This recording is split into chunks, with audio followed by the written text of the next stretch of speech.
You are listening to Christmas in Three Rivers Ranch Romance, Book 9, written by Liz Isaacson, narrated by Becky Dowdy. This is the 9th inning, Book 1 in Christmas in Three Rivers, written by Liz Isaacson, narrated by Becky Dowdy. Blessed is the man that maketh the Lord his trust, and respecteth not the proud, nor such as turn aside to lies. Psalm 40, verse 4. Chapter 1. Sundays had never felt so problematic for Andrea Larsen. Of course, she'd been enjoying her day of rest for years, sitting by her mother at church, attending the picnic, and basking in the one day off she had each week. Now, with Mama gone, Andy sat alone during the sermon, didn't like lingering afterward, and escaped inside her boutique just to pass the hours until Monday. Today, she unpackaged a new shipment of blouses perfect for the upcoming holiday season, while the winter wind in Texas tried to get in through the shop window's cracks. She nursed a mug of hot chocolate, her mind far away, at Three Rivers Ranch, where Lawrence Collins worked. She couldn't help thinking about him during the Thanksgiving season, as that's when she'd broken up with him. But now, the tall, sandy-haired, bright blue-eyed cowboy dominated her thoughts. Regret lanced through her heart, and once again she contemplated calling him and apologizing. After all, she'd been wrong. He hadn't been dating another woman in Amarillo, but going there to visit his younger sister who'd gotten pregnant and was afraid to tell her parents. As quickly as the remorse had settled, her pride pushed it out. She could never tell him she'd been wrong, though in the quiet moments, like today, she fantasized about what life would be like if she could muster the courage to apologize. Would he forgive her?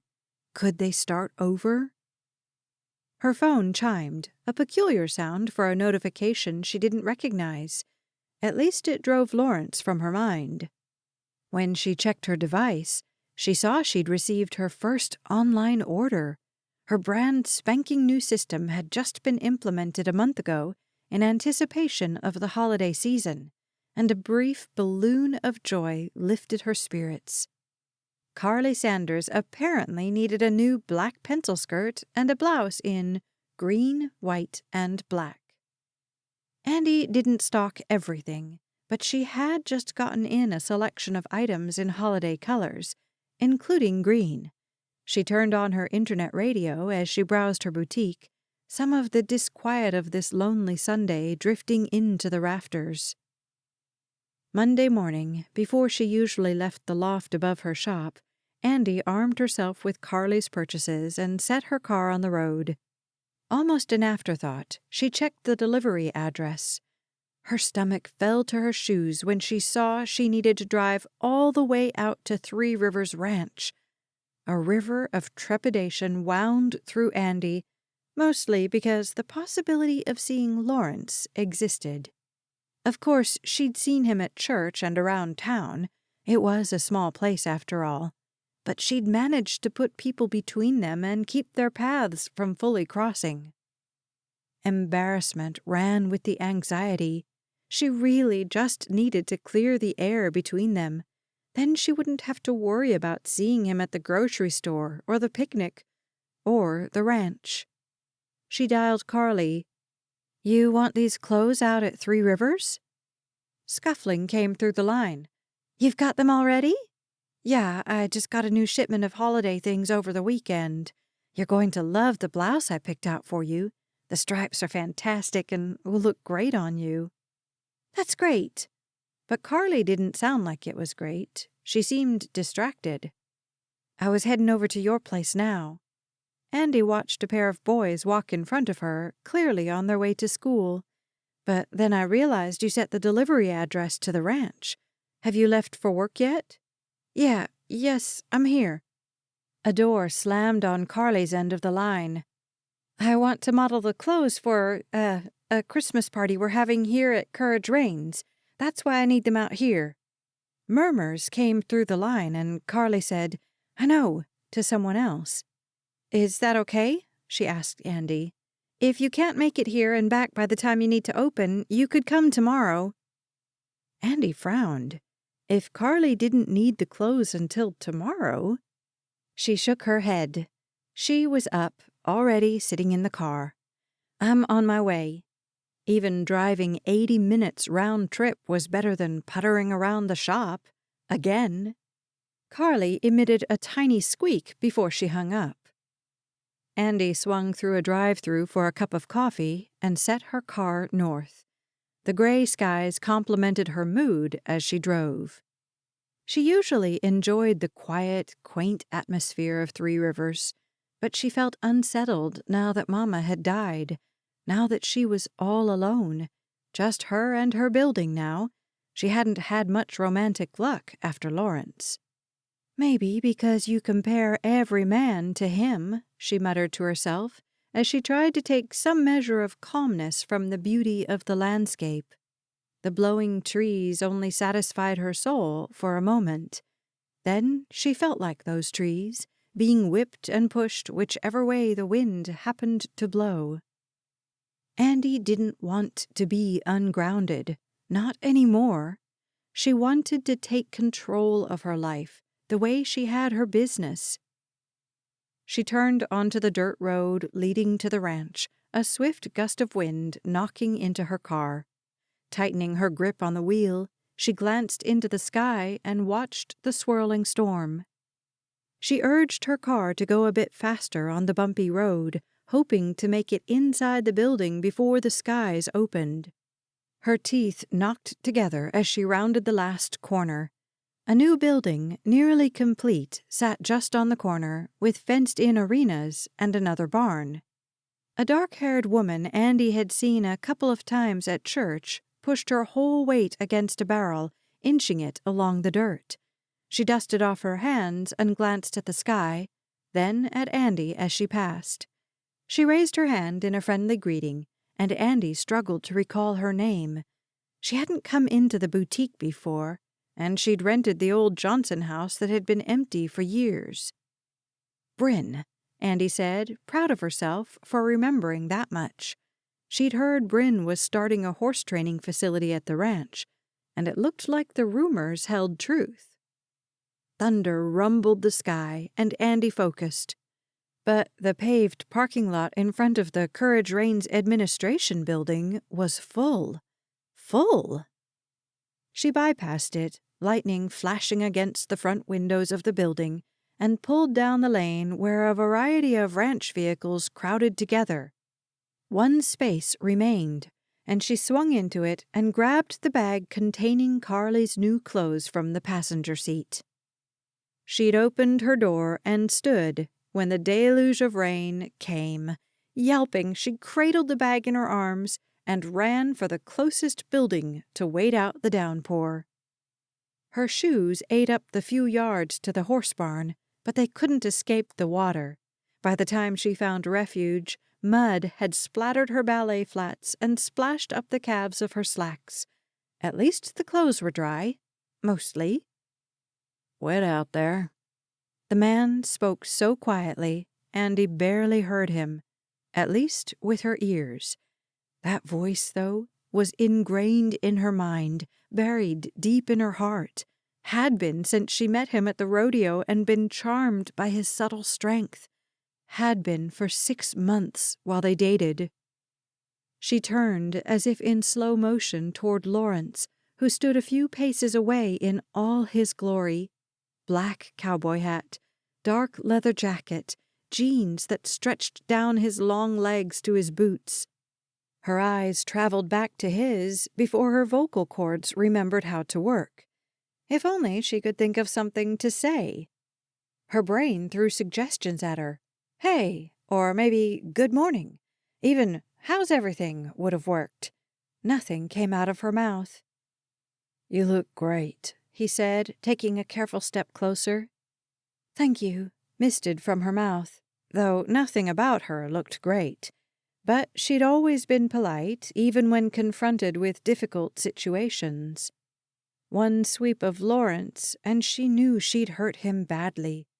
Unintentionally, but the breakup still sliced at her every time she thought of it, and she hadn't been wrongly accused. He kept coming forward, stopping only a few feet from her, and leaned against the railing. "Those Miss Carley's clothes?" Andy dropped the bag like it was crime scene evidence, and she didn't want to be seen with it. She combed her fingers through her sopping hair, wishing she didn't look and feel like a drowned rat. He bent to pick up the bag. "Looks like 'em." He glanced at her. "You've lost your voice or something?" Andy blinked and then pressed her eyes closed for a long moment. "Good morning, Lawrence." He grinned, that sexy, soft smile she'd fallen in love with the first time she'd seen it. Her heart hammered against her breastbone. "Morning to you too, Miss Andy." He stepped forward, again, and handed her the bag. She took it with numb fingers and waited for him to fall back against the rail.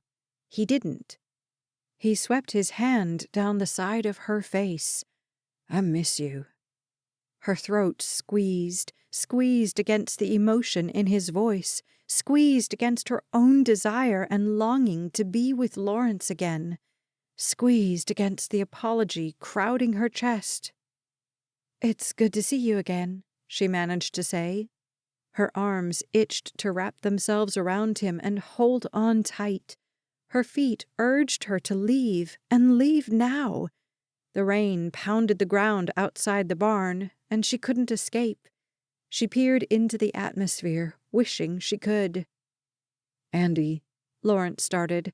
"I'm sorry," she blurted. "Okay? I'm sorry I accused you of cheating on me." Andy looked up, right into his dazzling blue eyes. "I was wrong." His eyes blazed, first with heat, then with forgiveness, and finally with happiness. "Yeah, you were." He sighed. "But at least now I don't have to ask Miss Carley to lie for me again." As lost as Andy felt inside his gaze, she still comprehended his words. "What?" "She didn't order those clothes." "She didn't?" Andy realized she'd been leaning forward, and she righted herself before she did something she couldn't undo.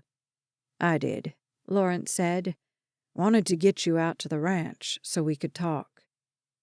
Andy didn't know what to say, what he could possibly want to talk about. She glared at him, conversation topics they used to enjoy completely off limits. Despite the way her mind whirred, trying to think through what he needed to say, the heavy load she'd been carrying for the past year dissipated, eased from her shoulders. "Thank you, Lord," she thought, "for giving me the courage to apologize and for allowing Lawrence to accept it." He paced away from her, and a blip of fear stole through her. He had forgiven her, hadn't he? Lawrence moved away from Andy, the intoxicating scent of her beachy perfume overwhelming his rationality. Plus, after he'd told her that he'd lured her out to the ranch with an online order from her boutique, she carried a violent edge in her eye, and Lawrence liked his nose whole, thank you very much. "You can be mad," he said, "but I was tired of avoiding you at church and in town." "All those cars in the parking lot?" Lawrence turned and leaned against a post, a healthy distance from her. He kicked a smile in her direction. "You'd be surprised how long it takes to get enough people to move their vehicles." Especially because they all wanted an explanation. Thankfully, Carley could charm a cat to give up its catch, and she'd been able to fill the parking lot before Andy arrived. Barely. "So you left me that one spot." Andy gestured toward the door, where the rain still fell. "Did you order up the rain, too?" "No, that was just lucky." She cocked her hip and folded her arms, and Lawrence wished the sight of her didn't drive his pulse into overdrive. He watched her as her mind bent around his setup. So much of Andy was reactionary, like the first time they'd met, and she'd slid her hand into his during the barrel racing. But she also had a side of her that took time to process, time to think through what she should say. "Well, now what?" she asked, smoothing down her festive crimson sweater. She'd paired it with a pair of black slacks, which hugged her petite frame, and a pair of ballet flats, which bore the muddy evidence of her escape into the barn. "Now, nothing," Lawrence said, though a dinner invitation sat on the tip of his tongue. "I just wanted to see you and tell you I'm not upset with you." He wanted more than that, but he buried the words deep, couldn't speak them too soon. She combed her fingers through her coffee-colored hair and trained her tea-colored eyes on him. He'd lost himself to her beauty before, and he felt himself falling again. He glanced away. "Sorry about your mama," he said. She inhaled sharply, sending a hiss through the barn. "You came to the funeral. You already paid your respects." "Not to you." He stuffed his hands in his pockets as they tingled in anticipation of holding hers. "You doing okay?" "Fine." Which meant no.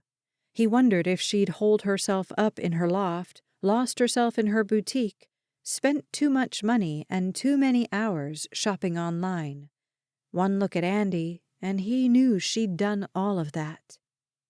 "What are you doing for Thanksgiving?" he asked. "Baking pumpkin pie and roasting a turkey." "For one?" She lifted her chin. "Yes." "You shouldn't do that." He couldn't stop himself from moving a little closer, maybe not within arm's reach, but near enough to smell that blasted perfume. "Come on out here. Kelly and Chelsea are preparing a feast fit for kings." He nodded to the bag of clothes she still held. "Carly will probably need to order a bigger size after what they have planned." He chuckled. "Don't you tell her I said that, though." A ghost of a smile crossed her face. "It'll be our little secret." Surprise jolted through him at the familiar words, a game they used to play during the months they'd dated. "Don't tell anyone I let you in my storeroom." She gives him a flirtatious grin as she pushes open the door. "And never let anyone in here, not even Mama." "It'll be our little secret," he tells her as he enters, pulls her with him, and closes the door. He kisses her in the privacy of her storeroom, away from the window-shopping ladies on the sidewalk. Their little secret. Lawrence shook the memories from his head, but the fantasy that he and Andy could play such games again remained in full force.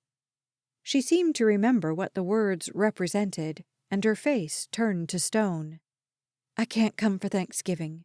She spun and faced the weather. He joined her at her side. "Of course you can. You have nowhere else to go." He put his hand on her arm for barely a breath. There, then gone. "You shouldn't be alone at the holidays." "Will you go home to Amarillo?" "Not this year." He focused on the rain, too, watched the wind drive it sideways. "My folks are going on a cruise. I'm staying here. Maybe I'll even help with the baking." Andy gave him the response he wanted. She threw her head back and laughed. "I'll eat before I come out, then."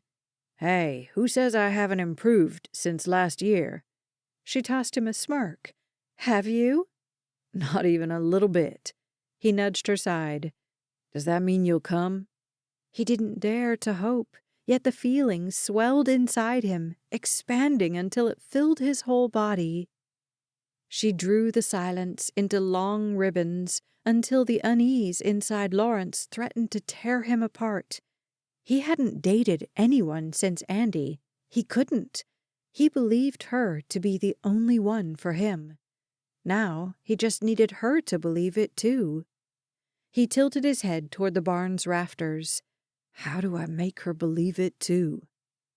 He'd been asking God the same question for months, and finally he'd had the idea to use her online shopping service to get her to talk to him. But now he didn't know what else to say, and the Lord was silent on the matter as well. Chapter 2.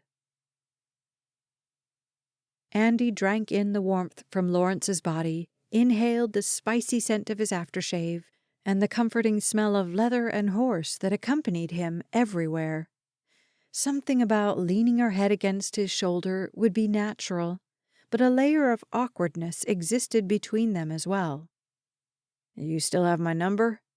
His question shattered the ice between them. Her stomach squirmed. What would he think if she said no? What would it imply if she said yes? She decided to be truthful. "Yes." "Great," he said, his tone unreadable. "Text me and let me know what you decide." He flipped up the collar of his jacket, took the bag from her hand, and stepped into the downpour. "By this weekend would be nice," he called over his shoulder as the rain concealed him in misty grayness. A keen sense of loss accompanied his absence, and Andy struggled to make sense of it. In the end, she turned back to the barn, reasoning away her feelings as a side effect of her lingering loneliness. She just missed her mother, missed having days where the world felt right, like things made sense. Because nothing right now made sense. Lawrence shouldn't have lured her out here. He shouldn't be so happy to see her. He should be upset with her. The fact that he wasn't ignited a fire in her belly she didn't know what to do with. She wandered down the aisle in the barn, a bit startled when a horse nosed her on her way by. "Hey there." She stroked her hand down his nearly black cheeks, pleased with the serenity of the animal, the lazy way he closed his eyes halfway. The alarm on her phone went off, and Andy headed toward the exit. She knew she'd sit and visit with Carly, and she'd set the alarm to let her know when she needed to leave so she could get back to the boutique and open on time. The rain had let up a little bit, not enough to go traipsing around in, but enough for her to tiptoe run to her car without much more damage to her shoes and slacks. The damage to her heart, however, seemed to multiply as she drove by the packed parking lot and found Lawrence leaning against one of the trucks, the rain dripping off his cowboy hat, watching her. The week passed, with one day blending into another. Andy swept her store, played lilting music, sold a handful of dresses to a few people. She expected a rush next week before Thanksgiving, and of course on Black Friday. But the calm before the storm brought nothing but mind-numbing boredom. She used to play games on her phone, but having the device so close, with Lawrence's number still programmed in, and his invitation to Thanksgiving dinner ringing loudly in her ears, had proven dangerous. She'd had an acceptance text all typed out before she realized what it could mean. Or maybe it wouldn't mean anything. Maybe she just didn't want to roast her own turkey. Maybe spending time with a big group was just what she needed to get out of the slump she'd fallen into since she broke up with Lawrence and then lost her mother.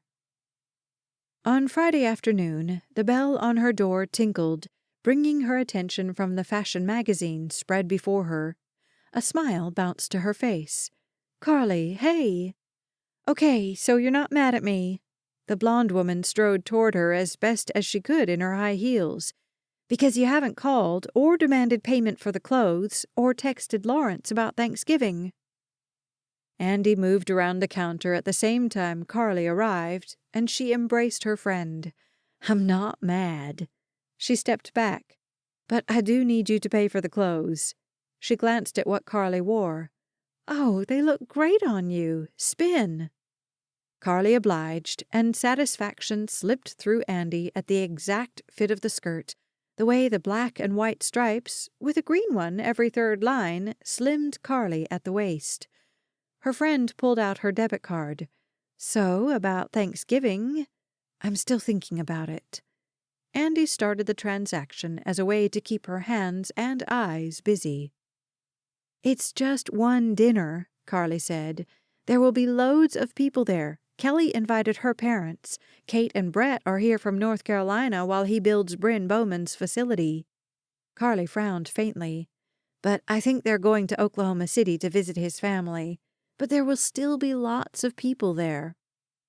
"Sure," Andy said, sliding the receipt across the counter. "So it's not like Lawrence and I will be on a date." She leaned her elbows on the counter. "But everyone will be staring at us, wondering. Rumors will fly afterward. This was Three Rivers, after all. Large enough to not know everyone, but small enough that everyone seemed to hear about everyone else's business." "Who cares if they do?" Carly pushed the signed receipt back. "It's Thanksgiving." She put her hand on Andy's. "Your first one without your mom. Come hang out with me. Just don't stay here by yourself." The barriers Andy kept employed around customers, around everyone, crumbled. She dropped her eyes to the counter, the cracks in her heart spreading as she let the hurt inside. "Okay," she said. Carly squealed and tucked her card back into her wallet. "Okay, now text Lawrence and let him know. I promised him I wouldn't badger you about coming." Andy's gaze flew to her friends. "But you are badgering me about coming." "Shh," Carly grinned. "Don't tell him I stopped by." She pulled on Andy's hand until she moved around the counter. Carly tucked her elbow in Andy's as they strolled toward the door. "You should see the poor guy. He is moping all over the place, shooting dark glares at Reese like it's his fault you haven't texted. He eats lunch with me every day, just sits there, eating silently. At the end, when he gets up, he says, 'Do you think she'll come?' It's sad." Honey flowed through Andy's veins as she listened to Carly tell her about Lawrence's behavior. "What do you tell him when he asks?"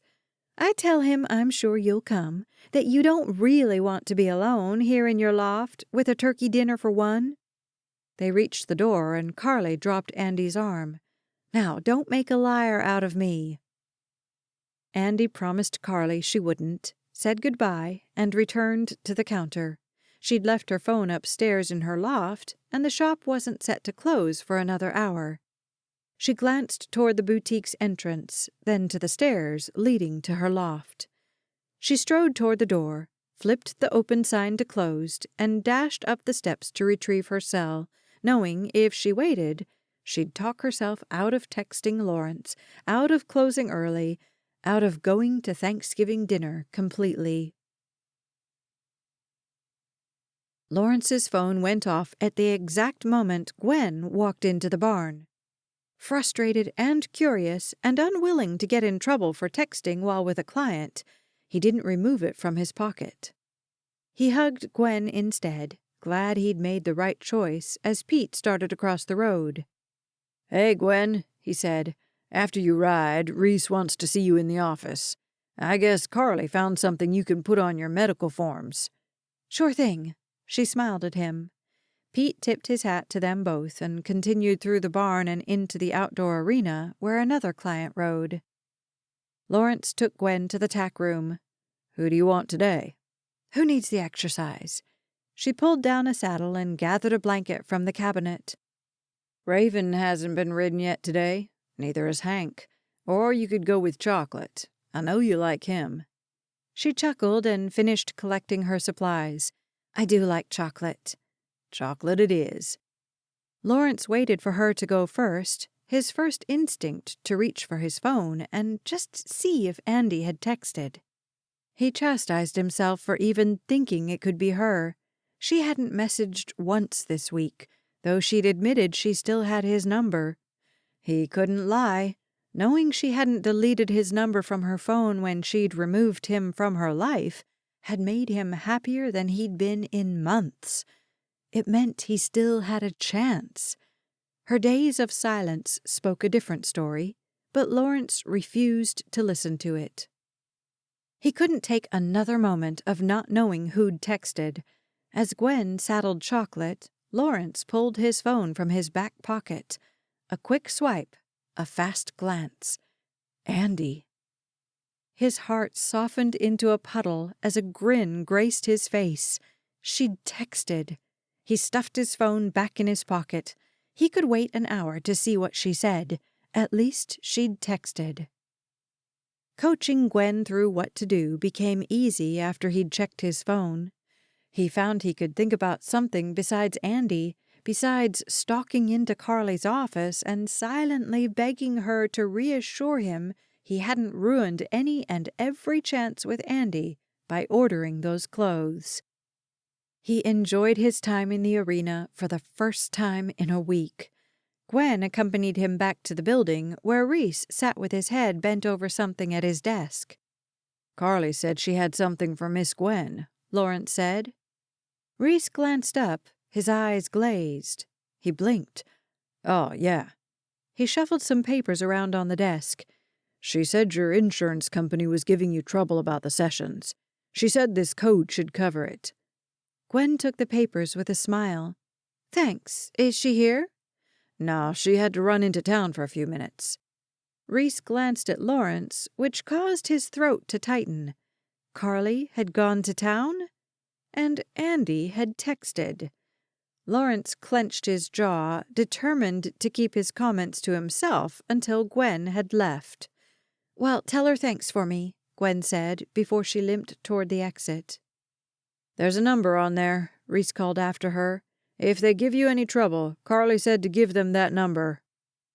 Gwen paused at the door, peering at the papers.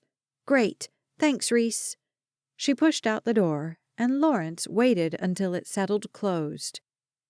"She went to talk to Andy, didn't she?" he asked Reese. The cowboy blinked. "I don't exactly know." He slid back in his seat, his expression neutral. Lawrence appreciated Reese, had always liked him. "I know she did. She promised me she wouldn't." "Sometimes women just need an extra push," Reese said, standing and stretching his back. "Who didn't get ridden today? I have to wait for Carly to come back, and I can't stand being at this desk for another second." He studied Lawrence. "You want to join me?" "Raven and Hank." Lawrence looked out of the front of the building, made entirely of windows. "And a horseback ride sounds great. Can we get out of the arena, though? Maybe go out on the range a ways?" "Not far," Reese said. "I'm tired. It's been a busy week." "No, not far," Lawrence agreed. But he wanted to go really far, maybe far enough to escape everyone and figure out what to do next. "I'll meet you over there." He pulled out his phone to properly read Andy's text. "Lawrence, it's Andy. I'd like to come to Thanksgiving dinner out at the ranch, if the invitation is still available." Smiling because she felt like she needed to identify herself, as if he'd purged her number from his phone, he tapped out a response. "It's still available. Chelsea is hosting this year." He wanted to add so much more, but he stilled his fingers and waited for her to text back. When she didn't, he sent, "Lunch will be served at 1 p.m. on Thanksgiving Day. You can come any time that morning. Stay as late as you want." He gave her a few more seconds, then stuffed his phone in his back pocket and headed out to the horse barn. Maybe if he rode far enough, he'd be out of cell phone range and he wouldn't have to obsessively check his messages.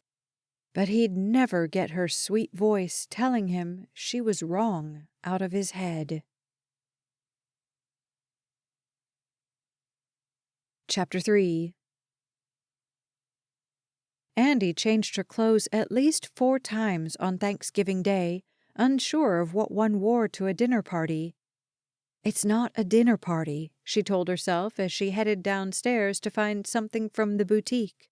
"It's lunch on a ranch. Black tie is not necessary." She wanted to look cute, but casual, friendly, but not flirty, touchable, but textured. She pushed hangers holding sweaters and jackets to the side, searching for the right thing. She was sure she'd seen it come through the storeroom. She just didn't know what it was. Yet. Andy glanced toward where she kept the extra inventory, remembering the first time she'd let Lawrence come back there with her. Her hand drifted toward her lips, lightly touching them before shaking herself out of the trance and focusing back on the clothing racks. Her eyes caught the black and white striped blouse with the 3rd green stripe. She called Carly. "What are you wearing to lunch today?" Carly laughed. "Oh, girl, are you that worried about it?" Andy fingered the silky cotton. No, she scoffed, though her insides were rioting. I was thinking of wearing that blouse you bought. Don't want to be twinsies, though. I'm not wearing that. What are you wearing? Jeans and that brick red peasant shirt you sold me last month. I've never seen you actually wear jeans. Andy paused in her clothing perusal and cocked her head to the side, as if she could detect Carly's lie that way. They're denim, she defended. Jeggings. That peasant shirt was really long, wasn't it? Yes, okay, they're jeggings. A beat of silence passed. Am I too old for jeggings? Andy laughed. No, Carly, you're not too old for jeggings. But she would be more dressed up than Andy in such an outfit. She pulled the blouse off the hanger and headed for the stairs as she said goodbye to her friend. Maybe I have a skirt that would look good with this. A half hour later, she was in danger of being late. She didn't want to arrive too early, but in enough time to mingle and thank Chelsea and Kelly for having her. Half her wardrobe littered her bed, and she'd settled on a pair of faux leather pants to go with the blouse. Her makeup done just so, and her hair in a crown braid, she finally felt ready to leave the loft. Lawrence had said she didn't need to bring anything, but she'd run by the bakery and picked up a couple loaves of pumpkin bread anyway. She couldn't show up empty-handed. Nerves assaulted her the entire way out to Three Rivers Ranch. Only a couple of cars sat in Chelsea's driveway, and Andy pulled into the parking lot of Courage Reigns.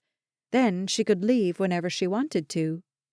She gripped the bread like a shield as she walked to the door.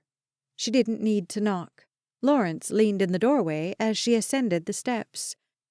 Hey, he reached for the bread. I said you didn't have to bring anything.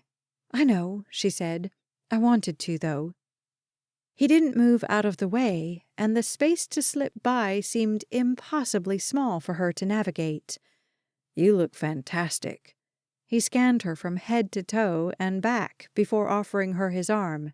Come on in. Inside the house, warmth radiated from every wall, every person.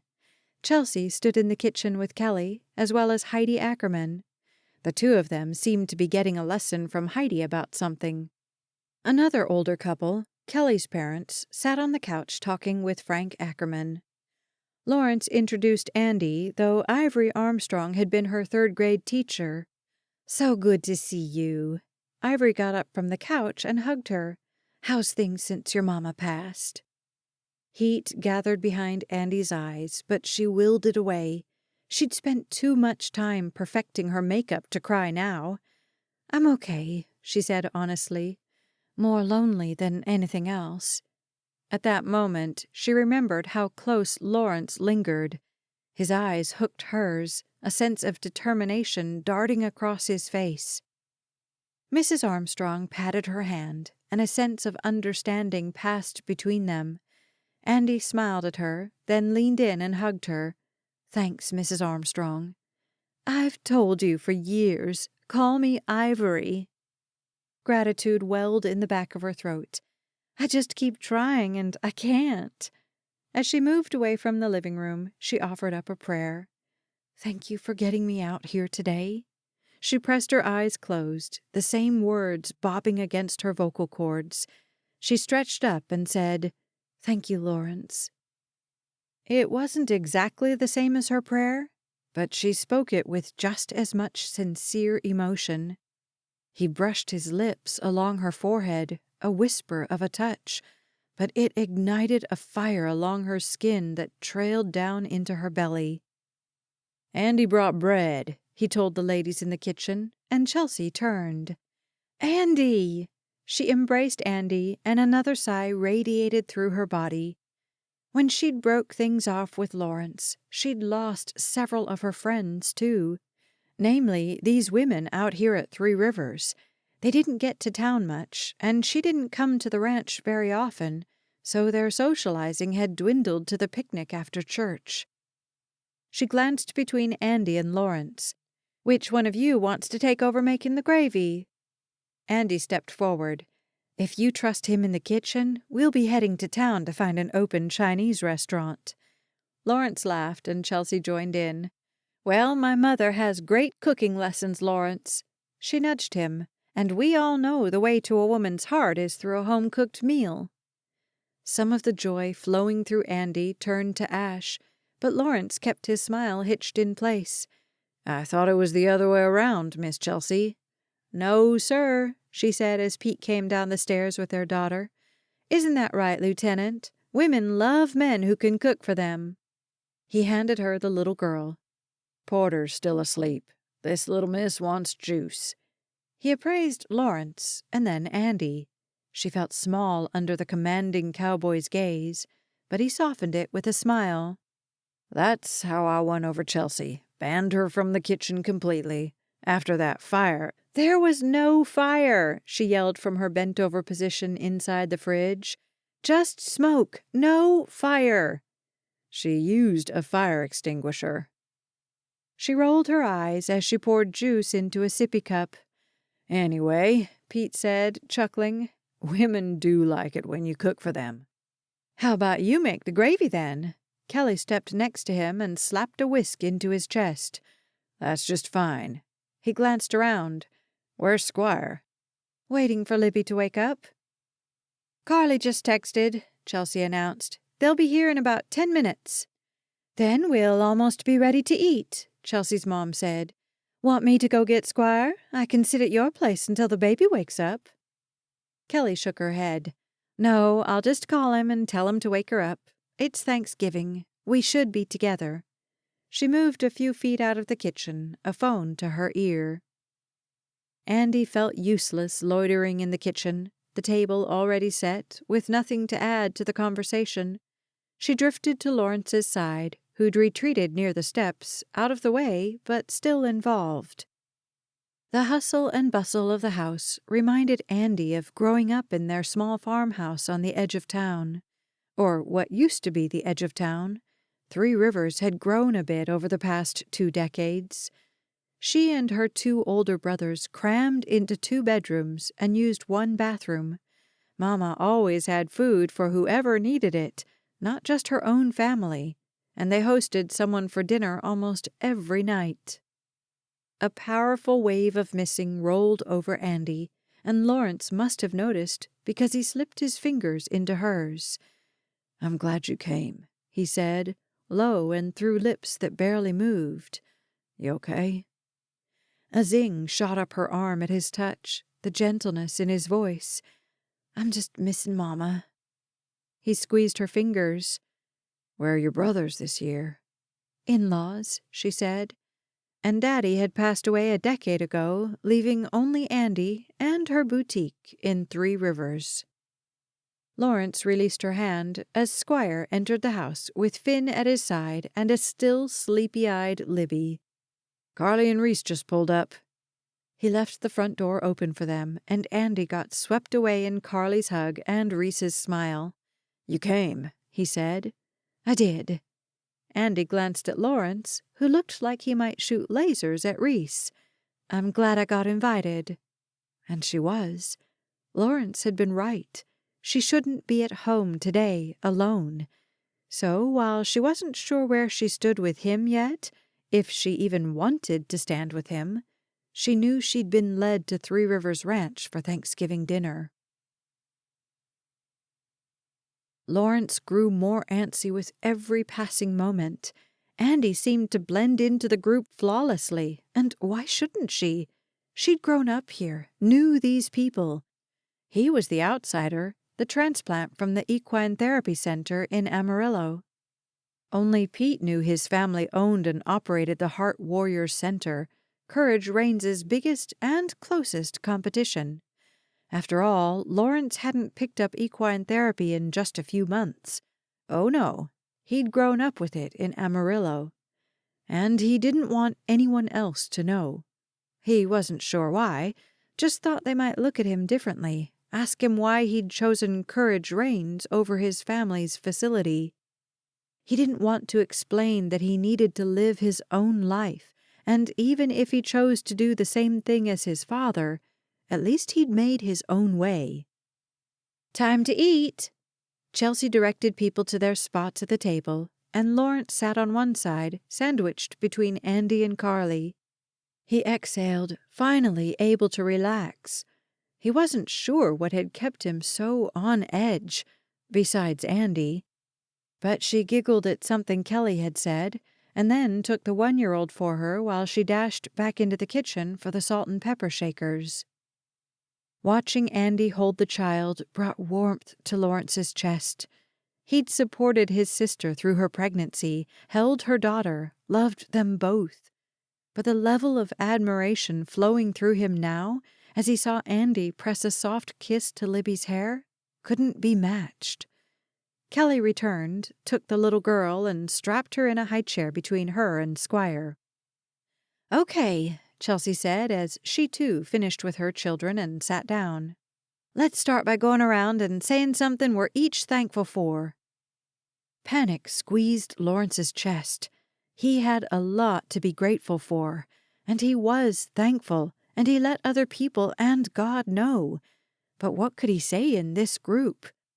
The things he could say, "I'm grateful for 3 Rivers, I'm grateful for a job, I'm grateful for my friends," rotated through his mind. He tried to listen to Frank and Heidi, who expressed gratitude for their family. Reese said, "I'm grateful for my wife." Carly leaned into him and snuggled close. A flash of jealousy struck Lawrence. He wanted Andy to cuddle with him like that, the way she used to. He sat as straight and still as possible, refusing to look at her. "My turn," Carly said. "I'm grateful for government grants." Every eye turned to Lawrence. He cleared his throat. "I'm grateful for old friendships and hope they can become new again."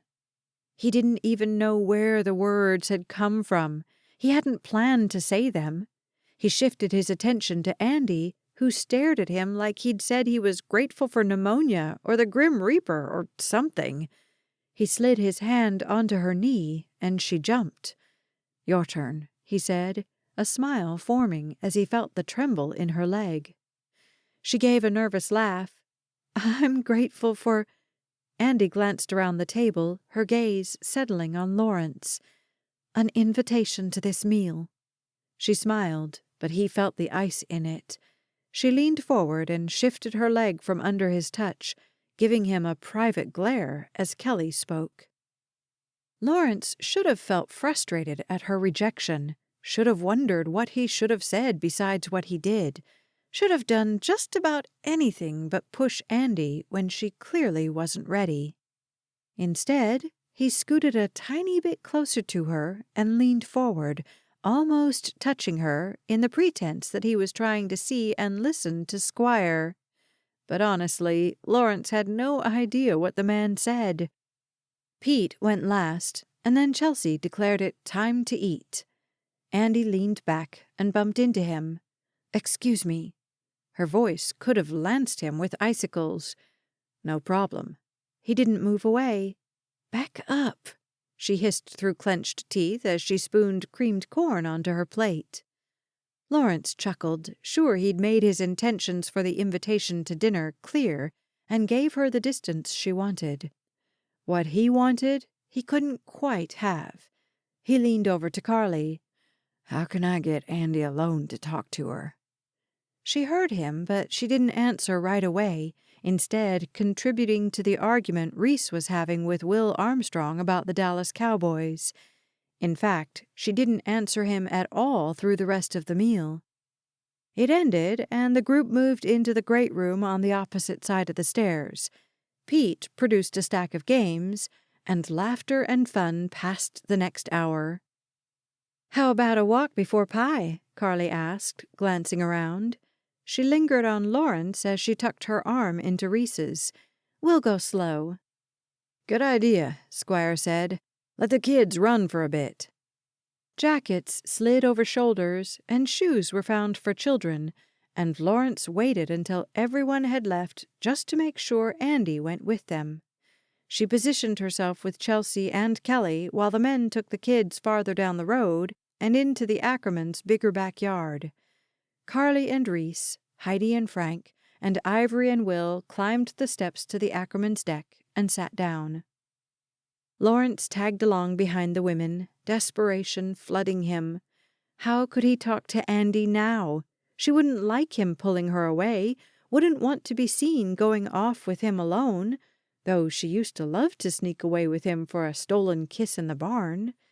Another of their little secrets. Instead of trying to do something he didn't know how to do, he joined Squire and Pete as they threw a football back and forth. Lawrence kept his focus there, and where Andy disappeared to, he didn't know. Pete tossed the ball to Finn. "So, Lawrence, you getting back together with Andy?" "No." The word came out automatically and sounded a tad on the defensive side. He didn't like the look Pete exchanged with Squire. He expected Pete, ever the observant lieutenant, to press the issue, find out the truth. But he just said, "Oh, okay," and caught the ball Squire threw his way. Several minutes later, Carly called, "Lawrence, I need you up here." "Duty calls." He left the game and mounted the steps. "Yeah?" She pointed across the road, down toward Bryn's new facilities.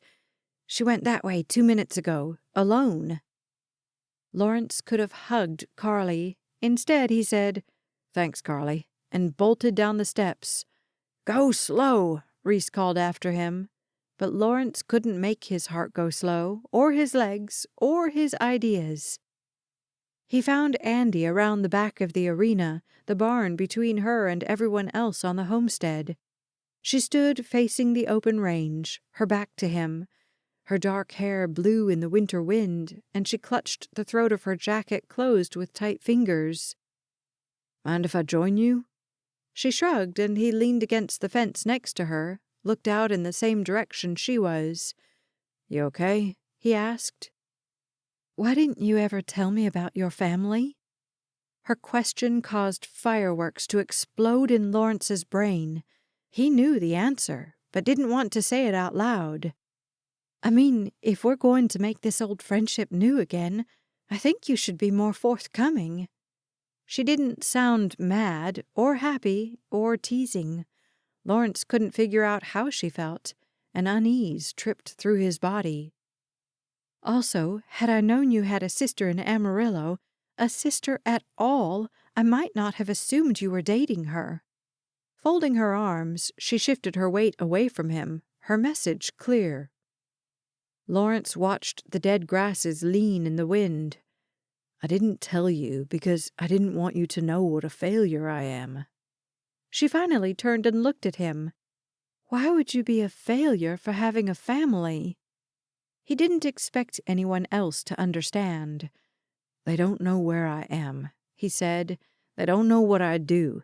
If they did, trust me, I'm a disappointment." Cheryl, 5 years younger than Lawrence, didn't work with horses. She'd never wanted to, and somehow that was okay. But if Lawrence didn't want the equine therapy organization his parents had dedicated their lives to, suddenly he'd committed the crime of the century. "My sister, Cheryl, by the way. Her name is Cheryl. Her baby's name is Ruth Ann. She moved to San Antonio right after she had the baby." He looked at Andy, really let her see whatever she wanted to see. "My parents didn't treat her well." She reached up like she'd touch his face, but her hand dropped to her side and she tucked it in her jacket pocket. "Do your parents treat you well?" "They wanted me to take over the family business." Lawrence looked away. "I didn't want to." "What was the family business?" "Nothing." He turned and started back toward the homestead. He didn't want to have this conversation. This was why he hadn't told her anything about his family in the 6 months they'd dated. "Lawrence." She hurried to catch him, pulled on his arm to get him to stop from entering the barn. Sparks raced through his body, though her skin hadn't touched his. "Come on," she said. "Come on what, Andy?" He made himself as tall as he could. "You made it real clear you aren't interested in getting back together. I'm not going to bare my soul now." He yanked open the barn door and went inside, half hoping she'd follow him. Demand he tell her more. Confess that she was interested in getting back together. She didn't. The barn door banged closed behind him. He continued past Pete and Chelsea's, across the parking lot where Andy had left her car, and between the silos and the chicken pens. His cabin sat third in line, and he dang near tore off the door when he entered. He paced the small living room, trying to decide what to do. His temper rarely made an appearance, but if there was one thing that could drive him mad in less than a heartbeat, it was talk of his family. So what if he'd left his parents and their equine therapy unit? So what that he hadn't been able to find anything else that he liked nearly as much, even after years of trying? So what that his pride had prevented him from ever going home again, ever apologizing, ever making things right? His parents didn't know that he'd made practically nothing of his life. No one knew. No one needed to know, especially not the beautiful, successful Andrea Larsen. Chapter 4. Are you sure about this? Andy looked at the pie plate as vipers bit their way through her system. He was really mad. She'd never seen Lawrence get mad, ever. In their 6 months together, he'd been calm and collected and soft-spoken and soothing. He'd made her feel special by coming to her store and helping her with inventory, or just watching her hang clothes after she'd flipped the sign to closed. She'd come out to the ranch and watch his therapy lessons, and they'd walk through the fields, and he'd taught her about horses. True, he'd never said anything about his family, and while Andy had wondered at the time, she hadn't found it odd. He was mysterious and handsome, and she'd assumed he'd tell her when he was ready. "Of course I'm sure." Carly's voice pulled Andy from her memories. "Every man loves pie, and this is chocolate cookie pie." She straightened Andy's blouse. "Right, girls?" Kelly nodded, and Chelsea stepped forward. "I brought Pete a pie once. It seemed to work, because he came to dinner the next day." Andy didn't want Lawrence to come to dinner with her. Or maybe she did. Everything jumbled inside her, and she didn't know what she wanted. "So you march over there," Kelly said. "And you knock nicely," Chelsea added. "No banging. When he answers, you give him the pie and say you missed him at the house and thought he might want this." Carly smiled. "Then you say that you could barely eat because you can't stand the thought of him upset, and ask him if he'd like to share it with you." She brandished 2 forks. "Ask him to walk out on the range. He likes that." "And you won't have to go in his cabin," Kelly added. "He might not want you in there if he's a tiny bit upset." "He's mad," Andy said, eyeing the forks like they'd stab her on the way to Lawrence's cabin. "Don't beg him to go with you," Chelsea said. "If he doesn't want to come, take both forks and head out on the range alone. That'll get him to come." "Why will that get him to come?" Andy wondered how these women knew so much about how to win over a man. "Because, silly, he won't want you out on the range alone." Chelsea smiled and squeezed Andy's shoulder. "And there's a storm coming in. He definitely won't let you wander off on your own." "Okay, ready?" Kelly took a deep breath, and Andy mimicked her. "Ready as I'll ever be." She took the forks from Carly and headed outside. The sky had turned a threatening shade of navy blue, and by the time she knocked, nicely, on Lawrence's door, the air held the promise of rain. Lawrence whipped the door open and stared at her.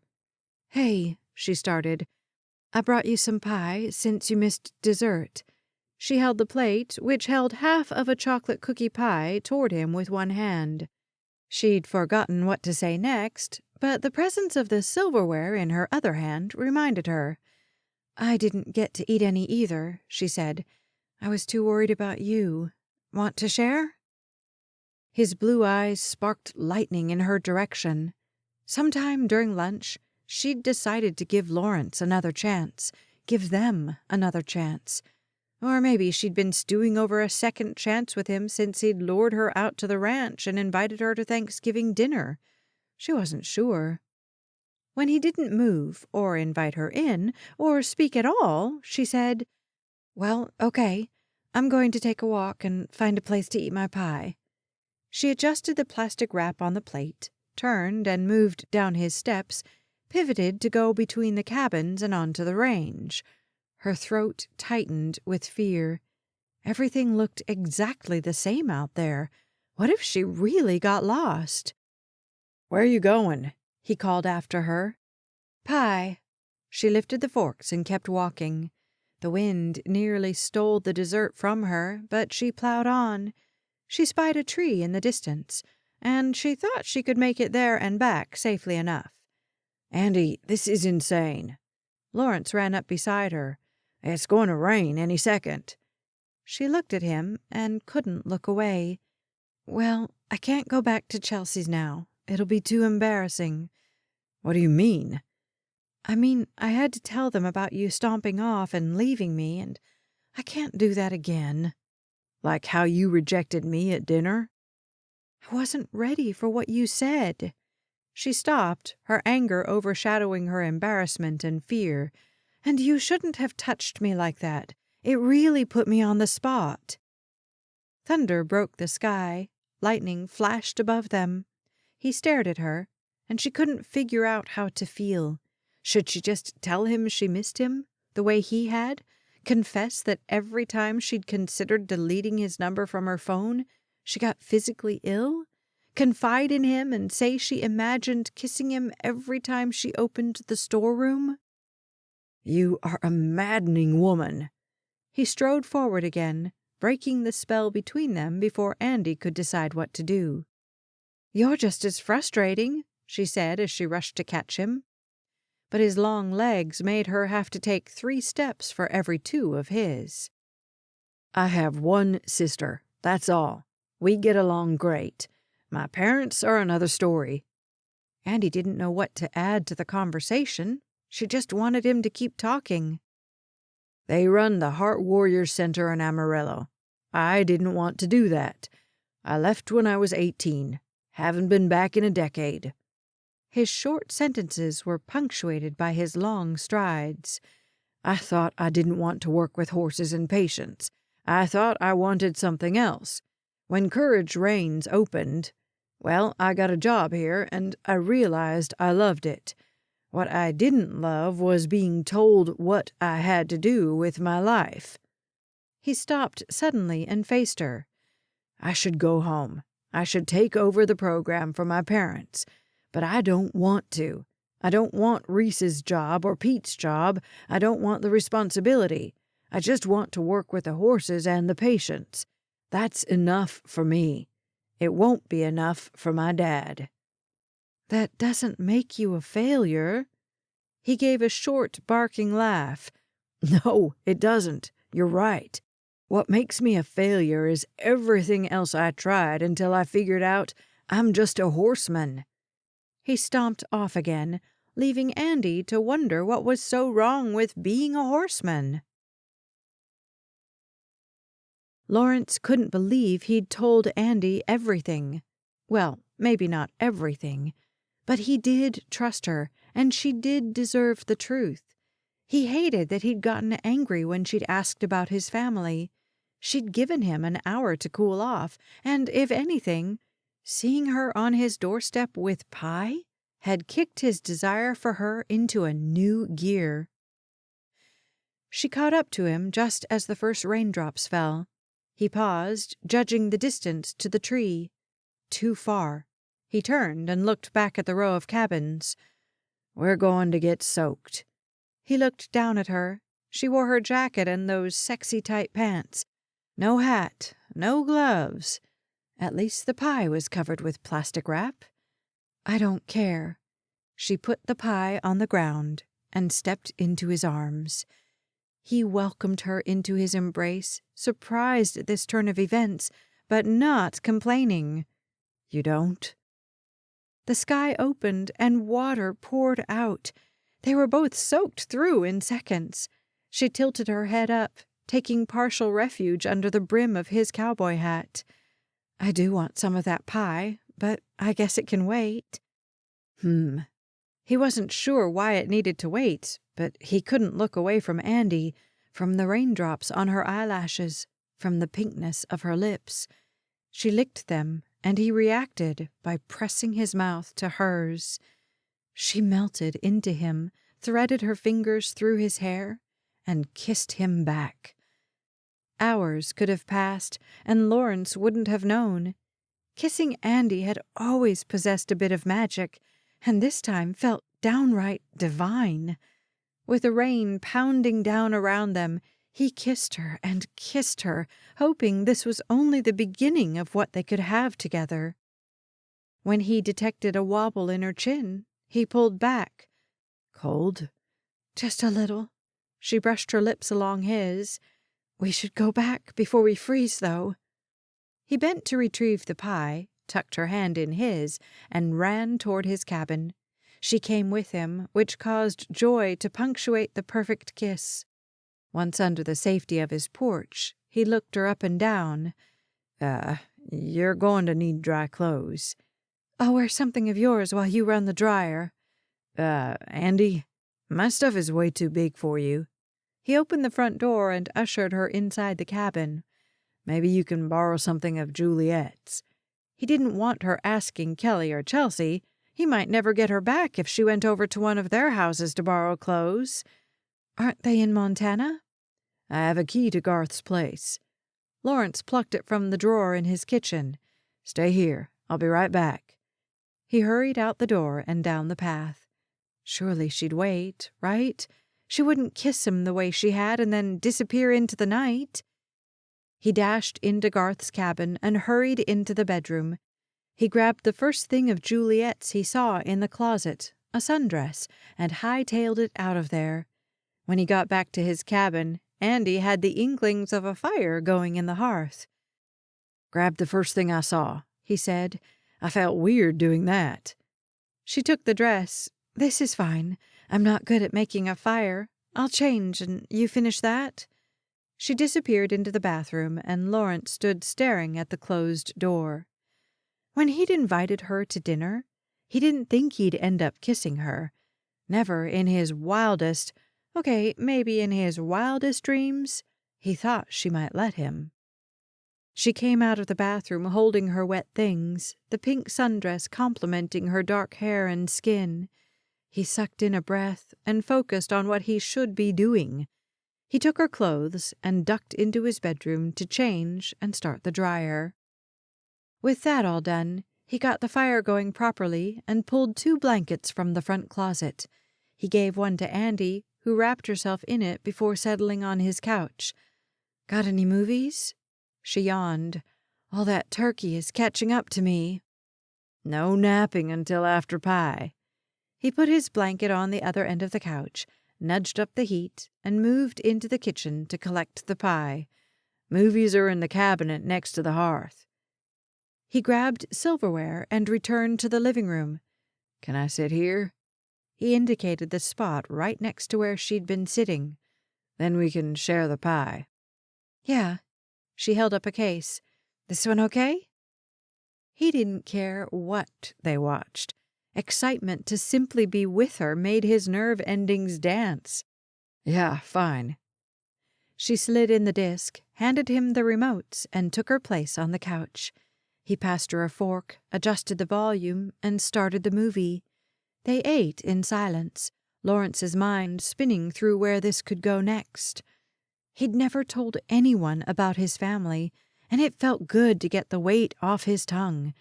Andy hadn't asked him about what he'd done in the past 8 years before landing at Courage Rains, nor had she seemed to judge him for leaving his family just to become what he'd already been. He felt insignificant next to her, and a pinch started behind his heart. Could she really want someone like him? The constant struggle, the familiar battle, raged as strongly now as it had the first time they'd been together. "You done?" she asked as she scooped up another bite. "You've stopped eating." "Just thinking," he said. "About what?" She abandoned the movie in favor of him. "Kissing me again?" Her playful tone and twinkling eyes sent heat through his core. "Now that's what I'm thinking about." He leaned over and tasted her whipped cream lips. Tasty." Her whispered words caused a shiver to shake his spine. He touched his lips to hers again. "I was thinking about why you want to be with me." She pulled back a couple of inches to look into his eyes. She searched and searched, and he didn't know if she found what she wanted or not. "Why wouldn't I want to be with you?" "Why did it take me ordering something from your boutique to get you to apologize?" "Same reason you haven't gone home in 10 years. Pride. He understood that. Couldn't blame her for it, though they probably should both get over being too proud to apologize to those they loved. Not that she loved him. Lawrence cut off his thoughts before they could derail. "And you really want to be with a horseman? Someone like you?" He trailed off, unsure and unwilling to let her see how weak he felt, how inadequate. He kissed her again, grateful when she returned the gesture. Grateful he didn't have to explain anything else. Grateful she stayed in his arms through the rest of the movie, long after her clothes had dried. Grateful God had brought her back to him, at least for one day, though Lawrence prayed for a lot longer. Chapter 5. Andy puzzled through Lawrence's words as she bustled around the shop, the 2 other ladies she'd hired just for Black Friday as busy as she was. No matter how often she circled the store, she found more tops that needed to be refolded, additional tissue paper that had fallen from inside sweaters, hangers that needed to be straightened. She didn't complain, instead pressing her eyes closed for a brief moment of gratitude with every sale. The holiday season kept Andy afloat during the slower winter months. Still, her mind wandered to Lawrence as she selected sizes and styles and colors. The bitterness and longing in his tone when he mentioned he was just a horseman, the way he pondered why she wanted to be with him. She obviously wasn't the only one who had her eye on Lawrence, whether he knew it or not, but she couldn't believe he missed the constantly vulturistic women at the church picnics. She'd just gotten him out of her mind when her phone blared, bringing him right back in, because the ringtone belonged to him. Silencing it, she flashed an apologetic smile to the woman preparing to purchase 2 pairs of slacks and a trio of holiday sweaters. She shoved the phone in a drawer behind the cash register, determined to focus on her boutique until she could afford to donate some brain cells to Lawrence.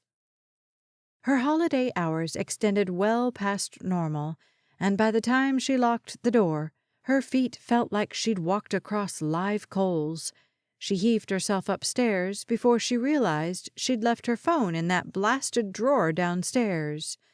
Too tired to go retrieve it, she fell into an Epsom salt bath, knowing she had to redo what she'd done today all over again tomorrow. Though Sundays had been a source of loneliness for her, she suddenly couldn't wait until she could have her day of rest. Sunday came, as Sundays always did, and Andy took her usual seat near the back of the chapel. She'd almost skipped church today. Surely God would have given her a pass because of the exhausting nature of the last 48 hours. If she were being honest with herself, something she'd been trying to do more recently, she hoped to see Lawrence at church. She'd even sat down from the end of the pew so he could slide in next to her whenever he happened to arrive. She'd even come early so he'd see her. Her patience was rewarded when a warm arm settled across her shoulders, and the leather and horse scent met her nose, and the handsomeness of Lawrence's face filled her vision. "This seat taken?" "It is now." She leaned into him, satisfied when he cupped her shoulder and pulled her a bit closer. A group of women slid onto the bench next to Andy right when the service started, but she didn't pay much attention to them. They whispered through the first 15 minutes, and it wasn't until one of them spoke a little too loudly that she turned toward them. But she heard the word boutique, and she owned the only boutique in town. Suddenly, her ears went into owl mode, flicking and zeroing in on the conversation. She couldn't hear much, because the choir got up and began singing. But those women were definitely talking about her and Lawrence. Andy straightened under his arm and lifted her chin. If they wanted to gossip, she'd let them. In fact, maybe she should give them something to talk about. Wicked thoughts ran through her mind, but she didn't act on any of them. She already had enough on her plate this holiday season. She didn't need to add more to it. The service ended, and she stood. "You in a hurry?"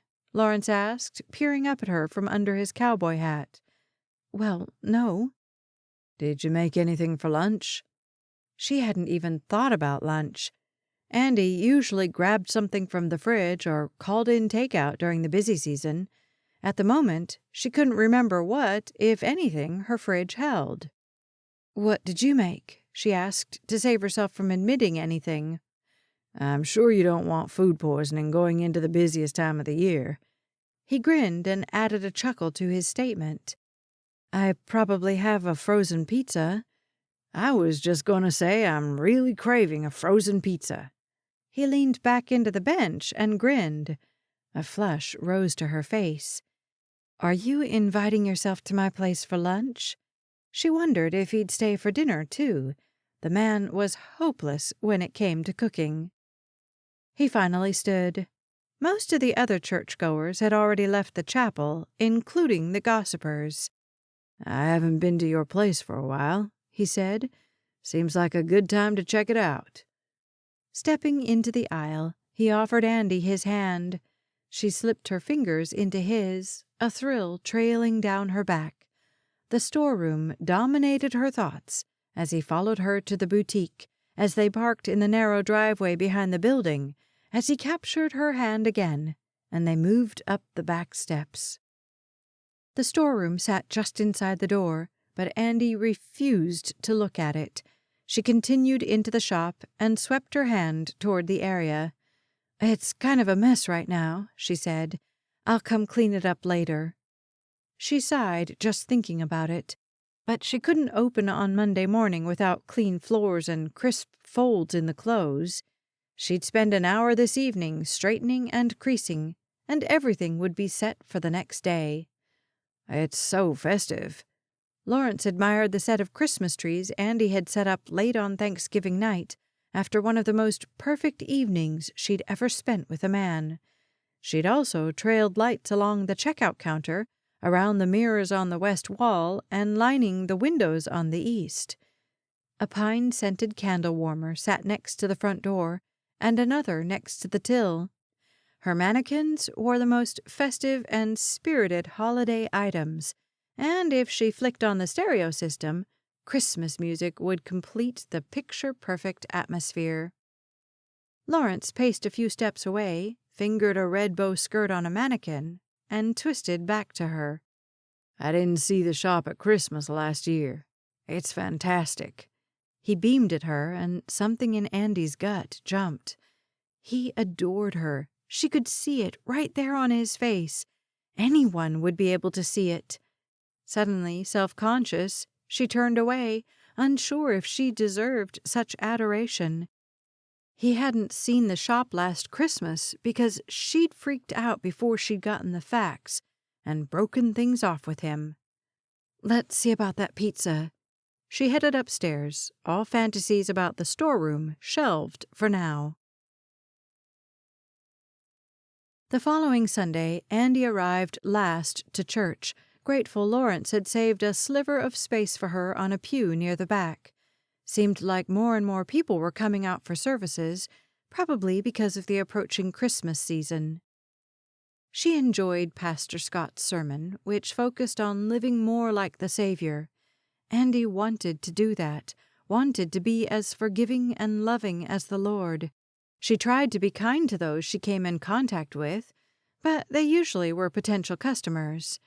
She thought of the twittering women who'd sat next to her last week. Would she be as kind to them after knowing they'd been speaking about her? Frustration sparked at the truth flowing through her mind. She probably wouldn't be, and it had taken a ruse to get her to apologize to Lawrence. A frown buckled her eyebrows. Why did it take me a year to apologize? She wondered.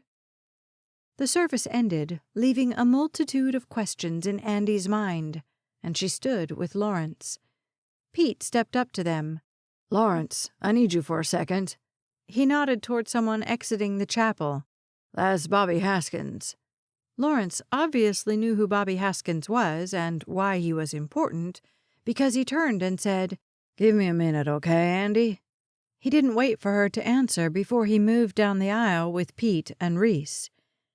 Andy assumed their business with Bobby had something to do with Courage Reigns, and she moved a little further into the chapel to help Chelsea clean up after her kids. By the time they toddled down the aisle with the littles, Andy assumed Lawrence would be finished with his business. Nobody waited in the lobby, but Pete came through the door and swept Julie onto his shoulders. "You good?" he asked Chelsea, and they stepped out of the church. Andy followed in their wake, freezing as soon as she moved outside. The door bumped her, pushing her forward. She stumbled as her brain tried to make sense of the scene before her. Lawrence stood several feet away, far enough to keep his words from Andy, but his mouth moved and he grinned at the group of women who'd gathered around him, the group of single women. She and Lawrence hadn't made lunch plans, but Andy had assumed he'd be coming over for something to eat. She'd even run to the grocery store last night to have a variety of frozen meals on hand. He hadn't seemed to mind the pizza from last week, though it bore the marks of some freezer burn and she didn't have any extra cheese to add to the top. He'd eaten a lot of it, stayed for a movie, kissed her until her legs couldn't hold her weight. She'd been hoping for a repeat today, but now the sight of all those women blurred her fantasies. She blinked and shook her head. She'd seen Lawrence talking to, laughing with, and helping another woman once. She'd jumped to the wrong conclusion that his sister was his date just because he paid for dinner. Was she destined to repeat that same mistake now? Jealousy roared through her, making her stomach turn and her throat burn. The real question became, did she trust Lawrence or not? You have to trust him, she told herself as she made her way down the steps on wobbling heels. Help me trust him.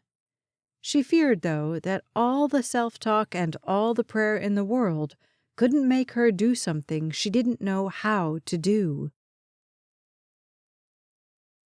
Lawrence chuckled at Natalie, the woman from the Three Rivers Women's Association. She wanted him to bring some of the horses from Courage Reigns to a family carnival the group was planning for the spring.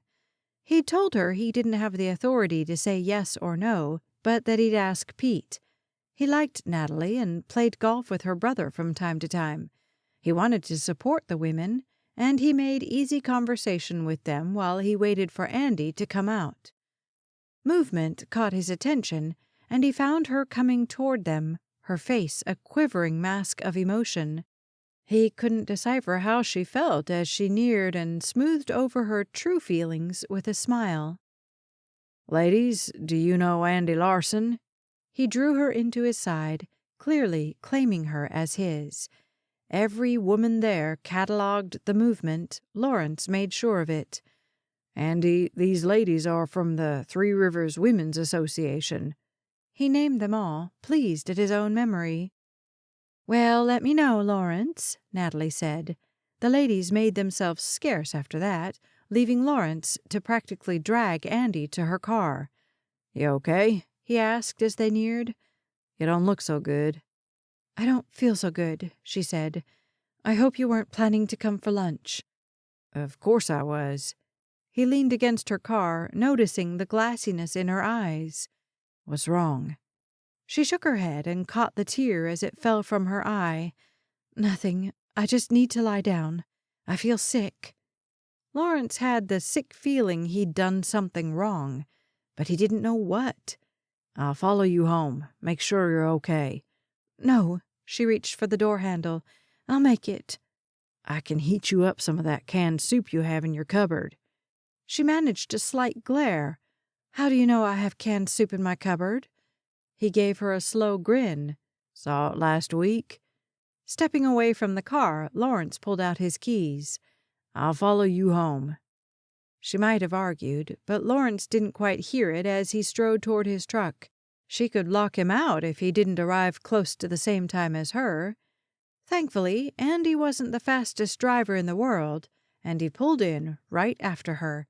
She let him in the shop, but he sensed something was still off. The door had barely closed when he asked, Are you going to tell me what I did wrong? Nothing, she said, bending to remove her heels. You didn't do anything wrong. He moved closer and took her into his arms. She came willingly, a good sign. Then why were you crying at the church? Embarrassment stole across her expression. I don't want to tell you. She squirmed to get out of his grip, and he let her go. It's just something I need to work on, she said. It honestly has nothing to do with you. She moved toward the stairs that led to her loft. Honestly? He asked as he followed. Cross my heart. She tossed over her shoulder. At the top of the stairs, she pushed into her living space, which consisted of the entire second floor of the building. Everything Andy touched had an air of sophistication about it, and the sitting room at the entrance of her loft was no exception. Lawrence barely knew how to exist in such a refined space, and he wondered what she thought of his simple country cowboy cabin. He also knew she owned this building, had inherited it from her daddy when he'd died. Andy had no debts and a heap of success. Lawrence felt 7 shades of inadequate standing in her loft. Why now? He wasn't sure. Last Sunday he'd been okay. Fine, he'd shaken off the feelings of self-loathing and charmed his way into staying for lunch, a movie, and a passionate embrace that had ended too soon for his liking. You coming? She called from farther inside the loft. I'm not making these pot pies by myself. He gave himself a mental and physical shake, removed his jacket, and hung it on the antique iron coat rack, as if he could remove his shortcomings as easily, and followed her into the gourmet kitchen. If she could pretend like she was fine, so could he. Chapter 6. You like that, Natalie Cooper? Andy couldn't help herself. She'd been stewing over the other women for the last hour since seeing Lawrence talking to her, while she drove home, while he asked her if she was okay, while the turkey pot pies browned and bubbled and baked. He glanced up as if a gunshot had sounded. What? Definitely not. He stuffed a forkful of green beans, canned and heated in the microwave, into his mouth. His face reddened as he chewed and swallowed. I mean, I like her just fine. She's nice. But I'm not, I don't like her. Andy pushed her food around inside the pie shell. What did she want? Lawrence stared at her for several moments, past comfortable. Andy finally lifted her eyes to his. What? You think I was... He set his fork down, his food forgotten. Well, what exactly did you think, Andy? She didn't like the resentment in his tone, the piercing slice of his gaze. Though he had every right to be upset, Andy wished he wasn't, wished she hadn't said anything, wished she didn't automatically assume the worst about him. Nothing, she tried, but Lawrence scoffed. You think I want to be with one of those women more than you? He pushed away from the table and stood.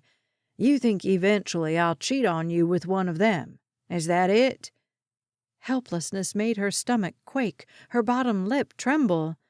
You're awfully handsome, she said, and hard-working and honest and...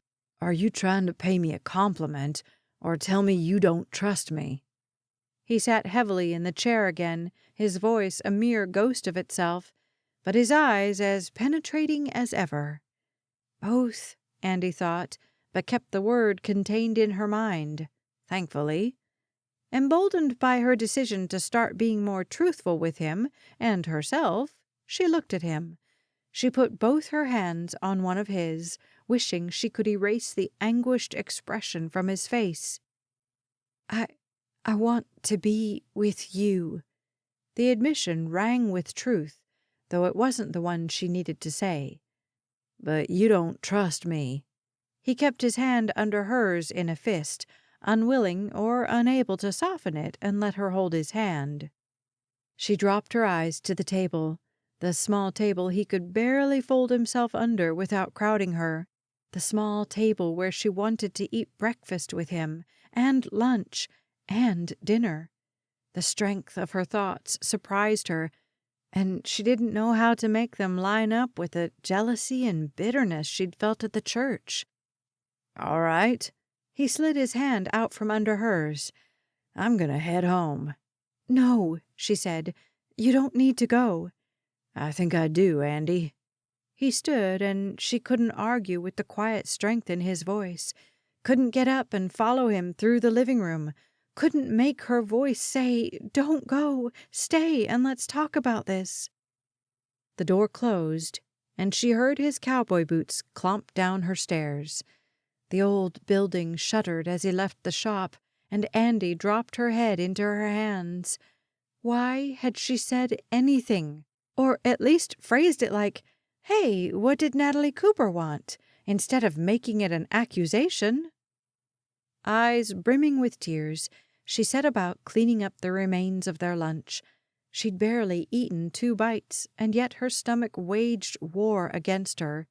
She'd felt like this for the whole holiday season last year. She didn't think she could survive another one. To keep her hands as busy as her mind, she moved from the eat-in kitchen into the living room and vacuumed the rugs she'd special ordered from New York. She dusted the shelves holding the pictures of her and Mama. Tears trickled down her face while she completed the long overdue chore. But this time, they didn't belong to Mama. This time, they trailed tracks down her cheeks for Lawrence. She flung down the duster and rushed across the room and into the entryway. A sob choked her as she yanked open the door and flew down the stairs. Outside, her chest heaved. Lawrence's truck was long gone. Of course it was. She'd been cleaning for a good 20 minutes. She hated this feeling of waiting for something to happen so she could stop feeling so anxious, of constantly searching for him in crowds so she could either worry when he wasn't there or relax when he was. Andy didn't know what to do, short of getting in her sedan and driving out to the ranch. But too many eyes and ears existed out there, too much of an audience for her private business. She returned to her loft and snatched her phone from the kitchen counter. Her fingers fumbled over the screen as she brought up Lawrence and pressed call. It rang once, twice, 3 times. Her heart stalled its beat. He had to answer. 4 rings. Why wasn't he answering? His voicemail picked up, a sore disappointment to the real timbre of his voice. She hung up, defeated. Familiar anxiety and worry and absolute tension gnawed at her until she shook with the effort it took not to collapse on the couch and cry. Her phone buzzed before it rang, and she startled. Her hopes soared when she saw Lawrence's face. "Lawrence," she breathed into the line. "You called?" "Please come back," she blurted. "You can't be far. Just please come back." She glanced into the kitchen, though she'd cleaned up his lunch. "You didn't even finish eating." "That's what you're worried about?" He didn't sound like he was driving. Maybe he'd pulled over to call her. "That I didn't get enough to eat?" "That's what I always worry about." A nervous giggle escaped her mouth. "I know you can't cook, and yes, I worry about what you eat every day. I'm scared you'll get tired of me really fast. The floodgate on her insecurities and fears dropped, and I'm absolutely terrified that I'll never figure out how to trust you.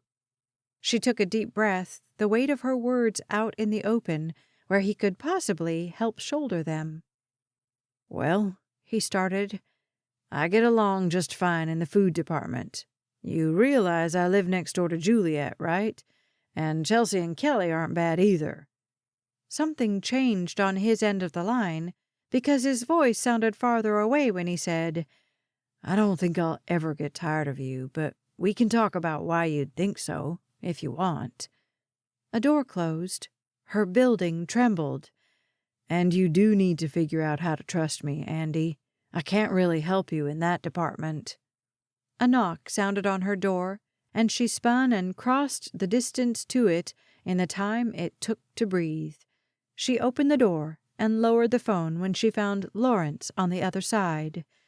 But I'll try, he said, stepping into her entryway and sweeping her into an embrace that felt like home. Nervous energy punctuated every breath Andy took while she waited for the last customer of the day to make her selections. Lawrence had been waiting upstairs in her loft for 20 minutes. He said he didn't mind, and he probably genuinely didn't. I think I like this one. Sandy twisted to look at the back of the jacket. It looks fabulous, Andy said, smoothing her fingertips across Sandy's shoulders. Going somewhere special for Christmas this year? Sandy made a face. Do I ever? Andy forced a laugh. Christmas in Three Rivers isn't the worst. I know, Sandy sighed. I'm just done here, you know? She looked at Andy with such honesty, her heartstrings sang. You bought the pancake house, didn't you? Andy asked. You can't be done here now. Sandy shrugged out of the jacket and handed it to Andy. I'll take this and those jeans, and that reindeer sweater. My mother will love that. She flashed a grin at Andy. And no, I know, I'm not done being in Three Rivers. She turned and headed back into the dressing room for her own jacket. Just done with the men here. Andy understood that more keenly than she'd like to admit. Once she'd ended things with Lawrence, the men she'd dated had been dull, brash, or just plain annoying. She rang up Sandy's purchases and had them wrapped when the woman came out of the dressing room. Saw Lawrence's truck outside, she said as she added her signature to the receipt. Am I keeping you from something? Andy took the slip of paper and tucked it in the till. She gave Sandy a warm smile. Not at all. We're just going to dinner in a bit. Sandy took the bag with her new clothes, her own unassuming grin in place. He's a nice guy. Yeah, Andy agreed, beyond relieved when a rush of jealousy didn't threaten to unseat her. He is. Well, Merry Christmas. Sandy headed for the door, and Andy went with her. Once she'd given the proper holiday salutation, she locked the door and flipped the sign to closed. She should stay and clean up for the Saturday crowd.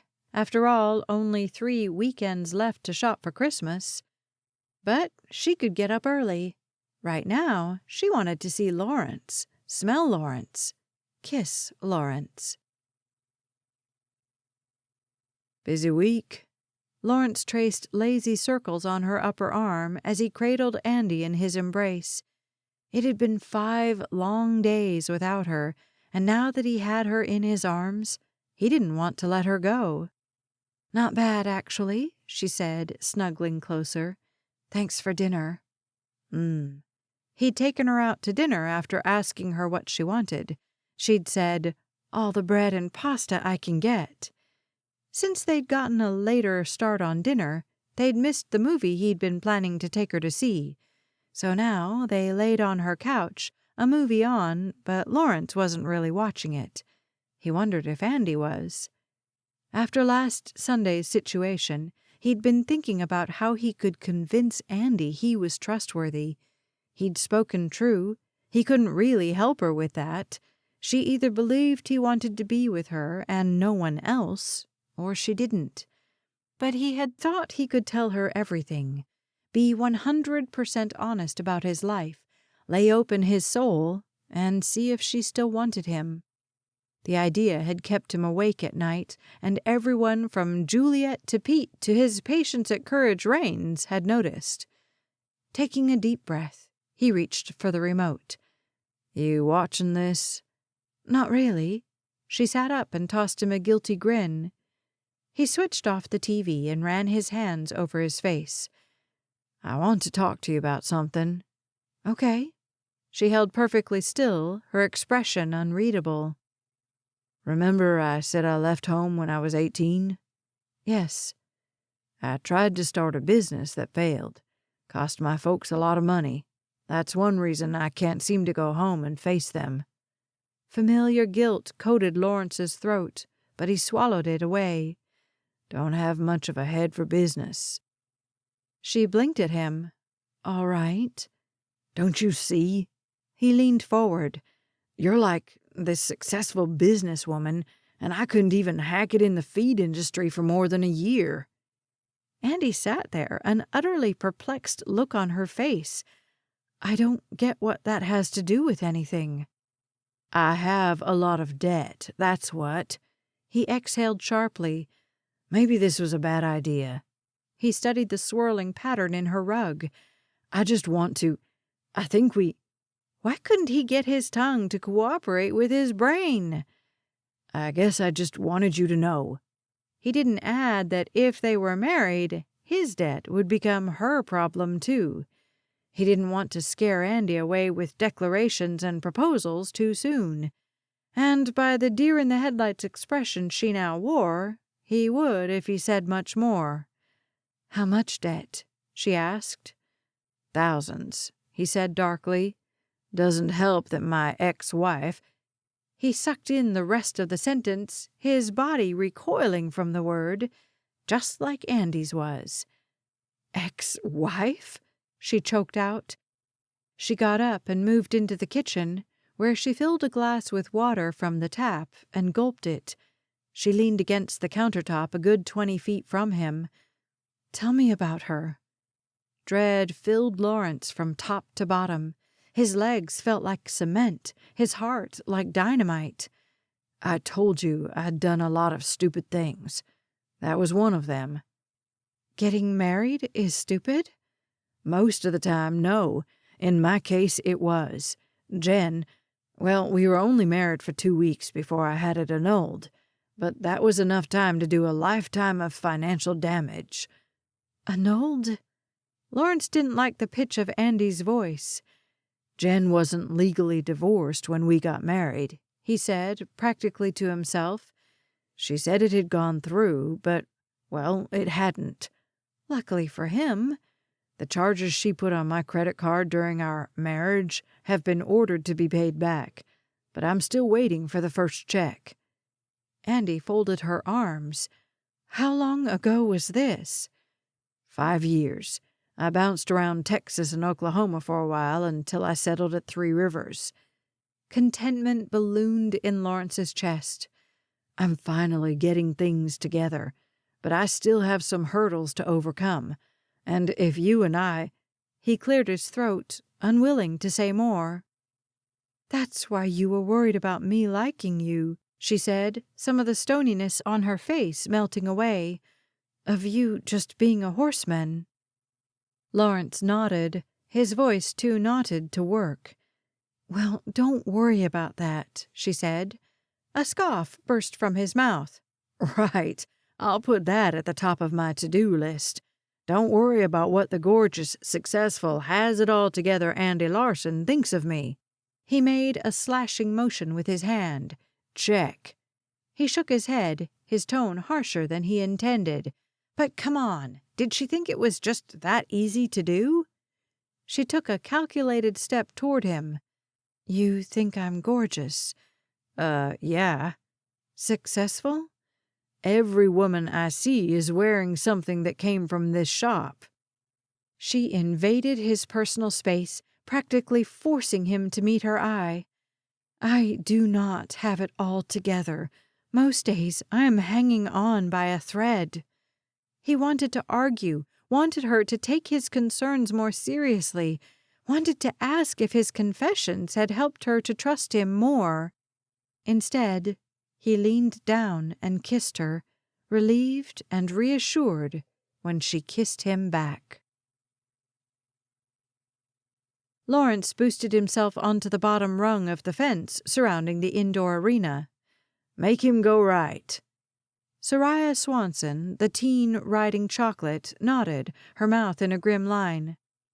Soraya came from a town about 30 minutes east of Three Rivers, the victim of a severe fire that left 70% of her body covered in scars.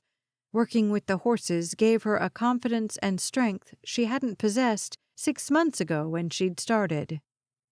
Lawrence watched her bring Chocolate around again, this time muttering at him and pulling harder on the reins. He obeyed at the last moment, stubborn horse that he was. Or maybe he just wanted Soraya to work for her successes. She beamed at Lawrence, who gave her a thumbs up and a grin. Lawrence? He glanced toward Reese, barely taking his eyes from Soraya. Yeah? There's someone here to see you. I'm with... Pete said I should take over. A pit formed in Lawrence's gut. Who is it? Reese shook his head.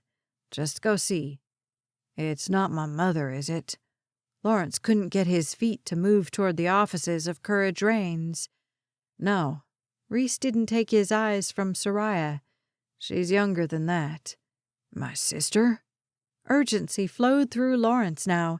He'd told her to call him if she needed anything. His phone hadn't rung in months, since he'd helped her move to San Antonio with her baby girl.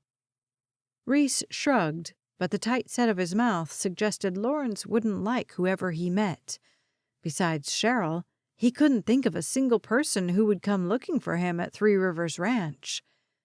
The walk to the lobby seemed to stretch for miles, and he paused at the corner. A woman stood near the front wall of windows, her back to him. She had dark hair and wore jeans and a leather jacket. Nothing remarkable about her. Maybe she was a new patient. Ma'am? He moved forward. You asked to see me? The woman turned, and still Lawrence found nothing familiar in her face. She had dark eyes to match her hair, and when she smiled, it was a bit crooked, like his. "Are you Lawrence Collins?" Yes. Snakes writhed through his veins. What can I do for you? "I'm Gina Collins." She grinned at him, her eyes watering now. "I'm your half-sister."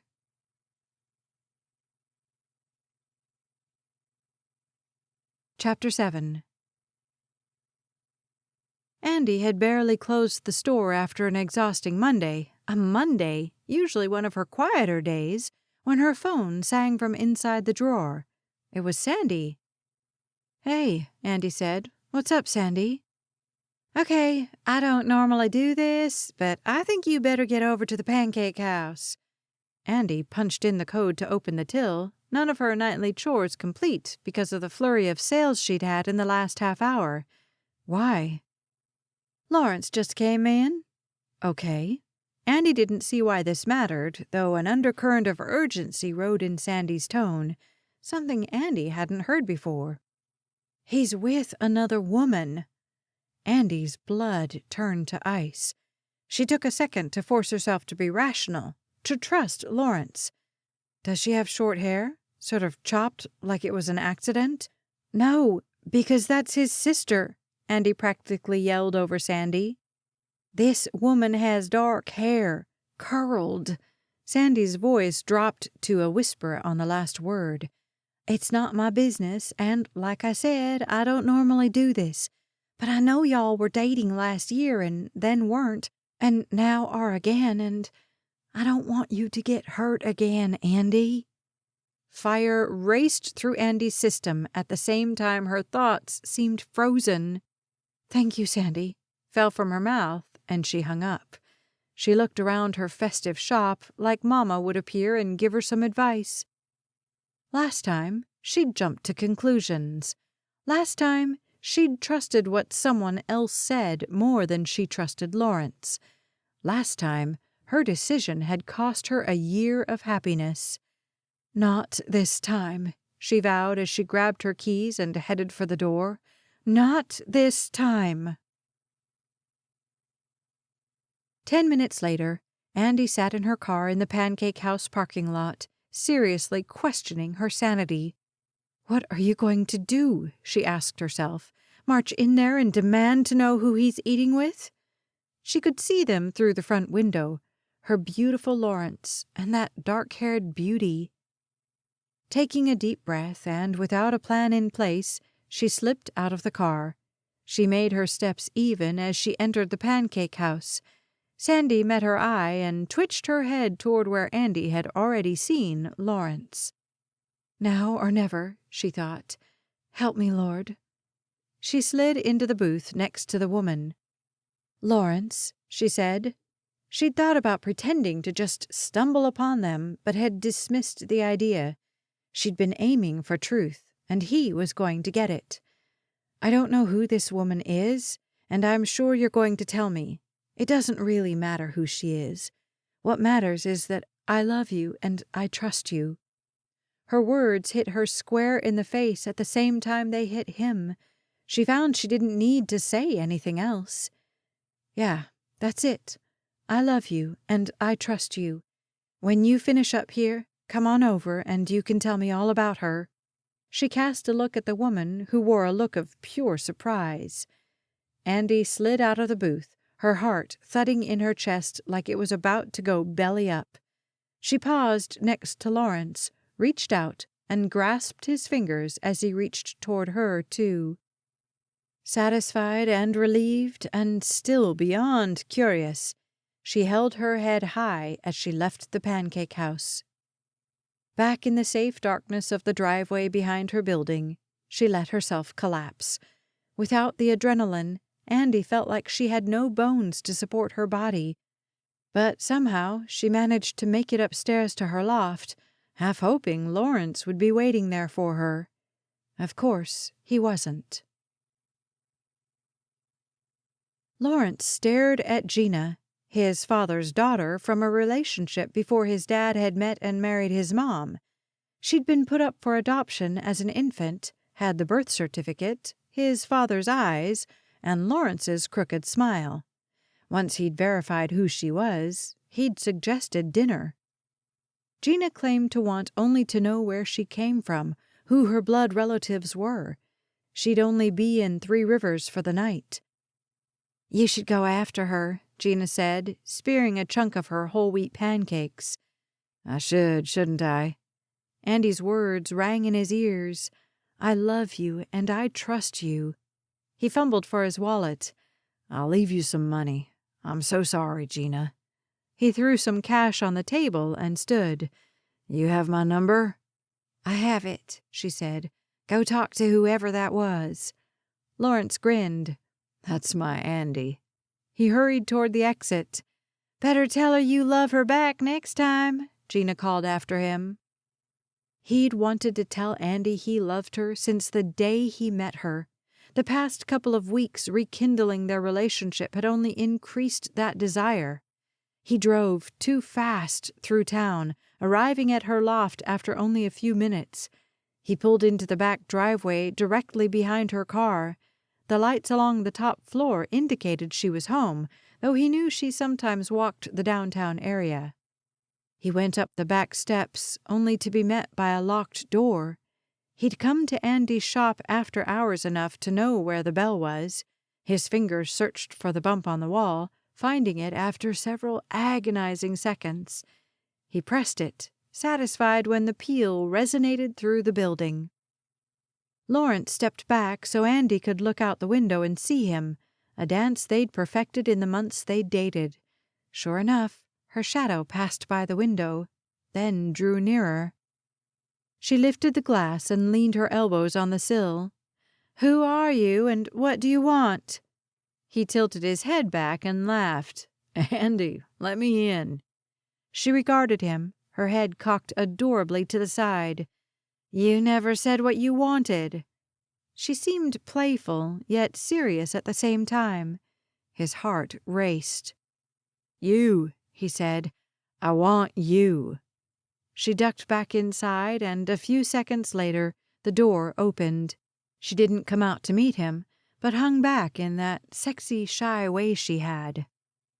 "So that woman is Gina Collins," he said as he crossed the threshold into her boutique.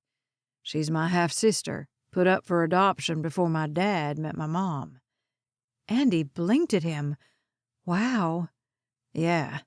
Lawrence's gaze flitted to the storeroom and back to Andy. "Care to show me your new arrivals?" He dashed off a grin.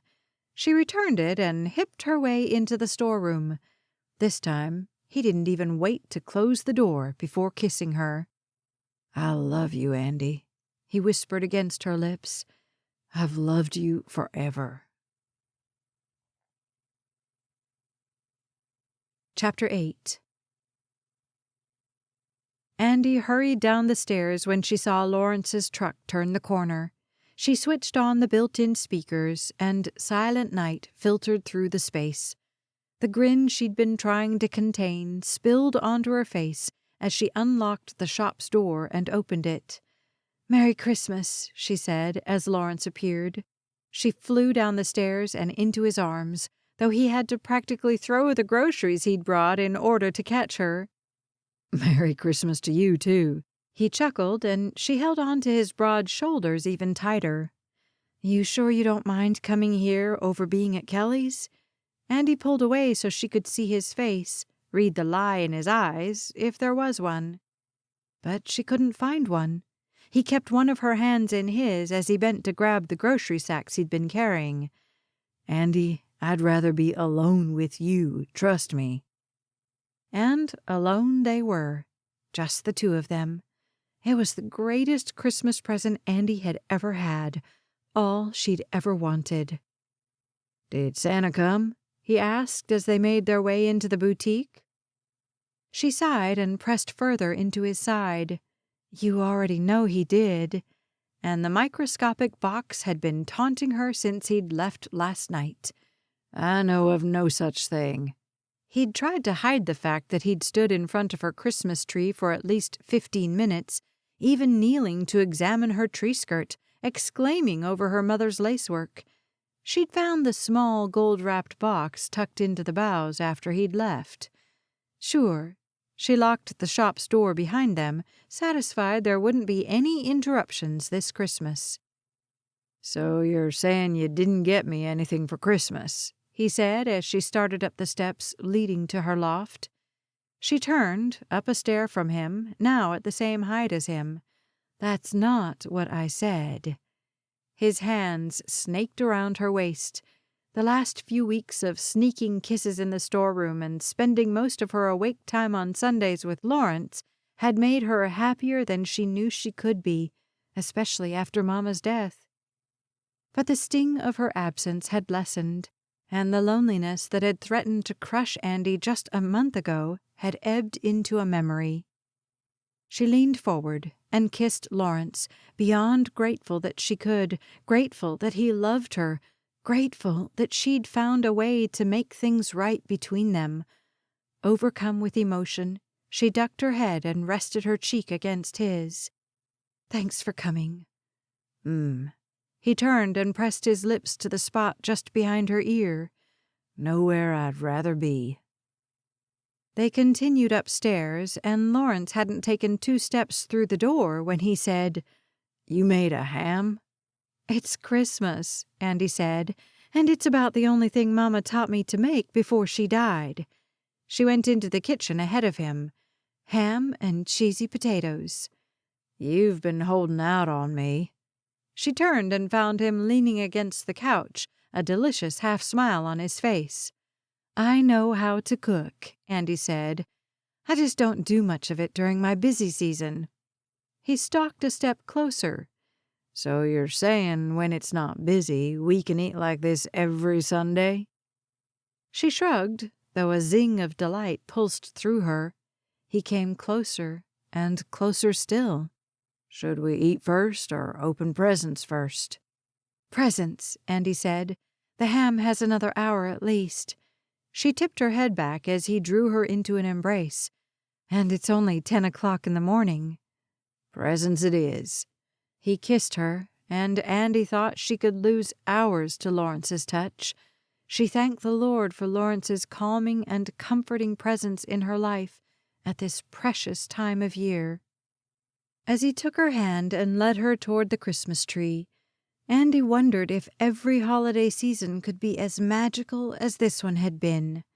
She hoped so. The angry bees that had taken up residence in Lawrence's chest buzzed louder with every step toward the Christmas tree. Andy had obviously already seen the box he'd left last night. It had taken every ounce of self-control he possessed to stop himself from giving it to her then, but he wanted it to be a true Christmas gift. He didn't care if she got him anything, though he was sure she had. The 4 wrapped boxes under the tree hadn't been there last night, and she'd already sent gifts out to the ladies and cowboys at 3 Rivers. "So you sit here." He led her to the couch, "and I'll start." He plucked the box from the branches, his heart beating so fast he thought it might burst. He cleared his throat, and though he'd already said all these words to Andy at some point over the last several weeks, he somehow couldn't order them now. "I've known you were the one for me from the day we met," he said, this part of the proposal completely unplanned. "And I want to be with you for the rest of my life." He thrust the box toward her, unsure of what to say next. She unwrapped the box and took out the jewelry container. Her eyes widened when she looked inside. "Lawrence," she breathed. "It's an emerald," he said, gently taking the box from her fingers as he sat next to her on the couch. "A real one, for your gemstone."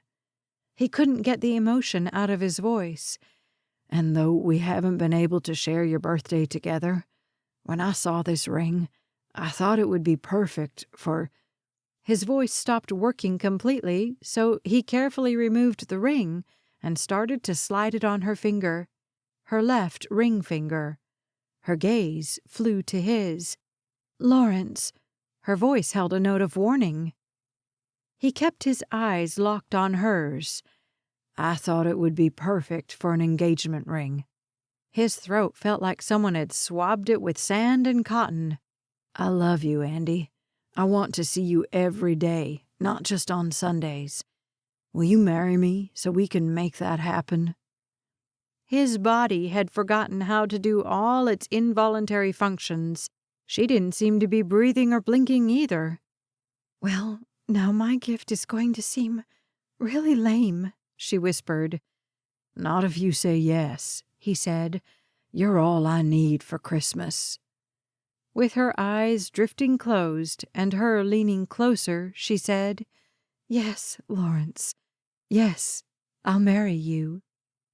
Fireworks popped through his mind, bringing a smile to his lips just before he sealed their engagement with a Christmas kiss.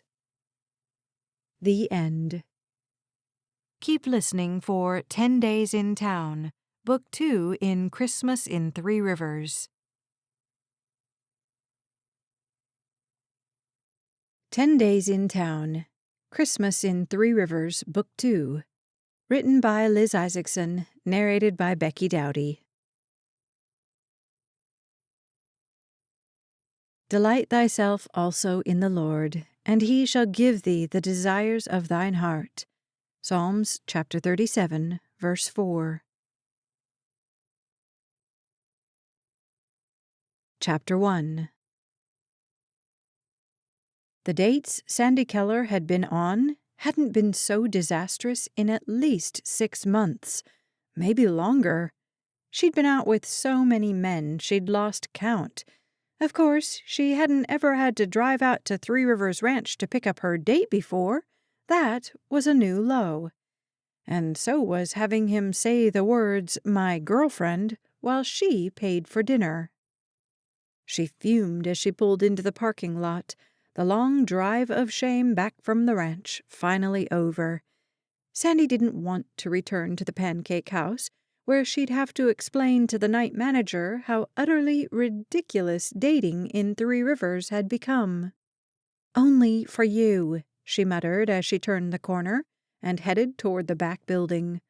Her oasis away from everything, her condo sat around the rear of the building, giving her unprecedented views of the Western Range. Living on the very edge of town had its perks, she supposed. She pressed the brake too hard, jerking her car to a stop. Someone had parked in her designated space, again. Muttering, she backed up and found an uncovered parking spot, eyeing the red SUV like it had done her a personal wrong.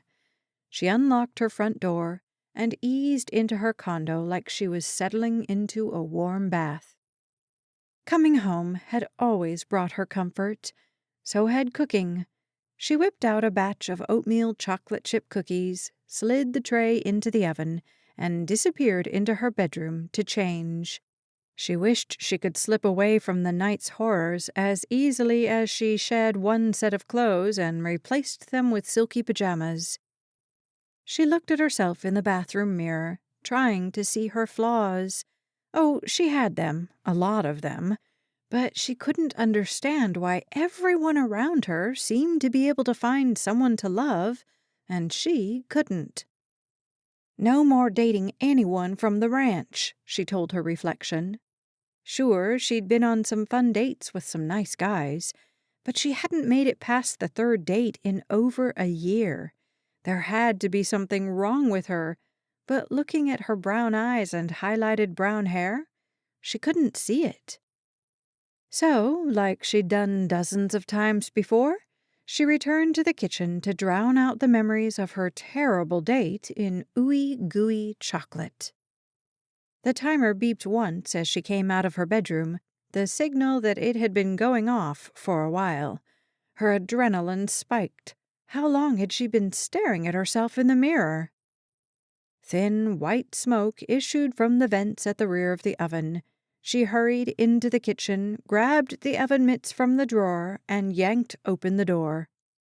Smoke and heat and vapor smacked her in the face.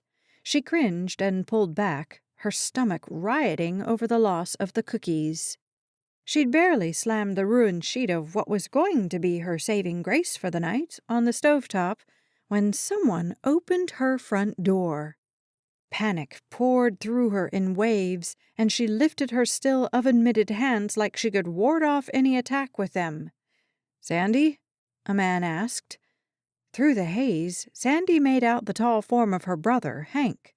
Relief made her sag against the peninsula. Just as quickly, she straightened and marched into the living room. "What are you doing here?" Hank lifted his duffel bag. "We're here for the holidays." He peered at her, something he had to do to actually see her through the smoke hanging in the air. "Did you forget Ma was getting new floors done this week?" He gestured to someone standing behind him. "You said me and Tad could stay here."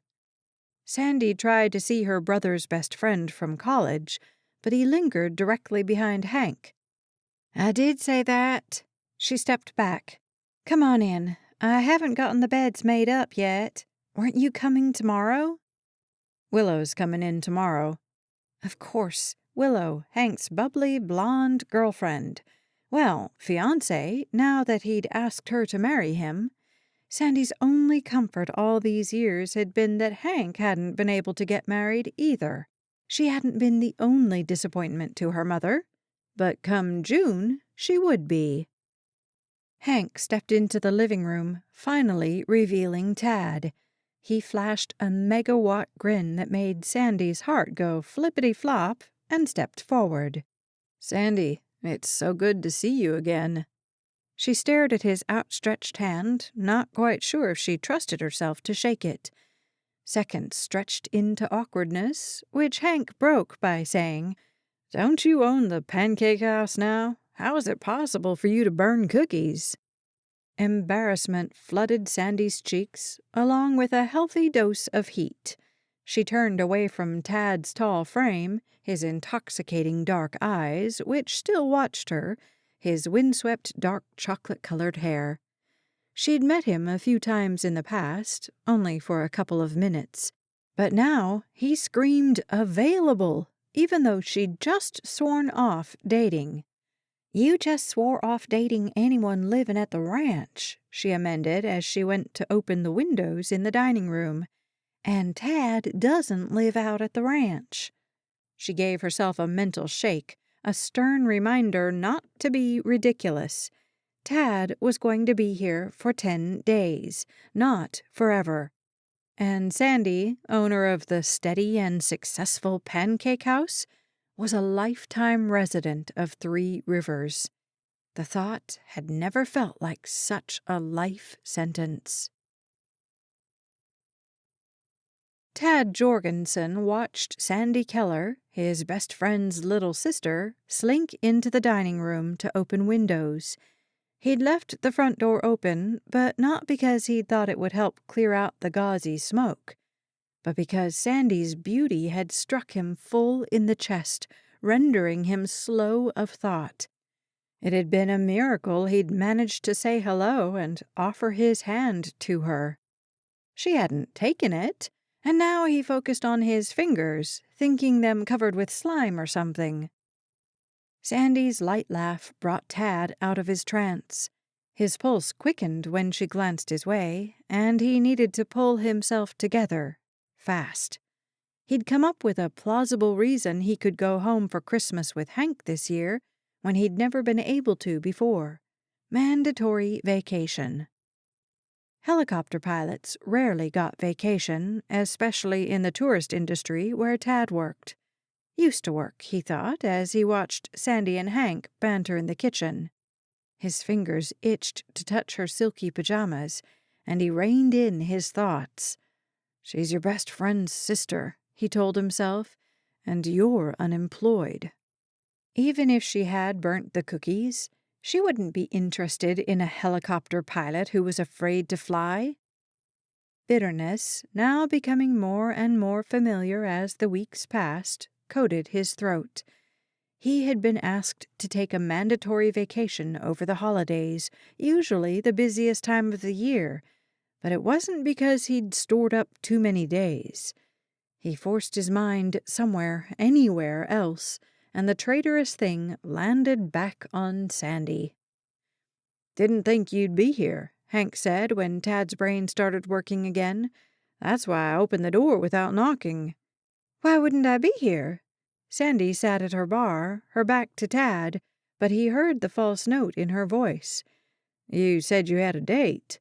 Hank pinned her with an older brother look that said, "Well, why aren't you out?" Sandy's shoulders fell, and her chin dipped for half a beat.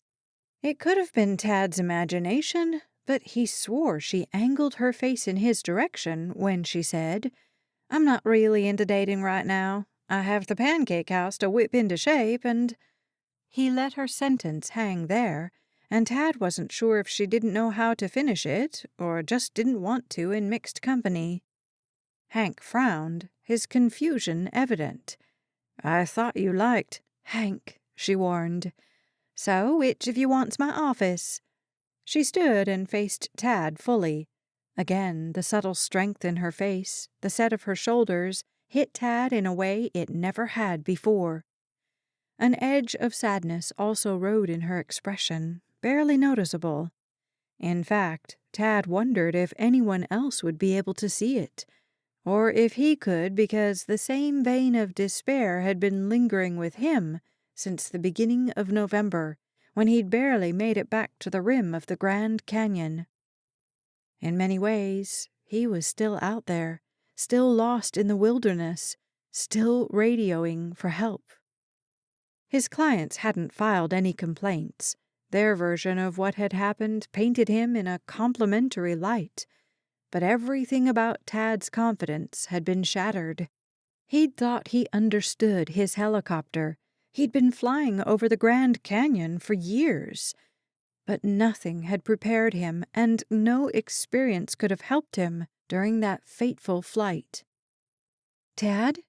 Sandy stood in front of him now, but he hadn't seen her move. "I'll take the office," Tad said. "Sure." He glanced left and right, seeing only one door to the right of the kitchen. That would be her room. On the left, an arched doorway revealed a hall branching in both directions, with a closed door at the junction. He stepped that way. I can set up my own bed, or sleep on the couch, the floor, whatever. He didn't want to add to Sandy's load. She looked and sounded a bit worn down. His attention came back to her when she said, "Let me clean up in there first," with a tremor of trepidation in her tone. He paused upon entering the hall. Her office obviously existed to his right, but he didn't want to enter it unless she approved. "Sure. Is this the bathroom?" "Yeah." Sandy squeezed behind him and entered the office. "I'll just be a minute." She closed the door, that panicked edge in her eye kicking Tad's pulse into a new gear. He turned away, frustrated with himself. He could not be attracted to Hank's little sister, even if she was 27 years old. Tad joined Hank in the kitchen, where he stood at the sink, staring out the window. "Three Rivers," he said, though darkness had fallen an hour ago and not much could be seen. "So much sky," Hank added, and Tad appreciated being able to see something in a way Las Vegas had never allowed. He could see the stars without straining. Coming into town, Tad had felt the smallness of it, and something about it sang to his soul. He hadn't told anyone about the flight that had almost ended his life, and had definitely stalled his career. "So what's here?" he asked Hank. Hank shrugged and turned away from the window. "Small town stuff." He spoke as if small towns had nothing to offer, but Tad craved the tranquility and peace of a place like Three Rivers, somewhere where no one knew him, no one thought of him as a helicopter pilot, no one assumed anything about him. Stay, he thought, and the feeling spread through him slowly, like honey dripping from the hive.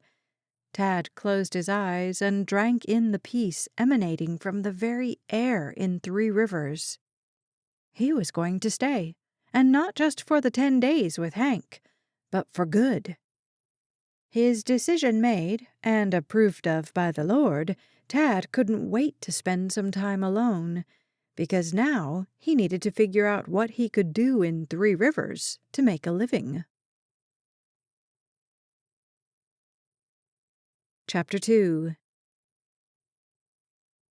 Sandy opened the bottom drawer in her desk and shoved in anything that would fit inside. The computer and desk dominated the room, but she'd also put in a deluxe sleeper sofa that would accommodate Tad's height just fine.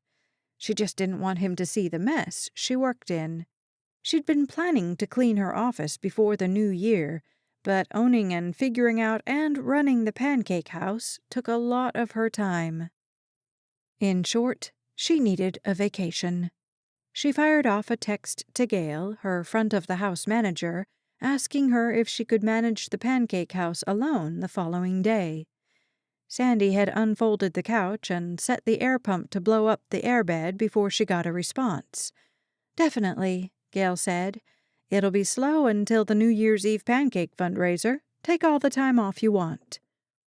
Every muscle in Sandy's body sighed.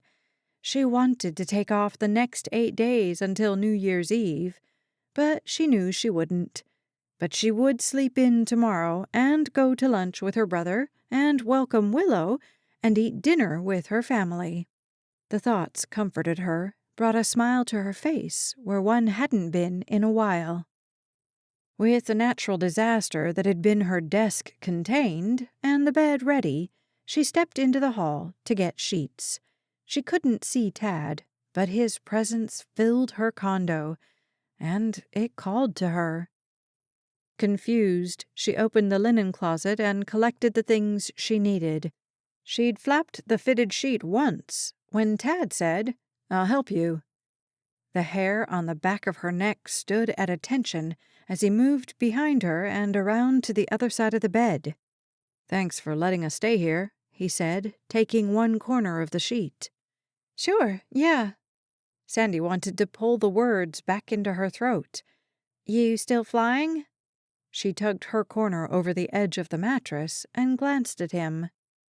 He'd frozen completely, his gaze that same faraway, here but not here look she'd seen in the living room several minutes ago. Sandy had seen this look before, usually on the face of Pete Marshall or Reese Sanders, men who had seen horrific things and somehow survived. But Tad hadn't served in the military. Sandy sidestepped down to the other corner, glad when Tad moved with her. He exhaled as he pulled on his end of the sheet. Yeah, still flying. She detected something strange in his voice and glanced up. His gorgeous eyes hooked hers. She sank into them even though she commanded herself not to.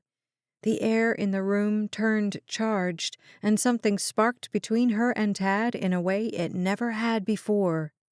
She imagined climbing into his helicopter with him and just flying anywhere but here, flying fast and furious until they ran out of fuel and had to land. And wherever that was would be amazing because it wasn't here. Startled by the depth of her fantasy, Sandy blinked and reminded herself of her reality. Sure, she could take a few days off work. She would. Maybe she'd be able to find her center, restart her passion for the restaurant business, rejuvenate herself for another year of solitude. Tad tossed the flat sheet onto the bed, and Sandy used the distraction to force herself to focus on the situation in front of her.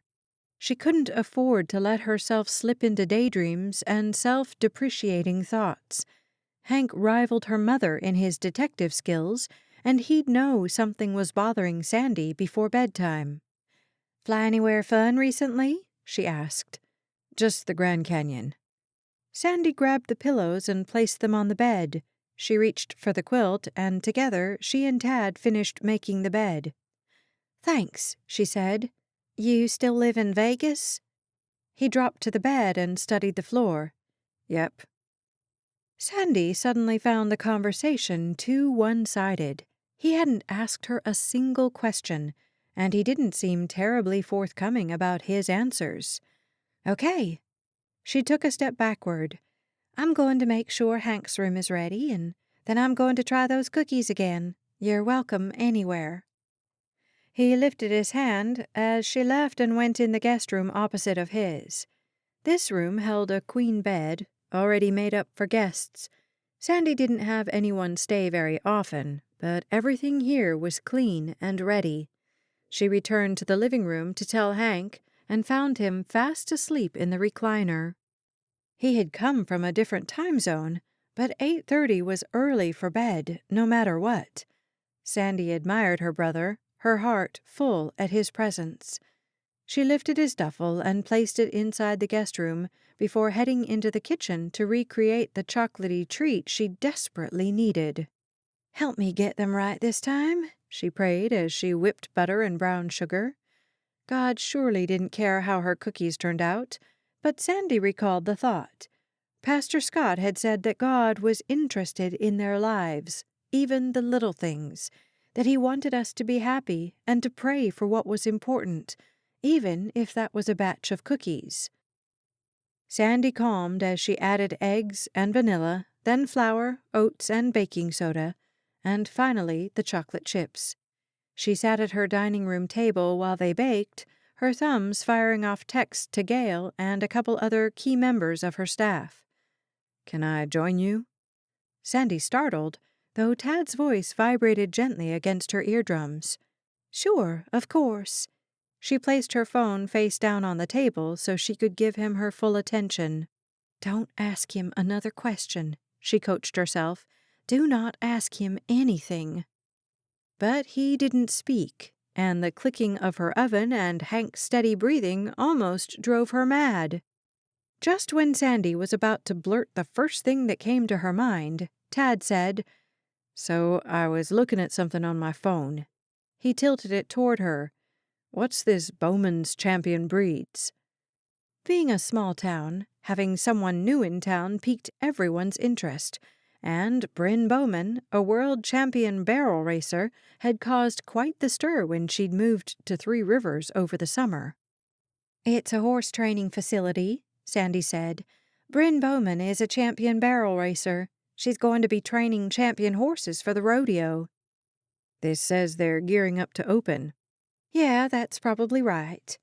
Sandy didn't want to pry, but she didn't understand why Tad cared about a horse training facility out on the ranch. He was about as far from a cowboy as a man could get, and her attraction to him ratcheted up another notch because of it.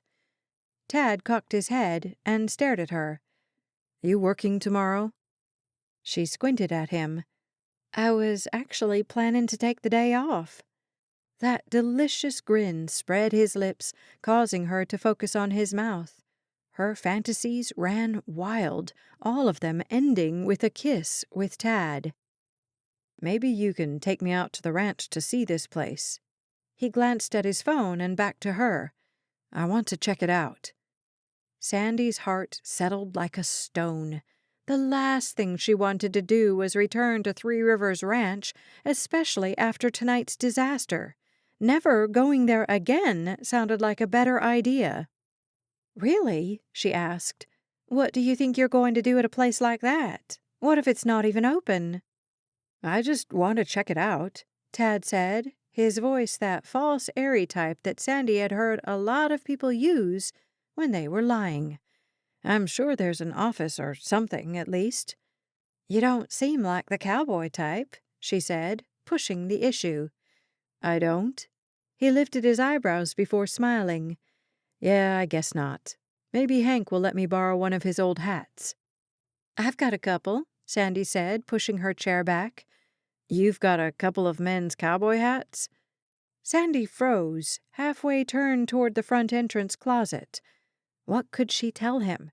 That yes, she had a couple of men's cowboy hats because she'd purchased them for gifts, and then the guy had broken up with her? That she was too busy serving coffee and pancakes to return them? She might as well outline how pathetic she was. Thankfully, the timer went off on the oven, signaling the cookies were done. She turned that way instead and forced a giggle through stiff lips. "Oh, right. Mine are for ladies." She pulled the cookies out of the oven, the desire to eat the dozen by herself raging within her. "So, will you take me out there tomorrow?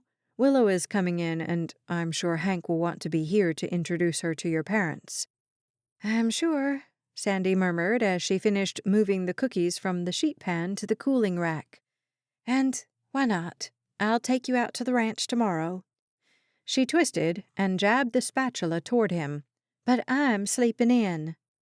Tad's grin nearly melted her insides. Sandy thought she'd never need to find comfort in the arms of another chocolate chip cookie if she had him to come home to every day. "This says they don't open until 10, he said. Does that work?" She picked up a warm cookie, pleased at how perfect this batch had turned out. "As long as we leave at 10. It's a 40-minute drive."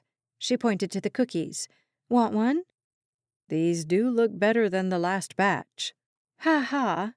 Her natural instinct was to slap playfully at his impressive bicep, especially after his flirtatious statement and delivery. But she snatched up another cookie instead. She couldn't flirt with Tad. Could she? Her feelings swirled like a tornado, and by the time they'd eaten their way through most of the cookies, the conversation lighter and easier, Sandy felt wrung out. She escaped to her bedroom at the same time Tad did, Hank still snoring softly in the recliner. She fell into bed since she already wore her pajamas, and though her mind felt bruised from all it had been through today, the one shining ray was Tad. The next morning, Tad felt like he was gearing up to take a group of tourists over the deepest part of the Grand Canyon. Though he'd been flying for a decade, the nervous buzz of bees in his gut never went away, not until he brought them all back to the rim safely. But he was nowhere near the canyon now, and he'd already decided to give up piloting completely. So, as he brushed his teeth and combed his hair, He couldn't quite figure out why he felt like he could fall off a cliff at any moment. He stepped out of the bathroom and put his toiletry bag in his suitcase. Behind him and around the corner, he heard the low warble of Sandy's voice as she bustled around the kitchen. His nerves rioted, and everything became clear. Tad had always craved an adrenaline rush. It was what got him into flying helicopters in the first place. He actually enjoyed the tremors in his stomach, lived for the rush of hovering over the Green River and doing a buzz by Hoover Dam. And now, everything in him wanted to see Sandy, smell Sandy, and get closer to Sandy. He smoothed his palms down his jeans as he went into the kitchen, expecting to see her fresh from bed, maybe without makeup and just getting ready to shower. Instead, she stood in front of the French doors that led to her small balcony, her back to him. Her dark hair cascaded down her back in soft curls he wanted to run his fingers through. He fisted his hands, wondering if his attraction to her would be approved of by her brother. Tad glanced over his shoulder, but Hank's door stayed shut. Maybe what Hank didn't know didn't need to hurt him. And why would Tad dating Sandy hurt Hank? Tad was a good guy, even if he was currently unemployed and not telling anyone why. She wore a long-sleeved green sweater and a pair of jeans that hugged every curve. Tad cleared his throat and forced his attention to the coffee maker. Sandy turned and nearly sent his adrenaline to the moon with her dazzling smile. "Mornin'," she said. "You just put in one of those pods." She pointed to the counter. "Choose the flavor you want, pop it in, hit brew."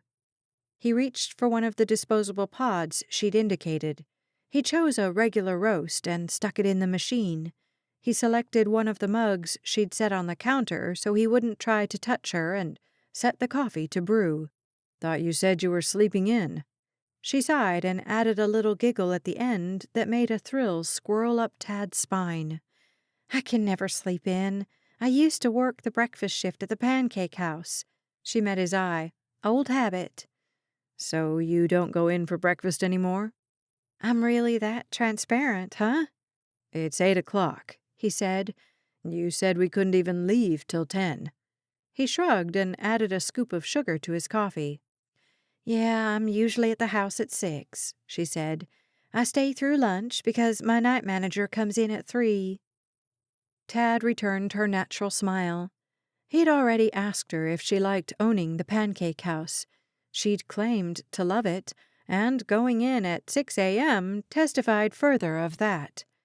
Standing there with her, sipping coffee that desperately needed a shot of hazelnut cream, Tad couldn't think of a single thing to say. He just liked being with Sandy. The quaking in his gut had gone out, and he didn't feel the need to stuff this silence with awkward questions. The urge to tell her he'd quit flying surged to the front of Tad's brain. The words sat on the edge of his tongue. But she'd already asked if he was still flying, and he'd said he was. He'd been in 3 Rivers for 12 hours, talked with Sandy for maybe 2. He barely knew her, even if he felt comfortable with her. "Maybe we can go get some pancakes," he said, "since you didn't want to leave until 10 and all. I'd like to see your house." A sparkle entered her eye. "You really want to?" Tad took a step closer, his eyes seemingly unable to look anywhere but into hers. Dozens of lines ran through his mind, but he managed to say, "Sure, why not?" casually, like he wasn't aching to see what the pancake house had to say about Sandy Keller. "I'll wake Hank." Tad's spirits fell, and he hid his emotion behind his coffee mug. Sandy flounced out of the kitchen while Tad wondered, again, why he thought getting to know his best friend's little sister was a good idea. He'd barely swallowed another mouthful of coffee when Sandy returned. "Hank's picking up Willow in Amarillo at 11. He can't come." Her fingers worried themselves around each other. "Then he's taking her to lunch in the city before coming back out here." Her gaze flitted around the room. "I guess he'll be back around 4. My mother's making Christmas Eve dinner, something she's never done before." A measure of bitterness accompanied her words. "Ham, I heard," Tad said, cursing himself for not saying something more soothing, more comforting. "It's totally overrated. Turkey is a much better Christmas meat." "Stop talking," he commanded himself, but Sandy smiled at him. "I totally think turkey should be eaten at Christmas," she said. "My mom always dries out the ham." An opportunity bloomed in Tad's mind. "Well, let's eat as many pancakes as we can now." He offered her his arm, surprised at himself, and even more shocked when she slipped her hand into the crook of his elbow. Though he wore his jacket already, fire came with the weight of her arm in his. He tucked her close, unsure of what the heck he was doing. "And then we can get lunch, too," he finished. "You need your purse or anything?" "It's in my car." "You leave your purse in your car?" "It's 3 Rivers." She opened the door. "You grew up in a small town, Tad. You know how it is." He did, so he nodded, but he was drunk on the sound of her voice saying his name. He went with her down the steps and to a red sedan. "Someone parked in my spot," she said, glancing down the row of cars. "Looks like they're gone now." "Does that happen a lot?" "More than I'd like." "And yet you leave your purse in your car." He scoffed and chuckled at the same time. "Sounds like 3 Rivers isn't all it's cracked up to be." She swatted his arm, and he pulled her closer to his side. She paused, and he did too, and time seemed to as well. Sandy looked up at him, and he looked down at her, and Tad knew in that moment that the attraction he felt for her wasn't one-sided. "Tad," she said. He waited for her to continue. When she didn't, he took a deep breath and forced reason into his thoughts. Adding a smile to his actions, he stepped away from her, veering toward the passenger side of her car. She unlocked it, the sharp sound of the locks breaking the moment, and the awkwardness between them. He folded himself into her tiny car and buckled up, keeping his focus away from her by training his eyes out the window. "This is a beautiful town," he said. "I guess." "You guess?" He dared a quick look at her, but couldn't read her expression so fast. She pulled out of the parking lot, and Tad couldn't help himself. He stared at her, troubled by the long pause and the crease between her eyebrows. She pulled onto the road, pointing the car east. "I've lived here my whole life." Her fingers flexed on the steering wheel. "Ah." Tad remembered his teenage feelings of being trapped in the small Wyoming town of Stillwater, where nothing ever happened and nothing was worth staying for. He'd left as fast as he could and only returned to visit a couple of times a year. He'd completed his pilot training in Los Angeles and chosen a job in another big city. He loved the activity, the constant noise, the eclectic mix of people. Or at least he had. Now, the thought of 600,000 people surrounding him brought a panicked edge to Tad's thoughts he couldn't rationalize. Tall buildings reminded him that he could fall, that he was human, that his life could end with simple decisions like feathering the throttle when he should have given it more gas. He pushed the memories of that flight from his mind.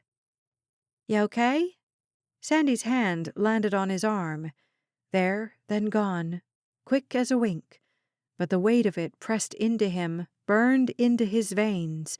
He wanted to reach for her hand, have skin-to-skin contact. "Fine." He forced through a narrow throat. Sandy frowned, but smoothed over it a moment later. "Okay, well, we're here." She gestured out the windshield. Tad's stomach revolted. How long had he disappeared inside his memories? Too long, just like he'd done for weeks now. Months, if he were being honest. Be honest. The words sounded in his head like a siren, and he shifted so he faced Sandy. "I'm not really okay." The raw emotion in his voice scared him. Sandy blinked, her eyes softening. She reached across the console and took one of his hands in both of hers. Through Tad's panic and fear, a jolt of electricity came with the touch. "Well, let's go get a short stack and talk about it." She released his hand as fast as she'd taken it and opened the door. Tad took a deep drag of her perfume-scented car, unsure of where the conversation would lead, but desperate to have it at the same time. He'd only ever really talked about the flight with his boss, and even then it was all logistics, not how the experience had changed Tad. But changed him it had. He stood, glanced around at the brilliant December sky of Texas, and closed his eyes. Thank you, Lord. When he opened his eyes, Sandy waited for him near the hood, her expression concerned, but not judgmental. "You ready?" "Ready," he said. For what? He wasn't quite sure, but his word almost sounded like a promise. Chapter 3. Sandy knew something wasn't quite right with Tad. She'd known it last night, too. Curiosity tugged at her, and she tried to dismiss it. Just because she was small town didn't mean she had to enjoy gossip. The bell on the door rang as she entered, and Gale froze her to the spot with a withering glare. "What are you doing here? You took the day off."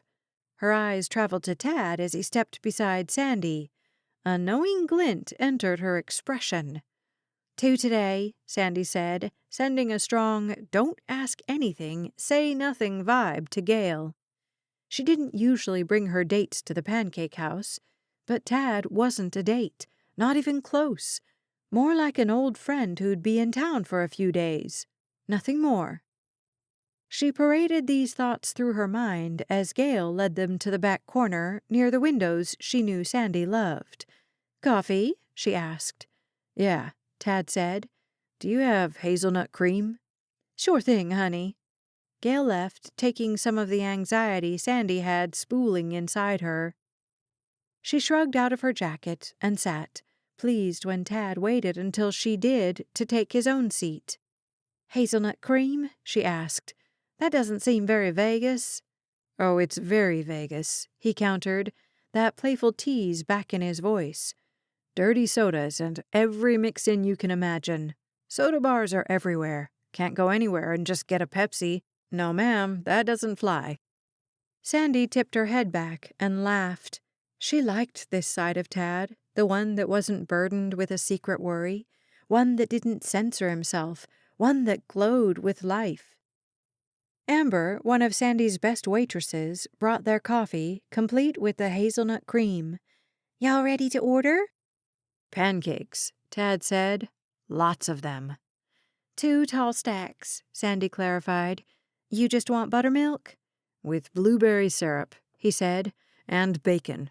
I want a lot of bacon, too." "Bring the man a lot of bacon." Sandy smiled first at Tad and then at Amber. The girl returned the smile and turned away. Sandy's jovial mood went with her. "So," she started, "about you disappearing in the middle of a conversation." A pained expression shot across Tad's face. "Is that what I do?" "Twice now." Sandy settled her elbows on the table like she didn't much care what haunted him.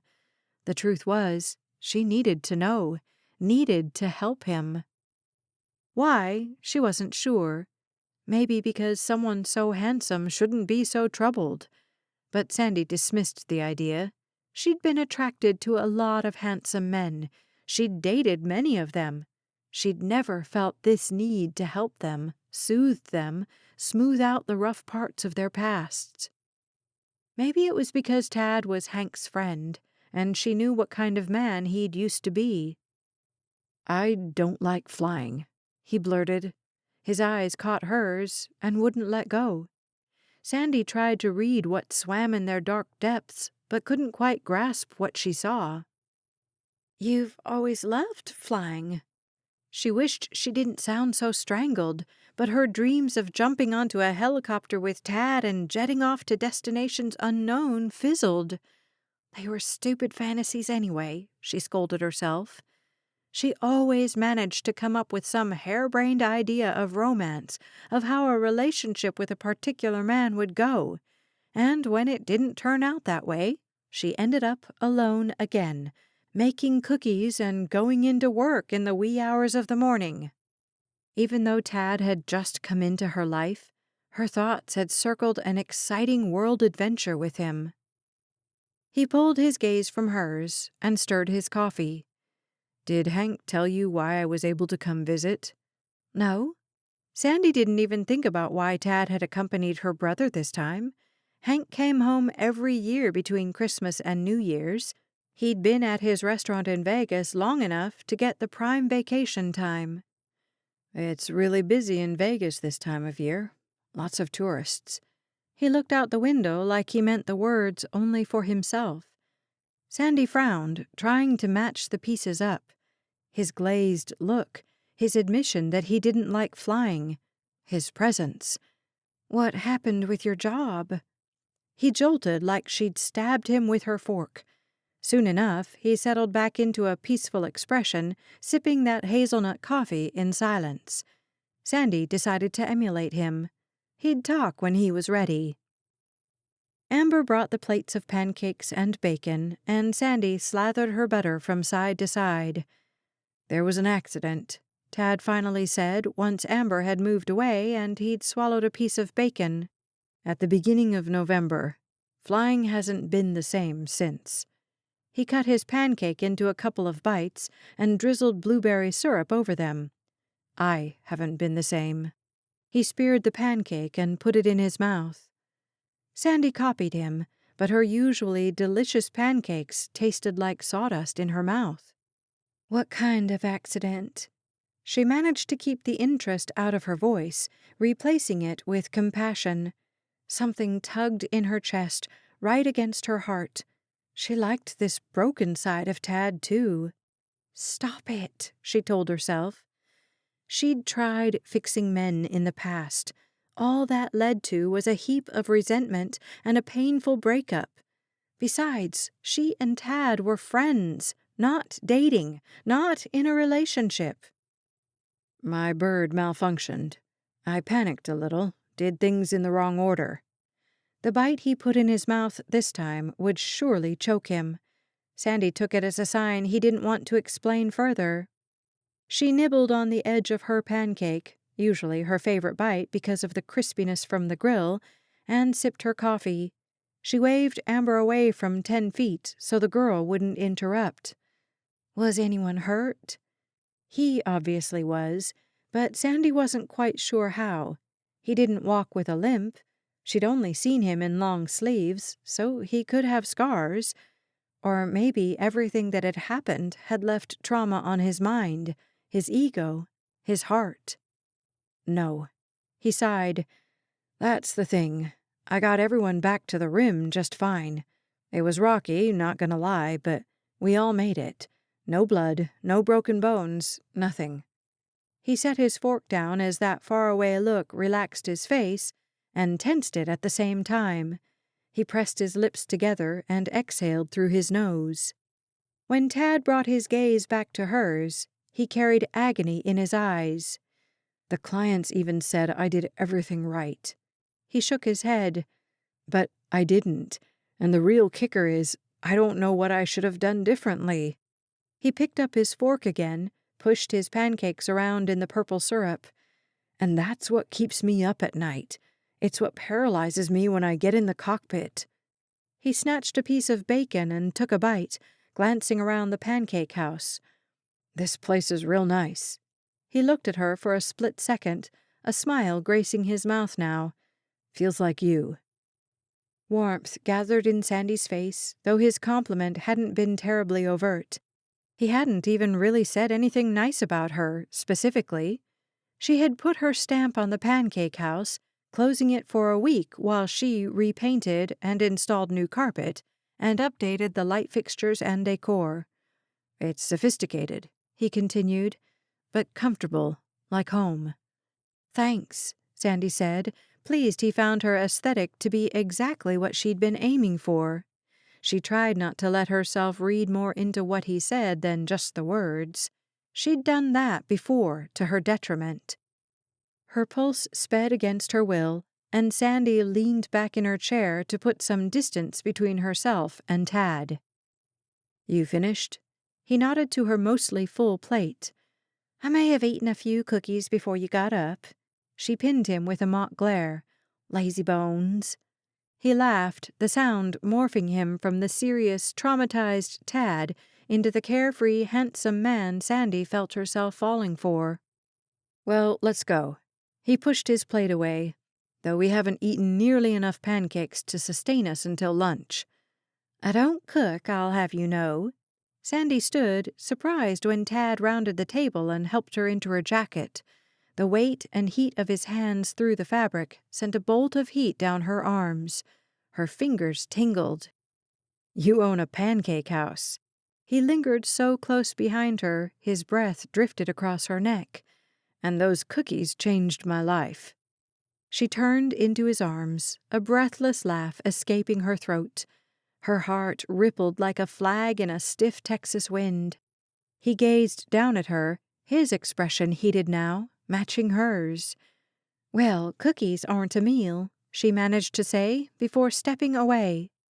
Gail's gaze on Sandy's back felt like a load of bricks, and Sandy would not do something right here in her pancake house she couldn't take back, couldn't explain, couldn't maintain. Because though Tad had just said he didn't like flying, he hadn't said he wasn't going back. Sandy headed for her car, reminding herself that Tad was only in town for a visit. He wasn't going to stay permanently. The fact made her heart do a double beat before it settled into its normal rhythm, completely resigned to only enjoying Tad for a few more days. Tad's excitement grew with every mile that passed between town and the ranch. The openness of the land calmed him, coated his raw nerves in a balm he hadn't known existed. Three Rivers reminded him a lot of Stillwater, but his hometown had never felt so welcoming, or a place where he could be Tad Jorgensen without any strings. He released a breath, and it felt like the invisible band that had been binding his lungs for the past 2 months had snapped. Finally. A text came just as Sandy turned from asphalt to dirt. He glanced down and caught Chuck's name before the screen darkened. The tension returned, but Tad pushed it back. It felt so good to just breathe, and he didn't want to let that go just yet. His boss could wait. Probably just checking up on him anyway. Tad wasn't expected to be back until after the new year. Sandy rounded the corner, her knuckles so white Tad sensed a storm beneath her happy surface. "I should have rented a car," he said. "Then you wouldn't have to wait for me." "I don't mind waiting." She pulled up to a large barn sporting a sign that read, "Bowman's Champion Breeds." But she looked like she minded. Sandy stared straight out of the windshield, seeing something besides the innocent barn in front of her. "I just want to talk to... What did you say her name was?" "Bryn." Bryn. Tad put the name in his memory, thinking about a girl he knew from Stillwater whose name was Lynn. Bryn rhymed, and he knew he wouldn't forget. He opened the door and got out of the car. A winter wind whipped across the range, nipping at his jacket and tousling his hair. He smiled into it. Even the winter in Three Rivers couldn't be nasty. Not really. A woman opened the door to the barn and leaned into the jam. "Mornin'," she said. Her dark hair had been contained in a braid that came over her shoulder, and she wore a cowboy hat that threw her face into shadows. "Are you Bryn Bowman?" Tad stepped forward to shake her hand. "I am. What can I do for you?" "I have a few questions about what you do here." Tad glanced around, trying to take in the arenas, the fenced areas, the barns in one single swoop. The inkling of an idea toyed in the back of his mind. "I train horses to be rodeo champions," Bryn said, looking him up and down. "You ride?" "Oh, no." Tad chuckled at the very thought. "I'm not into rodeo." Bryn finally smiled. I didn't think so. Tad cocked his head and peered at her as Sandy finally joined him. What does that mean? It means I can tell who the rodeo boys are, she said. I can usually peg what event they do. She glanced up. And you're not even wearing a hat. She looked at Sandy.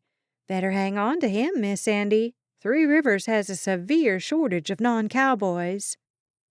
Every muscle in Tad's body stiffened. We're not. Pink stained Bryn's cheeks. Oh, sorry. She spoke more to Sandy than to Tad. I mean, Sandy's great. Better stop while you're ahead. Bryn laughed. Come on in. If you're not a cowboy, I really want to know what you think I can help you with. With horror still holding his body hostage, Tad looked helplessly at Sandy. She wore a smile and a mischievous sparkle in her eye. I am pretty great. And pretty, he said. I mean, I think you're pretty, and you're great, and... Ted wanted to stuff old socks in his mouth just to get himself to shut up. Sandy's blush assured him he hadn't messed up too badly. Yet. So what are you doing here? She asked as she made to follow Bryn into the barn. I need a new job, Tad said, and my dad raised horses and ran a boarding stable. Sandy froze. So you want to work out at the ranch? No. Tad tugged her to get her to move, but she wouldn't. Not necessarily. I just want to see what Bryn does here. Maybe I can partner with her. But you'd still drive out here to work each day? Maybe. Tad tried to see further into the barn, but it looked like all hallways. I don't know anything yet. When do you have to be back in Vegas? January 3rd. Tad swallowed back the confession that he was one text away from quitting. I just want to explore some options. He reached out and tucked Sandy's highlighted hair behind her ear. I'm not making any major decisions today. She leaned into his touch, and Tad wondered if she'd let him kiss her, right here in this barn that smelled like sawdust and horseflesh. Tad had never wanted so badly to kiss a woman, and that got his feet moving like nothing ever had. He could not kiss Hank's sister, not without at least talking to his friend, not when he didn't have a future to offer her. Chapter 4. Sandy smiled and smiled and smiled through dinner. She'd never felt more like a Barbie doll. But Willow was blonde and bubbly and bright. She complimented Hank perfectly. If Tad hadn't been there, Sandy would have dissolved into a puddle of goo by the time they said grace. As it was, the steadiness of the man beside her kept her in the conversation, lulled her jealousy back into the dark recesses of her mind, prompted her to laugh at appropriate times, and stay engaged. But ugh, engaged. It was the last thing Sandy wanted on her mind. Willow flashed her diamond ring at every opportunity, or maybe it just seemed that way to Sandy. Either way, Sandy's mother and daddy had completely fallen for Willow's charms by the time they took their coffee in the living room. Hank, can I talk to you for a second? Tad's question blindsided Sandy. He wasn't going to join them in the living room? She had to go in there with her parents and Willow alone? She stared at him, silently pleading for him to offer her his elbow like he'd done a few times today. She hadn't realized how reliant on him she'd become. Sure thing. Hank kissed Willow before she proceeded into the living room, like they couldn't ever part without exchanging a kiss first. Sandy nearly rolled her eyes. But her mind lingered on kissing, and if she could share one with Tad. She'd spent the day with him, and it had been one of the best days of her life, bar none. By far one of the better dates she'd had in a couple of years.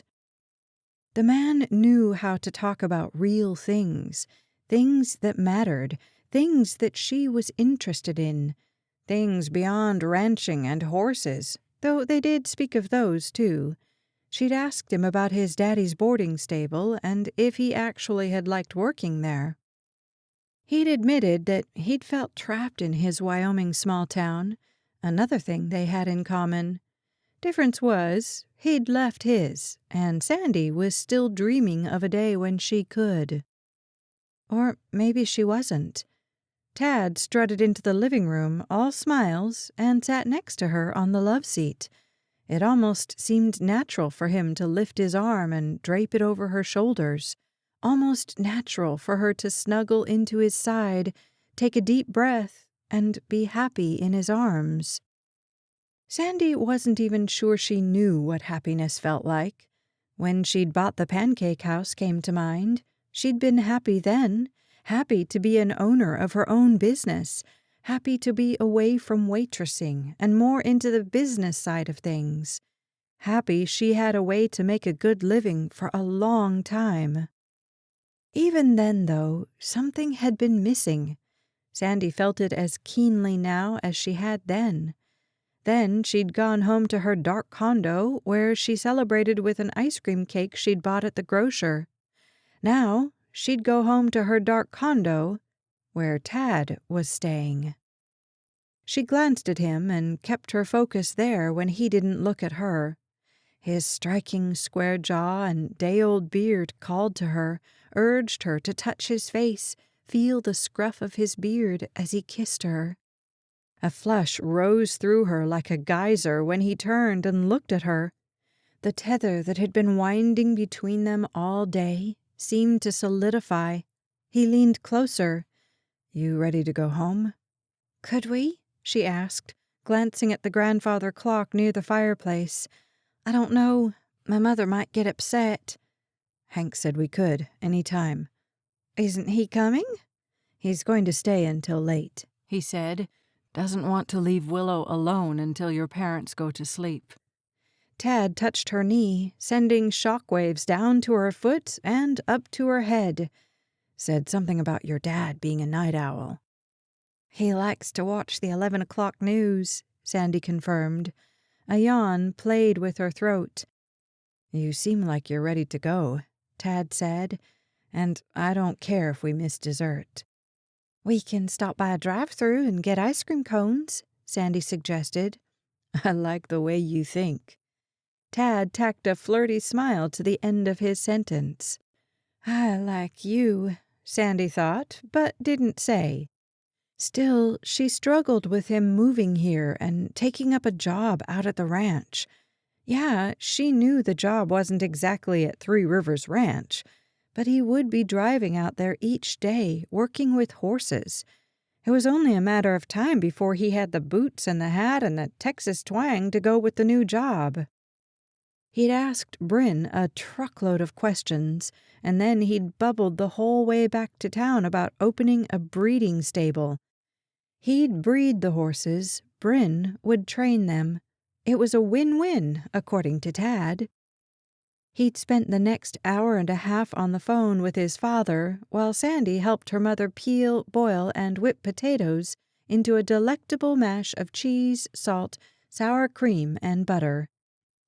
"Not feeling well." Sandy looked up, surprised to see her mom embracing Tad. "Well, you get on back to Sandy's and lie down." "I will, ma'am." She scrambled to her feet when Tad looked at her pointedly. "Thanks for dinner, Mom." "Tad says he's going to get you two dessert." Her mom smiled at Tad like everything he touched turned to gold. Sandy actually wanted to find out if that was true. "Ice cream," Tad confirmed. He opened the door and ushered Sandy through it. She'd never been more grateful in her life. When they'd escaped the halo of light from the porch, he slipped his hand into hers.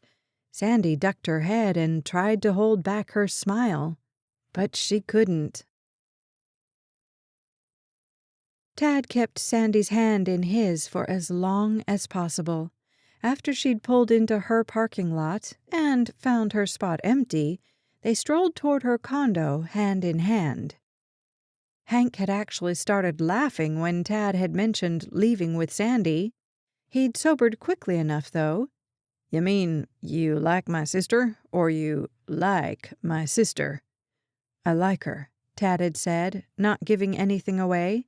She was nice to me today, spent her whole day off with me. I just want to thank her. He'd spoken true. He wanted to thank her. Maybe with a kiss. When Hank had boldly asked him that, Tad had shrugged. Don't know that she feels the same. You be careful with her, Hank warned. She hasn't had much luck with men. That hadn't helped Tad's self-conscious worries about being good enough for Sandy. Sandy, who owned a successful and thriving business. Sandy, who seemed to have every aspect of her life together, right down to automatic lights that switched on when she unlocked her front door and entered her condo. Tad took a deep breath. He hadn't imagined the connection between them, and he wanted to explore it a little bit. Probe, push, prod. He closed the door behind them, his heart suddenly bobbing in the back of his throat. Too bad everywhere had closed early for Christmas Eve, he said. We didn't get our ice cream. I have lots. Sandy scooted into the kitchen, where she produced a box of ice cream sandwiches, a container of Ben & Jerry's, and a tub of peanut butter cup ice cream. I have some of that chocolate topping that hardens if you want that. It's fine, he said, grabbing an ice cream sandwich. I'll have one of these.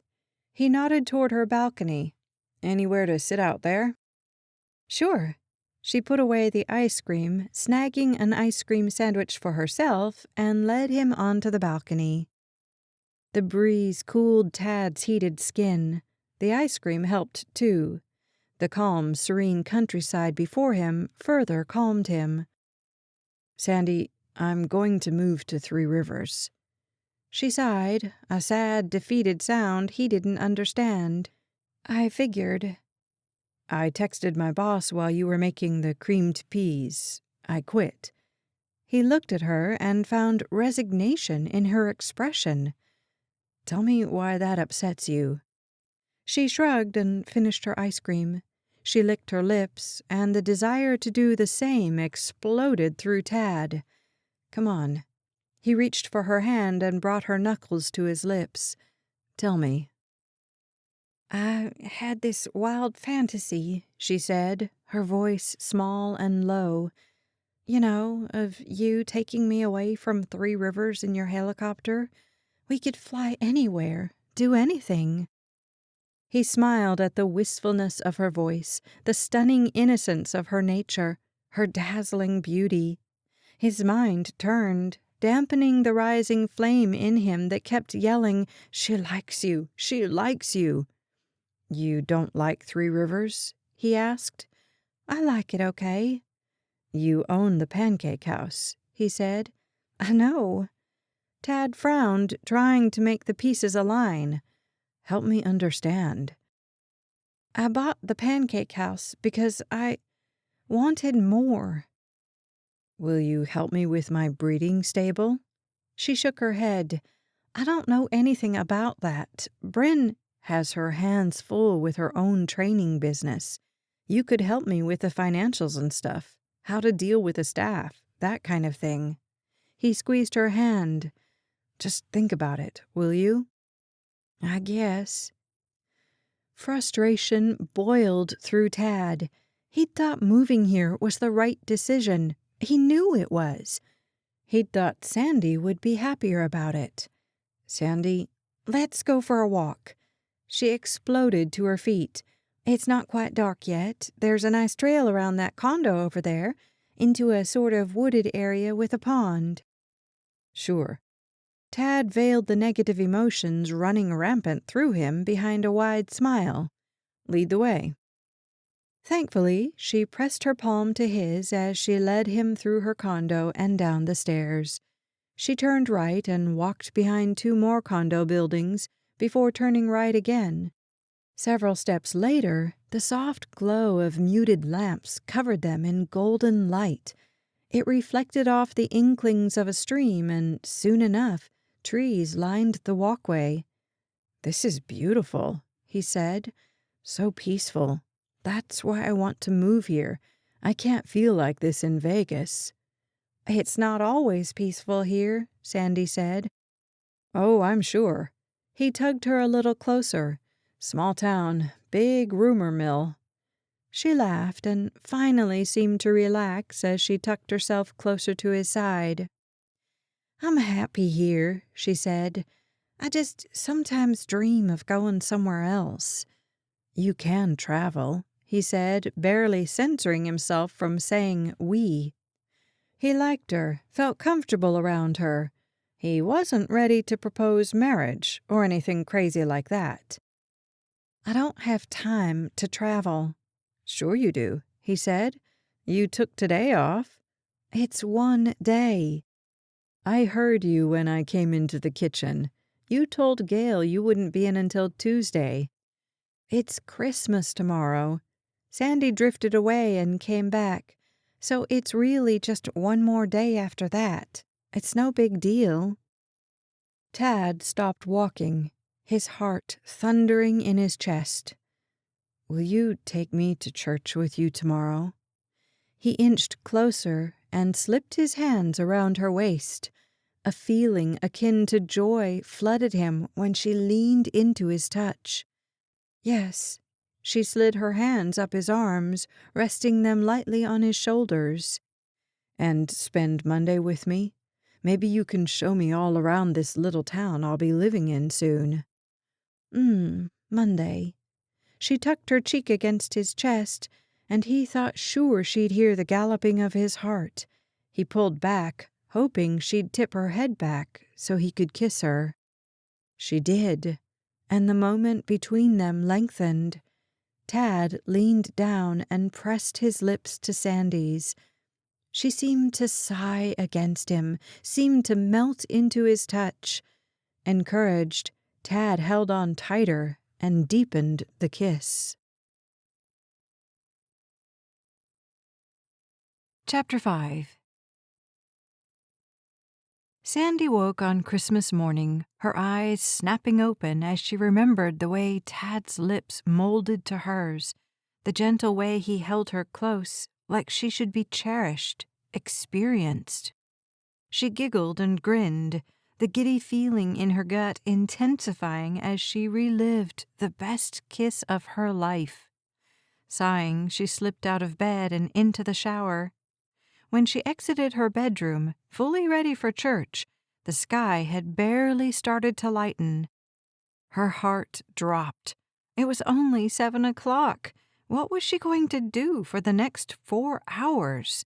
Tad surely wouldn't be up and awake this early, and she'd gone to bed before Hank had come in. Her brother had never been one for church anyway, and he'd probably spend Christmas Day with his fiancée. Sandy set the coffee maker to brew and took her dark roast out to the balcony. She didn't sip the coffee, just let the scent of it wrap around her, curled her fingers around the hot stoneware to keep them warm. She watched the sunrise paint the landscape before her in beautiful shades of blue and gold.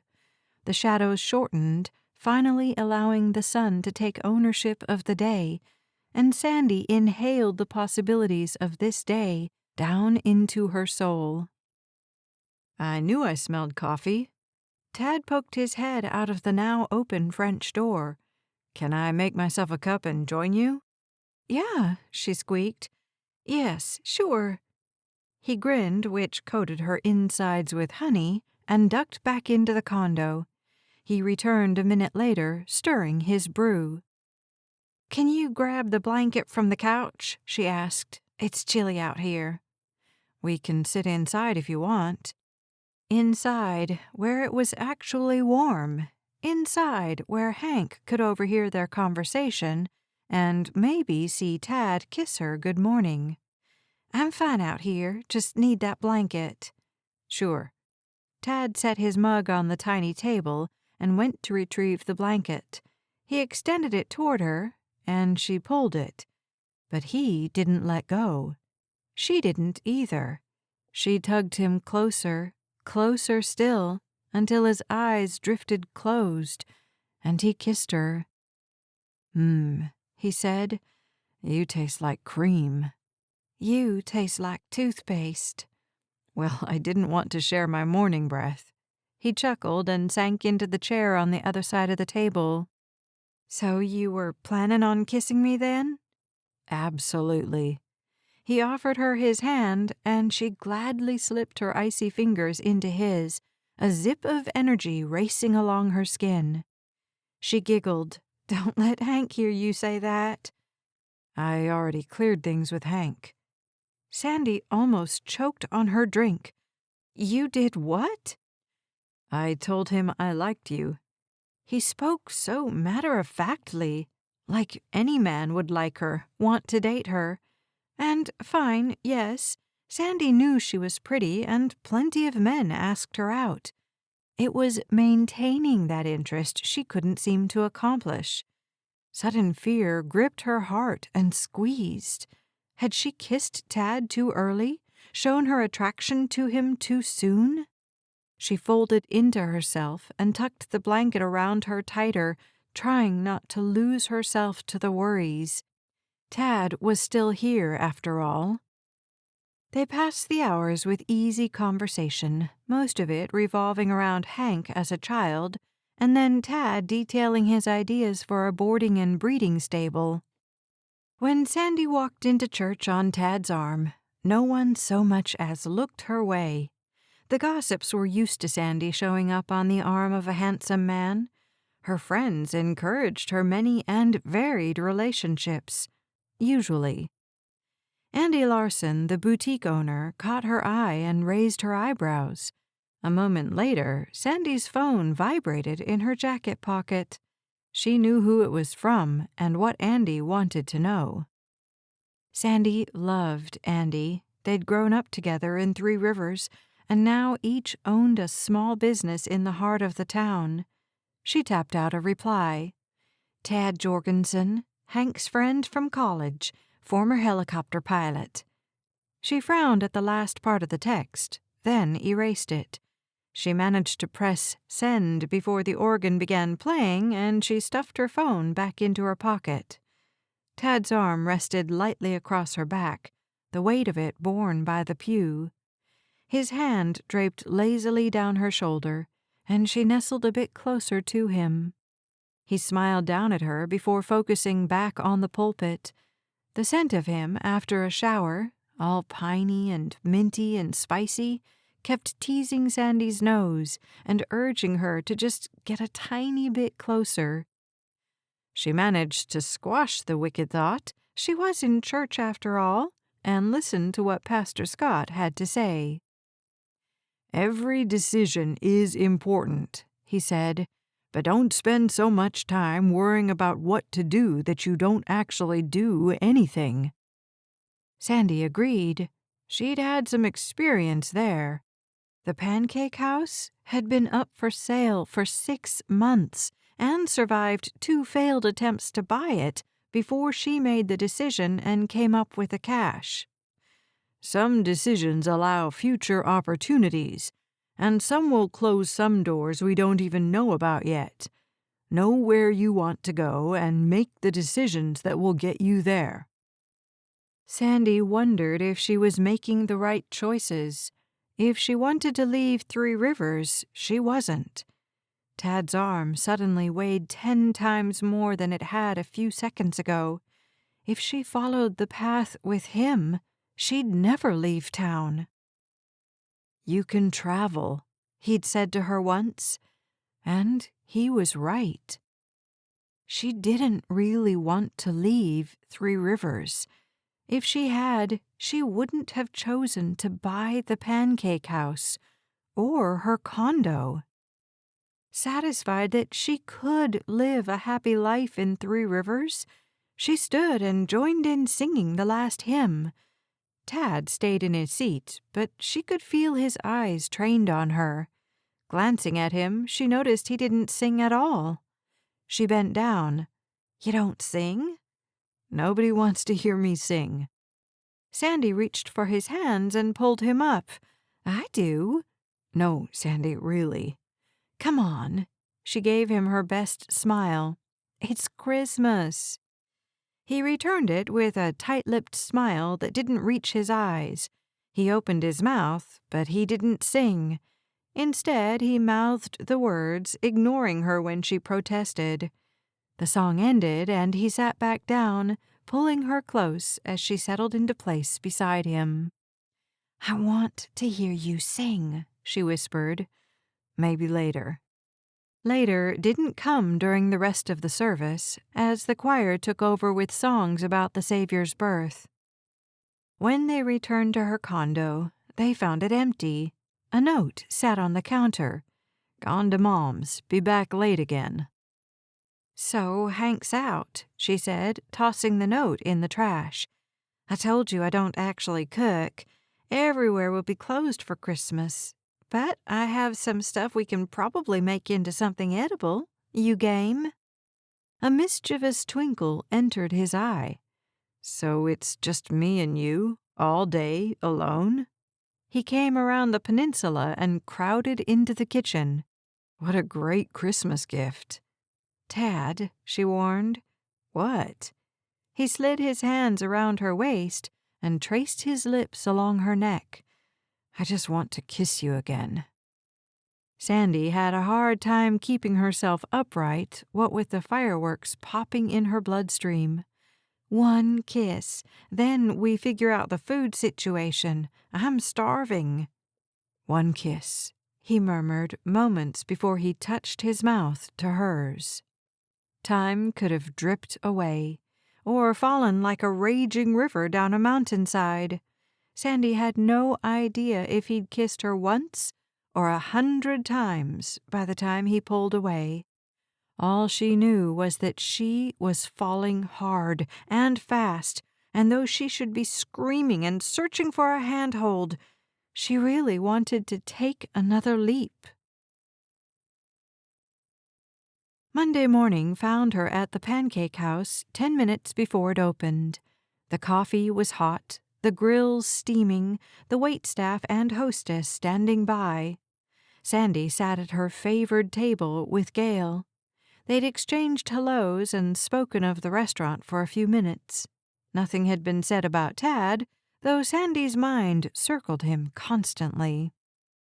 "So I'll be out the rest of the week," Sandy finally said. "You sure you'll be okay?" "Absolutely sure," Gail said, the same way she had the previous 3 times. She stood and collected the coffee cups from the table. "Go have fun with your new man." "He's not my new man," Sandy said, the idea sending cold fear through her veins. "He's just an old friend. We're getting to know each other again." "I'll bet." Gail smiled and took the mugs into the kitchen. Sighing, but satisfied with her decision and what doors it could open for her, Sandy headed home. She expected Tad might be awake, but the light in his bedroom remained off. She entered the condo, thinking she might slip back to bed for a couple of hours.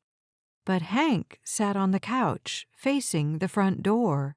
Arms crossed, eyebrows drawn, he watched her enter and close the door. "You're up early," she said, kicking off her shoes and shrugging out of her jacket. "I wanted to talk to you." She curled herself into the couch. "All right, what's up?" "Tell me about Tad." Sandy groaned and got up. She headed into the kitchen to make more coffee. This conversation definitely required copious amounts of liquid caffeine. "I thought you were going to ask me if I liked Willow or something." "This is more important." "It is?" She practically slammed the lid to her coffee maker, and she winced. The machine cost too much to treat so poorly. "She's going to be my sister-in-law, the only other woman. I'll have to go on, like, girls' trips with her and stuff." Hank grunted. "So do you like her?" "Besides, you already know Tad. You guys get along great. There's no issue there." "What are you saying?" "I'm not saying anything." She added milk to her coffee and blew on it to cool it down. "Are you guys dating?" I don't know. We hang out, talk. It's nice. You hang out and talk. He sounded like she'd just told him she and Tad had started a knitting club together. Yes, Hank, we hang out and talk. I don't appreciate your tone. My tone? He stood and faced her. Look, I know what hang out and talk means to a man. There's more to it than that. Is there? Sandy sipped her coffee. I wouldn't know. I'm not a man. Hank growled. You know what I mean. I'm sure I don't. Sandy glared at her brother. Why was he being so overprotective?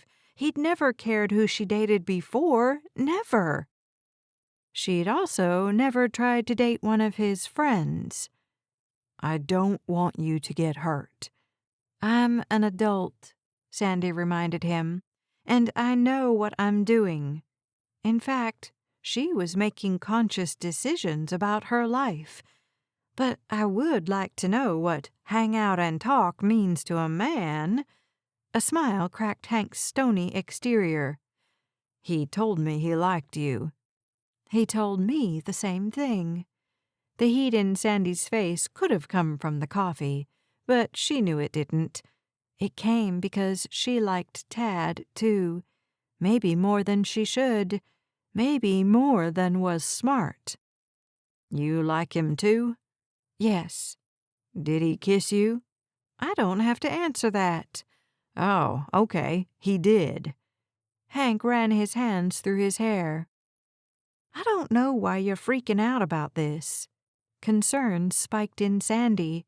What about Tad had Hank worried? Should Sandy be worried too? He lives in Las Vegas, Hank said.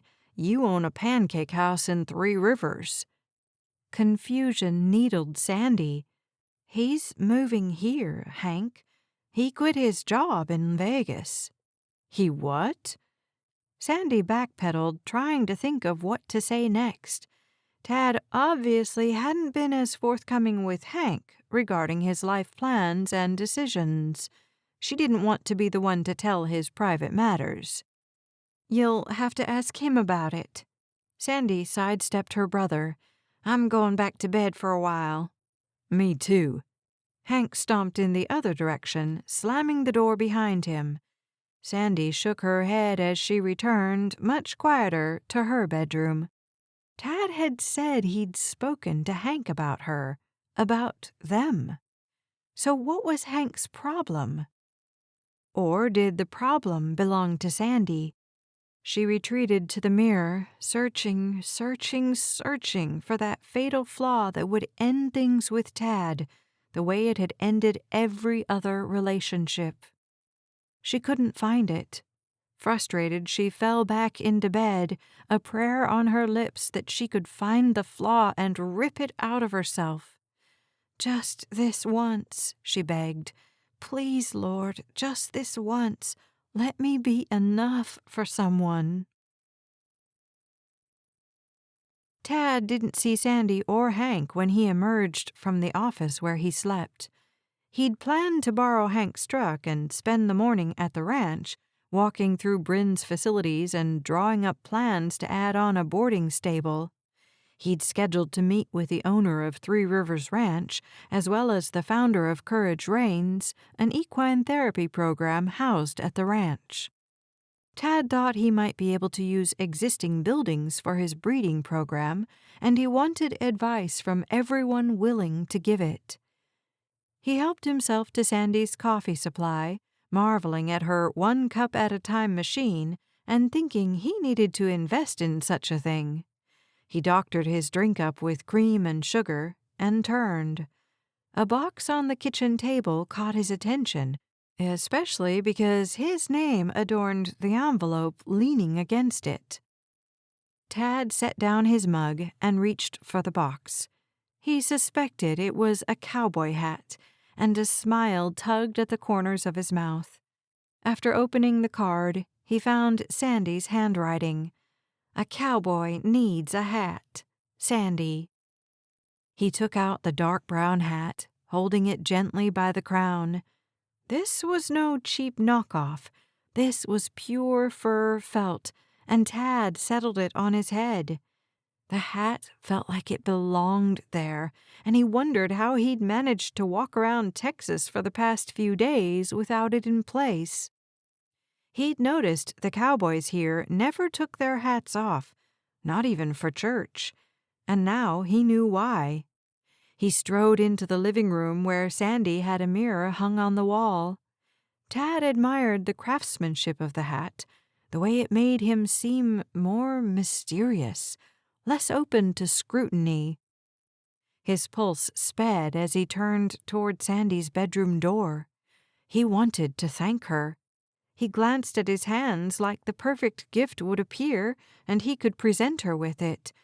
He couldn't even think of what she'd like. Guilt tore through him with the power of a freight train. Here he was, kissing his best friend's sister, and he didn't even know what she'd like for a gift. He couldn't swallow. Air seemed like the wrong thing to breathe. Disbelief at his behavior made him doubt how he'd felt about Sandy, how he felt about moving to Three Rivers, how he felt about everything he'd done since arriving 4 days ago. Leaving his coffee to cool on the table, he scrambled back to the office to grab his wallet and Hank's keys, and then he got out of Sandy's condo before he had to face her. He wasn't even sure why he didn't want to see her. Shouldn't he want to express his gratitude? That's why, he muttered to himself as he hurried toward Hank's truck. He did want to express his gratitude with a kiss, lots of kisses. The truck roared to life, drowning out his guilty thoughts. The clear blue sky calmed him, pushed out some of the guilt at what he'd done, what he still wanted to do. So he liked Sandy, and she just happened to be Hank's sister. Was that so wrong? He'd even talked to Hank about a relationship with Sandy. Tad didn't know how to feel. Confused, frustrated, guilty. Making a quick decision, he pulled to the side of the road and swiped on his phone. "Are you awake?" he sent to Sandy. When she didn't answer, he made another choice. He swung around and headed back to her condo. He marched up the stairs and back into the living room right as his phone sounded.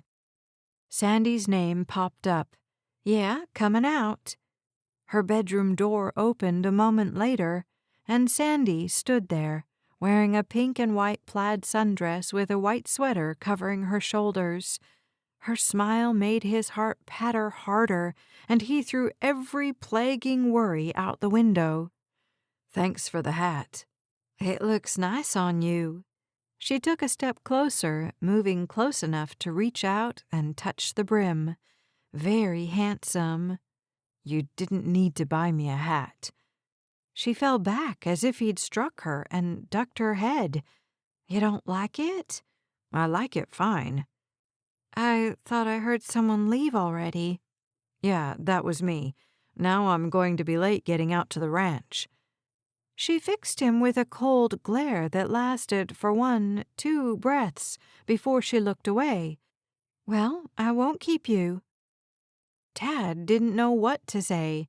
The words inside his brain wouldn't order themselves to come out his mouth the right way.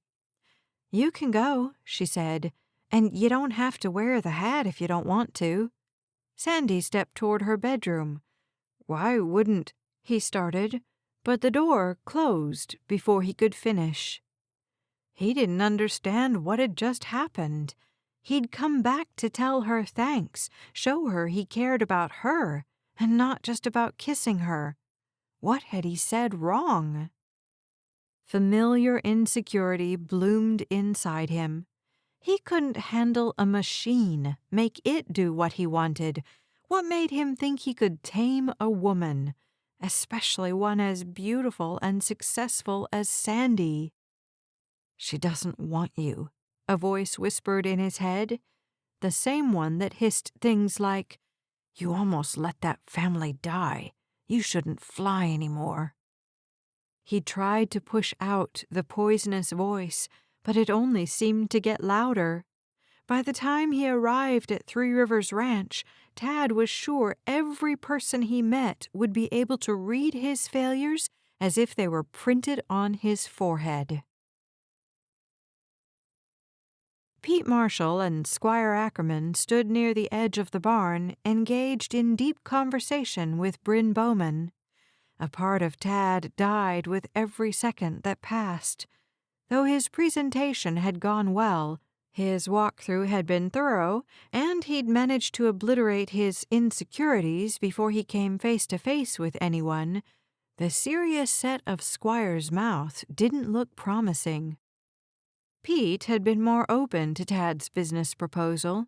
He'd even said, "And any horses that you can't train, Bryn, or that you can't sell, Tad, we could absorb into Courage Reins."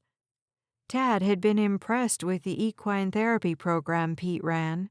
It seemed to operate without a hitch, and their facilities were top-notch. Every cowhand could answer any of Tad's questions, and after spending an hour with Pete, he knew why his men obeyed him. Tad's biggest opponent turned out to be Garth Alstrom, the foreman at the ranch, who'd followed him around wearing a look the color of a winter storm. And he'd put a bug in Squire's ear, something about having more people out on the ranch, more buildings, less land, more distractions, less peace. Tad wasn't sure how any more peace could possibly exist out here.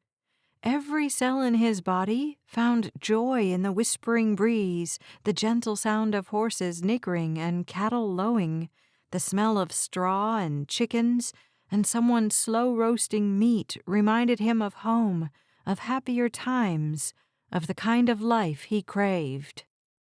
And his anxiety skyrocketed again. His muscles would surely snap from the constant tension. His teeth certainly ached.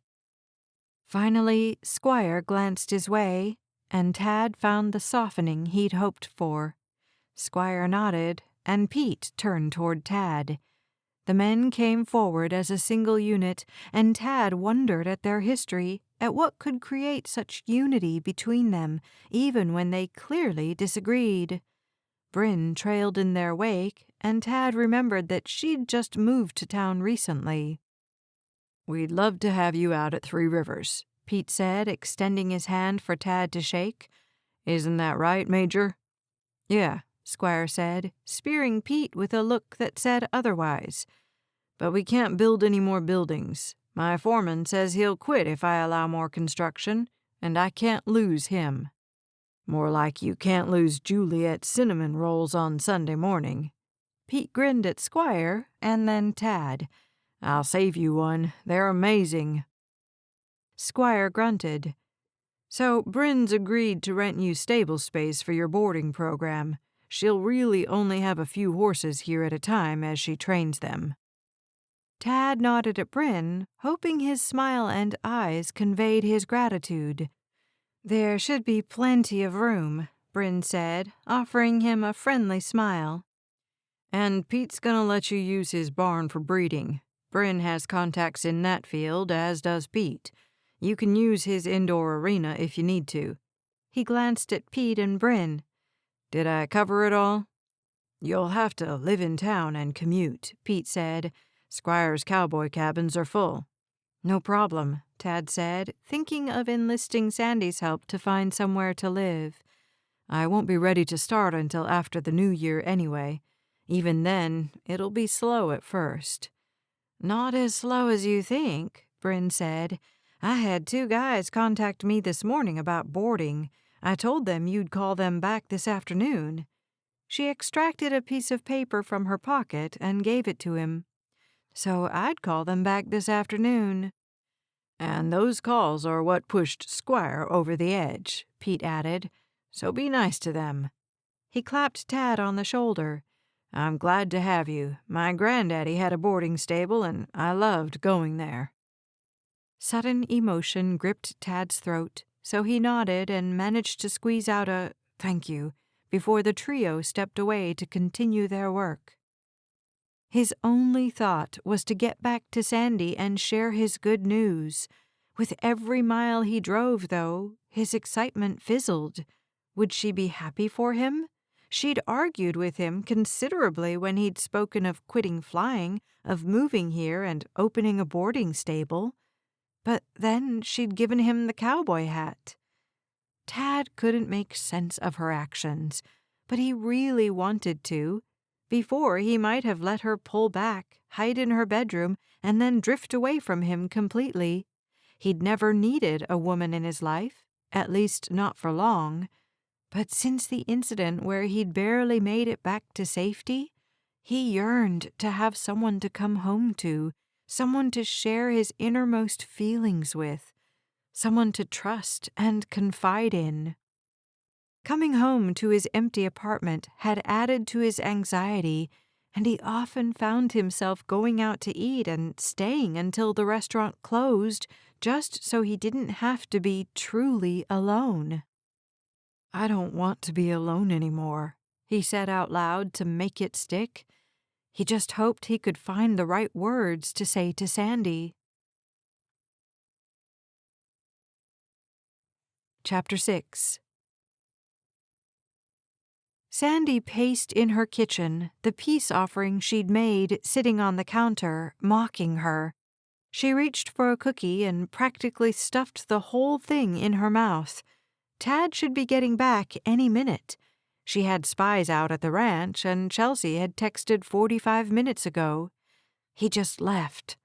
So he should be back any minute. Any minute. Plagued by her conversation with Hank, and worried that her gift had been given too soon, she'd retreated that morning, unwilling to have a hard conversation or allow herself to get hurt.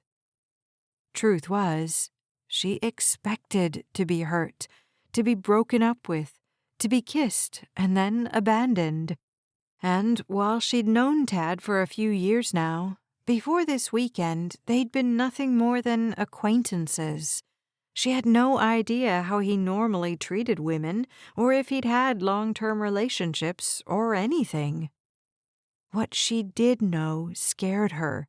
She knew she'd started to fall for him only 4 days in. She knew she pictured him by her side next Christmas. She knew she thought of him constantly and, hey. She spun at the sound of his voice, surprised she'd let her thoughts run so rampant that she hadn't heard him enter her condo. "More cookies?" he asked, eyeing them with appreciation. "I'm sorry about this morning." She picked up a cookie and thrust it toward him. He took it and bit into it, his eyes drifting closed for a moment. "You'll notice I wore the hat all day." "It looks good on you." She wrapped her arms around herself as if cold, but the smoldering look he gave her warmed her from top to bottom. "Thank you." He finished his cookie and moved into her personal space. "I'm sorry about this morning, too. I wasn't sure of the protocol, and I didn't have a gift for you, and I was worried about how things would go at the ranch, and—" He took her in his arms. "I've been wanting to kiss you all day to say thank you." "That's not necessary." Sandy enjoyed the heat of his hands on her back, the delicious scent of fresh air and chocolate that surrounded him. "Kissing you isn't necessary?" He grinned. "I think you're totally wrong about that. I'm dying a slow death here." He leaned down to kiss her, but the brim of his hat bumped into her forehead. "Hat," she said, giggling. He took the hat off and set it on the table. "I need more practice, obviously." "I'd prefer you don't kiss anyone else."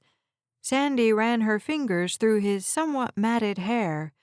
"Wasn't planning to."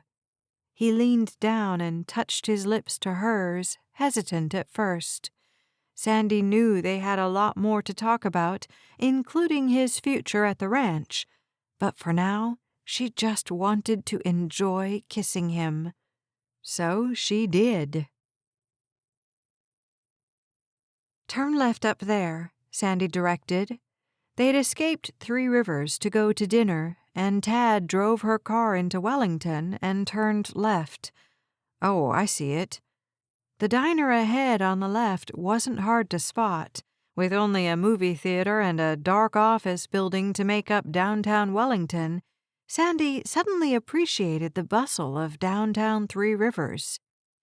She pulled out her phone and texted Andy, who had sent a message a few hours earlier inviting Sandy over for dinner at her loft. And though Sandy loved her friend and normally would have gone, Andy had just gotten back together with her boyfriend, Lawrence, and Sandy didn't enjoy feeling like a third wheel. "Bring Tad," Andy had said. "Sorry," Sandy texted now. "We decided to go to dinner in Wellington. Rain check?" She sent the messages as Tad flipped a U-turn and parked in front of the diner. "I gotta say, this place doesn't look open." "It is," Sandy said. "It's just Monday night, so it's not going to be busy or anything." He shifted toward her. "Is Monday usually slow?" "Tuesday night is the slowest night for me," she said. "It's why we have family specials, kids eat free, that kind of thing." She grinned at him, glad everything between them felt so comfortable.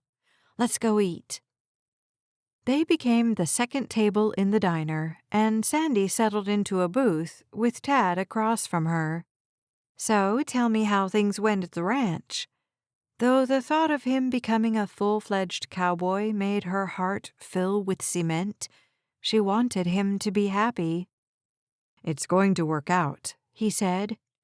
"I won't have my own facilities, but I'm going to rent stable space from Bryn and partner with the ranch and Courage Reigns to use their barns and arenas." Excitement sparked in his voice and brightened his eyes, causing a smile to pull at Sandy's lips. He continued to speak about all the things he needed to line up before he could really start, but he was planning to spend most of tomorrow talking to his father, who owned a boarding stable in Wyoming. Sandy nodded and smiled and mm-hummed in all the right places.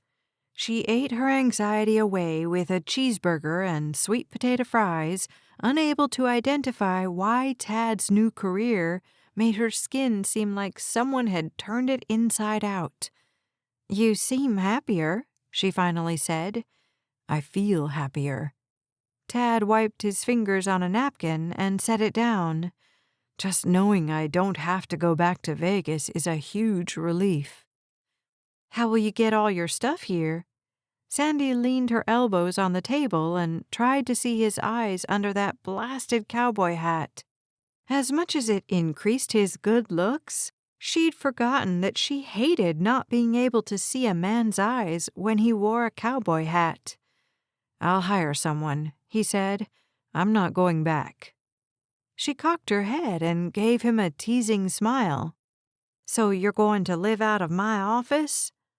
He reached across the table and took her hands in his. "Yeah, that has to change, even if I like being so close to you." He ducked his head as a smile enhanced his handsomeness. "Will you help me find somewhere to rent? I can look to buy something later." Curiosity burned through Sandy. How much money did Tad have? If he could afford to hire someone to pack up his life in Vegas and move it to Three Rivers, he certainly had enough to buy something now. "I'm looking to go cheap for now," he said, and the cowboy twang in his speech sent a spike of annoyance through Sandy. She couldn't believe she was on a date with another cowboy. "Oh," she said, "maybe you should get back to Vegas and pack yourself. Save some money." She didn't mean for her tone to be quite so sharp. Tad watched her, the light in his eyes now more cautious than flirty. "I have an appointment with the loan manager at the bank on Wednesday. Though I don't have any construction costs, I'm going to need to pay Bryn rent, and I need supplies, and funds to pay stud fees." His face reddened, and Sandy wasn't sure if it was from talk about stud fees or because he needed money to start his business. but I'm not going back to Vegas. I have a severance package I can use to pay for the move and for a cheap apartment." His voice darkened with every word. By the time he finished, Sandy's annoyance had faded and regret had taken its place. She sighed. "I'm sorry." "It's fine." He graced her with a quick grin that didn't hold the luster it sometimes did. "You still hung up on me whisking you away from Three Rivers." The teasing quality of his words told her he wasn't upset. "Yeah, something like that," she said. "And this wasn't good enough?" He gestured to the haphazard decor of the diner. "I'm shocked by that." Sandy laughed along with Tad, the release a welcome change. She needed to get over her fantasy of leaving Three Rivers and living an exotic life on a white sand beach. It wasn't the life she wanted anyway. "This was fun," she said as he threw some cash on the table and stood. "Good." He slid his arm around her waist. "When I'm with you, I don't much care where I am." Warmth and peace infused Sandy's dark and cold areas. She didn't need to leave Three Rivers to be happy. Maybe Tad moving to town would be exactly what she needed. She snuggled into his side, afraid to speak of such long-term things so soon into their relationship. Hank's salty attitude toward Tad kissing her revolved through her mind. She needed to ask Tad about Hank, about why her brother wouldn't want them to be together. But after Tad's declaration that he just liked being with her, she decided to clamp her lips shut and save her questions for another day. She reached for the radio and turned up the volume. "Okay, let's hear your singing voice." He gave her an incredulous look. "Yeah, right." "Come on," she begged, glad for the excuse for lighter conversation. "I want to hear you sing." His grip tightened on the steering wheel. "Okay, but I'm terrible." "Can't be that bad." He opened his mouth and sang the next line in the chorus. Sandy gaped at him, sure what was coming from his mouth wasn't even English. She burst out laughing, and he cut off the noise. "See?" He hunched down in the seat, pulling his cowboy hat lower and hiding under it. "You don't have to laugh so hard." "I thought you were kidding." "I rarely joke about my flaws." Sandy reached over and took his hand in hers. "I thought it was special." But secretly, she was glad Tad had flaws. They made her more comfortable about him, made him more human. And though she still thought him to be nearly perfect, she could always fall back on his terrible singing when her ideals about him grew too large. He lifted her fingers to his mouth and kissed them. "So, no more singing?" "No," she said. "We'll leave that to the professionals."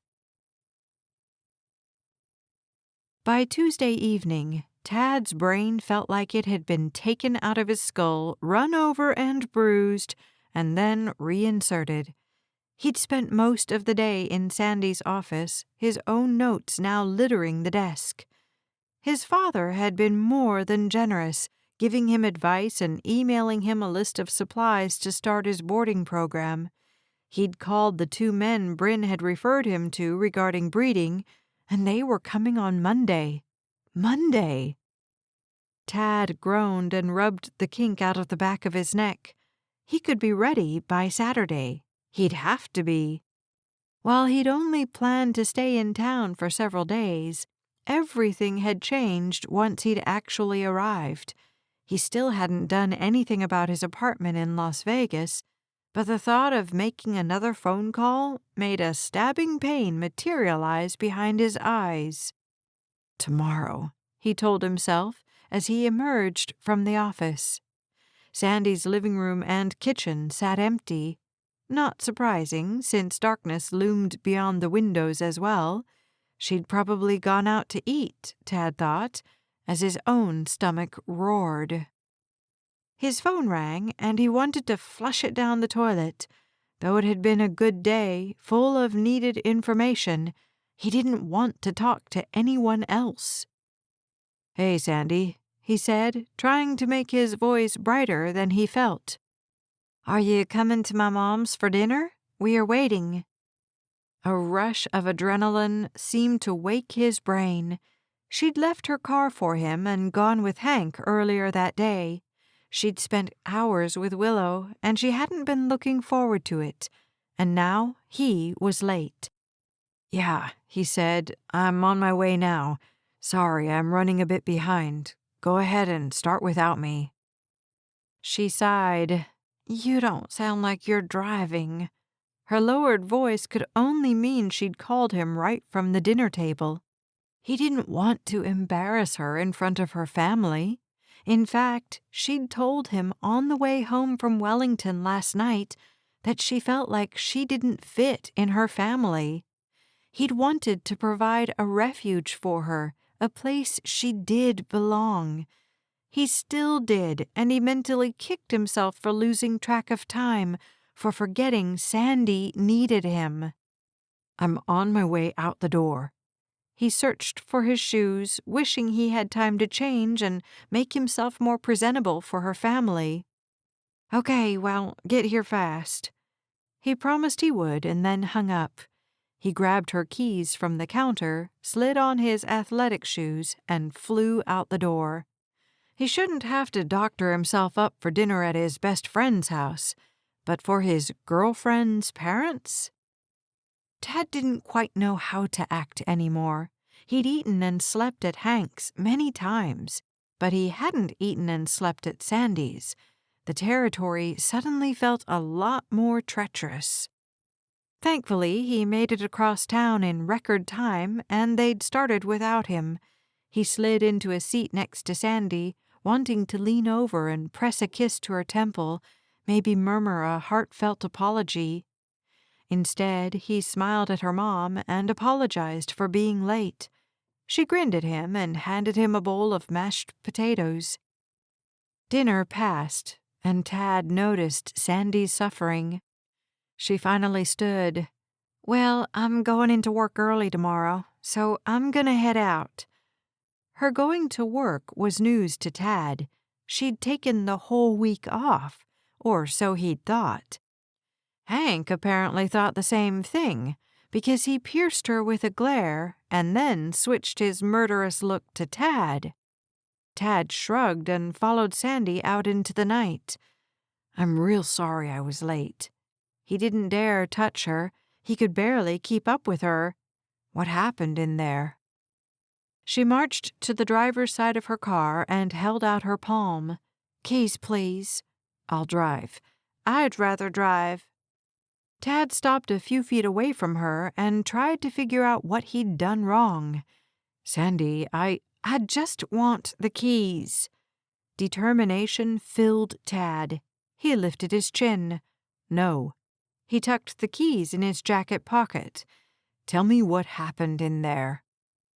She met his eyes, and though it was mostly dark, a light from the porch illuminated the fear and anger in her expression. "Were you ever going to tell me about Sarah?" His heart hammered a couple times before sinking to his shoes. Hank.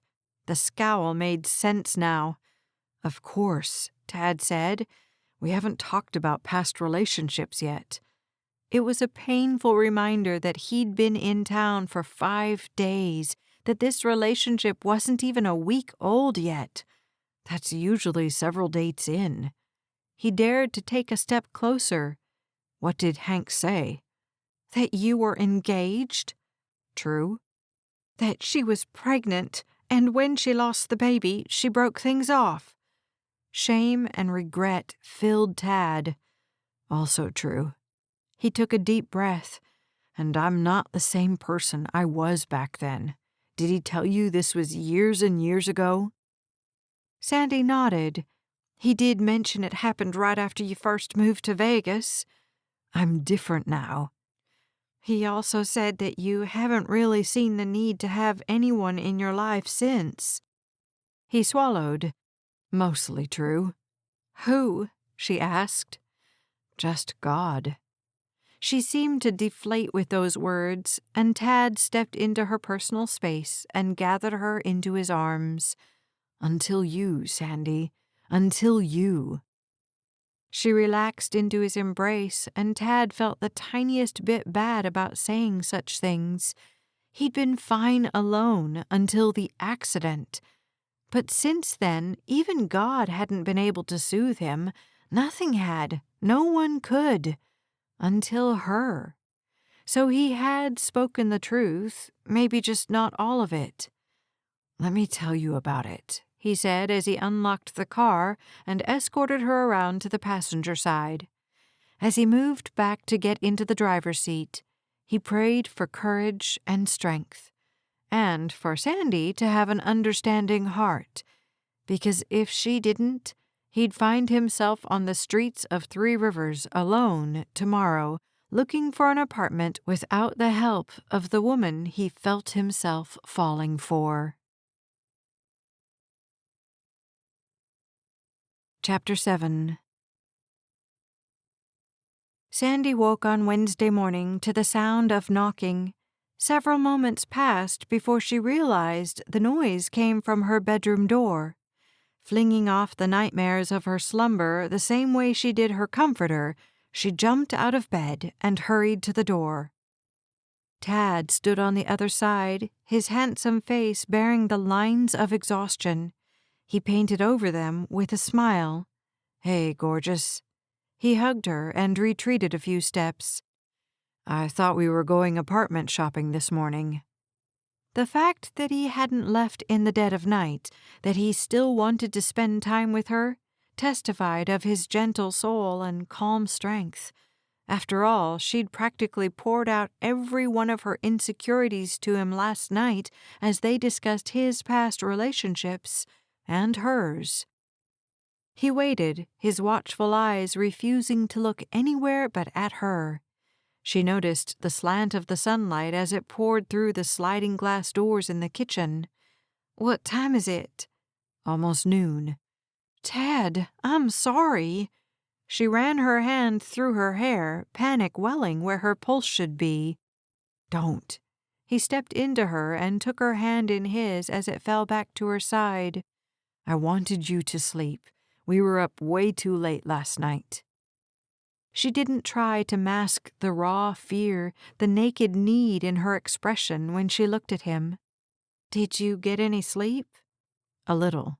He smiled, and she lost herself in his charms, his exquisite patience, his solid strength holding her up.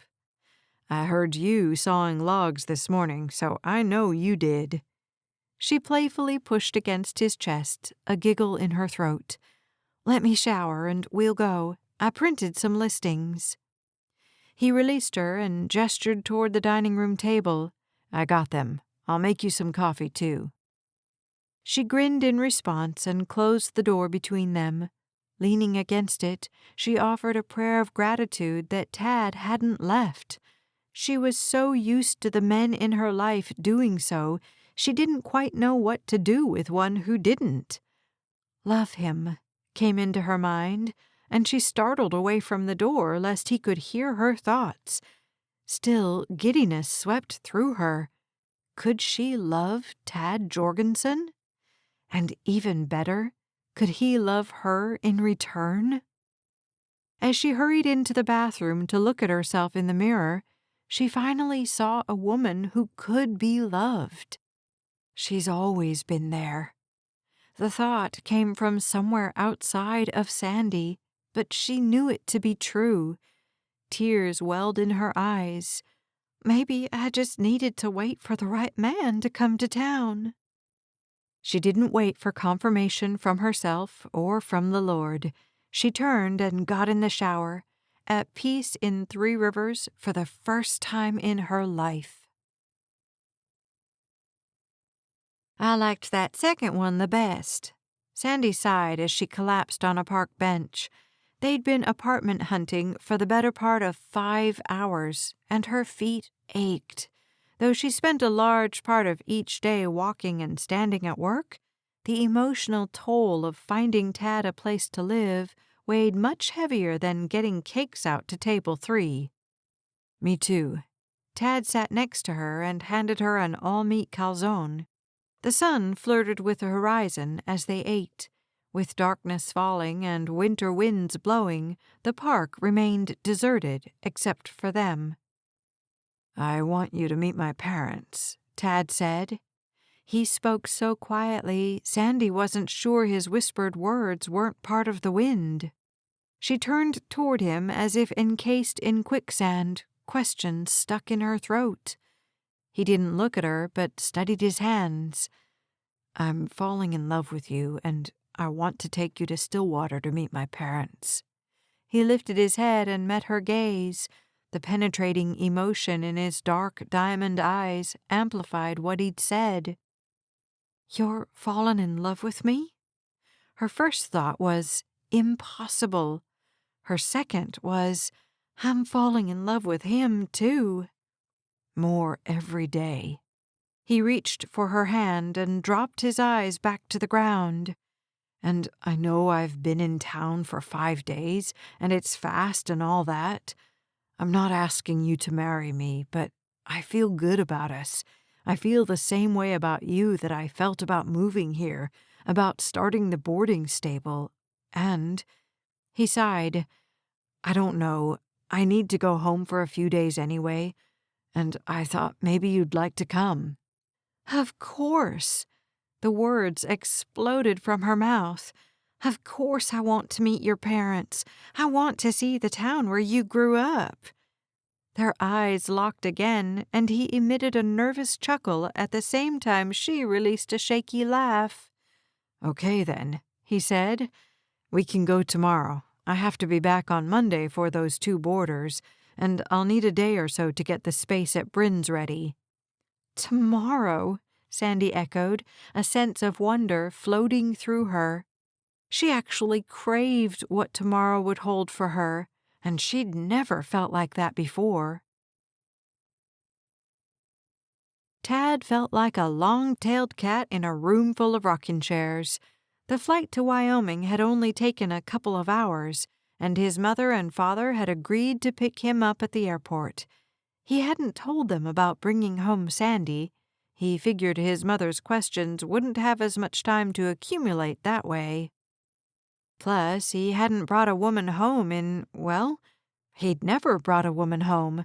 Not even Sarah, when she was going to have his child. They hadn't made it that far before she lost the baby and ran away. After that, Tad had doubted if she was pregnant at all, though he'd never told anyone that. No sense in talking bad about the woman, and her departure had made him realize how unprepared he was to be a father, to be married, how stupid his actions had been. 8 years had passed since then, and he'd been flying helicopters and going to church. Both had fulfilled him until the near accident. "Is that her?" Sandy's cool voice brought him out of his memories. He looked up to find his mom waving madly from near the baggage claim. "That's her." He tugged on Sandy's hand to get her to pause. "I didn't exactly tell her you were coming." She blinked at him, the shock in her eyes not exactly comforting. Her fingers released his. "Why didn't you tell her I was coming with you? I thought that was the whole point of giving me less than 12 hours to tie things up with my busy pancake house and pack my bag and get to the airport." She fell back a step, and it felt like a mile to Tad. "I thought you wanted me to meet them." "I did. I do." "But you didn't tell them I was coming." She cocked her hip and folded her arms. Tad wished he didn't find her so adorable when she was angry. Come on, cowboy." Her tone could have melted metal. "Let's go meet them." Tad blinked as she stormed away from him, as a squeal erupted from her mouth as she engulfed his petite mother in a friendly hug. His father stared at the exchange and then switched his eagle eye to Tad. The bewilderment spurred Tad to cross the distance between them and give his dad a quick hug and pat on the back. Sandy stepped back from his mom, brushing against his side. She slid her hand into his, a movement Tad felt like everyone in the Casper Airport catalogued. His mother certainly did. "Mom." Tad's voice caught against itself. He hadn't seen her in a long time, but he knew the emotion spiraling through his body had more to do with Sandy than with his long absence from Wyoming. "This is Sandy Keller," he said, glancing at her. The warm smile that came so easily to his face appeared. "You remember my college roommate, Hank Keller? This is his sister." His mother seemed to have lost her ability to speak, and his dad never had said much. Tad's mouth dried out as the seconds passed. "Tad wanted me to come meet y'all," Sandy said. "We just have our carry-ons so we can head to the car." That got his dad's feet moving, and Tad thanked the stars that Sandy had experience chatting with strangers. She asked his mother about her house, the boarding stable, Tad's siblings, the horses. With her questions and his mother's answers, Tad didn't have to speak until they pulled into Stillwater. "Tell me about the town, Tad," Sandy said, increasing the pressure on his fingers, which he hadn't let go of once during the hour-long drive from the airport. "It's pretty in the summer," he said. "The snow makes everything seem dead and deserted." Tad had always hated Stillwater in the winter, which had prompted him to leave town only a few days after his high school graduation. "The snow is pretty," Sandy said. "You know, I've never actually seen it." "You've never seen snow?" Tad swung his attention to her. "Well, now I feel like I should have made a bigger deal of it when we came out of the airport." It certainly had blown in his face like it had a personal vendetta against him. "This is downtown," his father said, turning down Main Street. Tad saw familiar shops, the local deli where his high school crush used to work, the movie theater where he'd sneak up to the balcony even when it was closed, the barber shop where his dad probably still got his hair cut. Newer additions lined the streets too. A cell phone store, and a fast food restaurant he'd enjoyed in Vegas, and a place where kids could go to jump on trampolines. The street surrounding that establishment was particularly packed. "This is cute," Sandy said. "I can't believe you didn't like this place." His mother made a soft huffing sound that Tad chose to ignore. "Snow," he said instead. "Can you imagine driving to work the morning after you get 2 feet of snow?" "It can't be that bad." "Sometimes we don't leave the house for days," he said, "because it is that bad." She stared at him, horrified. "He's lying, right, Brian?" "He's not." Tad's father turned to head out to the house.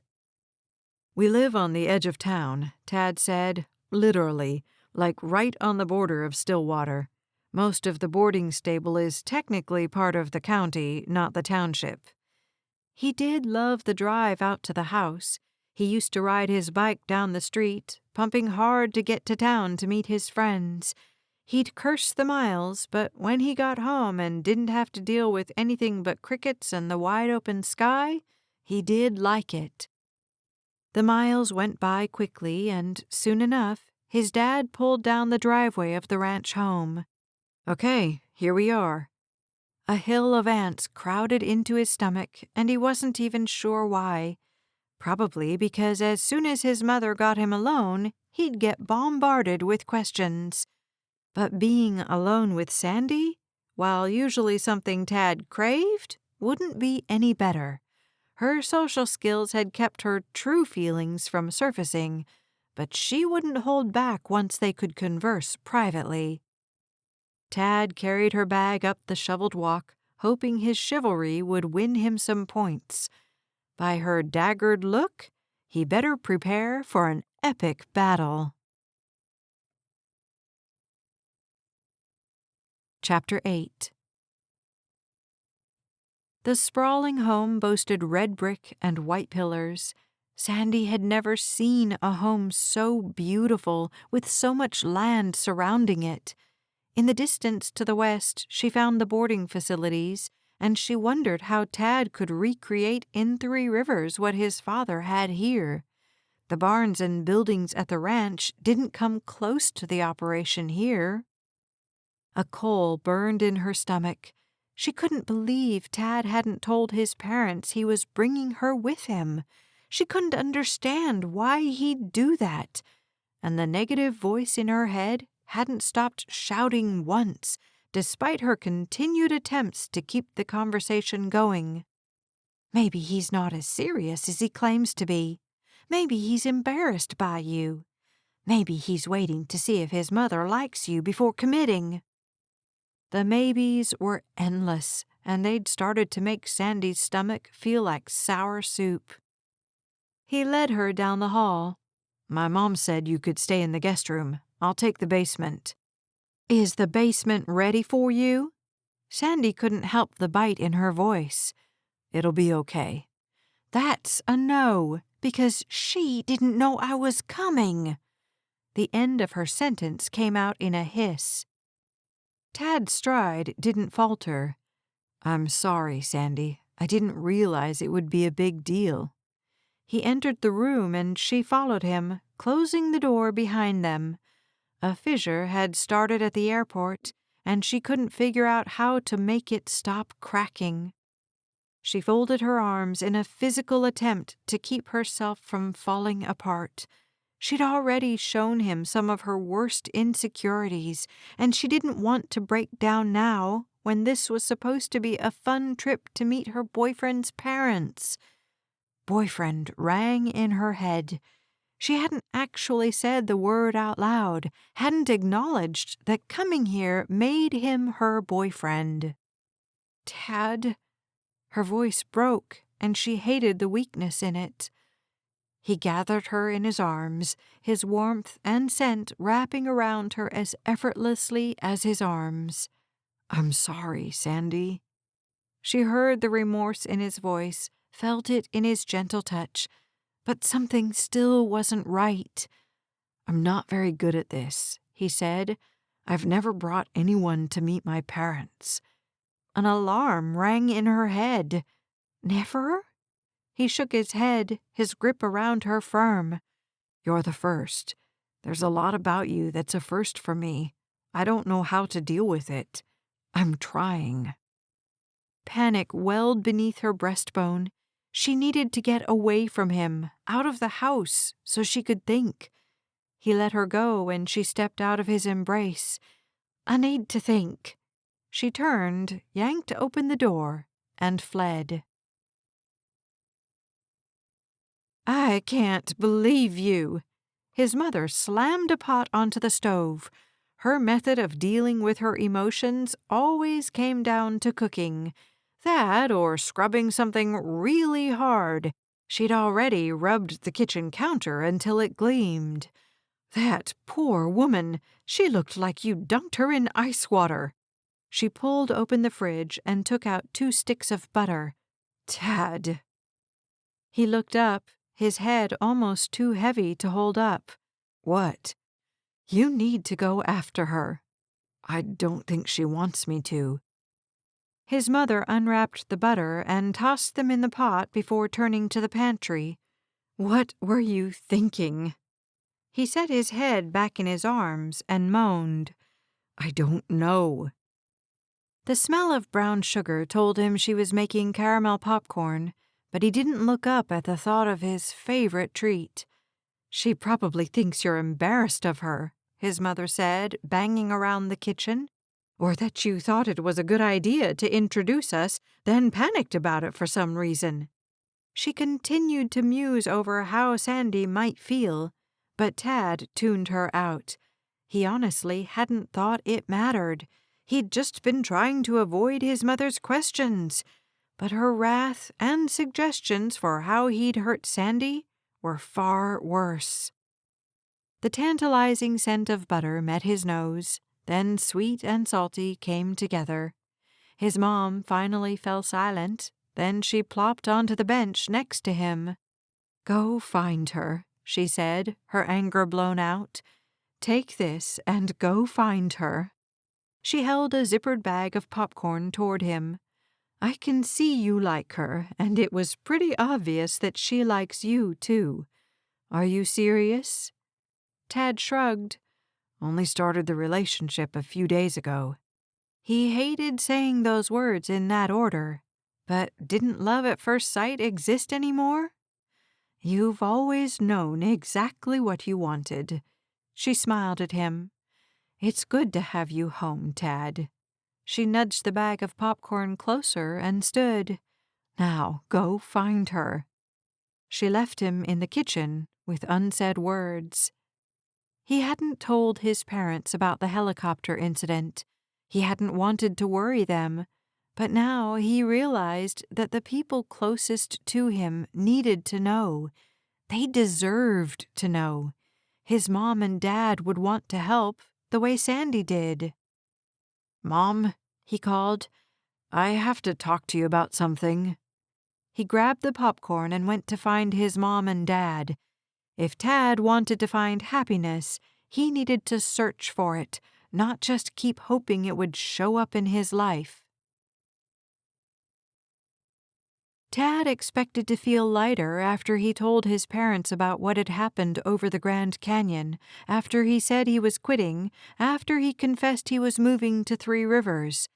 But as he took the keys to his father's truck and headed out into the bitter Wyoming winter, at least 50 pounds had settled on his shoulders. He needed to find Sandy, needed to apologize, needed her to forgive him. Tad didn't think he could make her understand. He didn't even understand why he hadn't told his parents he was bringing a beautiful, talented woman home with him. Or maybe because she was beautiful and talented and successful, he hadn't mentioned her. And though his mother's caramel popcorn could charm anyone, he wasn't sure it would win over Sandy. "But it has to," he muttered as he headed down the only road that led to town. He couldn't believe Sandy had walked this road. His fingers ached from the cold, and he was in a truck with a heater blowing. He passed his parents' nearest neighbor, and something screamed in his mind. He slammed on the brakes and put the truck in reverse. After pulling into their driveway, he approached the house. George, the patriarch of the family, came out on the porch as Tad pulled up and parked. He got out of the truck, wondering how many people needed to know of his mistake before this day ended. Apparently, one more. "She didn't want to come in." George leaned against his porch railing. "Said she'd walk around the barn." Tad nodded his thanks and headed around the house to the barn, his steps slowing the closer he got. The barn door stood ajar, and he pushed it open to find warmer air, scented with horseflesh. He took a deep breath, remembering how much he loved the gentle animals. "Sandy?" His voice came out low, like he didn't want to spook her. She didn't answer, and he headed down the aisle. Most of the stalls were closed, but a couple down on the end had horse heads poking out of them. He went that way, stepping lightly so as to not make any sound. The horses knew of his presence, but the soft sniffling coming from the tack room testified that Sandy did not. "Just go back," she said, her voice tinny and small. It made Tad's heart pinch when it pulsed. "He said he's fallen in love with you, and that wasn't a lie." She sniffled, and something moved in the tack room. "At least it didn't sound like it was, but—" It wasn't. Tad stepped into the doorway. Sandy startled and looked at him with terror until she realized who he was. Her mouth opened, but nothing came out. It wasn't a lie. Tad sighed and moved to sit next to her on a wooden crate. "Would you believe that men are sometimes stupid? That we do things that we don't know matter, and then when we find out that they do matter, Well, their mothers make caramel popcorn. He held out the bag of sweets.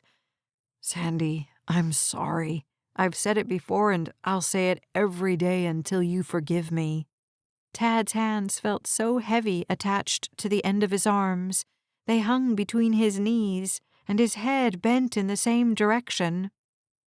Men do stupid things, huh? And we don't even know why.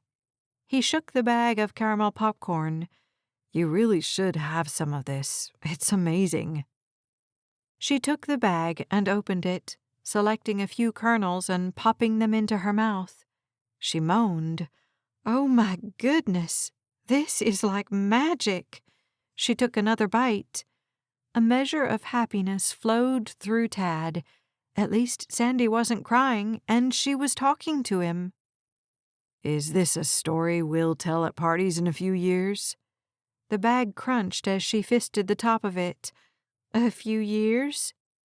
Tad inhaled, praying for that same strength and courage he'd used to tell his parents about his problems. Sandy, I want to be with you, not just today, for always. He exhaled. So I'm hoping you'll forgive me and that this will become a story that we'll laugh about as we tell other people about it. Not right now or anything, but, years from now. Moments passed, but Tad didn't feel the same level of anxiety he had earlier. Tad, I have some issues. Self-esteem issues. A chuckle rose through his chest and out his throat. He lifted his arm and put it around Sandy's shoulders. Honey, I have a lot of issues myself. He pressed his lips to her temple. What a pair we make, right? She snuggled into him. I've never really been part of a pair. He inhaled her hair, recalling the bitterness in her voice when she'd told him about her many dating adventures. I know, baby, but you are now. She sighed, and Tad's muscles relaxed. He hoped he wouldn't do anything else that would hurt Sandy for a good long while. He leaned back and tipped her face up to his so he could kiss her, wanting the way he felt about her to infuse his kiss. Chapter 9. Sandy walked into church on Sunday by herself, only because Tad had insisted on going out to the ranch to check something in the boarding stables he planned to use the following day. He'd promised to be back in time for church, and Sandy checked her watch. He had 4 minutes. She sat in from the end of the pew, her head held high as she tried to ignore the curious looks of the older ladies in town. It mostly worked, though Sandy still needed time to believe that someone wanted to be part of her life. Whenever she doubted, she basked in Tad's beautiful words and lost herself to memories of his heated kiss in the barn. Just thinking about it made her internal temperature spike. Pastor Scott stood up, and Sandy looked over her shoulder. Tad hurried through the door, spotted her, and slid into his spot beside her. Hey, sorry. He drew her close to him and pressed a kiss to her cheek. Peace like Sandy had never known before, at least in 3 Rivers, spread through her core, radiating through her whole body, coating each cell. And though Tad had only been in town for 10 days, Sandy knew she was in love with him. Her spontaneous smile could have rivaled the sun in its brightness. It's good to see you smile, he whispered. She glanced up and kissed him quickly. It's good to have something to smile about. The end. Keep listening for 11-Year Reunion. This is 11-Year Reunion, Book 3 in Christmas in 3 Rivers, written by Liz Isaacson, narrated by Becky Dowdy. I will say of the Lord, He is my refuge and my fortress, my God. In Him will I trust. Psalm 91, verse 2. Chapter 1. The sun had never looked so bright to Grace Lewis. Of course, she rarely saw the sun rise, what with arriving at work by 3 a.m. for the past several years. The life of a pastry chef, she thought as she turned out of her driveway and headed north. She drove slowly, not wanting to arrive out at Three Rivers before everyone else. But she already knew she would. She'd been up since 3 a.m., old habits and all that. She'd baked a loaf of bread that now rode shotgun next to her and would become lunch once noon rolled around. By then, Grace would be ready for her afternoon siesta, but she didn't expect to be done in the kitchen that early. Heidi Ackerman had promised it would be a long day of baking, tasting, tweaking, and testing. Grace couldn't be more excited. She eased up on the gas pedal when she realized her enthusiasm over today's adventures had caused her to speed up. She enjoyed the leisurely drive through the crisp fall air, her thoughts wandering. And when they did that, they almost always journeyed down south to Dallas. A frown tugged at Grace's mouth, and she did her best to straighten her lips again. So she failed in Dallas. Big deal. Many cupcakeries failed on their first try. At least, that was what her instructors had warned the group of pastry chefs that had graduated from the Pastry and Baking School at New York's Institute of Culinary Education. Still, Grace had thought sure she'd outbake the odds. She'd moved back to Dallas, gotten up at 2 a.m. for weeks perfecting her cupcake recipes. She painted the shop, ordered the tables and display cases, saw to every detail. She'd made it 8 months before admitting she couldn't put another month's rent on her credit card. Don't focus on that, she coached herself as she continued down the 2-lane highway. She didn't want her thoughts to spiral right before she had to rely on her sharp wit and impeccable palate. If she allowed herself to continue down that particular train of thought, she'd end up obsessing over how she should have chosen a better location or entered more contests or started out of her kitchen before trying for retail space.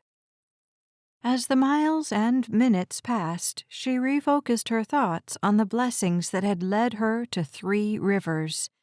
Her friendship with Chelsea Ackerman, now Chelsea Marshall with 2 kids and a quiet life on a ranch she'd never wanted, made Grace smile. It also reminded her of the boy she'd left behind in Oklahoma City. She banished those thoughts before they could even take root, beyond relieved when she saw the sign indicating a left turn for Three Rivers Ranch up ahead. She maneuvered onto the dirt road, wishing she'd considered what the drive out to the ranch would do to her little car before she'd taken the job with Heidi. But it didn't matter. She wasn't in Dallas anymore, and she still had the opportunity to work with baked goods. She'd be Heidi's head pastry chef any day, under any road conditions. Grace pulled around the corner, and the homestead Chelsea had described spread before her. 2 homes, sprawling yards, a facility with a beautiful sign that read, "Courage Reigns," and new construction going in on the west side of the road. She passed that first, noticing that the construction workers were already out and busy. Of course they would be, she thought. They didn't want to work in the Texas heat any longer than necessary, though it was October and starting to cool off. She parked where Heidi had instructed, noting that she was indeed the first to arrive. Not wanting to wait in the car, she got out and took a deep breath of clean ranch air. Chelsea had told her there was nothing like it, and Grace had to agree. With a smile flirting with her lips, she headed for the homestead that would be Heidi's test kitchen for the next several weeks. Her son, Squire, now lived in the homestead, But his wife Kelly had insisted that Heidi come out and use the large kitchen to test her recipes. After all, Heidi's condo in town wasn't fit for 4 women to be baking in at the same time. With no one but the cowhands and the construction crew stirring, Grace skirted the perimeter of the yard, thinking she'd take a short walk out to the fields and back. Someone surely would show up by the time she returned. She noticed the calving stalls and chicken coops to her right. Beyond them lay the silos and a couple of barns, and way down on the end, a large portable building. Behind all of that sat a row of cabins, presumably for the cowboys who worked the ranch. To her left sat the homestead with its sweeping lawn and full vegetable garden, along with an obviously new swing set and shed. The tamed land eventually gave way to the wild range, and Grace paused on the edge of the 2 pieces. She felt the same as the waving prairie grasses, without shape or form, or worry or care.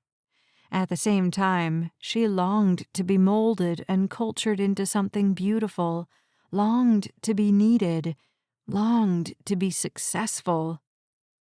She turned back to the homestead, wishing she knew how to become the person she wanted to be. She'd prayed for help, for guidance, for answers, and God had sent her to 3 Rivers to test recipes with a retired woman who wanted to open a bakery in town. A woman who had explained to Grace that she'd given up her dream of owning a bakery almost 35 years ago.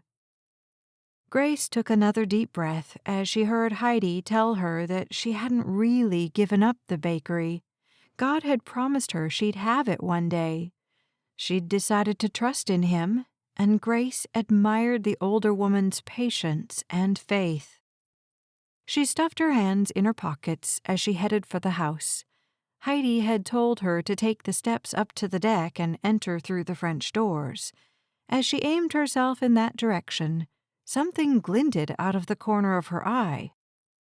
Around the steps, under the deck, waited a patio, and on that patio, a guitar rested in a rocking chair. Her fingers suddenly itched to play. She hadn't taken her guitar to New York with her, and she'd abandoned the instrument completely as she struggled to launch her cupcakery. But now, her feet seemed to change direction without instruction from her brain. She picked up the guitar, a small thread of guilt pulling through her, and sat on the edge of the rocker. Her fingers found the strings easily, pressed chords from muscle memory, and she began to play. She'd hummed her way through her favorite tune and was gearing up to sing the lyrics when someone said, "What do you think you're doing?" Grace almost dropped the guitar. She fumbled it, her hands finally finding purchase on the neck and saving it from clattering to the cement. Good thing, too, because she didn't think the glowering cowboy standing on the steps she'd come down would have appreciated her dropping his guitar. He definitely didn't need to vocalize that he owned it. His offensive stance and folded arms said that. I'm sorry." Grace stood and replaced the guitar in the rocking chair. The man continued to glower, his square jaw boxy and tight. "I was waiting for Heidi to show up, and I just saw your guitar, and it's a real fine instrument. You must take good care of it." Of course, leaving it outside in a chair didn't testify of such things, but Grace swallowed those words. She wished she had her own cowboy hat to cover her hair and eyes, or that he would move so she could scamper past him and get upstairs and into her safe place, the kitchen. What song was that? He didn't sound like he was about to snap, and the muscles in Grace's neck relaxed. Just something my daddy used to sing? I've heard it before. Grace really didn't think so, but she didn't want to argue with the cowboy.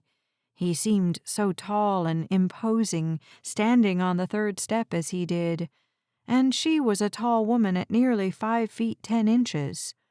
His arms relaxed, His hands fell to his sides. "You work here?" she asked. "Working on the new horse training facilities." Ah, so he was a carpenter. Grace had a soft spot for woodworkers. The boy she'd known in Oklahoma City had been a builder, or at least his daddy had been, and John was set to take over the business once his dad was ready to retire. Grace once again wiped the memories from her mind. It wasn't uncommon for her to think of what might have been with Jonathan Carver. She'd been infatuated with him, overjoyed to go to the homecoming dance with him, and then devastated when her family moved to Dallas before she could really find out if she and John were a match. She had only been 17 at the time, but still, something about him had stuck with Grace through all these years.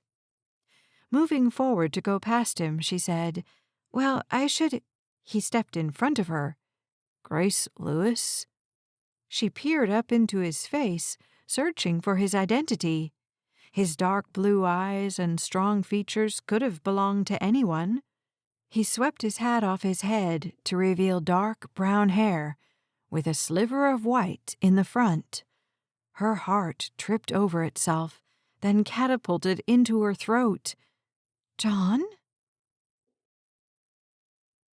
Jonathan Carver stared at Grace Lewis, the girl he'd just started to fall for as a senior in high school when her family had moved.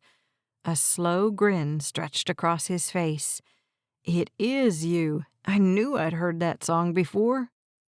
Without thinking, without considering, he stepped down to the patio and engulfed her in a Texas-sized embrace. Though she was tall, he still had a few inches on her, and her head fit nicely against his chest, right below his neck. Suddenly, everything about Three Rivers didn't seem so distasteful. He'd come here against his will because he worked well with Brett Murphy and he needed the money. But he didn't like Texas and wasn't planning on staying once the job was done. Problem was, nothing in Oklahoma City called to him either. He'd been drifting for a few years, and he knew it. Didn't know how to anchor himself, though. Didn't know if he cared to. Heat bolted through him as Grace laughed and brought her hands sliding up his back. "It's so good to see you." He stepped away, very aware of how hard his nerve endings had started firing. It felt as though the temperature had shot through the roof in only a few seconds. "What are you doing here?" She pointed up toward the deck. "I told you, I'm here to test recipes with Heidi." "Right," he said, listening now.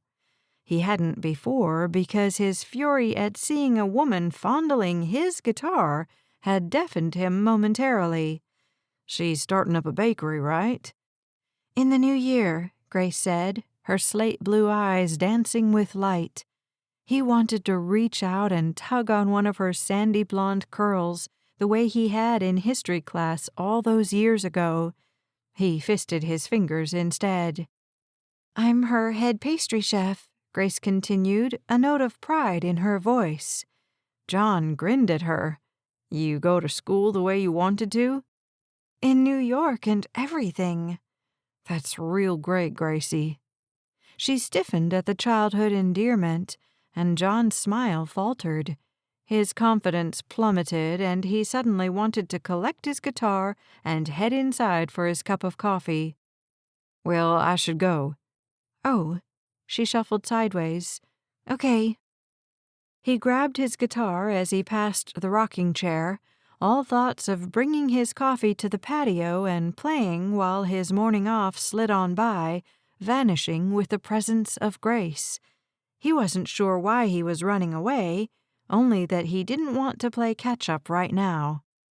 He paused at the door leading to the basement where he temporarily lived with Brett.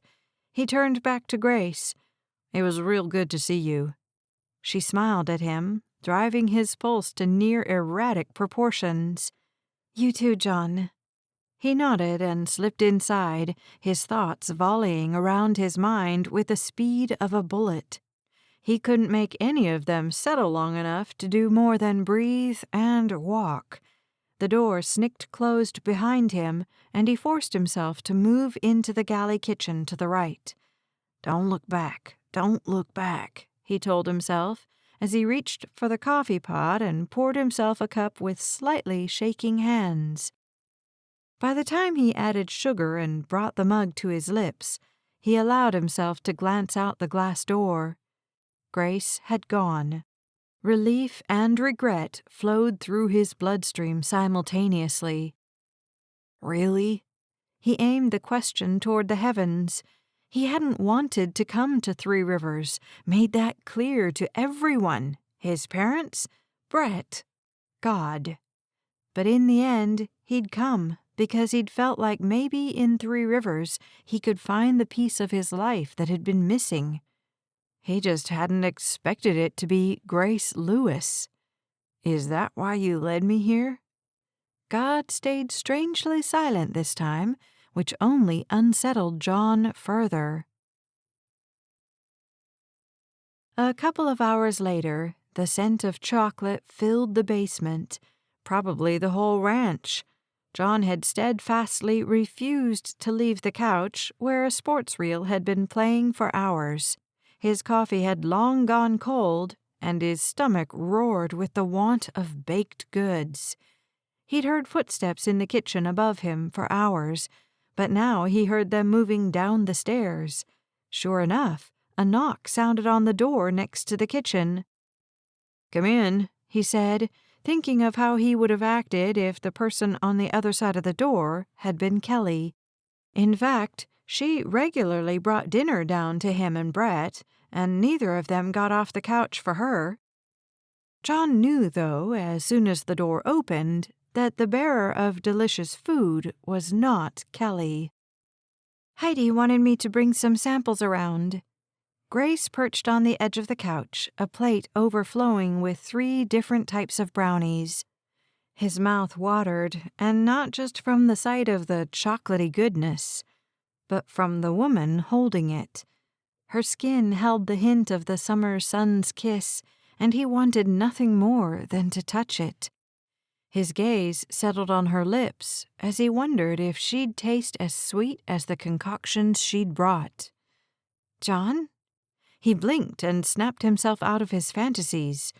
"Which do you recommend?" "You should try them all." Her eyes held that mysterious sparkle, the one that had first captured his attention in high school. Memories flooded him now, memories he'd only been containing behind a thin wisp of plastic wrap because Grace wasn't physically in the room with him. "Which first?" he ground out through a tight throat. "The German chocolate is my favorite." She extended the plate closer to him, and he selected a particularly gooey brownie. As he bit into it, he definitely decided that life in Three Rivers had just improved drastically.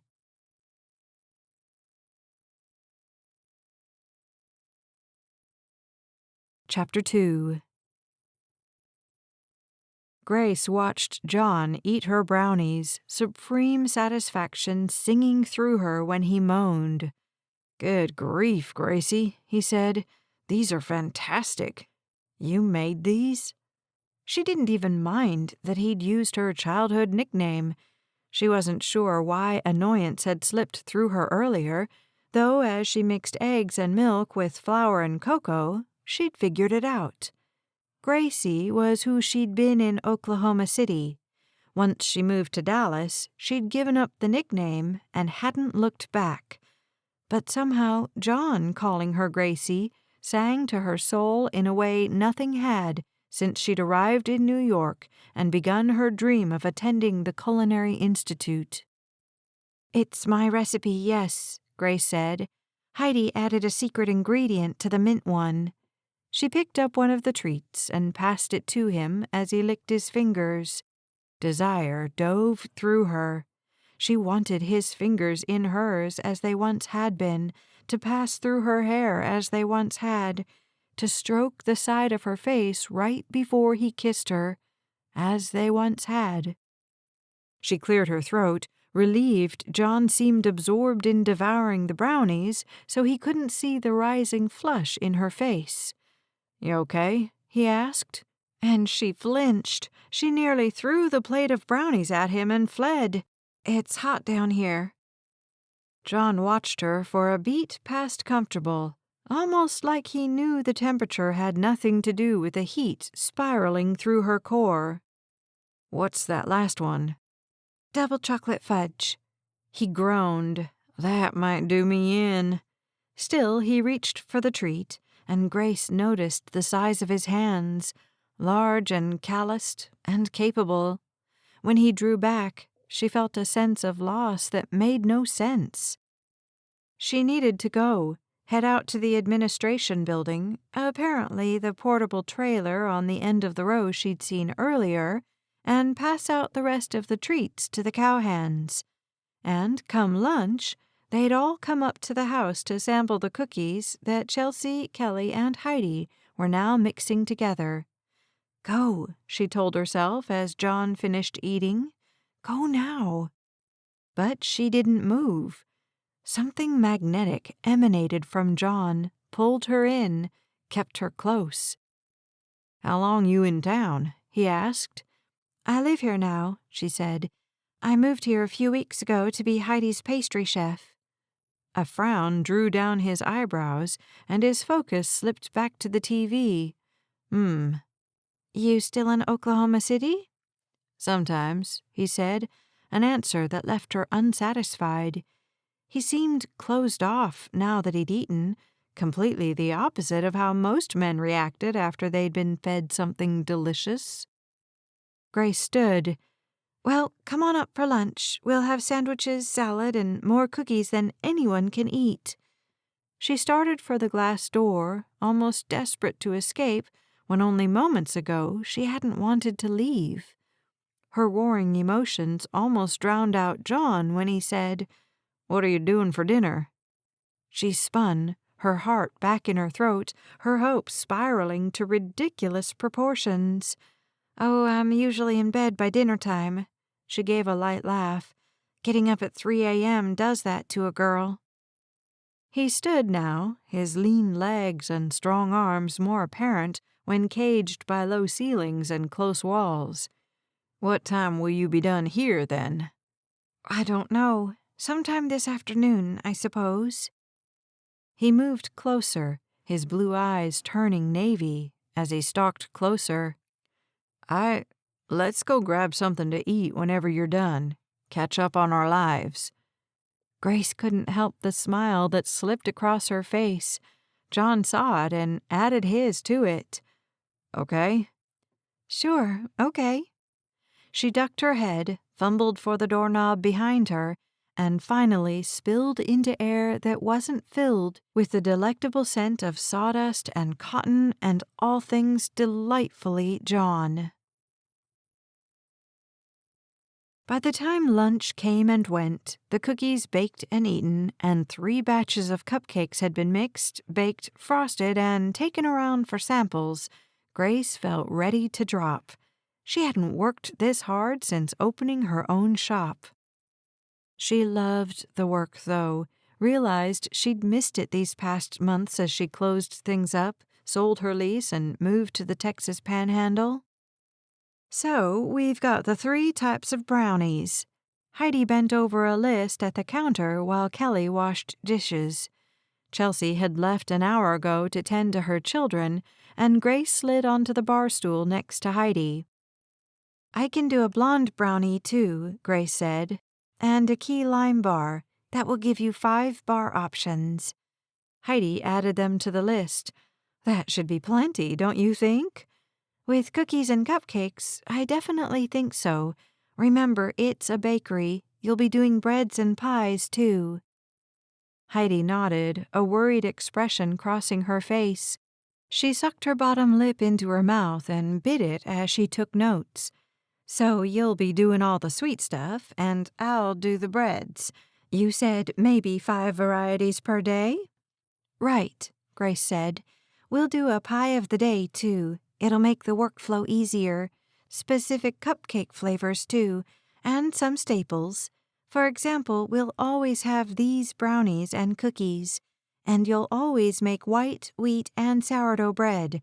The other two can rotate, that kind of thing." Heidi's pencil flew across the page. "Okay, yes," she said. "All right." She put down her pencil. "It's been so long since I went to school. What would I do without you? I'm so glad Chelsea called you." Grace smiled at Heidi, a kind woman who had given a lot to others over the years, if Chelsea was to be believed. And Grace believed her. "Me too, Heidi." She stretched her arm over Heidi's shoulders and gave her a side hug. "We'll get everything figured out. We have almost 3 months before you open." Footsteps came down the hall, and Grace glanced up in time to see John emerge. "Hey, John," Kelly said easily. "Enjoy your day off?" "Smelled so good up here, I almost went mad." He gave her a playful grin. "Other than that, it was just fine." She laughed and pointed to the fridge. "Not cooking tonight, but there's some of that beef and broccoli left over from last night." He shook his head, and panic poured through Grace. Would he announce they were going out? What would Heidi think then? Grace wasn't sure why she cared. She was an adult, almost 27 years old. She could go to dinner with whomever she liked, John included. "I'm going into town for dinner," he said, his eye catching hers. "Oh, do you have a date?" Kelly asked, more interested than Grace thought she ought to be. But she'd learned that Brett and John had been living in the basement for going on 4 months, and she had no idea if Kelly had been trying to set John up or not. "Sure do," John said, puffing out his already impressive chest. "And I didn't need your help this time, ma'am." "Ma'am?" Kelly abandoned her work and stared at him. "Who is it?" "Someone special," he said, stepping toward the door. "And I'm gonna be late, Miss Nosy." "John," Kelly called after him. "Who is it?" "I better go too," Grace said so she could walk out with John. "See you tomorrow, dear," Heidi said absently, her attention back on her list. "Was 8 o'clock okay?" "Totally fine," Grace confirmed, before she followed a laughing John out the door and onto the deck. She'd whip up the blondies and key lime bars before she came out to the ranch in the morning. She'd certainly have time. She made it to the lawn and started toward where she'd parked her car, John at her side. "Thanks for not saying anything about—" Grace trailed off, not quite sure how to finish. His hand brushed hers, and fire licked up her arm. Another brush, and he held on this time. "I know how to keep important things to myself," he said. "Oh, am I important?" Grace teased. He squeezed her hand. "You were once. I'm interested in seeing if you can be again." He paused, making her stall too. "Can we do that, Gracie? See if this could be our second chance?" Warmth filled Grace from top to bottom, from the kindness in his tone, the hope etched around his eyes. She reached up and pulled his cowboy hat down an inch or two. "Sounds good to me, cowboy." He growled, the sound playful and sexy, and Grace giggled as she danced away from him. "When did you start wearing a cowboy hat anyway?" "About the time I came to Texas, I reckon. The summers here are brutal. The ball cap wasn't cutting it." Grace floated toward her car, her new life in 3 Rivers brighter than ever, despite the darkness she'd brought with her from Dallas. John's nerves seemed frayed, like he'd stuck them in a blender on high. He almost turned around and went back to the ranch twice, but the thought of spending the evening hungry and with only Brett for company made his fingers tighten on the steering wheel. He just couldn't believe Grace had walked right back into his life. He'd barely started to get to know her before her family moved, and he certainly didn't have much to offer her besides a nomadic lifestyle and days filled with long hours. Happiness sang through him that she'd been able to attend culinary school, something she'd told him she wanted to do the very first time they'd met. Well, she'd told the whole English class. He wasn't special, but he'd felt like she was speaking directly to him that day. John also hadn't been on a date worth talking about in a while, despite Kelly's attempts at fixing him up with a single woman in town. They'd been fine, nice, but not memorable. He wanted fireworks, electricity, excitement. He'd felt all of that with Grace, then and now. "Doesn't mean you're gonna get married," he muttered to himself as he came to a stop behind her. He'd told her to choose where she wanted to go. He'd follow her. She turned right, and his stomach tightened. There were only 2 restaurants to the right, and neither of them appealed to him. He just didn't understand how anyone could think kimchi tasted good, or at least okay. In his mind, sour cabbage should be given to hogs. In fact, he had fed it to hogs in the past. Thankfully, Grace drove past the Korean restaurant and pulled into the steakhouse. Donna's on Main Street was definitely superior, but at least John could get a burger here, or maybe a steak sandwich. His mind revolving around food, he forgot to obsess over possible dinner conversation topics or how he could kiss Grace after only a few hours of face-to-face time. He got out of the car and joined her. "You've eaten here before?" "Once," she said, peering up at him. "Is this okay? You'd prefer somewhere else." "This is fine, Gracie Lou." She made a face and moaned. "I'm okay with Gracie, I guess, but not Gracie Lou." "Really?" He held the door open for her, his body reacting when hers moved closer, brushed by him, and entered the restaurant. "But you used to like—" He silenced himself before he could bring up the memories she'd rather forget. But how could she forget that he'd called her Gracie Lou right before he'd kissed her for the first time? Back then, she'd blushed and ducked her chin, just like she had in the basement when she'd brought him the brownies. His stomach, now a cold stone, weighed him down as the hostess led them to a booth and placed menus in front of them. "I'm just Grace now." She ignored her menu and added a one-shouldered shrug to her statement. "I don't know why, just feels like me."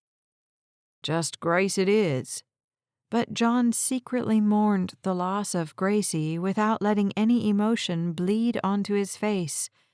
"So you went to New York City. Tell me about that." Her face lit up and she put her elbows on the table as she leaned forward. She began to talk about creams and puddings and something called a ganache. John wasn't exactly sure what she was talking about, but he just liked listening to the sound of her voice.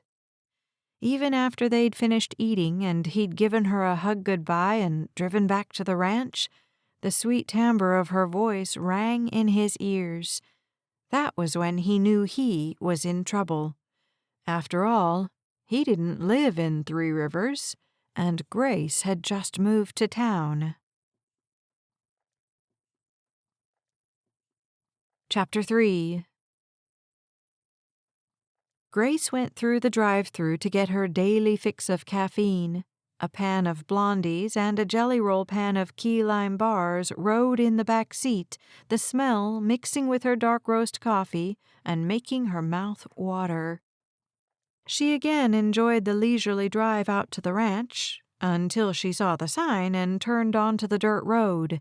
Then the coffee she'd finished seemed to turn to tar in her stomach. She'd had a great time with John the previous night. He'd starred in her dreams as the heroic cowboy carpenter that would sweep her away to live a fantastic life together. And the thought of seeing him again made her nervous. Once around the bend, the new construction came into view. 3 men worked on the roof, and Grace identified John easily. His tall frame straightened, his gaze fixed on her car. He smiled and lifted his hand in a welcome wave. She did the same, trying not to frantically wave her hand like an excited puppy's tail. She couldn't be that obvious. She'd arrived early again, and she removed the baked goods she'd prepared that morning and balanced them on the roof of her car. She put a few of each kind on 2 of the paper plates she'd brought and headed for the construction site. "This isn't too obvious, is it?" she wondered as she tromped through the dust. She assured herself that she'd also planned to take some over to Courage Rains, where the brownies had been well received yesterday. The owner, Pete Marshall, had told her to come back any time with any kind of sweet. When Grace had mentioned his reaction to Chelsea, she'd laughed and said, "I have him on a strict diet right now. His blood sugar is out of control." She'd just have to keep this early morning treat a little secret. "Hey," she called up to the boys on the roof. "I have key lime bars and blondies." She glanced around for a place to set the plate. "Should I—" "We'll come down," a dark-haired man with a full beard called. She'd met Brett yesterday, and he didn't say a whole lot, which unsettled her. The quiet ones always did. He greeted her first and took one of each bar. He'd eaten his whole key lime bar before the other 2 men appeared. "This is fantastic, Miss Grace," he said. "My wife would love these." John and another man, Lewis, selected their treats too. Grace wasn't sure what to do. Say, "Great, enjoy," and walk away? She should. Anyone else probably would. But she wanted to breathe in the clean, minty scent of John's aftershave and press her cheek to his chest to feel his pulse bump against her skin. "Morning," she said to him as Lewis moved away to find a spot of shade. With his mouth full, he simply nodded. Once he swallowed, he said, "Morning, Miss Grace." She indicated the blondie. "You like it?" He considered it.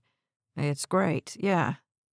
Her heart fell to the dirt and rebounded back to her chest like a yo-yo. "You don't like it?" He put the rest of the bar in his mouth. He obviously liked it. That, or he was really hungry. Or maybe he was part goat and would eat anything. "I think it's great," he said. "I just like chocolate brownies better." "Yeah, I get that." She flashed him a grateful smile. "Chocolate is the way to go." "So this is—" "Key lime bar," she said. "It's tart and sweet." He cocked one eyebrow at the dessert and then at her before taking a bite. He moaned and his beautiful eyes closed. "Gracie, you're a genius in the kitchen." Grace's chest swelled with pride. "Thank you, John." She glanced over her shoulder as a couple of trucks came around the bend and pulled into the Courage Rains parking lot. "Well, I better get these over to the people across the street." John's intense stare made her blush, though she wasn't sure why. "All right, then." Grace felt like he was dismissing her because it wasn't the reaction she wanted. She wanted him to ask her to stay just another minute, or touch her hand before she left, or ask her to come back at lunchtime so he could see her again. Something tortured passed through his expression before he turned away. "Thanks for the treats, Grace." "Yeah, thanks, Grace," Brett called, and Lewis lifted his hand in gratitude. As John moved away, another snag of disappointment caught behind Grace's lungs. She turned and hurried across the street so she wouldn't have to be rejected by him so openly and completely in front of other people. Her pride had been punched, and she tried to eradicate the pinch in her chest before pushing through the door of Courage Rains. The receptionist glanced up and then nearly toppled his chair as he stood and came around the counter. "Miss Grace, welcome." Reese beamed at her, and her wounded pride lifted a little bit. "What do you have for us today?" He stopped and leaned against the counter as Pete poked his head out of the conference room. "I am so happy Heidi is opening a bakery," he said, a grin gracing his strong features. She smiled at the cowboys. Key lime bars and blondies. She passed the plate to Reese, who set it on the counter.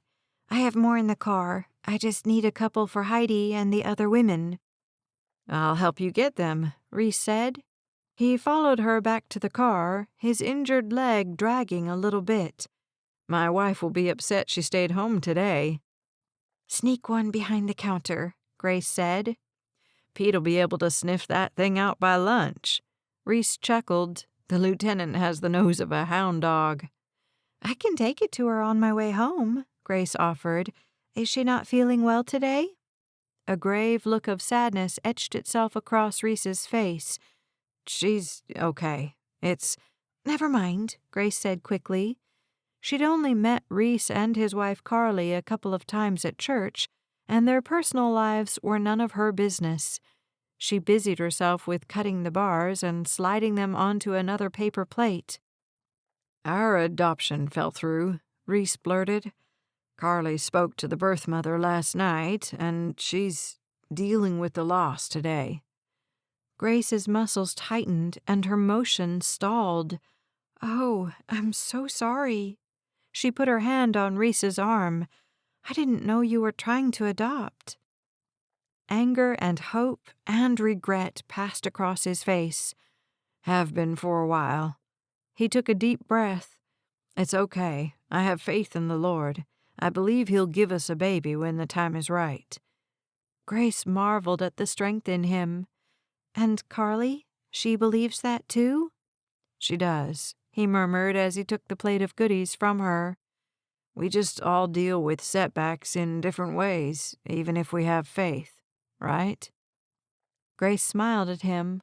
Of course, right. She thought about her own losses, the enormous weight of debt she carried on her slim shoulders. She had faith things would work out, just as surely as Carly did, but sometimes seeing the light through the darkness was more difficult than anticipated. Grace knew that better than most. Thank you, Miss Grace. Reese tipped his cowboy hat and started across the street. She watched him go, a silent prayer for him and Carly floating through her mind. It felt good to pray for someone else for a change. She'd spent so many months praying for herself, for her cupcakery, for what she wanted, that she'd somewhat forgotten that others experienced pain and trials too. She inhaled deeply, taking the fresh scent of ranch air in through her nose to clear her head. Thank you for bringing me to Three Rivers. The peace she felt here lifted the weight of the money she owed and the failure she felt so keenly. Chelsea emerged from the front door of her house, one baby strapped to her body and her toddler's hand in hers. Grace smiled in their direction and collected the remaining treats before glancing toward the construction site. She wished John would be standing on the roof watching her, but he wasn't. He was bent over, his focus only on his work. Grace sighed, not sure why she'd expected him to act any different, and headed into the house for another day of baking. John hated the disappointment he'd caught on Grace's face. He'd wanted to hold her, breathe her in, brush his lips along her cheek. But he couldn't, not in mixed company, and he probably shouldn't at all if he didn't have plans for something more long-term. He didn't want another 3-month relationship with Grace. He'd already done that and been unsatisfied. With every pulse of the staple gun, a question burst into his mind. So what do you want to do? He placed another tar shingle and pressed the stapler flush against it. Staple, staple. Move to Three Rivers permanently? What would you even do here? Another shingle, another couple of staples. Is there a construction firm here? Maybe you could start your own. And do what? He reached for another stack of shingles, the heat even this early in the morning almost unbearable. But it wasn't really. The temperature had skyrocketed since Grace had shown up with those treats, wearing a pair of skinny jeans and a blue-flowered tank top. The shingle made a slapping sound against the roof as he threw it down. He positioned it, the muscles in his back stretching as he placed the stapler along the edge. Staple, staple, staple. Build sheds? Are there housing developments here? Enough home improvement jobs? As the shingles went down in even rows and the minutes passed, John tormented himself. By the time Brett called to him to come down to get out of the sun and get a drink, John hadn't arrived at a solution yet. Maybe there wasn't a solution. Maybe he should accept Grace's goodies whenever she brought them, mind his own business, and go back to Oklahoma City when the job ended, just like he'd been planning. He'd certainly never looked at Three Rivers as a permanent place to put down roots. The very thought actually made him physically ill, and he stumbled on the ladder. Brett lurched forward to help him, knocking John's hat off. "I'm okay," John said. "I'm fine. Come get a drink now." Brett's commanding tone wasn't lost on John, and he actually appreciated it. He'd known Brett since childhood, watched him get married and go off to war, had been there when he'd come home the first time, and the second, and the third. He obeyed Brett, relishing the icy water as it touched his tongue and flowed down his throat. But he knew he wasn't dehydrated, at least not enough to make him stumble down a ladder, something he'd navigated easily for decades. He refused to look toward the homestead, instead closing his eyes and breathing deep. "Eat this." He opened his eyes to Brett holding a Snickers bar toward him. "I'm fine. Eat it." He shook the candy bar, the plastic wrapper rattling. John glared as he took the bar and unwrapped it. "Commander, it's not the heat." Brett cocked his head and appraised him in that calculating way all Army men had. John had briefly considered following his friend into the Army, but he'd chosen the Marines instead. "What is it, then?" Brett asked. The water he'd drunk sloshed against his stomach walls. "It's Grace Lewis." Brett's gaze wandered to the homestead, and John could practically see Brett's wheels spinning. "That's Grace Lewis? The Grace Lewis? The one you liked in high school?" John pressed his mouth into a thin line and nodded. "Didn't you take her to homecoming?" "Yep." "She moved." Brett reached up and rubbed his beard, his eyes thoughtful. "Funny how you and her ended up here at the same time all these years later." "We went to dinner last night." Brett switched his shrewd gaze to John. "Oh, yeah?" "Yeah." "And?" John filled his cup from the orange cooler again, taking a minute to get away from Brett's blazing eyes. "I like her, okay? But—" He looked out over the endless horizon, the undulating fields, imagining he could see the little town of Three Rivers where he'd never wanted to come. He turned back to Brett. "But she just moved here to help Heidi open her bakery, and, well, I threw a fit about even coming here for a few months to work." Brett started nodding before John finished speaking. "What do you have lined up after this?" John didn't want to say nothing, but he did anyway. Brett gave him the courtesy of thinking for several minutes while John munched on the candy bar. He did feel new life entering his bloodstream from the sugar, and he took off his cowboy hat and wiped his forehead. "Maybe God brought you here to reconnect," Brett finally said. John had already entertained that idea and told Brett so. He held up his hands. "Okay, I won't counsel you. I'm just saying that it's not the first time the Lord has used Three Rivers to help two people reconnect."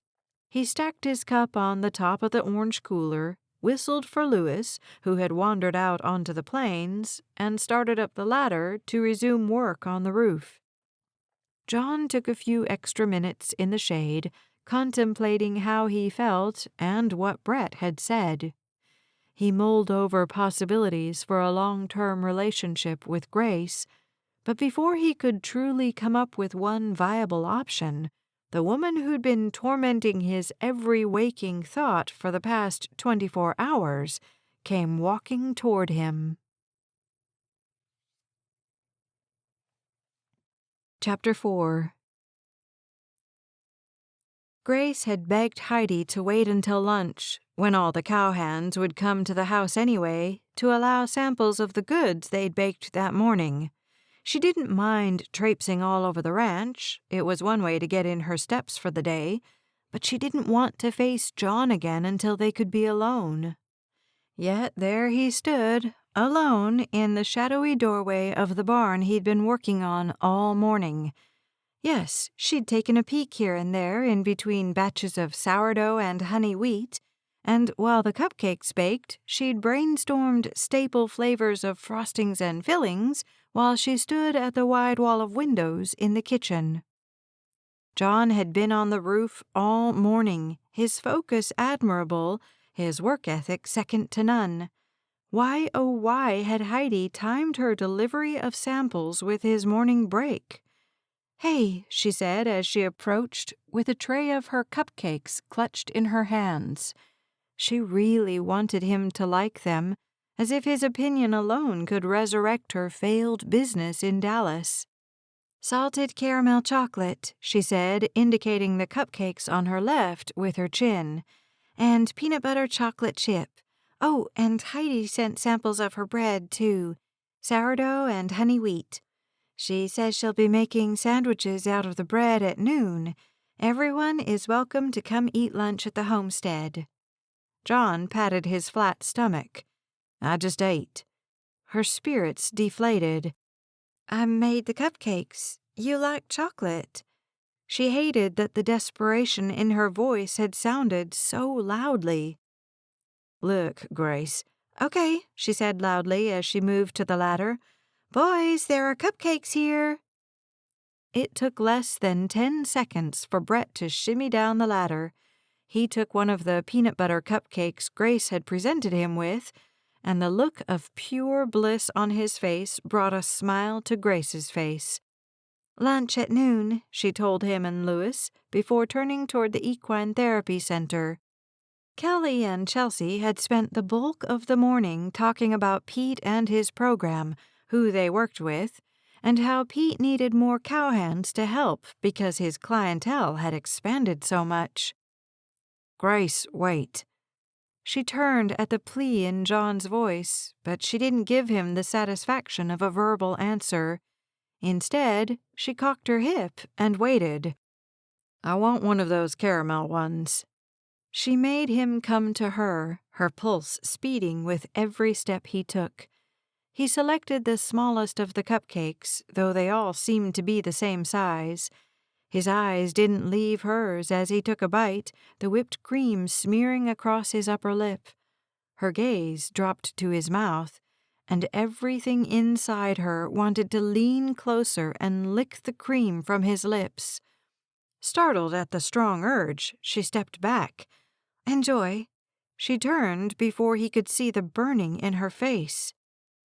"Grace, I don't live in Three Rivers." A few seconds passed before his words registered in her ears. A few more for her to face him again and set the tray of goodies on the ground, her movement slow and jerky at the same time.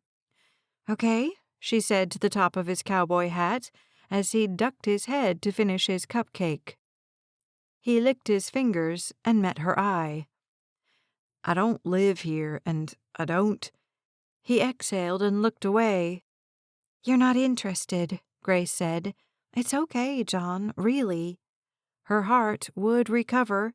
He'd only been in her life for one day. Surely it wouldn't take that long to get over him. Certainly not as long as last time. She started to move away again.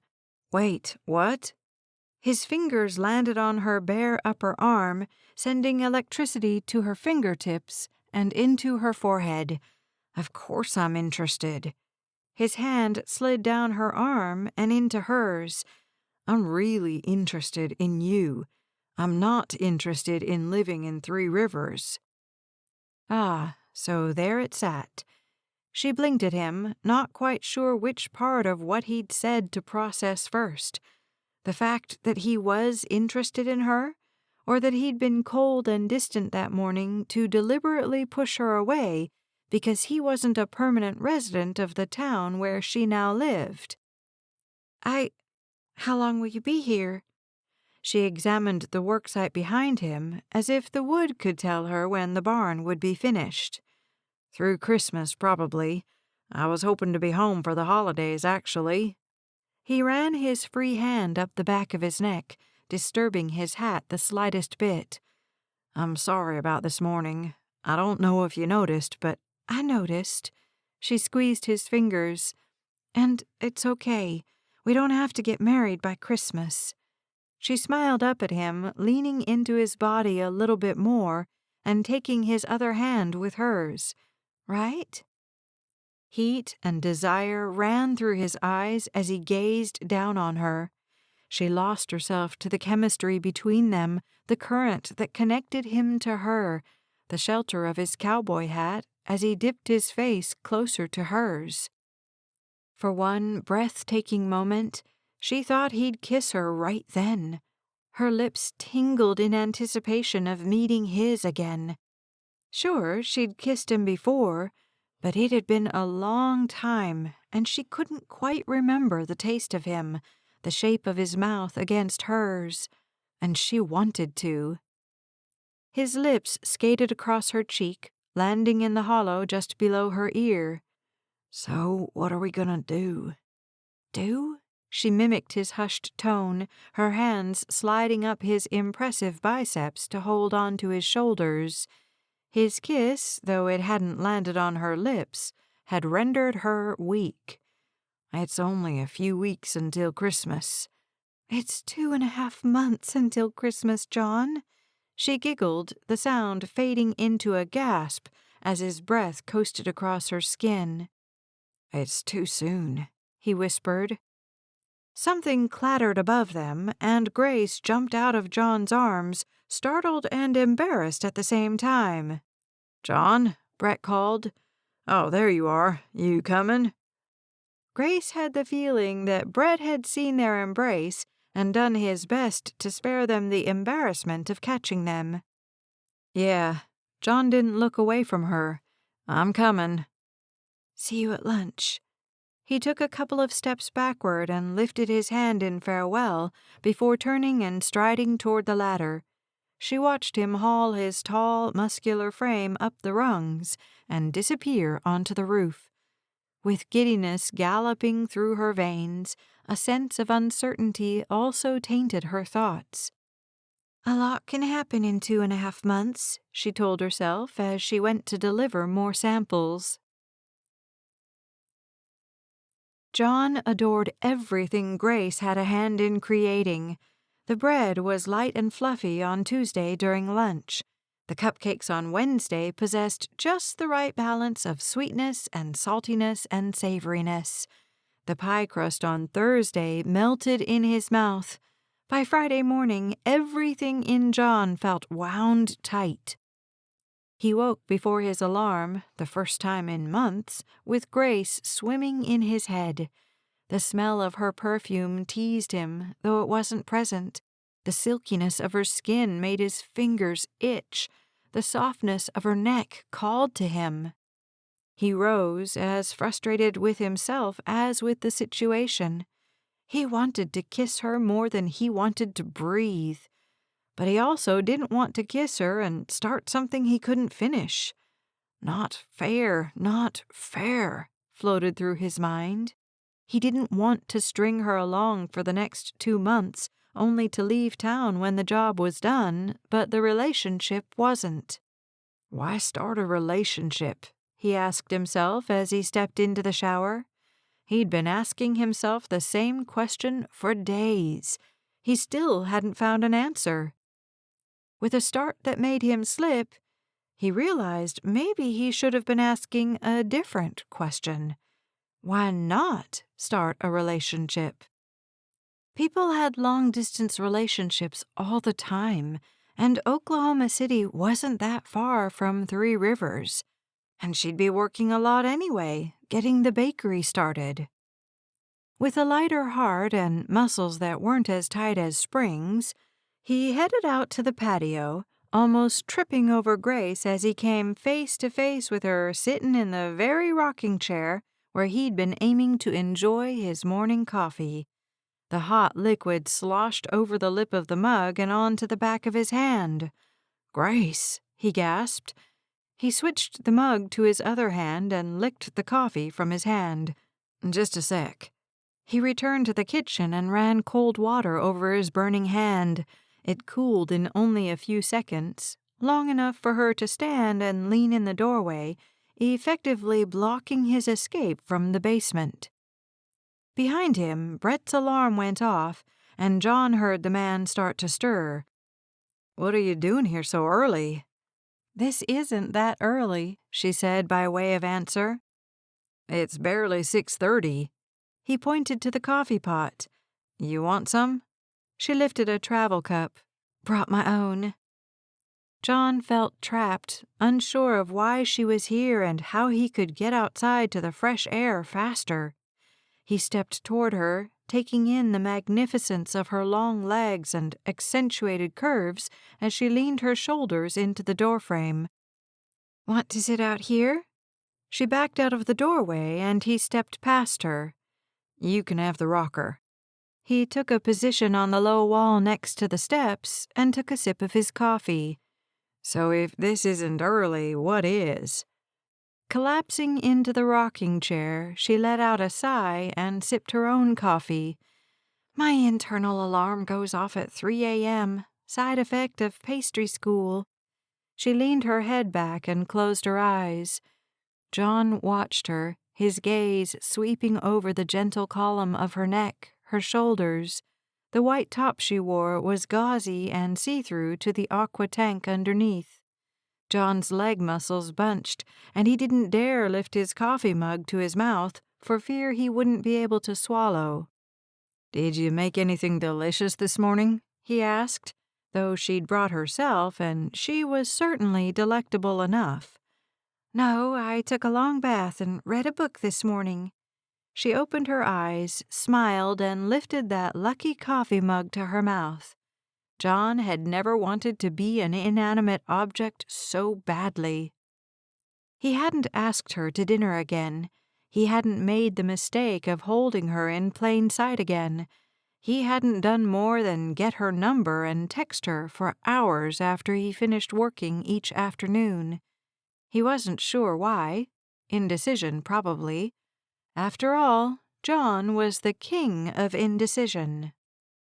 "You want to go to church with me on Sunday?" she asked. He raised his eyes to her, but she continued to rock in the chair as if asleep. "Sure." Kicking a grin in her direction, he added, "Doesn't start until 11. Think you can stay awake that long, sleepyhead?" Her eyes opened, but they didn't focus for a few minutes. When she caught him smiling at her, she rolled her eyes. "Maybe, maybe not. Could be an adventure." "I could use a little adventure." "I'll say, the most exciting thing you do is text past 10 p.m. A flash of guilt stole through him. "I didn't know you got up at 3 a.m., he protested. "In fact, I don't know anyone who gets up that early. It's insane." She yawned. "It's so quiet here." "I'll stop talking so you can go back to sleep." He watched her eyes drift closed again. "Honest, Gracie, I wouldn't have texted so late if I'd known you got up so early." She smiled in his general direction without opening her eyes.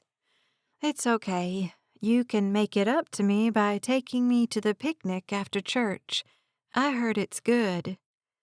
The thought of being seen in public with a woman as beautiful and kind as Grace made his mouth feel like he'd been sucking on cotton balls. The coffee didn't help. "It is." She seemed to actually fall asleep right there on the patio, and John relaxed in a way he hadn't for the past 5 days. Just being with her, here, alone, felt comfortable. In every other situation, he'd felt like he was playing a part, acting, but when it was just him and her, he didn't need to be anyone but himself. And for the second time in the past 5 days, John knew he was in big trouble because Grace was making it harder and harder for him to leave Three Rivers. John held Grace's hand through the service, and while he gave her the opportunity to let go before they stepped out of the chapel, she didn't. In fact, she slid her hand up his arm to the crook of his elbow and held on tight. They strolled to the park along with families and other couples, Brett several paces ahead of them with Squire and Kelly and their kids. He hadn't become friends with a whole lot of people in Three Rivers. He hadn't seen the need. He lived out at the ranch. He worked out at the ranch. The only time he even went to town was for groceries and to attend church. He'd gone to the picnic a few times, mostly with women Kelly had set him up with. A couple of them eyed him now, with the gorgeous Grace hanging on his arm. She charmed everyone outgoing enough to approach her. She told them all the same story. She'd moved to town to help Heidi start her bakery. The mere mention of Heidi Ackerman made everyone smile and accept Grace, and, by extension, John, with chuckles and "welcome, y'alls." To his surprise, Grace didn't put any desserts on her plate. "You don't eat sweets on the weekend?" he asked as he picked up 2 chocolate chip cookies. "Those aren't homemade," she hissed to him. "I'm picky." She took a cup of lemonade. "And if you must know, I do try to limit my sugar intake sometimes. Not all of us work out all day long for a living." The way her eyes swept the height of his body made a blush burst to life everywhere she looked. He took the opportunity to once again admire her curves, though he tried to make it seem like this was the first time he'd noticed her body. "You look fine to me." "Fine?" Her eyebrows went up with her voice. "You're so kind, Mr. Carver. I know I have a few extra pounds on me, but you know what they say." She sashayed away a few steps. John hurried to get his own cup of lemonade and follow her. "No, Grace, I have no idea what they say." "Never trust a skinny chef." She flashed him a flirtatious smile as she sat at a picnic table no one had claimed yet. He sat across from her, thinking he wouldn't be able to control himself if he sat right next to her. The urge to hold her hand had him clenching his fists, and the desire to kiss her drove all other thoughts from his mind. He participated in the conversation with Brett and Squire and Pete, but he wasn't exactly sure what he'd said. He ate, but he didn't know how anything tasted. The picnic began to break up as some families left and others moved to play horseshoes or volleyball. "You want to go for a walk?" he asked as he stood and collected their plates. "There's a path around the park, and over in that corner, there's a duck pond." He nodded to the farthest corner from the picnic tables. "Sure." Grace stood too, and when John returned, she held hands with Julie, Pete's little 3-year-old. "She wants to come." John crouched in front of the little girl. "Oh yeah? Want to feed the ducks?" The little girl stared at him with wide, serious eyes. "All right then, let's go." They'd taken a few slow steps away when Chelsea said, "Julie, honey, you can't go." "Mama." Chelsea shook her head. "No, Daddy's got to get back to check on the horses." She looked at Grace with an edge in her eye that John couldn't identify. "You said you'd help, remember?" She extended her hand toward her daughter. "Come on, we're going." Julie looked like she might cry, but Grace bent down and said something to her, which caused the girl to release her hand and take her mother's instead. John claimed Grace's other hand, squeezing it tightly as they stepped onto the path.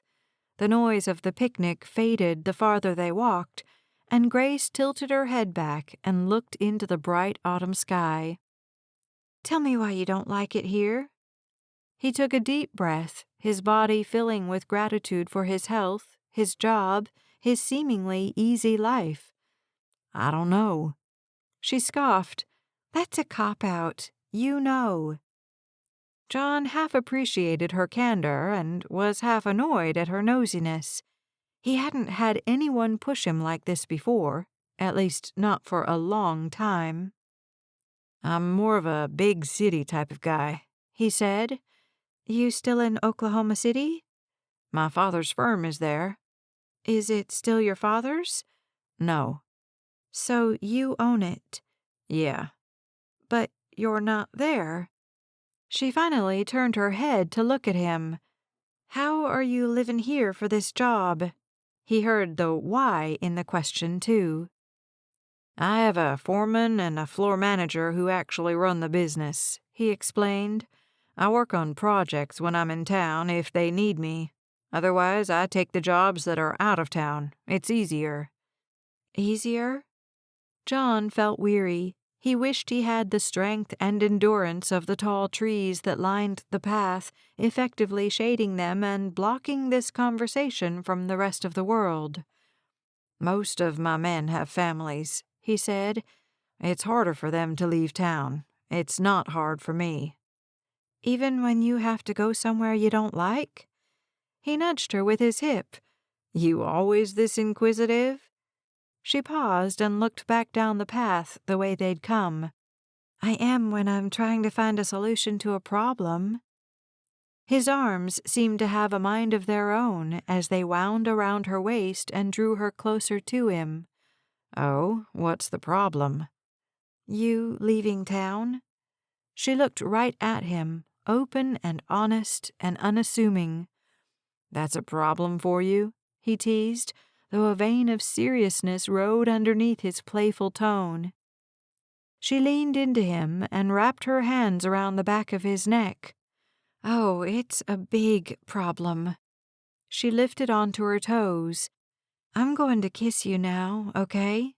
Is that going to be a problem for you?" "Oh, yeah," he said, his tone turning deep and husky at the same time his pulse shot to the top of his skull. "It's gonna be a big problem." Grace gripped the back of his cowboy hat in her fingers and tilted it off his head. "You don't want me to?" "Grace, kissing you is all I've thought about since I saw you strumming my guitar on the patio." He leaned down to meet her lips with his. A shiver shot down his spine with the first touch, and then he drew a breath and molded his mouth to hers for a deeper exploration of her lips. "Definitely a huge problem," he whispered before kissing her again. Chapter 5. Kissing John under the Texas trees felt more magical than Grace remembered. Of course, last time she'd kissed him on her front porch after the homecoming dance. There wasn't a brightly shining sun or a whisper of a breeze through decades-old trees, or the worry that one of them would leave town in 2 months. She didn't want to complicate his life, but at the same time, she totally did. She wanted to kiss him in the middle of the night before she left for the bakery, and then have him wake her with a kiss when he got back from his construction project that night. The strength of her ideas startled her a bit, enough for John to notice and break the kiss. She stood in the circle of his arms and pressed her cheek against his chest to find his heart hammering. She smiled to know she elicited such a response from such a strong man. "So," she said, "we need to figure out what to do." He stiffened the slightest bit. "Do we? Can't we just, I don't know, go to dinner and sit by each other at church and kiss by the duck pond every chance we get?" Grace wanted to, and she sighed into him. "I don't think you get into town much," Seems like kissing at the duck pond is off the table." His grip along her waist tightened. "I can make the drive." She laughed at the sexy bite in his tone. "All right, handsome. Let's see if this pond is all you said it was." She slipped out of his arms at the same time she laced her fingers through his. They walked the circumference of the park, the conversation as easy as the fall breeze. But deep inside, Grace harbored worry. Worry that John really meant what he'd said about pursuing a more casual relationship. Worry that John didn't want to commit. Worry that John wouldn't stay in town, even for her. She'd just need to change his mind. Filled with determination, especially after he followed her home and kissed her so completely she couldn't think or breathe or stand, Grace decided to do everything she could to make him fall in love with Three Rivers. If only she knew how. "A Halloween party?" John glanced up from the invitation Grace had given him. "I'm not dressing up." "It's not required." She pointed to the asterisk that said as much. "Heidi just wants to test out her baking on as many people as possible. She claims the cowhands will eat anything she gives them." Over the past 2 weeks, Grace had streamlined the menu, the baking schedule, the entire process, and she wanted to experiment, see if she could make an entire bakery's worth of treats in one day and have them be edible, have them be something people would pay for. So, yes, the Halloween party had been her idea, though she was more than willing to let Heidi play hostess. "It's at my house," Grace said, "since Heidi's condo is too small to hold as many people as she thinks will come." John cocked one eyebrow at her. "You realize the whole town will come." Grace gave him her best smile. "We're counting on it. If they taste the treats and like them, they'll be more likely to come and pay when we open." "They'll come no matter what," he mumbled as he swung his head away from her. "What does that mean?" A sick feeling took root in Grace's stomach. "It means that Heidi Ackerman is Three Rivers royalty. If she opens a bakery in town, people will come just because it's her." Grace swallowed down a fresh wave of bitterness, because what he'd said was true. "Well, it's not Heidi's baking." "Doesn't matter," John said. "It has her name on it." As if the pressure Grace carried wasn't heavy enough. "I need you to come." He focused on her again. "You need me to come?"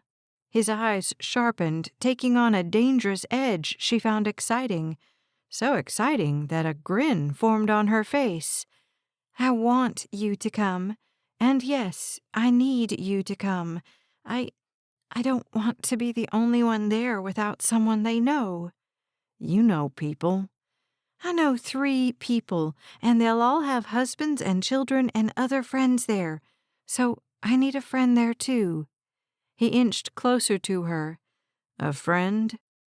Grace shrugged one shoulder. "Sure, we're friends." He growled, one hand sweeping around her waist in a smooth movement. "No, we're not friends." He touched his lips to her shoulder, and a tremor quaked in her center. "Can I call you my boyfriend, then?" She cocked her head as he stiffened. "I guess not. That has the word friend in it, and we're not friends."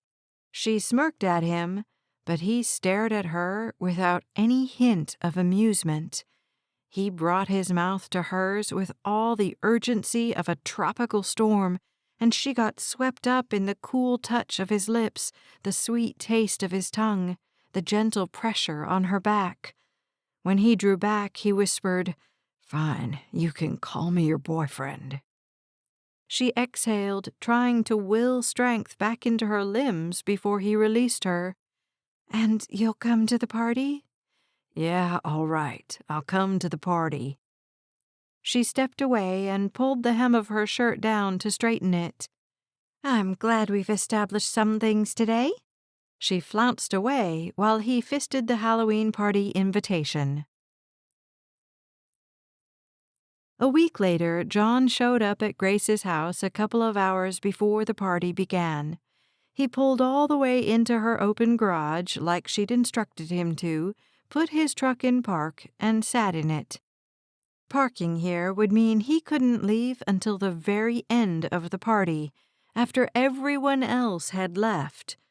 Part of him rejoiced at being able to spend so much time with Grace. The other part had been dying for 7 solid days. Because John didn't go to parties, certainly not Halloween parties. He certainly saw nothing worth celebrating about the holiday. Movement caught his peripheral vision, and he reached to unbuckle his seatbelt. "Hey," he called to Grace as he got out of his truck. "I brought the dry ice." "Perfect." She met him at the tailgate with a rolling cooler. "You need this?" He pulled the cooler full of dry ice from the truck bed. "No, I think I got it."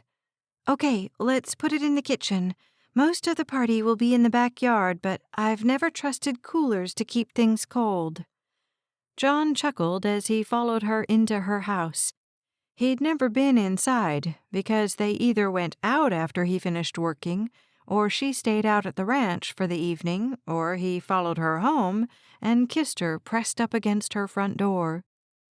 He kicked the door closed behind him and put the cooler where she indicated he should. Then he took her in his arms and kissed her, his nerves settling and his stomach swooping with her eager response. "I've missed you the last couple of days," he murmured into her hair as he rubbed slow circles on her back. That's nice to hear." She pulled back and grinned at him. "Now, come on, you promised to help, and, well, this isn't exactly helping." "It's not?" "Not the kind of help I need right now."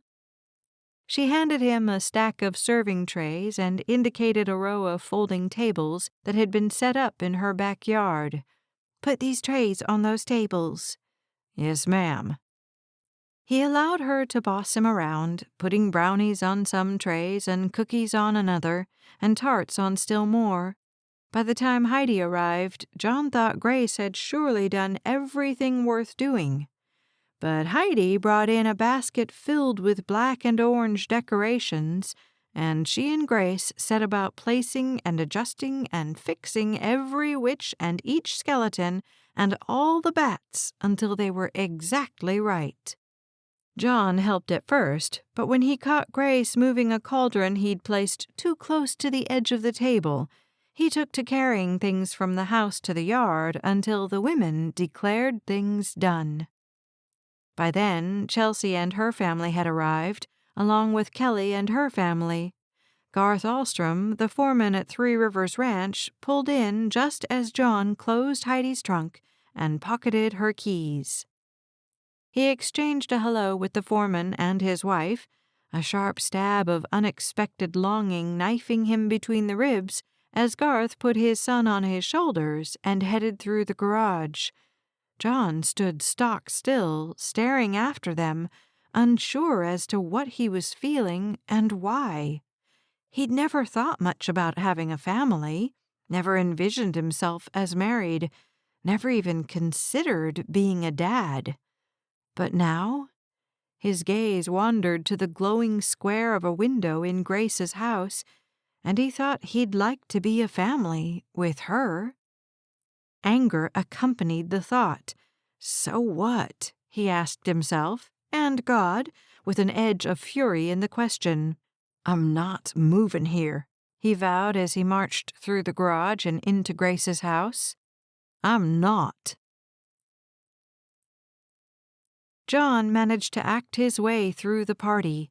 He mingled and mixed and played games and ate more than a man should be able to consume.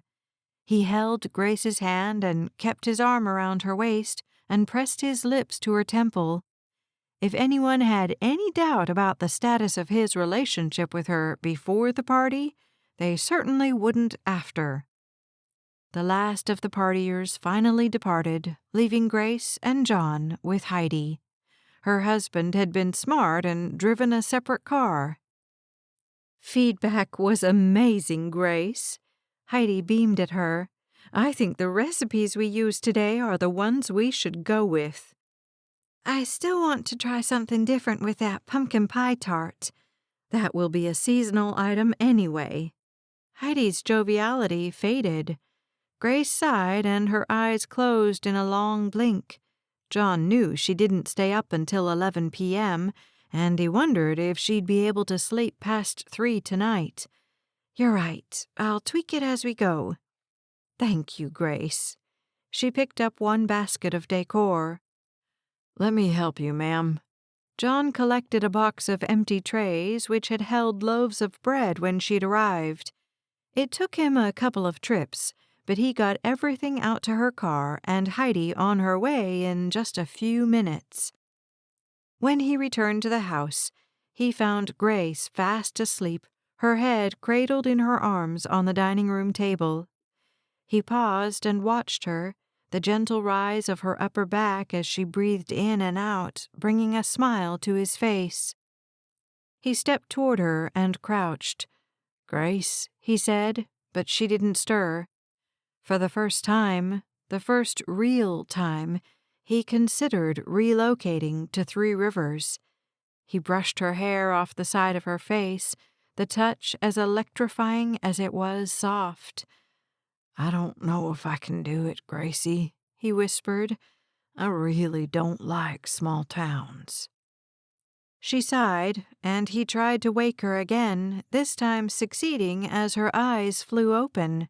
He soothed her by rubbing his hand up and down her arm. "Hey, you should go to bed before falling asleep." She gave him a bleary smile. He helped her stand, and she leaned into him, her eyes already closed again. "Thanks for your help, John." "Anytime, Gracie Lou." She didn't protest at the use of her nickname, simply tilted her head back and stretched up to kiss him good night. He obliged, a river of guilt flowing through him. He shouldn't kiss her, lead her on, feel things for her when he was planning on leaving by Christmas. Chapter 6. Grace leaned in the garage doorway and watched John back out of her driveway. She closed the garage door, the rumbling sound matching the quaking in her stomach. "He's not going to stay," she said as the echoes of sound rattled around the garage. "You heard him." She turned, let the door fall closed, and locked it. She wasn't sure what she'd hoped John would do when she pretended to stay asleep when he tried to wake her. Kiss her like Sleeping Beauty? Declare his undying love for her when he thought she couldn't hear? She shook her head, the danger of crying very real and very close. She certainly hadn't expected him to whisper that he didn't think he could stay in town. She'd stirred the next time he said her name, and she couldn't help kissing him goodbye. She didn't want to have a hard conversation near midnight when her brain wasn't operational, and her heart felt like it had been punctured by a coil of barbed wire. A tear fell, and Grace swiped it away. Would she ever feel successful? Her failed cupcakery hung over her like a thundercloud, and she couldn't hold back the waterworks this time. After a good cry and a long shower, Grace took a stealing breath and squared her shoulders. She'd just do here what she'd had to do to get into pastry school. Try again. She'd dreamed of attending culinary school in New York City, and it had taken 3 attempts before she'd gotten in. Maybe it'll just take a third time with John, too. She pulled on pajamas, brushed out her hair, and fell into bed, exhausted. But she didn't want to break up with him now and hope for a third chance meeting in the future. "Help me understand," she prayed. At once, a sense of calmness filled her, and she knew she needed to trust in the Lord's timing. She'd done it before with culinary school, with her cupcakery. Although she'd lost her first shop in Dallas, Grace knew it was only a matter of timing before she'd own another bakery. She'd just have to trust God regarding John, too. Rain came with November, and Grace spent days inside, baking. Since Halloween and tasting her treats, the townspeople had been calling Grace and placing custom orders. With the bakery's storefront unavailable, she fielded the calls, managed the payments, and either did the baking herself or called Heidi to get the orders filled. At first, it was a birthday cake for a 5-year-old's party, but by the third week, with Thanksgiving around the weekend, Grace found her phone ringing while she was on it. She hung up with Amy Garrison, who had just ordered a half-dozen pies for her family's celebration the following week. Before she checked her messages, she dialed Heidi. "Hello, dear. How's the baking going?" "We have a bit of a problem," Grace started. Heidi sighed. "What is it now?" Though she sounded tired, she didn't show signs of frustration. Grace admired her for her baking ability as well as her seemingly endless well of patience. "Amy Garrison just ordered 6 pies for pickup on Wednesday." Her phone beeped, indicating another incoming call. "And my phone won't stop ringing. When do we cut off the orders?" A few beats of silence had Grace picturing Heidi's wise face contemplating her choices. "I'd hate to turn people away." "We already have 66 pies to deliver on Wednesday alone," Grace said. She could only bake 4 at a time. Heidi could cook an additional 4. Without professional ovens and bakery-grade equipment, she'd allocated 8 slots of baking time for her and Heidi for a total of 64 pies. "You talked about an assembly line once," Heidi said. "Tell me more about that." "Well, we make all the pie crusts and fillings. It helps that we're only offering 3 varieties this season, and send several uncooked but ready-to-bake pies out to the ranch. Chelsea and Kelly could probably bake 16 or so pies each." Grace felt bone-weary, and doing the math right now seemed impossible. But if Kelly and Chelsea could take 2 pie-baking slots each, they could bake 16 pies in the morning, and Grace could get them out to customers in the afternoon. "So we can take on 32 more." "Only 30, Grace said firmly. "We're already over by 2 on our own lists." "30 more, then," Heidi said. "I guess I better get to the grocery store and call Kelly and Chelsea." Grace agreed and said goodbye. She answered the 2 messages she'd received and then updated the community Facebook page that only 24 slots remained for pie orders. A thrill ran from the top of her head to the soles of her feet. Though backed by the iconic Heidi Ackerman, her baking seemed to finally be striking the right notes with people. Her mother's voice snaked through her head, eliminating the rising euphoria. "You should have started in your own kitchen, Grace." Her mother had been trying to help, Grace knew, but that didn't make her words hurt any less. "You should have gotten established before trying a storefront." In the end, her mother had been right. Grace knew it. Her mother knew it. Everyone knew it. And many bakers did exactly what she'd tried to skip, what she was doing now with Heidi, baking from her home kitchen and trying to fill as many orders as possible. The last pie slots sold out in the next half hour, and Grace headed over to Heidi's to make the master shopping list. Along the way, her phone chimed, igniting a sense of dread in her stomach, as heavy as a brick. She didn't want to tell another person no. She'd put it on social media that they were full. She didn't check the message until she'd parked at Heidi's.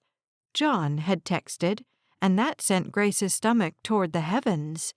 She'd cooled their relationship over the past few weeks, citing her increased workload and the fact that she wasn't coming out to the ranch every day. He still called and texted and took her to dinner sometimes. They sat next to one another at church, but she hadn't gone to another picnic, unable to face that park where she'd experienced the most perfect kiss of her life. She hit call instead of texting him back. "What's up?" she asked as she got out of her car.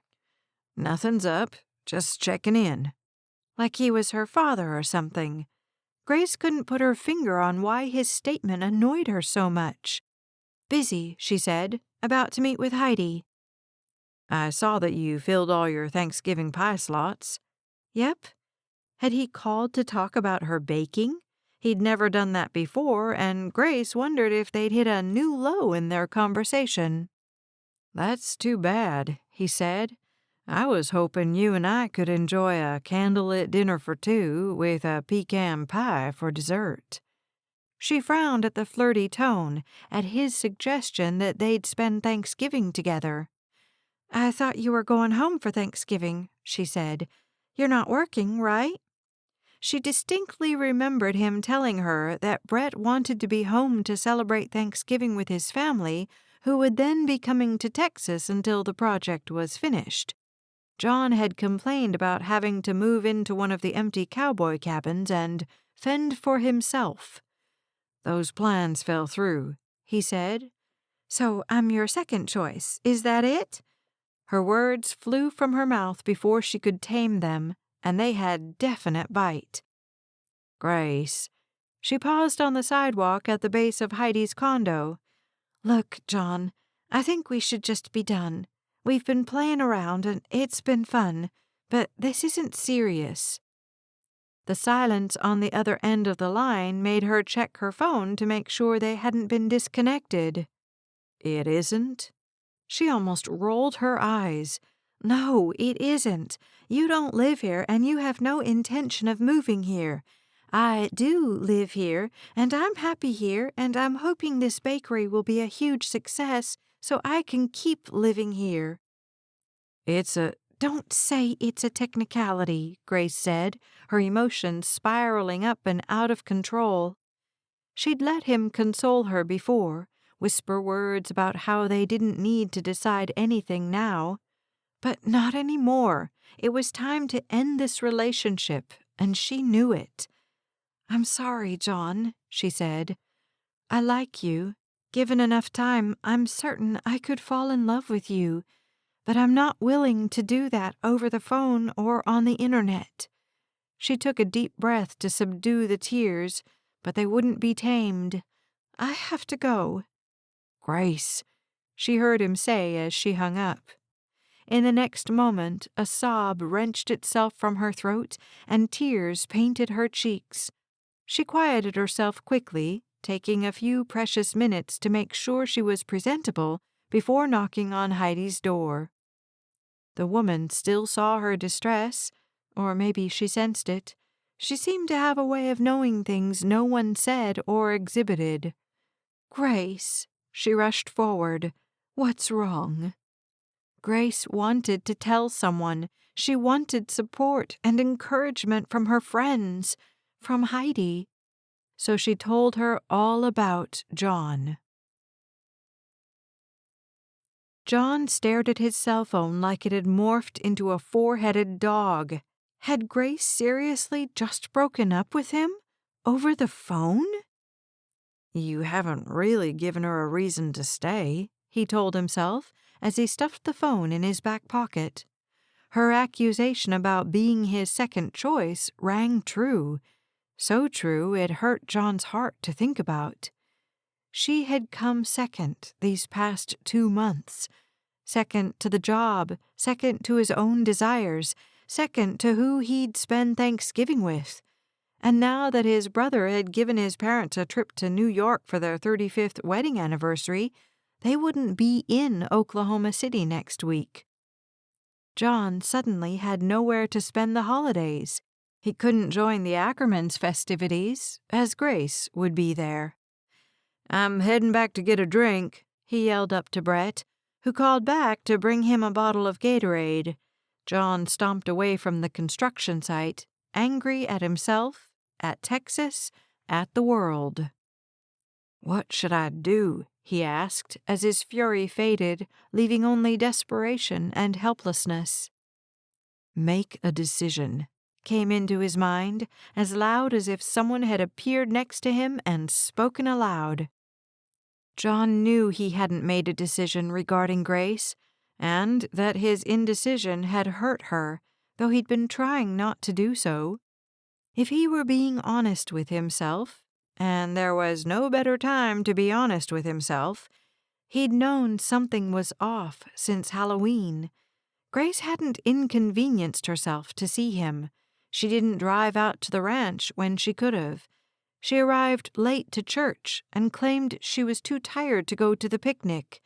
Even when he invited her to dinner and kissed her goodnight afterward, he didn't feel the same level of passion as he had previously. "You messed up," he practically yelled at himself as he entered the basement. He tore a bottle of water from the fridge and drained it, but it didn't cool the fire raging in his chest. With certain clarity, he knew only one thing would: Grace Lewis. Even the thought of her name acted as a fire extinguisher, and the flames cooled. He still didn't know what to do, short of calling a realtor and then a moving company to get everything he owned from Oklahoma City to Three Rivers. He plucked his phone from his back pocket, but he didn't call a realtor. He called his brother instead. "Hey, Cam, what are you and Erica doing for Thanksgiving?" He listened while his brother talked about the celebration Erica's family had planned. "Think they have room for one more?" John closed his eyes as he waited for his brother to answer. He wasn't ready to go crawling back to Grace, not yet. If he did that, he knew there'd be no turning back, and that decision required thoughtful prayer and a talk with his brother, who had always been able to steer him in the right direction. Chapter 7. By the time the last pie got picked up on Wednesday evening, Grace never wanted to see another pecan again, or another can of pumpkin, or another dozen eggs. She collapsed in the armchair in her living room, her eyes drifting closed. A sense of accomplishment flooded her. She'd done it. She'd organized, made, baked, and delivered 95 pies in one day. "Just think what you could do with an industrial kitchen," she told herself as she went to put in a frozen pizza for dinner. Tomorrow she'd drive out to the ranch for the first time in weeks, and the thought of seeing John drove her nerves into a frenzy. He hadn't tried to call her, not once. He hadn't texted. He hadn't liked anything of hers on Facebook. She didn't know what his plans were now that he wasn't going home to Oklahoma City, but she had to assume he would be at the homestead, ready to eat copious amounts of turkey and mashed potatoes. Part of her mourned that he hadn't tried harder to get back together with her. The other part argued that Jonathan Carver was Jonathan Carver, and he hadn't tried to stay in touch when she'd moved 11 years ago. It wouldn't have been that hard. She could have done it too, but with him being silent, 1 year older and about to graduate, she'd stayed away too. She'd fantasized that this Christmas could have been celebrated as their 11-year reunion, the opportunity they hadn't had as teenagers. Her heart hurt thinking about it, so she shelved the thoughts. She'd made it through the busiest day of her life, and tomorrow would be what tomorrow would be. By the time she arrived at the ranch, lunch was about to start. She'd purposely left late, hoping to sneak in when the crowd wouldn't notice her. Of course, with Heidi there, that didn't work. She parted the sea of bodies and beelined for Grace as soon as she stepped through the French doors leading into the kitchen. Heidi enveloped her in a motherly hug, and it was exactly what Grace needed in that moment. "Thank you, Heidi," she said as the woman stepped back. "I was beginning to think you weren't going to come." Grace swept the people in the kitchen, searching for John. He left last night, Heidi said. Went to Wichita to be with his brother.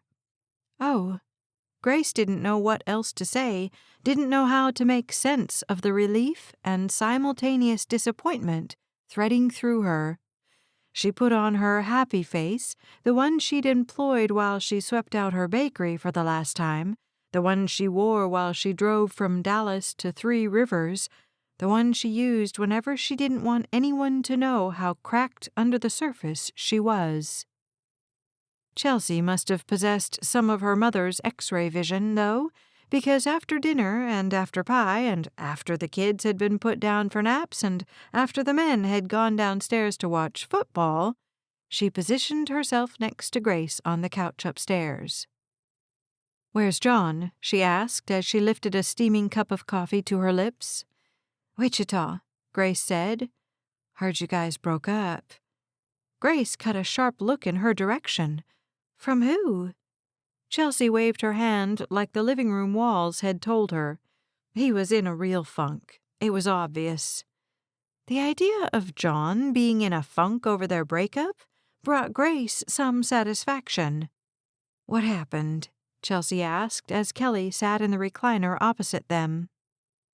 Grace had always liked Chelsea, always trusted her with new recipes and old secrets. "He hates Three Rivers," she said. Kelly gasped and Chelsea laughed. "I know how he feels." "What?" Grace stared at her friend from Dallas. "Remember when I moved here?" She glanced at Kelly. "I think I turned around 3 times on the way from Dallas. I hated it here, at first."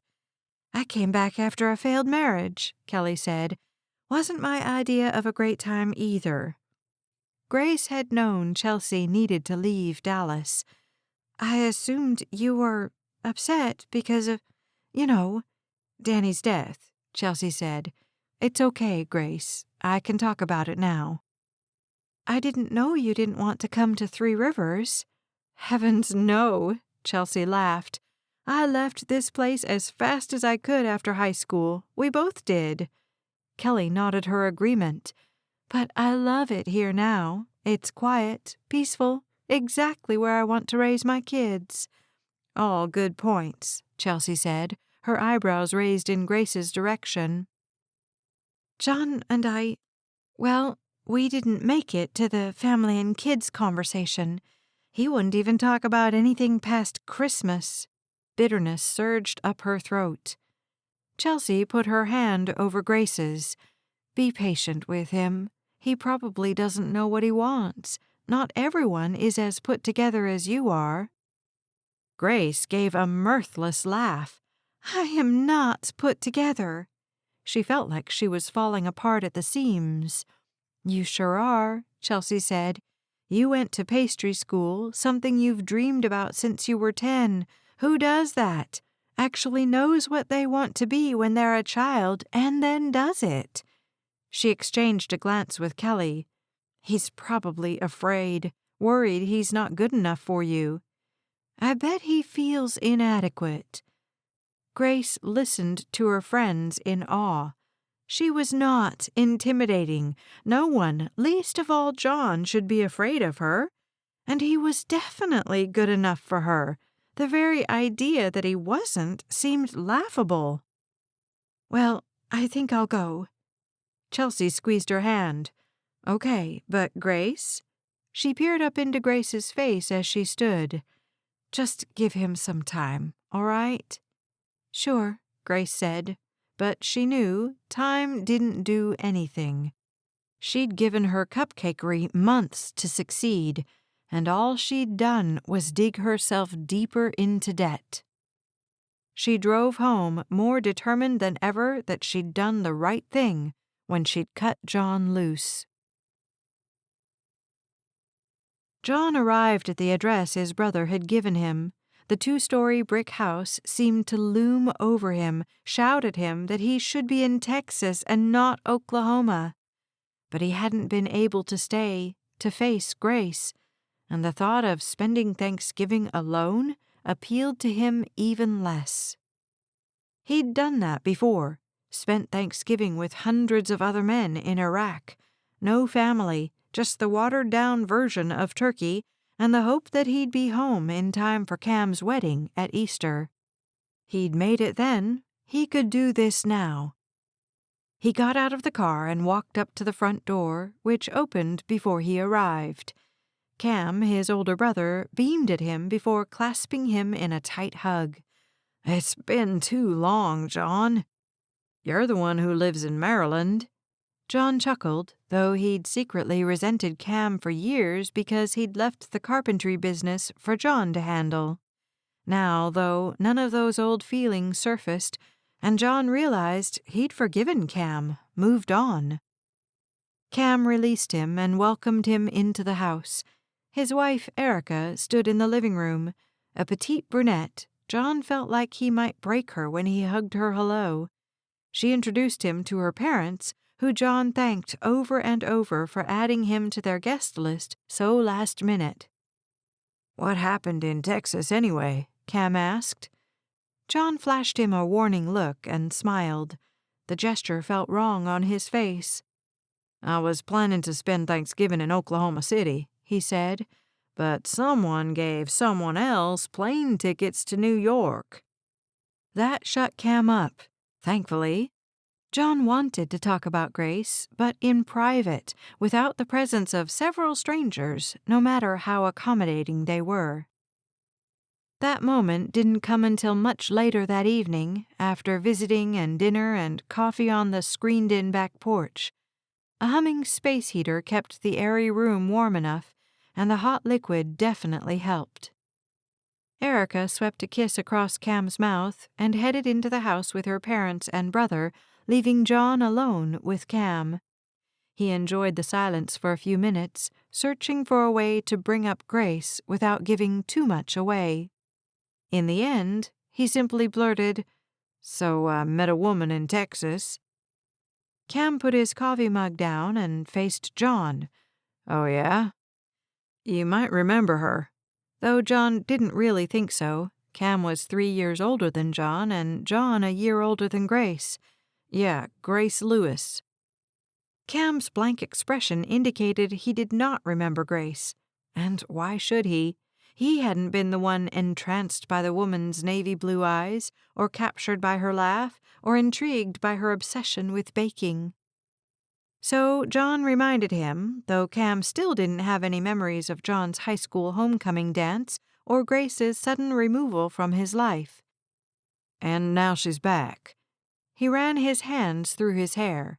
He'd left his cowboy hat in Texas, and he suddenly felt naked without it. "What are the chances she'd be in Three Rivers when I am?" "Probably less than 1%. Cam gazed into the distance, though his degree was in statistics, and surely he knew the exact odds of Grace and John being in the same small Texas town at the same time. John stewed, wishing he knew how to articulate to his brother what his problem was, what help he needed. Instead, he told him about Grace, about his hesitation to stay in tiny Three Rivers. He finally fell silent after he said, "Tell me what to do." "Nope." Cam exhaled and stretched his arms above his head. "Not gonna tell you what to do, Johnny. You always wanted me to choose for you, and I did when we were growing up. But I can't do that here." "Then what would you do?" Cam leveled his gaze at John. "I'd ask myself if I liked this woman enough to want to see if I could fall in love with her. And if I do like her that much, I'd figure out what to do to keep her in my life long enough to know if we could have a future together." John started nodding halfway through Cam's statement. "I like her enough." "Do you hate Three Rivers that much?" John's throat narrowed and familiar frustration ran through him. "I don't know." "I think you know what to do then." Cam stood and entered the house, the screen door slapping behind him as he left John alone on the screened-in porch. He stared at the unfamiliar horizon and wondered why he cared where he lived. If Grace was there, he'd be happy. And if she wasn't... He reached for his phone and dialed her, hoping she'd be forgiving enough to answer. Her line rang and rang, wringing his stomach tighter and tighter. She didn't pick up, and something clogged the back of John's throat. Could he jump in his truck and drive the 6 hours back to Three Rivers, show up on her doorstep and beg her to take him back? He dialed her again, and this time he left a message. "Hey, Grace, it's John. I've been—" He sighed and threw caution to the wind. "I've been so stupid. Please forgive me, and please call me back."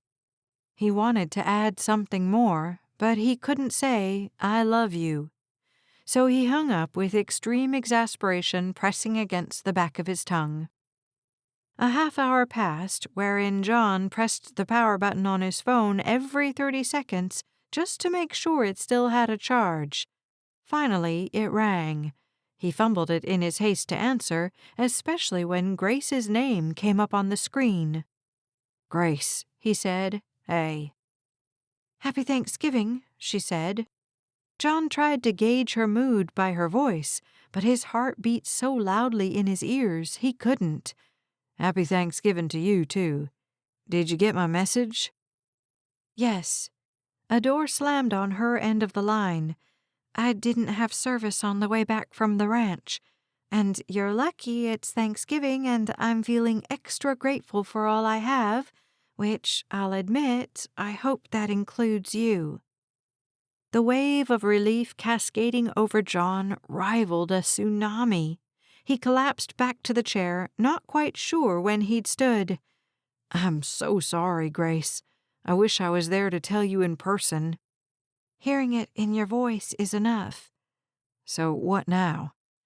"Well, John, we'll need to talk about important things when you get back." He leaned back in his chair, unwilling to let her go now that he had her on the line. "What about tonight?" "I'm too tired to talk about serious things tonight." She yawned. "I was up early to make the pies for Thanksgiving dinner.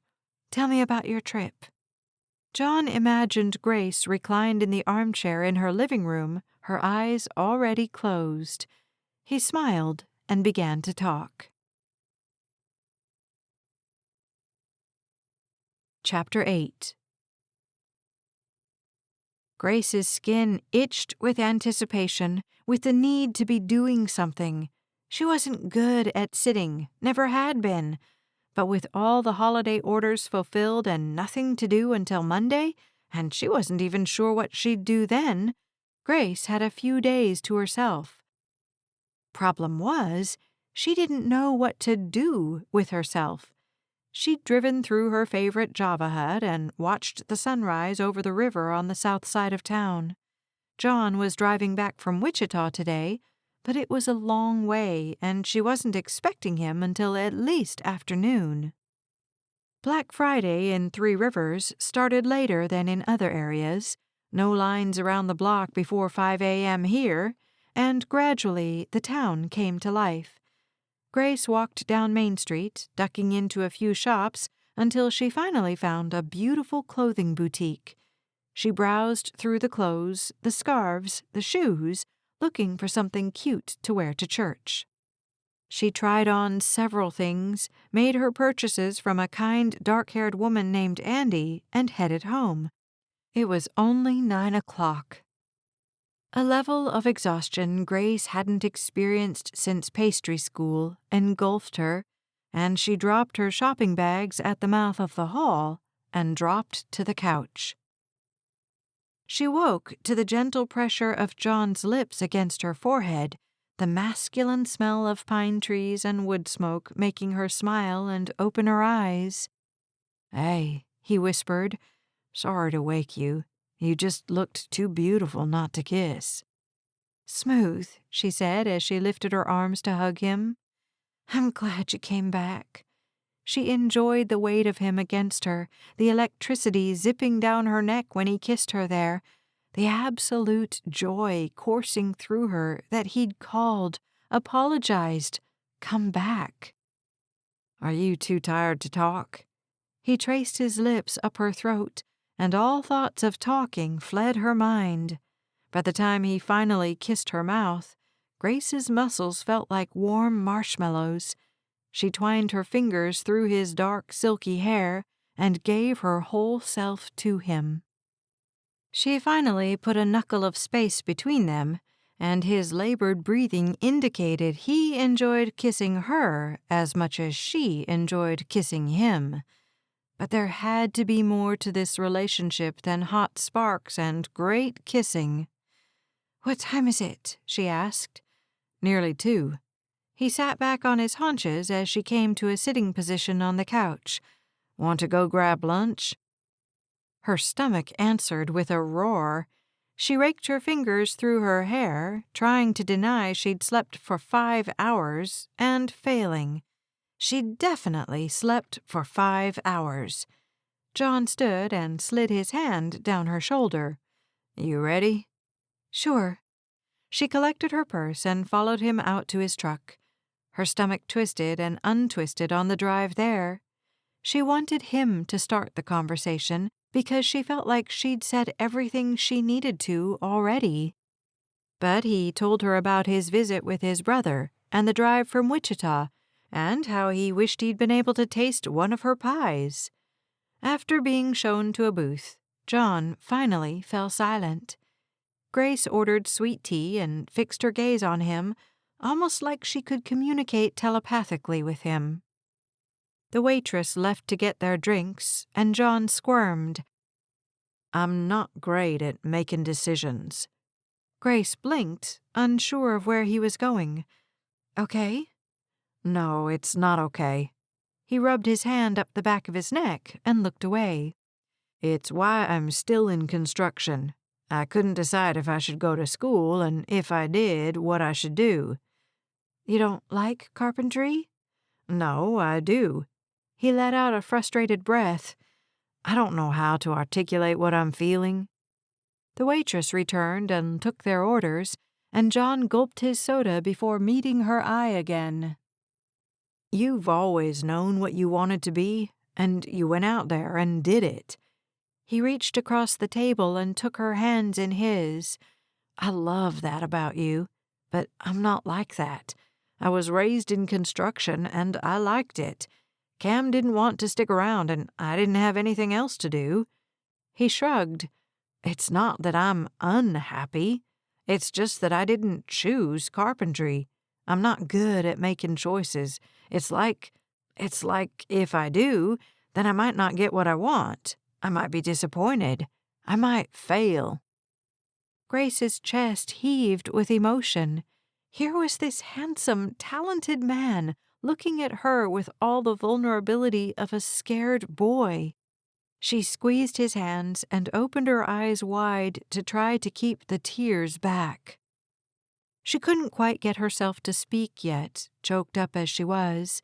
He blinked a couple of times, the tendons in his neck tight, tight, tight. "Do you know why I moved to 3 Rivers?" Grace fought against the fear of telling him about all her failures, but at least she had them. Maybe if he knew about them, he'd know life could be great despite setbacks and disappointments. "To help Heidi open her bakery."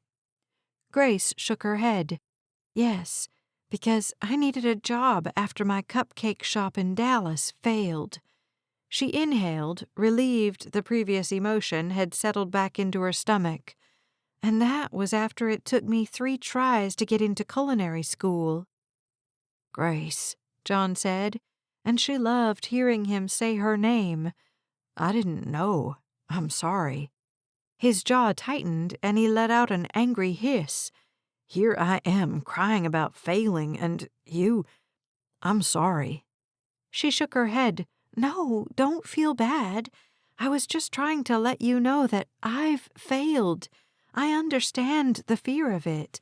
But at least—" She cut herself off before she could say something that would hurt him further, drive him farther from her. "At least you've tried," he finished for her. His fury faded, leaving behind the scared man again. "I want to try, Grace. With you. Can you give me a few more weeks to try?" "Of course." "You didn't even think about it." I don't need to think about it. And she didn't. She liked John, always had. She wanted to see if they could have a future together as badly as she'd wanted culinary school, as much as she'd wanted her cupcakery in Dallas, as desperately as she'd tried to hold on to it before admitting defeat. Maybe she was doing the same thing here. She wasn't sure. She just knew she liked him enough to think she might be able to love him, and she didn't want to walk away before either of them knew for sure. "You're too forgiving," he said. "That's impossible," she said. "I don't think anyone can actually be too forgiving, can they?" "In some situations, yes, I think someone can be too forgiving." "Well, this isn't one of those situations." She pulled her hands back across the table as the waitress appeared with their food. "I want to try too, John." He flashed her a grateful smile, and Grace enjoyed a meal for the first time since she'd told John they should be done. A week later, John had experienced more happiness and more heartache than he ever had in his life. He'd realized that he'd never really lived before, because he'd never chosen his life. As he realized his shortcomings, he struggled, but as he made decisions, the joy superseded the tough times. "How's your day going?" he texted to Grace during his lunch hour. "Okay," she said. "I went for donuts this morning, and they didn't have any bacon maple bars." John wanted to make Grace happy, give her everything she desired. "Sorry, babe," he texted. Then he called the bakery and asked them about a special order. They agreed to make a bacon maple bar the following day and save it for Grace. They didn't deliver, but John would drive to town himself and take the donut to her. When he knocked on her front door, she didn't answer right away. He knew she was awake. The woman rose in the middle of the night. Concern spiked within him when she still didn't come after he'd knocked again. He didn't want to call her, wanted the donut to be a surprise, but he pulled out his phone and paced down her front sidewalk. His thumb hovered above the call button when she came jogging down the road toward him. She saw him a nanosecond after he noticed her, and he shoved his phone in his back pocket. She pulled out her earbuds. "What are you doing here?" "You run?" "I have to do something to keep the sweets I eat in check." She eyed the white bag in his hand. "What is that?" "Bacon maple bar." He grinned as he held the pastry toward her. "You didn't." She took the bag and peered inside. When she lifted her eyes back to his, John saw admiration in them. "Thank you." She stepped into his arms and kissed him. He didn't care that she was sweaty. He kissed her back. Chapter 9.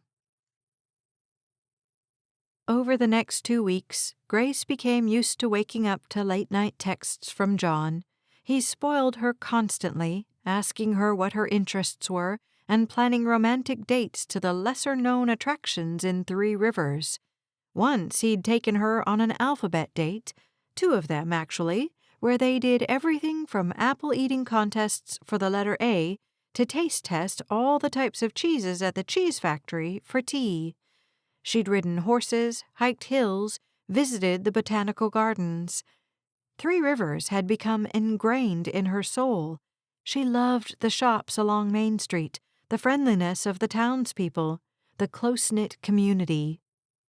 With the bakery only 2 weeks from opening, she'd started spending her days in the retail space downtown.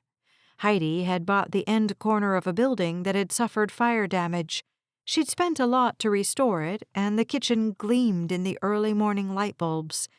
Grace arrived at 3:30 and made muffins, brownies, and cookies before Heidi showed up at 5 to begin the bread. By 6:30, when they planned to open, Grace had a tray of samples ready for anyone who wanted to drive or walk by. With the amount of people tasting their toasted sourdough with apricot jam or the lemon poppy seed muffins, Grace felt sure the bakery would be a success. She left the bakery just after noon and strolled down the street, her thoughts circling a gift for John.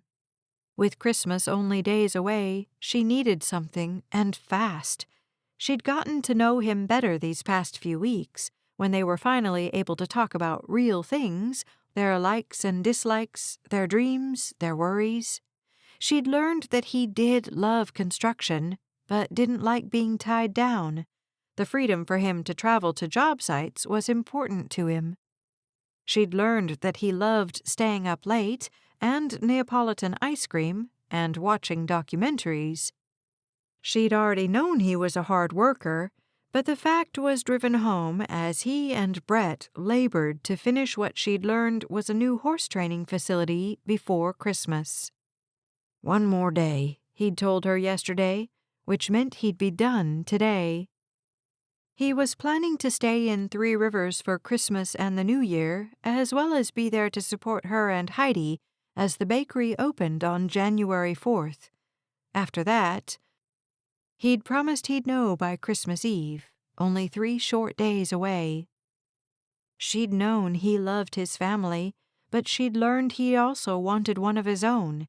She'd known he was smart, but she'd figured out that his preferred wardrobe colors consisted of shades of blue, brown, and black.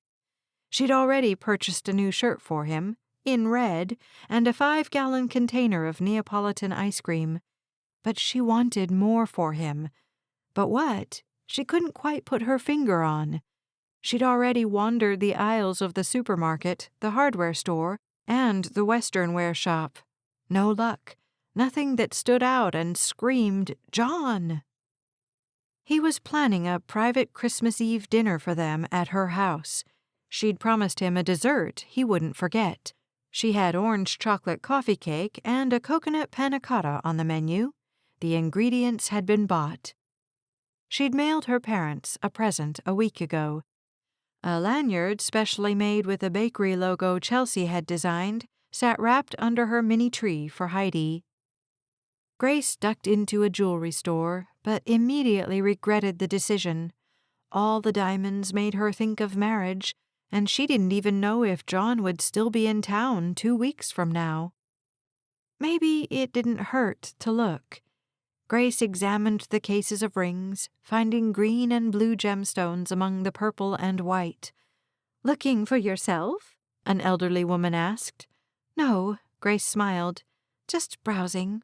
And daydreaming."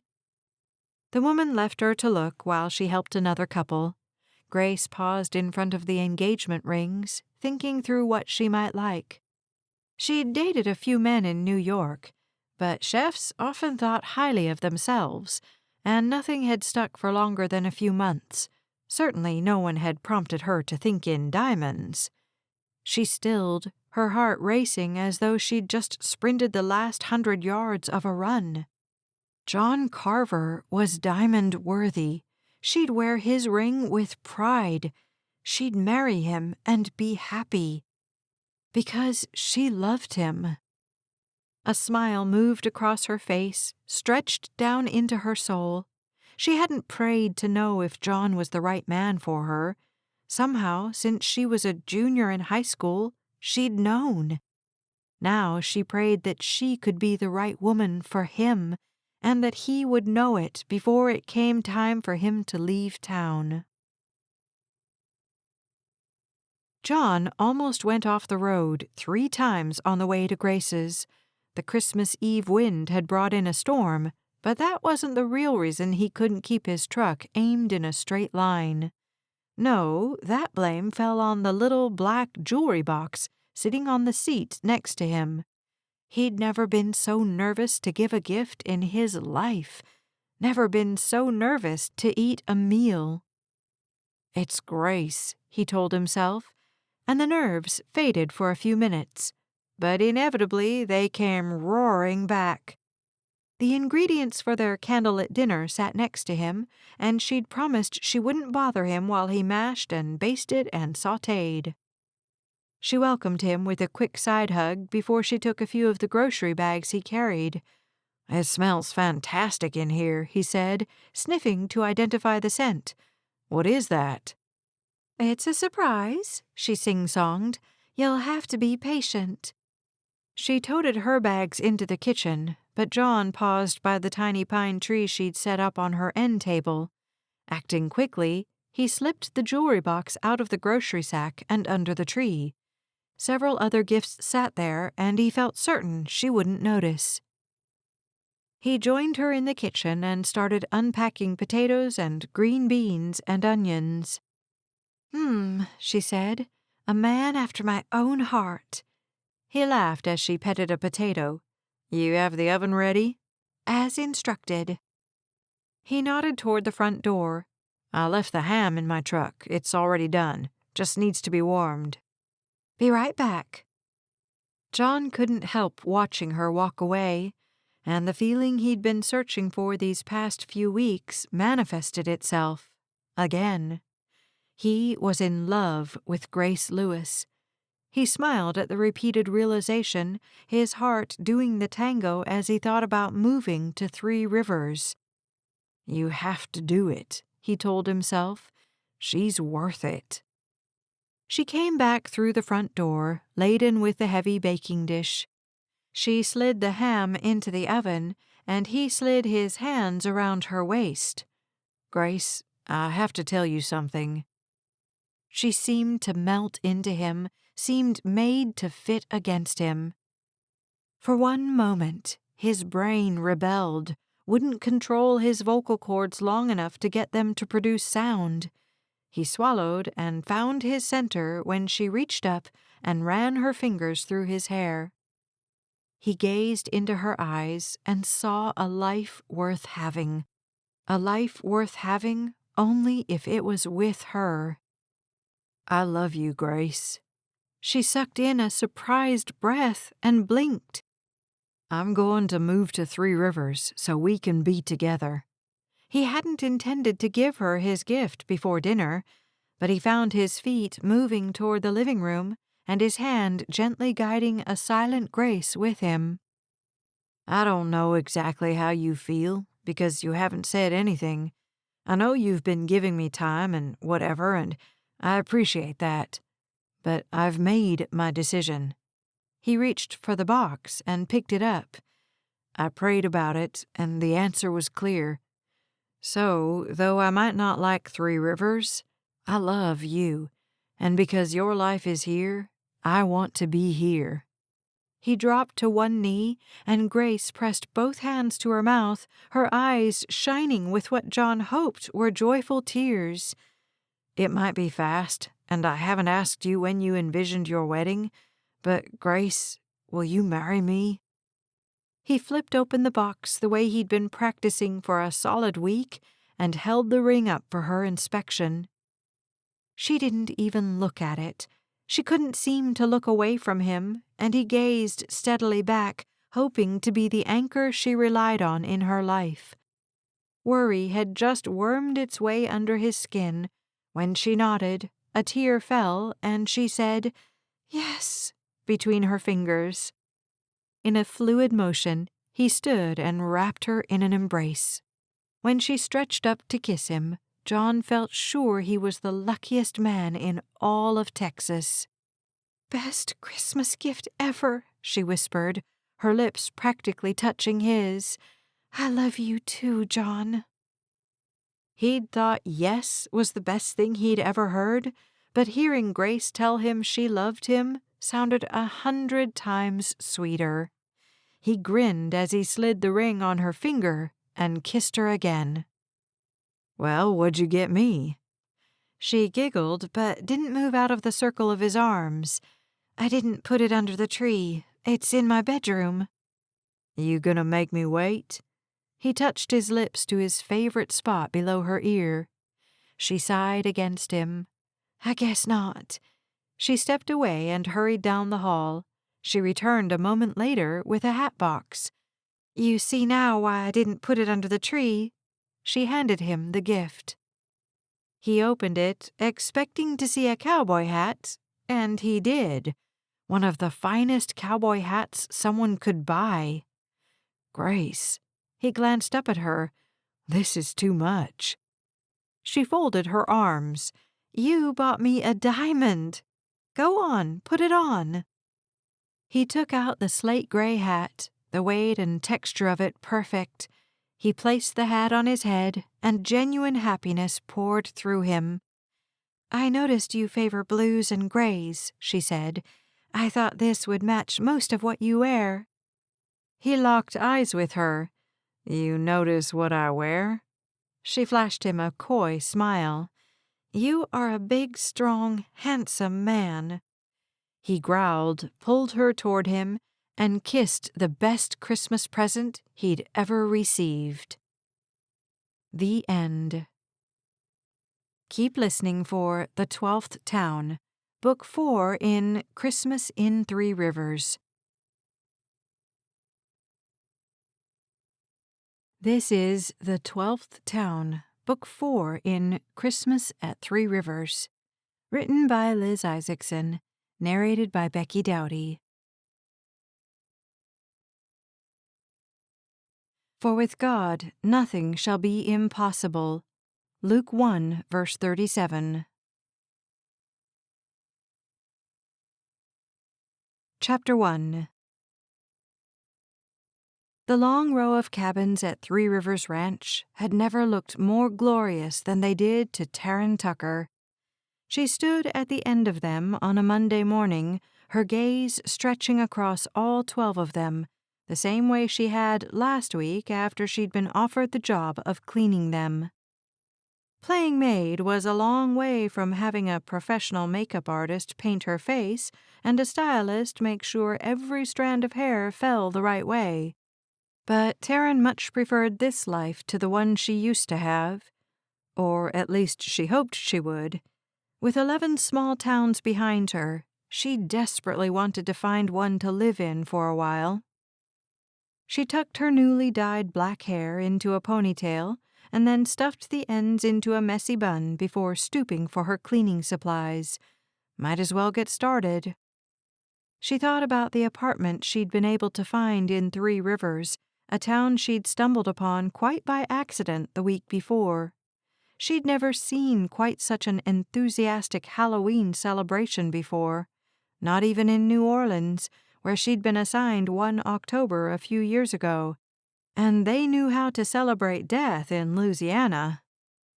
She'd used the last of her meager paycheck from town number 11, where she'd worked bagging groceries until she got too nervous to stay, to pay for a hotel for a couple of nights until she found the one-bedroom unit above the barber shop on Main Street.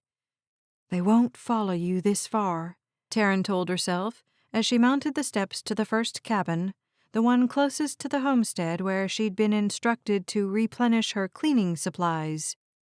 At least Taryn hoped they wouldn't. She wasn't even sure who they were, only that someone from her former employer wanted to know where she'd disappeared to. As if the public humiliation she'd caused, as well as endured, couldn't be viewed 24 hours a day via the internet. 6 months had passed. Surely the news station would find another story to focus on, especially in a city the size of Corpus Christi. Taryn had been praying for a hurricane, and though they sat in the thick of the season, God had not granted her requests for such a storm. It was just as well. She didn't want to be responsible for tragedy and death just to get the attention off her messed-up personal life. She mourned the loss of such a life as she fitted the master key into the lock. Still, the owner of the ranch, Squire Ackerman, hadn't seemed to recognize her. And why would he, she asked herself. Corpus Christi television stations didn't broadcast to dinky Three Rivers, but somehow Taryn carried the weight of who she'd been, and it cumbered her shoulders, weighed her down. She entered the cabin and set her bucket of supplies on the floor so she could return to retrieve the vacuum cleaner. Apparently, cleaning the cowboy cabins was a brand new job. Squire had never hired someone to do it before. According to him, his cowboys right now were of the messy variety. Taryn lugged the vacuum up the steps and into the cabin, pausing to wipe the first inklings of sweat from her forehead. She clutched the bucket with one hand and towed the vacuum behind her with the other as she headed for the bedroom in the back of the quiet cabin. She'd mapped out a plan of attack to get 3 of the 12 cabins done each day, and that started with working from the back to the front. Each cabin would be done in 2 hours, with 15-minute breaks in between. Squire had agreed to her plan during the second interview and given her the requested 4-day work week. Taryn was really looking forward to a 3-day weekend each week, and her spirits lifted as she barged through the bedroom door. "Hey!" A man stood there, barely wearing a pair of jeans. He fumbled with the zipper while Taryn stared. With his pants securely in place, he folded his arms across his bare chest. His impressively wide bare chest. "Who might you be?" He grinned at her, an action which made her mortification fall down a notch. He reached for a white undershirt lying on the unmade bed and pulled it over his sandy-haired head. He obviously hadn't shaved that morning, or any morning in the past month.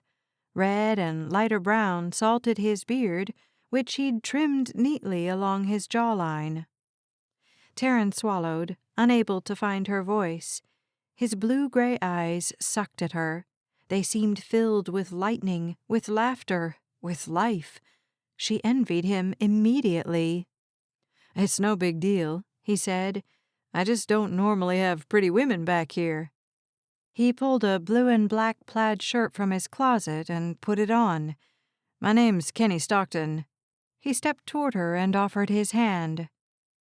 She dropped her cleaning bucket and put her hand inside his, and it looked child-sized comparatively. She swallowed and took a calming breath. He didn't seem upset she'd walked in on him. Taryn Tucker. She cringed at her near-perfect delivery, as if she was signing off one of her newscasts. "I'm Taryn Tucker. Good night, Corpus Christi." "Pleased to meet you, Taryn Tucker." He looked at her curiously, but he didn't seem to recognize her. She glanced around for a television in his bedroom and didn't find one.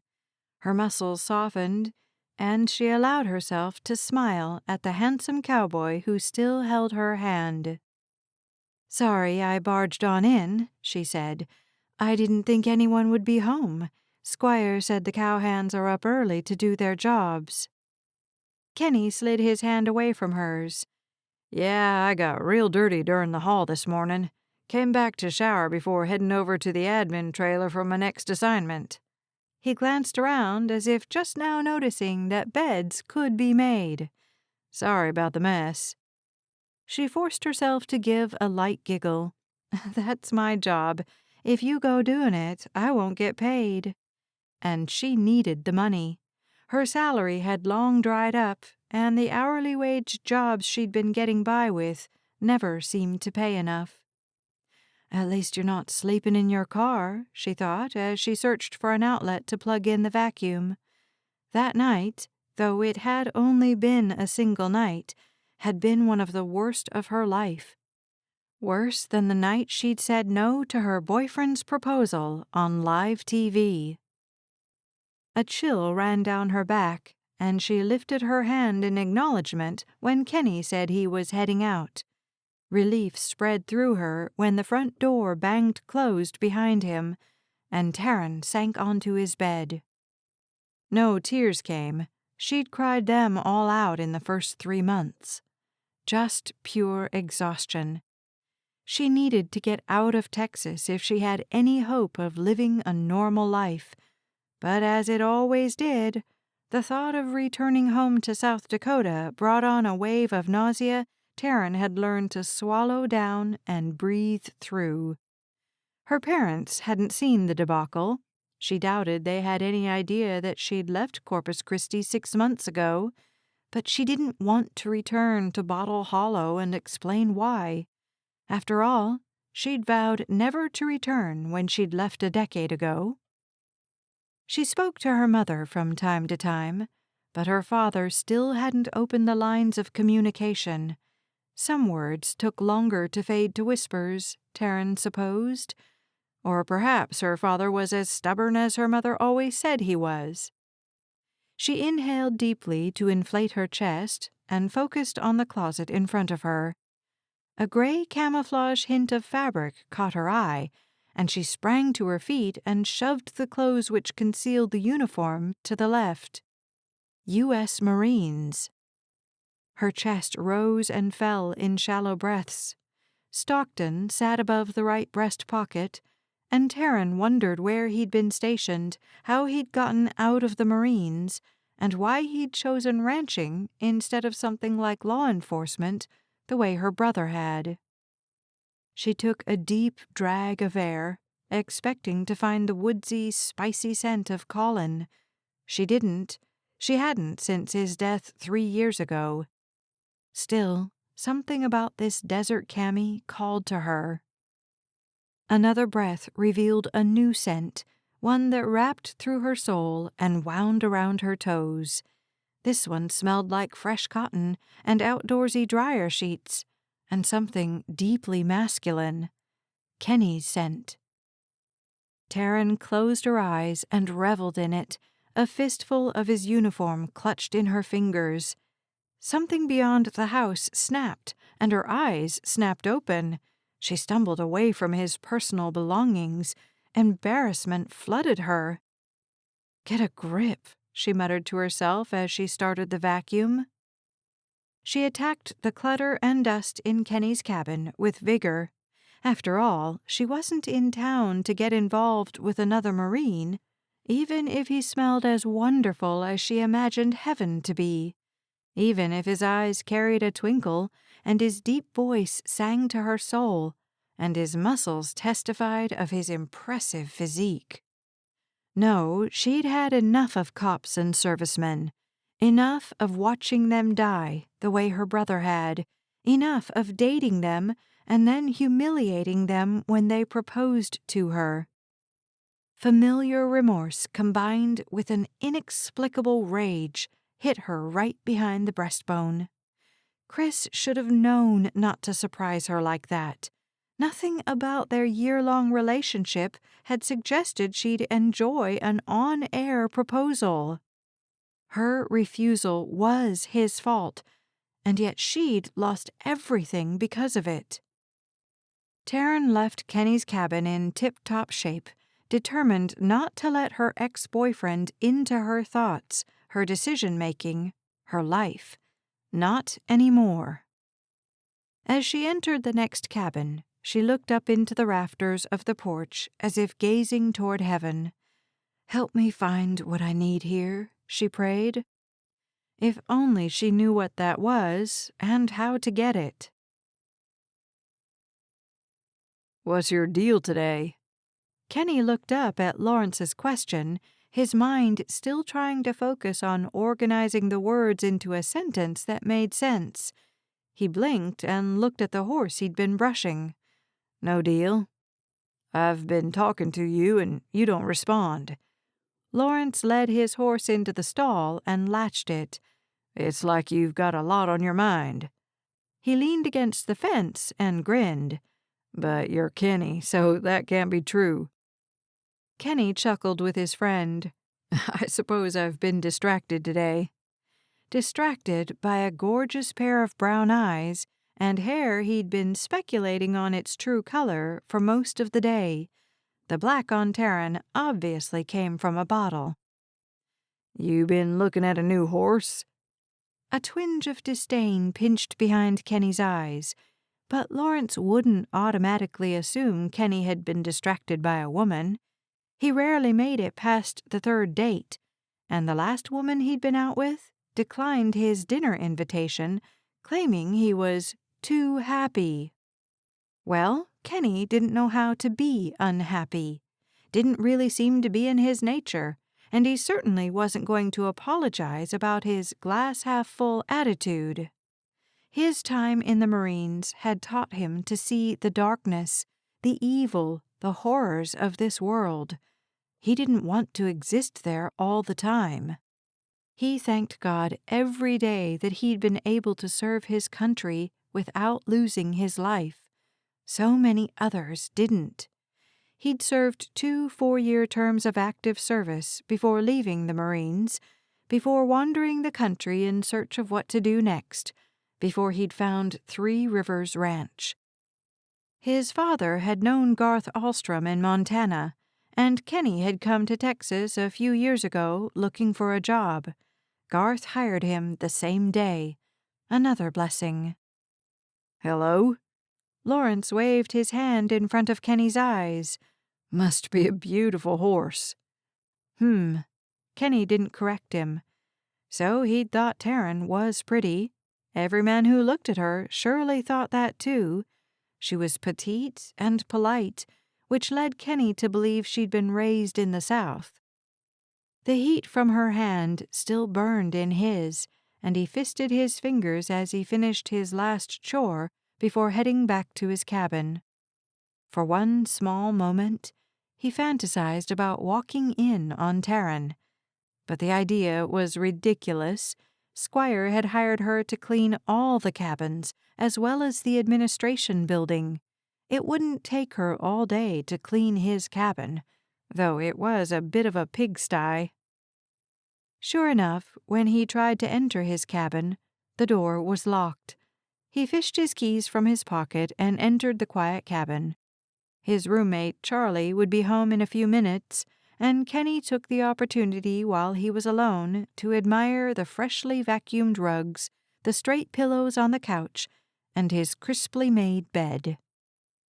Kenny wondered where Taryn had come from. He hadn't seen her at church previously, but that was his only interaction with anyone off the ranch. Maybe she didn't go to church, and it wasn't like he went every single week either. Wow, this place looks great. Charlie entered the cabin and kicked his dirty boots onto the clean rug. What are you thinking for dinner? Kenny hadn't thought of anything but Taryn for hours. He hadn't discovered how to get her number or what her schedule at the ranch would be or anything. He didn't want to ask, didn't want anyone to know of his interest. The wind shook the windows as Kenny said, "Pizza or spaghetti? You cooking?" Sure. He stepped into the kitchen and pulled out a stock pot. This place smells like lilacs, Charlie commented, and Kenny smiled as he salted the pasta water. The next morning, Kenny didn't see Taryn on his way to the administration building. Garth had messaged all the cowhands about a mandatory meeting that morning instead of just heading out to their usual chores. Maybe we'll get our new assignments, Charlie commented. Nah. Kenny grinned at him as they climbed the steps to the building. We just got new ones last month. Yeah, you're right. Charlie lowered his head against the wind, his tone resigned. Kenny didn't much care what his chore was, though there were definitely less desirable jobs around the ranch. Kenny was just glad to be out of a uniform, working the hours of the day away, and living a carefree life. A flash of black hair caught his attention, but he didn't truly have a chance to see if it was Taryn or not before Charlie opened the door and ushered Kenny into the admin building. They took seats and waited for Garth to appear. By the time he finally did, Kenny had listened to Lawrence and Charlie bicker good-naturedly about whose dog was smarter and why. "Storm coming in," Garth said as a way to call the cowboys to order. It worked. "I reckon we have today to get the animals secure, get the barns all closed up, and the rest of the week we'll be working on indoor improvements." Some of the cowboys shuffled their feet, but not Kenny. He didn't mind working inside any more than he did outside. Someone asked what kind of indoor improvements, and Garth mentioned painting and appliance repair in some of the cabins, maybe laying new flooring in a couple of them, and other home improvement items Kenny had never done. But he could wipe a brush up and down and follow written directions. The meeting ended with assignments to get the livestock on the ranch secured, and Kenny got assigned along with a half-dozen cowhands to ride out and check on the herd. They'd hunker down next to the tree line for some security, and Kenny labored with the other men to make the field smaller. Keeping the cattle in a group would help them stay calm, and it was only supposed to rain. Buckets, but just rain. Kenny drove another nail into the plywood back Garth had instructed they build on the existing roof structure that protected the feeding troughs. The cattle wouldn't be able to access the hay from both sides, but the chances of their feed lasting through the storm increased with the additional wall. "Roof secure," Lawrence said from the other side of the structure. "This is almost done." "Great work," Garth said. "The hay'll be here in a few minutes. We'll get that out and we'll head home." Kenny nailed faster, swinging the hammer with near lightning speed. He'd had enough of the wind pulling at his hat and whipping through his ears.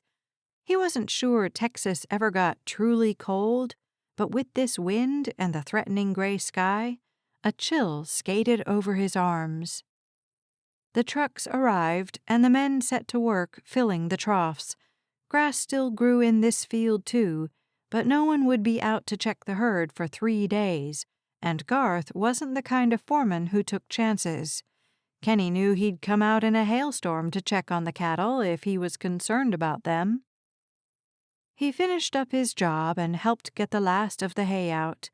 With fresh water in the lower trough, Garth called, "Let's get out of here, boys." He flattened his hand against his head as the wind kicked up, and Kenny started toward his horse. He led 2 along behind him as a couple of the boys got a ride in the back of the truck. "You okay there, Kenny?" Garth asked as he leaned out the window of the truck. "Just fine, boss. It's just you and Aaron. Keep an eye on each other." "Sure thing, boss." But Kenny didn't look up. The weather threw dust and dirt and debris into his face, and he used his cowboy hat to keep himself protected. At one point, he spotted Aaron ahead of him on the horizon, also leading 2 horses. Kenny whistled a tune he'd learned in the Marines as Orion, his faithful black and white horse, plodded on home. He'd just passed the cabin in Section 12 when something floated to him on the wind. He jerked his head up, searching for the source of the cry. Maybe it was an animal. The prairie played home to more than just cattle, he knew. His pulse pounding and his blood beating through his veins, he scanned the horizon. Nothing. The cry came again, a high-pitched noise without shape or meaning. He whipped his head left, and there, so far out where the land met the angry sky, he spotted a dark figure, a human figure. Chapter 2. Taryn wasn't sure if the water on her face came from her eyes or from the sky. All she knew was that the thunderous gallop of 3 horses was bearing down on her. An impressive man rode one of the beasts like a Greek god from the movies she'd loved in college. "What are you doing out here?" he asked, and her brain registered his voice as familiar. "Kenny?" "Taryn?" He swung out of the saddle and hurried toward her. "Why are you out this far?" "I may have decided to take a walk during lunch and got turned around." She glanced in a near 360-degree circle. "Everything out here looks the same." He swept an arm around her shoulders and drew her into his wall of a body. The wind chill factor dropped. In fact, the temperature on the plains suddenly rose 10 degrees. "You're an hour from the homestead. How long have you been out here?" "A while," she admitted. She didn't necessarily want to wilt into his arms, but her body acted of its own accord. She gripped the front of his shirt and sampled a breath of his musky, masculine scent. "I'm glad you spotted me." "I wouldn't have if you hadn't been yelling." She gazed up at him and locked onto his stormy eyes. She nearly fell at that moment, but managed to keep herself upright with only a slight stumble. I wasn't yelling. Concern flashed in his eyes at the same time lightning split the sky. He looked to his right, then his left. Come on. He secured her hand in one of his and kept his grip on the reins of 3 horses in the other. We'll never make it back to the ranch before the rain hits. Even as he spoke, the first drops peppered Taryn's forearm. Where are we going? There's a cabin about 200 yards back this way. Taryn peered into the murky sky, but couldn't see much more than gray soup. You sure? Dead certain. Kenny moved with the liquid grace of an athlete, of a man who knew how to keep his body in peak operating condition, and had done so for a while. Taryn had to practically run to keep up with his long strides, a fact she became grateful for when the rain really started falling in earnest. Here. He all but shoved her into the cabin before ducking back into the storm to secure the horses. She heard him around the back of the structure, and she hoped the horses at least had some sort of shed to protect them from the weather. The cabin consisted of 1 room, with the capability to curtain it into 2. A stove sat against the back wall, and Taryn wondered if there was any dry wood to be had. A long counter ran along the wall to her right, and she wandered that way, the single cot on the opposite side of the cabin too dangerous to approach. Kenny burst into the cabin a few minutes later, water dripping from his cowboy hat. He slammed the door behind him and secured it with 2 sliding locks, as well as a chain. Wow, it's coming down hard out there. He shook his hat off in time to the rhythm of the rain pelting the roof. Taryn rubbed her arms and pressed herself against the back wall where the counter met wood. So we're going to just stay here until the storm settles, right? The cabin had 2 windows in the front and 1 on each end, but nothing in the back. Kenny peered out one of the front panes. Could be a long time. He checked his watch. It's almost dark as it is.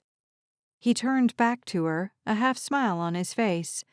I think we'll probably be here all night. Taryn's throat turned to dust. All night? She managed to choke out.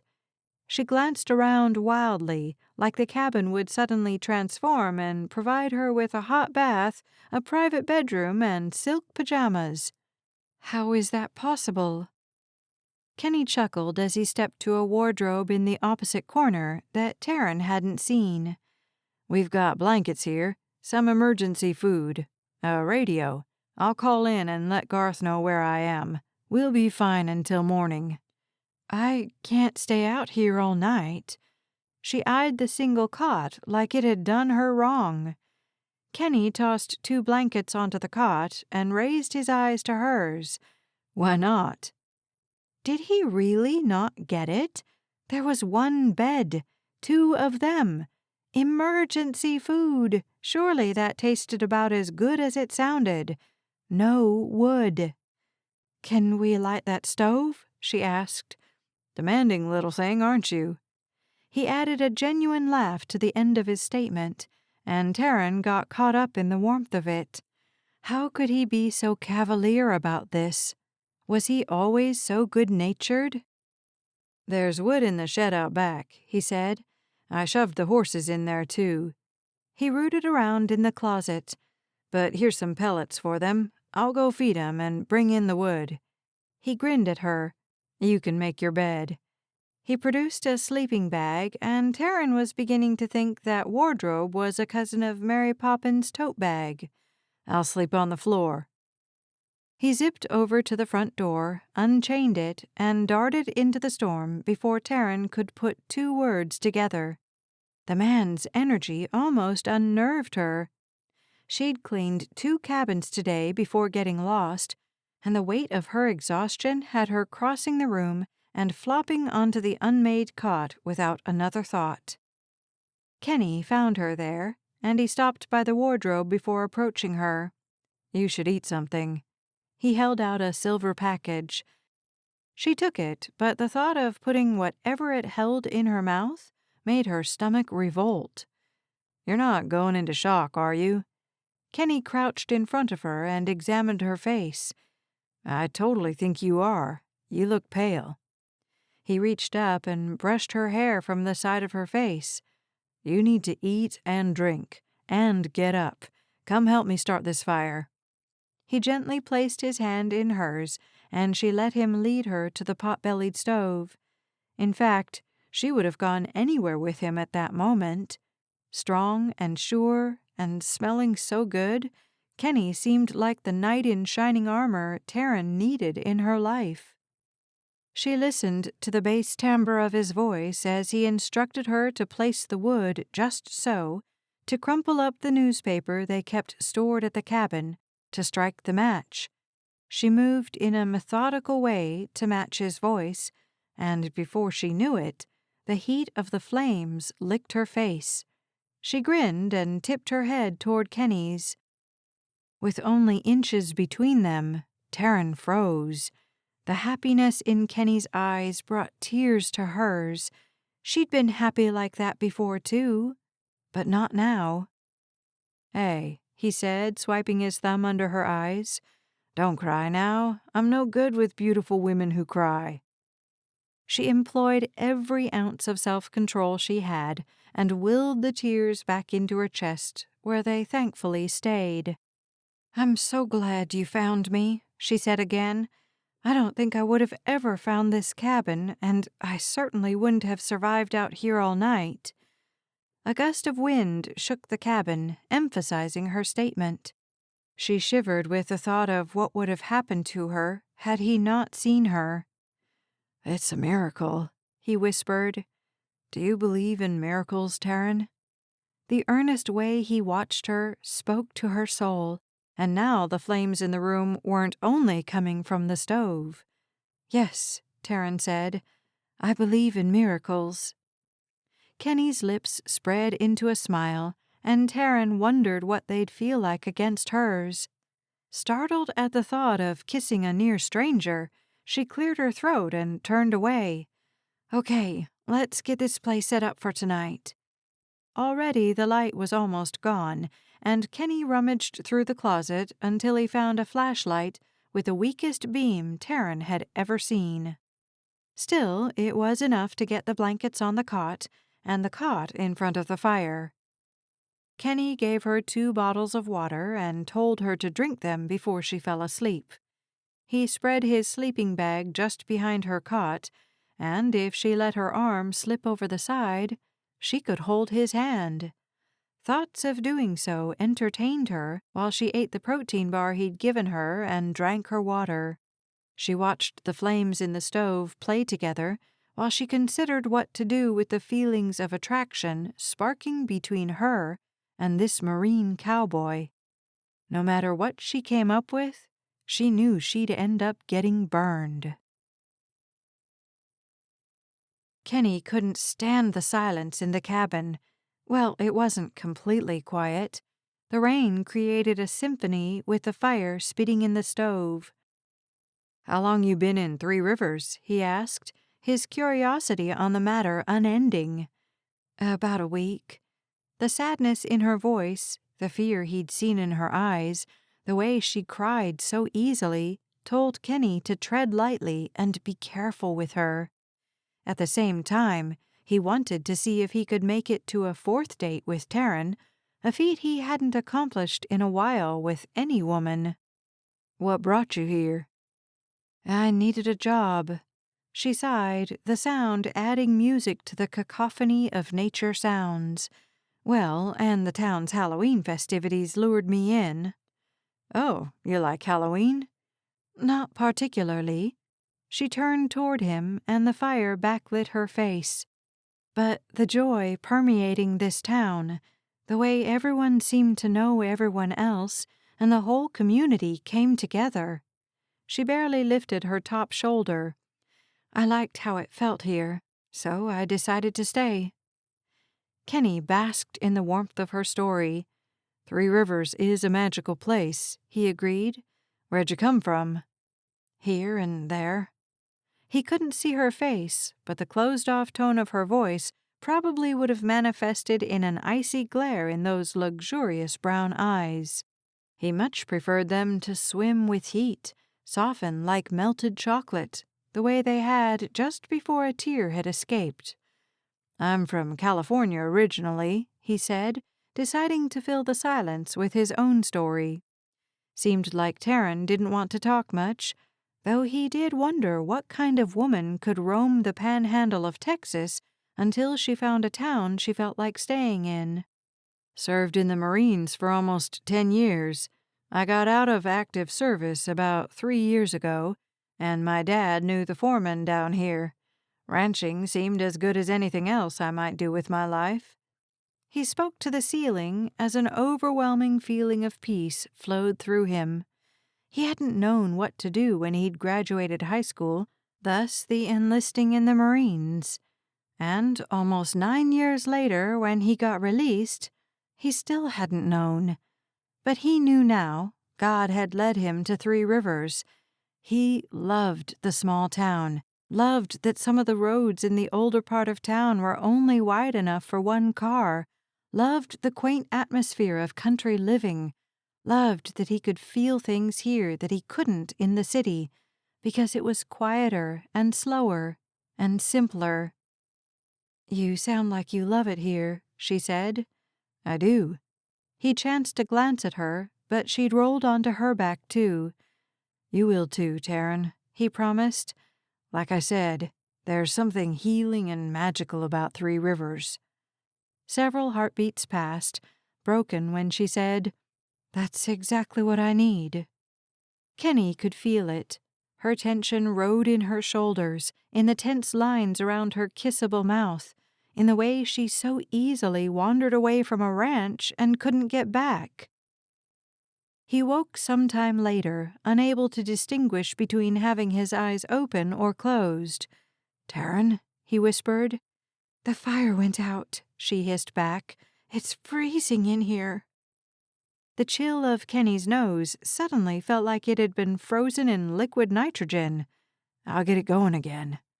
He got up and felt his way past the cot, only to find her kneeling in front of the dark stove, too. "I can't see anything." Something thunked to the ground, and the flashlight went out 5 minutes ago. Panic edged her words, and Kenny fumbled his hands through the air until they met her body. He recognized the shape of her shoulders, her arms, and threaded his fingers through hers. "Hey, it's okay." She sniffed, and Kenny wanted nothing more than to protect her from everything ugly in her world, both past, present, and future. "I'll take care of it," he said, supremely glad "you" hadn't slipped into the sentence instead of "it." He felt around on the ground where they'd left the newspaper and matches. His fingers found the right shapes, and he struck a match and lit a piece of paper. The flame burned hot and bright and fast, illuminating the items he needed. He memorized their locations and tossed the burning paper into the stove. With the precision of a Marine, he put in 2 pieces of wood, stuffed in balls of newspaper, and struck another match. Within a few minutes, a fire blazed in the stove. There. He sat back on his haunches, pleased with his work. Taryn sat cross-legged on the floor next to him. "Nice work, Marine." Do I detect a hint of sarcasm? He hoped it wasn't disdain. Not at all. "You wanted a fire, I gave you a fire." "I want a lot of things." She hugged her knees to her chest. Feeling brave, the way he had while in active service, he reached for her hand and cradled it in his. "What do you want, Taryn?" She lifted that shoulder again in a shrug Kenny found sexier every time she did it. "How about going out with me?" he asked, encouraged at the fact that she hadn't pulled her hand away. In fact, she'd matched her fingers to his. "Is that something you might want?" She turned toward him, and it seemed to take a long time for her eyes to meet his. He didn't look away, though the intense feelings cascading through him evoked more fear than he'd ever felt before, even in Qatar. Yeah, sure, she said. Why not? It wasn't exactly the answer Kenny had hoped for, but it would do. He grinned as he focused back on the fire, as Taryn did too, as she leaned her head against his bicep and breathed with him.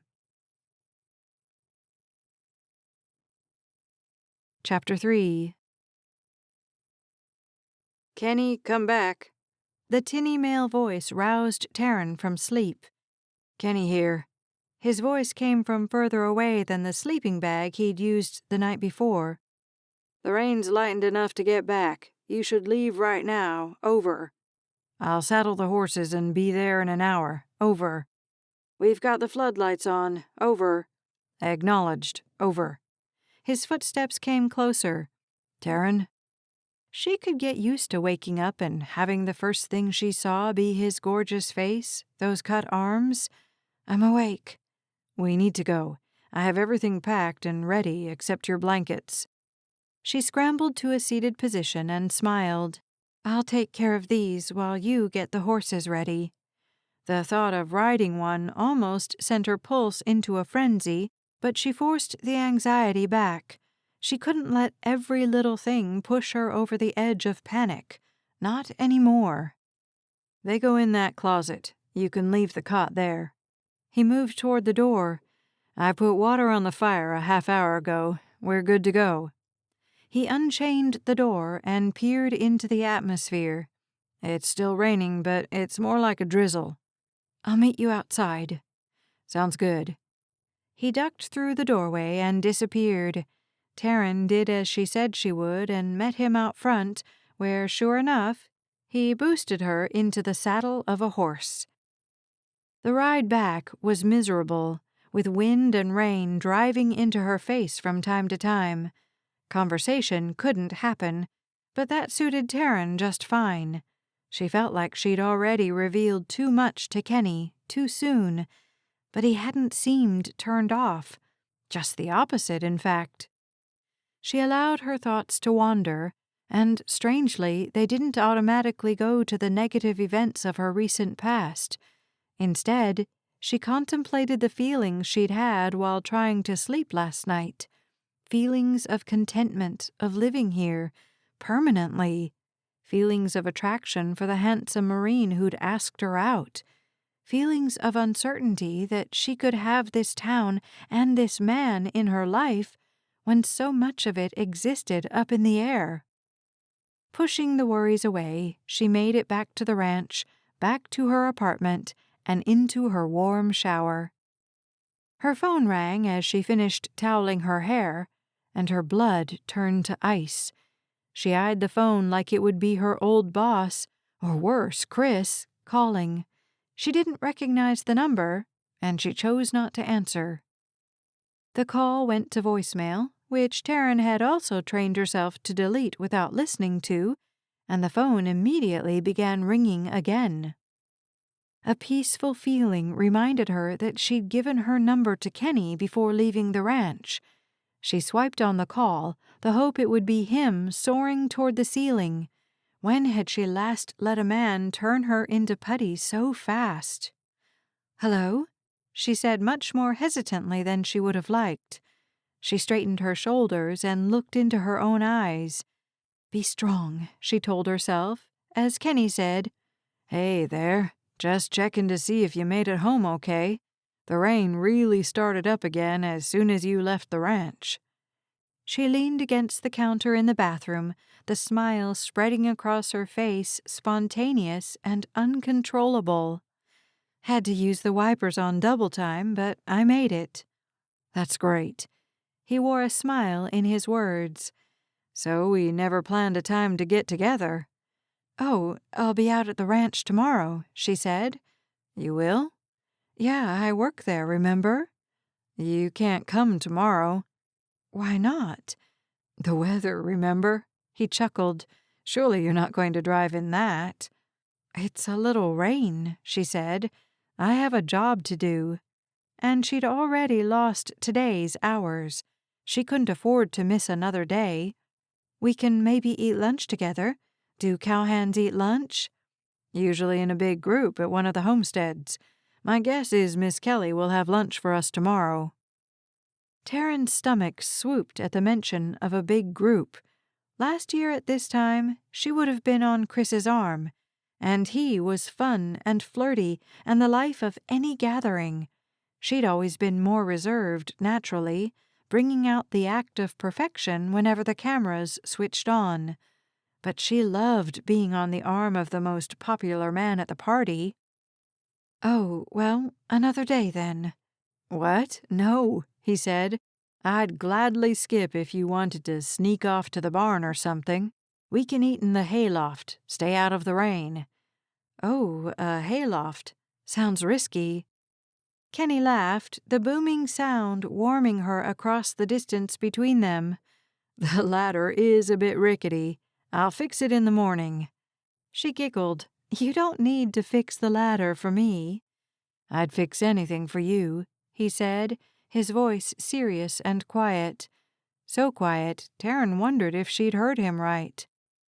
Her reporter mind thought quickly, and she said, "Well, I might just take you up on that, Sergeant Stockton." A pause on the other end of the line made her think perhaps he didn't appreciate her brand of flirting.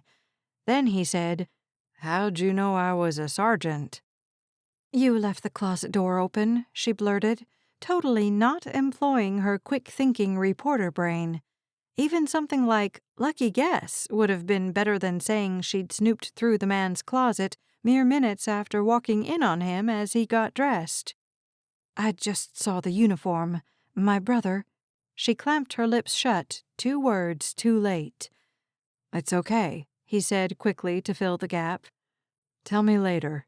And I did leave my closet open. Thanks for closing that. And, for making my bathroom sink white again."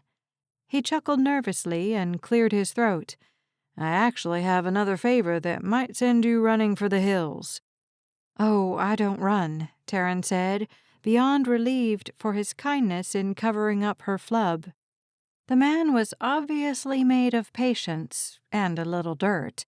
She smiled at the memory of scrubbing his bathroom. "Unless there are large dogs chasing me. Will there be large dogs involved in this favor?" His laughter came quickly, and she loved the joy emanating from him. She marveled at how easily he radiated such happiness, even over a phone line. "No dogs," he promised. "Well, maybe a couple of dogs, but they're old and barely move, and I think even you could outrun them." "So what's the favor?" "Since my family is so far away, I usually stay here for the holidays.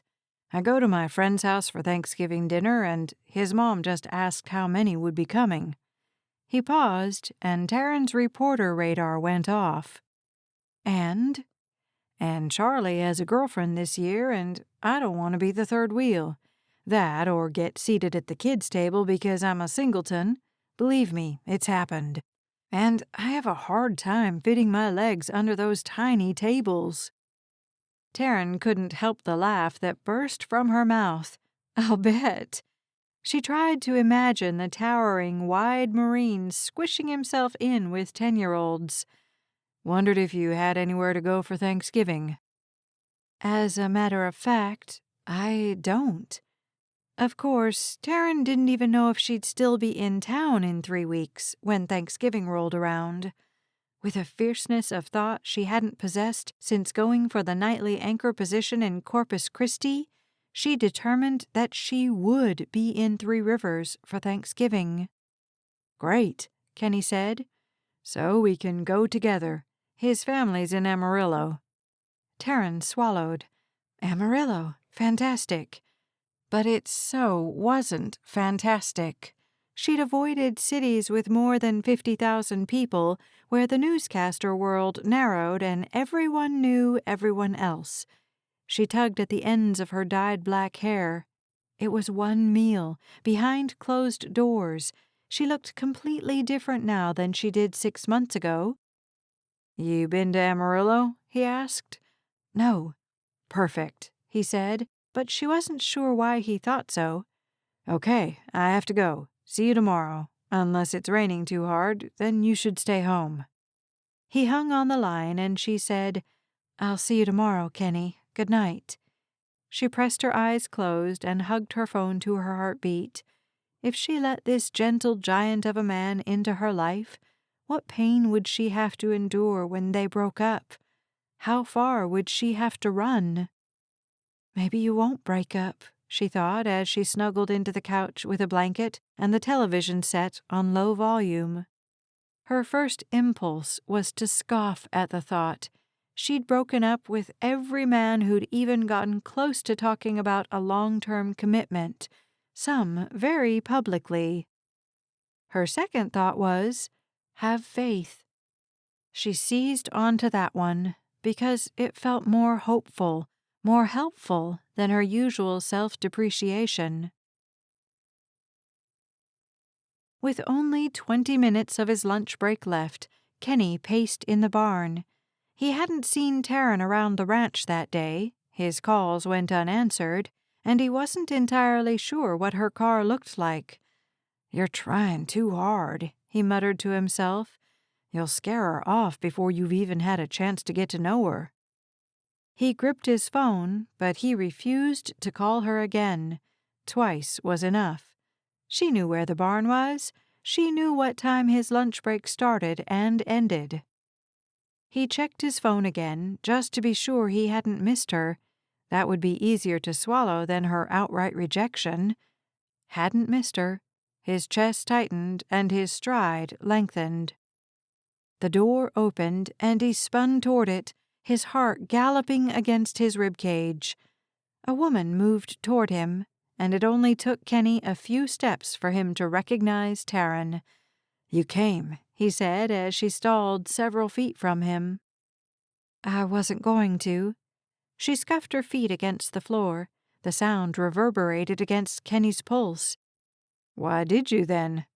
His words came out with too much bite, but he couldn't help it. She moved a couple of steps closer, close enough to see the worried look in her eyes and the tension in her neck. "You're so cute," she said. "I was nervous. Took a while to get over my anxiety and get myself over here." He simply stared at her. She was nervous about spending time with him? She glanced up to the loft. "So have you eaten?" Her eyes came back to his, hooking and drawing him closer, deeper, farther than he knew a gaze could transport someone. He lifted his brown paper sack, the top of which had paid the price of his frustration. Not yet. His throat felt dry and rough as sandpaper as he gestured her to go first up the ladder. It didn't emit a single creak, and a crack of satisfaction at his handiwork stole through him. He followed her up, the scent of her perfume barely lingering in the air behind her. When he made it to the loft, she'd already settled her back against the wall, the round window immediately beside her. Kenny took the spot on the other side of her and flashed her a winning smile. "I can't believe you think I'm cute." He pulled out his turkey sandwich and took a bite. "Stop it." She smiled and opened a container of yogurt. She flipped the corner and mixed in the toppings. He swallowed and nudged her shoulder with his. "Here I was thinking about how I could tell you how beautiful I think you are." She blinked at him, her long lashes catching the light and throwing it into his face. "You are, you know, beautiful."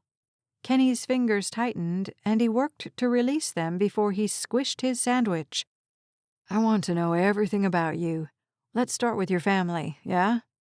He examined her face for signs of distress, a warning voice in his head telling him to go slow with Taryn Tucker.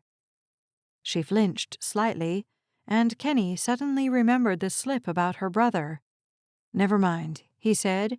"Job? Obviously you're cleaning out here right now, but—" He shut his mouth, and fast. This conversation was a complete disaster. Had he really brought up her family again? And was he really going to say she must have had a better job before becoming a maid for 24 cowhands? He shoved half his sandwich in his mouth, the remaining 15 minutes of his lunch suddenly too long. A light laugh started from beside him, causing horror to snake through his gut. "Sorry," he mumbled around bread and meat. "It's fine, Kenny. My family is a bit of a sore subject, but I can tell you the basics. Born and raised in South Dakota.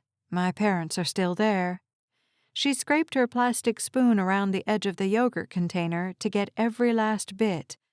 "My brother, well, he passed away a few years ago. It's still hard for me to talk about. I was very close to him." Kenny's hand acted of its own accord, moving up and around Taryn's shoulders, drawing her into the protective shield of his chest, right where he wanted her to be, right where he needed her to be. "I'm sorry," he murmured. "What happened?" She cleared her throat and remained stiff in his arms. "He was ex-Marines like you, became a police officer, and was shot during a drug bust in Philly." Pieces began to click around in Kenny's head.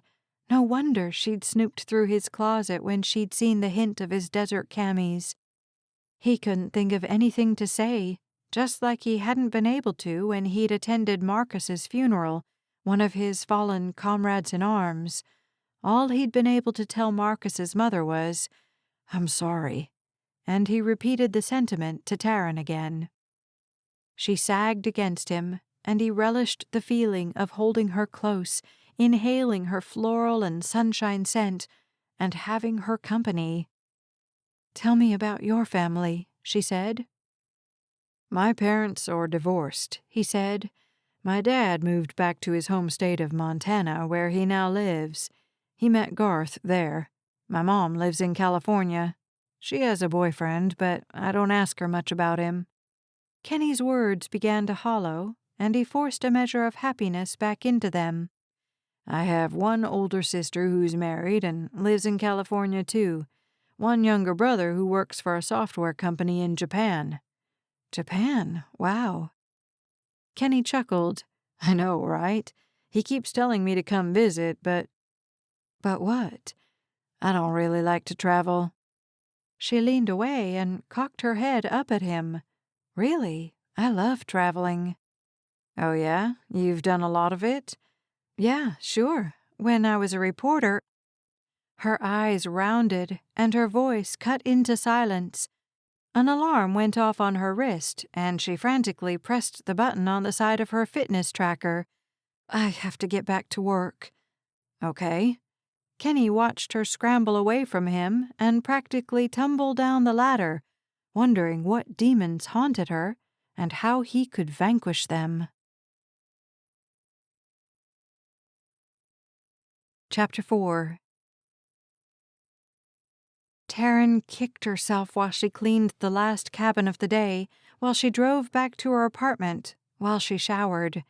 If Kenny had any skills with a computer, he'd know who she was, everything about her, with a simple Google search. She wasn't sure how she could ever face him again. And yet, she found her feet taking her to the horse barn the next day when her alarm alerted her that Kenny's lunchtime had started. He wasn't there, but at least neither was anyone else. A horse wandered closer, and Taryn reached up to pat it. She didn't have much experience with horses, but this eggshell-colored beast seemed about as dangerous as a cotton ball. It snuffled, and Taryn smiled at the gentleness of the animal. "It's almost done raining," she said. "You look like you'd like a good long ride."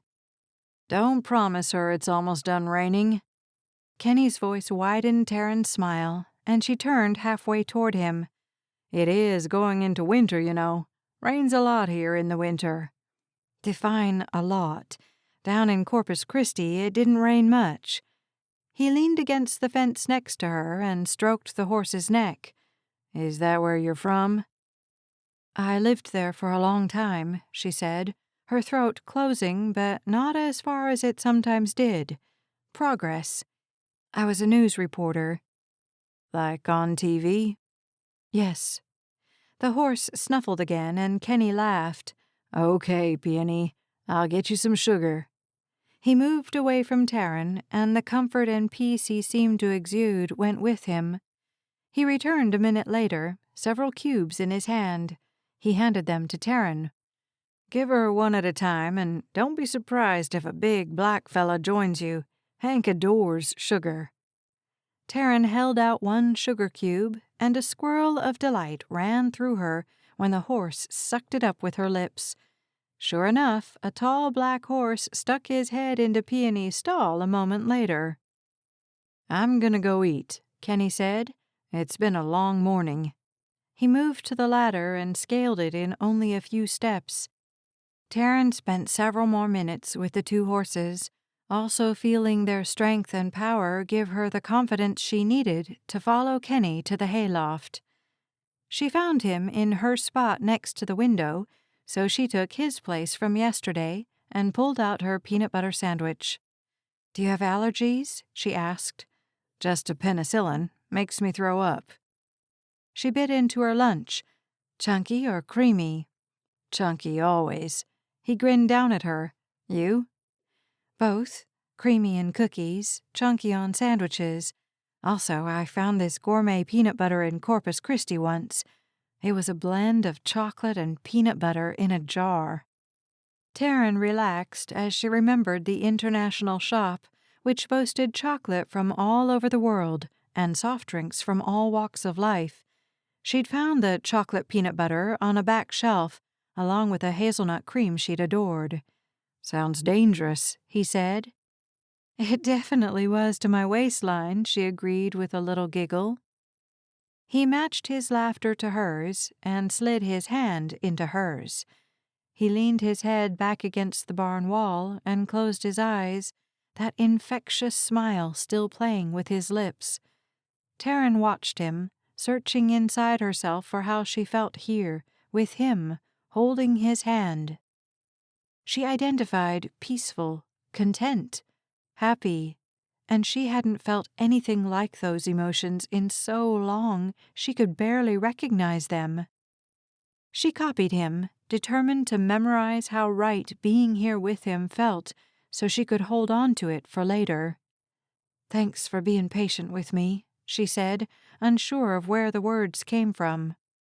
His only answer came in the form of extra pressure on her fingers. Taryn met Kenny in the barn every day that she worked out at the ranch. She did her grocery shopping in person for the first time since leaving Corpus Christi. She even did a little window shopping down Main Street as Thanksgiving approached. Something about Three Rivers had infected her, something good, something she didn't want to leave in her rearview mirror. It was more than Kenny Stockton, though the handsome cowboy played the biggest part in her love affair with the small town. She held hands with him, told him about her childhood, even ventured into territory she used to deem dangerous when she spoke briefly about Colin or her travels to various cities around the country. The weeks passed quickly until one day Kenny said, "So I'll pick you up about 11. Is that okay?" "Tomorrow?" "It's Thanksgiving Day tomorrow." He peered at her with curiosity. "Do you even own a calendar?" She lifted her wrist and shook her fitness tracker at him. "I know what day it is." "Do you?" He chuckled. "So 11 o'clock tomorrow. I'll need your address." Taryn startled, unsure if she even knew her address. "Okay, I live above the barber shop." "You do? Aren't you worried about old man Tillman?" Taryn searched his face but found nothing sinister. "Why would I be?" "You know, Sweeney Todd." He smiled and tucked her closer to his body. "Never mind. Shouldn't have brought it up." "Yeah, because now I'll be worried that 80-year-old man could climb the stairs." She laughed, which he can't, by the way. Kenny laughed, the sound originating in his chest and vibrating Taryn's body. She loved listening to him laugh. She wished she could bottle the sound and fall asleep to it at night. 11 is fine, she said. "What do I wear?" "Whatever," he said. "Charlie's mom isn't fussy." "So jeans would be okay?" "Sure, that would be okay." He gestured to her disgusting maid clothes. She leaned out of his arms. "This shirt has holes in the bottom of it." He licked his lips, completely distracting her, and shrugged. "I like whatever you wear." "You like whatever I wear?" She tipped her head back and laughed. "All you've seen is raggedy jeans and holey shirts." "Not true. I saw you in that dress last week at church." She wondered which one, because she'd left most of her nice clothes down south. "And you didn't come sit by me? I've been sitting alone for weeks. It's what?" It would be better if I had a handsome man to hold my hand during the sermon."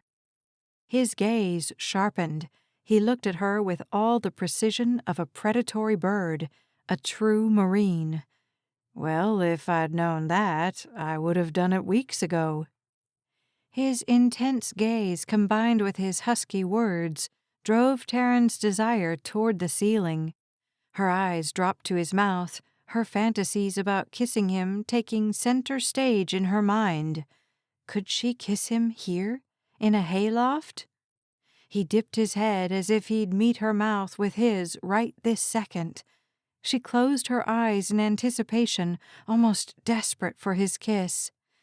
"So, 11 tomorrow," he whispered, his mouth missing hers completely and touching just below her jaw. "And church on Sunday."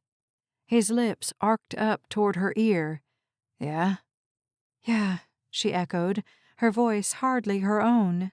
He straightened, and she released the unconscious grip she had on his collar. He looked at her with desire and knowledge in his eyes, stood and headed toward the ladder. "Bye, Taryn." "See you tomorrow," she said, glad she knew Kenny wanted to kiss her as much as she wanted to kiss him. An equal measure of fear bolted through her. She knew what came after kissing, and that dating then led to proposals, and Taryn didn't have a great track record with those. Sighing, she followed Kenny's scent down the ladder to the horse stalls, where her newfound friends waited for her with eager eyes. At least they only wanted sugar cubes. If Taryn could figure out what she wanted, she could at least take a step forward. As it was, she felt stuck with nowhere else to go, nothing else to do. Kenny muttered to himself during the entire 45-minute drive to town. Charlie had left the ranch last night, so Kenny'd been alone in the cabin. His speeches then hadn't benefited him any more than his stern self-lectures were helping him now. He'd coached himself to go slow with Taryn, draw out the details of her life the way he would interrogate a prisoner, let her set the pace with their physical relationship. He'd wanted so badly to kiss her in the hayloft the day before. She wanted him to as well. Why he hadn't done it, he still wasn't sure. Yes, he was. He hadn't kissed her because he had the feeling he shouldn't. He wasn't perfect at listening to the Lord and obeying, but he'd been trying really hard to do so when it came to Taryn. He prayed for clarity of thought when it came to her, and though his body had been screaming at him to kiss her, his mind had warned him to back off. Kenny hadn't made it to kissing ground in a while. That usually happened after the third date with the women in Three Rivers. He could navigate the town's roads without thought, but he didn't know how to map this terrain with someone as complicated as Taryn. In the end, he knew she needed to come to him, whenever she was ready. He'd admit he'd prayed for quite a while last night that she would be ready soon. He didn't know how many more lunches he could endure without being able to taste her lips. "At least one more, Marine," he ordered himself as he eased to a stop in front of the barber shop. He opened the door and stood just as a door to the right of the shop opened, and a vision of poise and beauty emerged. "Taryn," he breathed. No wonder the woman had been on TV. Wearing a denim dress with a wide mustard yellow sash, she looked sophisticated and kissable at the same time. He swept her into his arms, where she giggled and lifted her sandaled feet off the ground. He nuzzled his face into her neck, taking a deep breath of her clean, crisp perfume. A new scent she didn't wear to clean cabins. Happy Thanksgiving, Taryn. Happy Thanksgiving, Kenny. She regained her feet and beamed up at him. You look handsome as ever. That wasn't the dress I saw you wearing at church. That one had been black, accentuated all her curves, and accented with bright blue jewelry. That's because I just bought it from the boutique. She indicated a building down the block. The owner there is an amazing woman. You're an amazing woman. He took both her hands in his, beyond joyful to share this day with her. She stretched up and brushed her lips across his cheek. Thank you. Her southern twang pierced him right through the heart, and Kenny felt himself falling. Not so fast, he told himself. Again and again. He always fell first, and he didn't want to make that same mistake this time. He'd been treading so carefully because he didn't want to make any mistakes with Taryn. She seemed like the type of woman who'd already seen her fair share of disappointments, and he didn't want to add to those. You ready to go? He asked with a squeeze to her fingers. Not quite. Kenny's eyebrows rose. No. He glanced back to the door through which she'd exited. Did you need to run back upstairs? A playful glint rode in her eyes when he looked at her again. Nope. She leaned forward, and he encircled her in his arms. She tipped onto her toes again, her eyes drifting closed a moment before Kenny understood her meaning. Her mouth brushed his, incensing his desire for her. He brought her closer, catching her lips again and keeping them next to his for longer.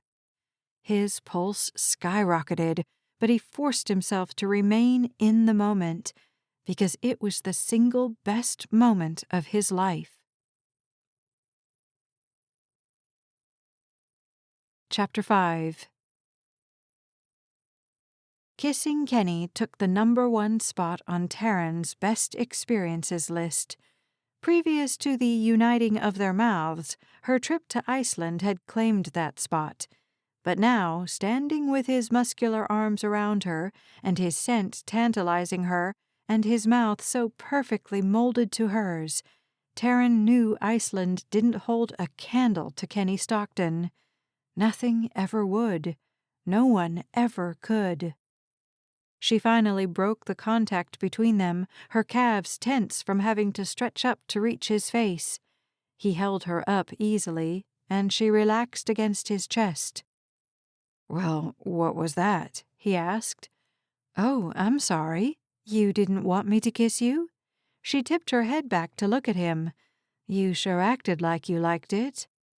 Oh, I liked it. He ducked his head as if he'd kiss her again. But he didn't, and a knife of disappointment cut through her chest. Just didn't know that had to be done before you could go to Thanksgiving dinner. She stepped out of his arms, taking a careful moment to make sure her legs could support her weight. She smoothed down her skirt and adjusted her sash, which had been slightly displaced because of his grip on her waist. Well, it did. He stepped to her truck door and opened it. So if I did that again, you wouldn't mind? Taryn moved into his personal space, her eyes caught on his. Desire and joy and a sparkling tease adorned his stormy sky eyes. She lifted one shoulder in a nonchalant shrug. I guess not. She climbed into the truck as he said, You guess not? You'll have to try it and see. She crossed her legs and stared straight out the windshield. His chuckle made her grin as he closed the door and waltzed in front of the truck. He got in next to her and started the ignition. He fiddled with the heater settings. He leaned across the space between them and tucked his hand behind her head. She turned toward him, letting him guide her mouth to his for the second best experience of her life. An edge of fear started to wedge its way into her mind, but she forced it away. She was just kissing a man whose chest housed a heart of gold, a man who knew how to work hard, how to sacrifice, how to kiss a woman like he meant it. He pulled away first this time, a smile already stuck to his face. Yeah, okay, that had to be done before we go to lunch. But now we're late. Your fault, she said. We had time for my kiss. He laughed, the booming sound filling the cab. Against her will, she joined him, but her higher, more delicate laughter couldn't match his. She didn't even want it to. She reached over and tucked her hand in his, more content than she'd been in a long, long time. He filled her in about Charlie and his girlfriend on the way to Amarillo, leaving Taryn to simply nod or agree in single-word sentences, which she appreciated, but also didn't, because it let her mind wander down dangerous roads that reminded her that she wasn't ready for what came after kissing, and she didn't know if she ever would be. The next time Kenny came to pick her up, Taryn let him come to the door and knock. "Come in," she called as she searched her jewelry box for the pair of earrings she needed to make her outfit come together. She found the fish and put them on as Kenny's bootsteps stalled in her bedroom doorway. "Hey there." The simple sound of his voice made her heart leap and her smile instantly appear. "Hey yourself." She finished with her earrings and stepped into him for a kiss. He'd left her in her living room completely breathless on Thanksgiving evening. She hadn't seen him since, and though it had only been 2 days, she felt like perhaps a lifetime had passed. Maybe she was ready for a new life in Three Rivers, a new life with Kenny. She pushed the thoughts to the back of her mind to deal with later. She'd met him a month ago. She certainly wouldn't be making any long-term decisions right away. But maybe you should, she thought, which made her freeze. "What?" Kenny asked. "Nothing," she said quickly. Taryn certainly couldn't tell him that maybe they should put both feet on the accelerator and see what happened. She ducked her head, embarrassed at her own idea, though a remote corner of her mind kept screaming at her to do something different than she'd done before. And she'd never spent less than 2 years dating a man before. Well, before breaking up with him. She stole a glance at Kenny, who seemed wrapped up in the artwork above her mantel. Taryn didn't want to break up with him, but she also knew that relationships with men as magnetic and charismatic as Kenny only ended in one other way: heartbreak. He's worth it. The thought didn't seem to belong to her, but she listened to it anyway. As she led him downstairs to his truck, she realized that her heart hadn't been broken when she ended things with Chris. No, her pride had been wounded, her reputation called into question, but she hadn't been heartbroken. The distinction became important as she entered the chapel with Kenny on her arm, as the pastor started his sermon, as she realized that she'd run away from her own humiliation. Not from Chris, not from her job, but from herself. Taryn seemed to be lost inside her own head. When the pastor cracked a slight joke during his sermon, she didn't even smile, like she hadn't even heard him. As the minutes passed, Kenny realized his assessment was spot on.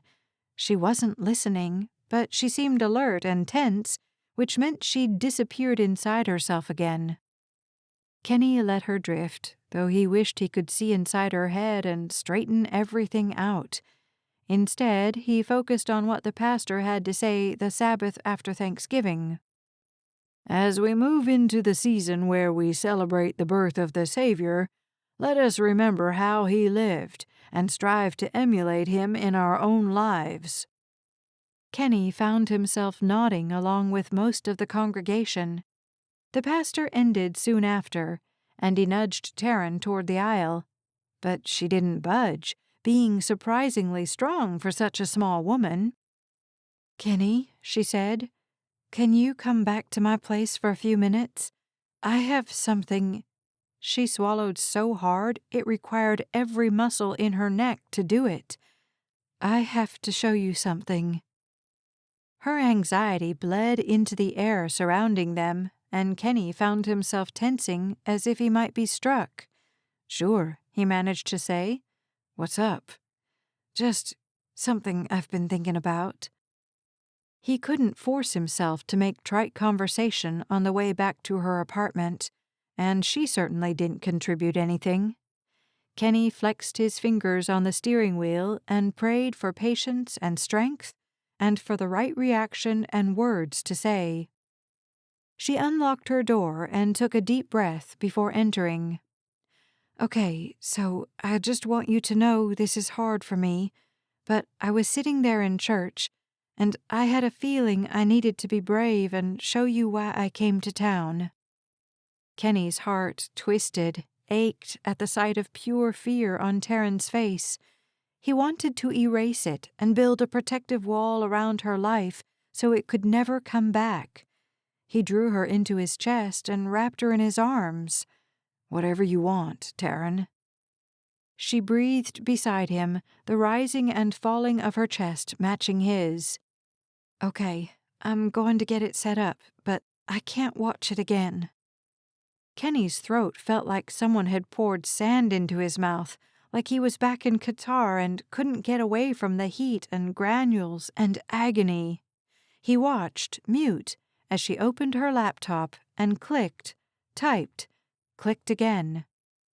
"So I left Corpus Christi several months ago," she said, gesturing for him to take her place at the dining room table where she had her computer queued up. "This is why." He sat, but he didn't look at the computer. "Taryn, I don't really care why you left Corpus Christi." She graced him with a faint smile that barely touched her lips. "This is the 12th town I've come to." Another hard swallow. "But it's the first where I actually want to stay, and the only way to do that is to show someone why I've been bouncing around for months." He glanced at the laptop. She'd opened a YouTube video and paused it. The screen sat black and waiting for him. His stomach squirmed like it used to before a mission, and he steeled himself for whatever he was about to see. "I want you to stay in town, too," he said. "You're the reason I want to stay," she whispered. "And that scares me more than anything, more than showing you this video. But at least then you'll have a better idea of who I am." Kenny almost protested, but Taryn turned and left the room, closing her bedroom door behind her. A few moments later, the low beat of loud music shook the floor. Kenny faced the laptop like it was his target, something dangerous and to be feared. He squared his shoulders and clicked the play button. Taryn appeared on the screen, her makeup and hair flawless, her smile bright, her words delivered with the practice and skill of someone who'd been on live TV for years. She was every bit the sophisticated professional he'd seen exit her apartment on Thanksgiving Day. She ended the newscast, but the camera didn't fade into a commercial. Her co-anchor, a man named Harry Herbert, grinned as if he'd won the lottery and said, "We have one more thing tonight, Taryn." She maintained her professional smile, but Kenny saw the blip of panic in her eyes. "We do?" Another man appeared on set behind her, a tall, blonde-haired man with blue diamond eyes. "Taryn Tucker." She spun toward him, her practiced professionalism fading as the man got down on one knee. "Chris," she breathed, both hands pressing over her pulse. "What are you doing?" She shook her head, tiny little movements left and right that told Kenny she didn't want him to propose. Anyone would have picked up on her cues. But apparently not Chris. He proposed, and Taryn said no, right there on air. Harry's smile dropped. Chris looked at the camera with pain etched in his face. Taryn fled the set, and Harry closed the segment. The video faded to black. Kenny sat back in his chair, his mind whirling through the 3-minute video again. It didn't take long for him to decide he didn't care. He stood, the chair scraping loudly against the floor. His knock was answered with the music cutting off, and Taryn opening the door. I don't know who that woman was. Kenny hooked his thumb over his shoulder. But she isn't you. He inched into her personal space, pleased when she didn't shuffle back. I'm glad you showed me, because it does explain why you've been so hesitant with me. He paused when she flinched, like he'd flicked cold water in her face. He backed up a couple of steps, enough for her to get out of her bedroom if she wanted to. Talk to me. I'd dated Chris for 2 years, she said. Kenny schooled his features into a mask of stone. He'd had many opportunities to keep his true feelings behind a solid wall. So? I have a hard time committing to someone. It's not like we're going to get married anytime soon. He crossed his arms. We just met a month ago. I like you, she said. He quirked one side of his mouth. I like you too. I don't want to be hesitant with you. I don't want you to be that way either. He relaxed, stuffing his hands into his pockets instead. But I'm okay with whatever you want. If you just want to hold hands and kiss me, that's fine. She ducked her head. What if I just want to be friends? No. Kenny didn't mean for his voice to sound like a bark, but it did. He moved toward her and embraced her. No, I don't want to be just friends. I want to be your best friend, sure, the person who knows the most about you, who can run to the store and get your favorite juice and that donut you like the most. But not just friends. He touched his mouth to the spot just below her jaw. I like kissing you too much for that. She tilted her head and kissed him. He felt something new in her kiss, something deeper, something more permanent, and he knew she didn't want to be just friends either. In fact, that was probably why she'd shown him the video. Kenny cataloged the information, the feelings, and then lost himself in Taryn's kiss, something he wanted to do every day of his life. Chapter 6. Taryn enjoyed her work more than she thought possible. It felt nice, easy, relaxing to just show up, do her job, and go home. She didn't have to be on all the time. She didn't have to look perfect, act perfect, sound perfect. It was freeing to just be Taryn, not Taryn Tucker of Channel 9 News. Kenny had taken the video in stride, and she wondered now why she thought he wouldn't. Everything he did, he took in stride. The man was unflappable. It was as maddening as it was admirable. Hey there, gorgeous. He leaned in the doorway to the barn, delicious-looking in his cowboy boots, dark jeans, leather jacket, and his trademark cowboy hat. She smiled, but went back to stroking Peony. She'd felt something with the horses, a connection she'd never imagined could exist between a horse and a human. She'd done a little research into the therapeutic riding facility housed at the ranch, and she had an appointment with Pete Marshall, the owner, that afternoon after she finished cleaning cabin 3. I brought you something. Kenny sidled up to her and held out a pastry bag. Kenny. She stretched up and kissed him quick before taking the bag. What is it?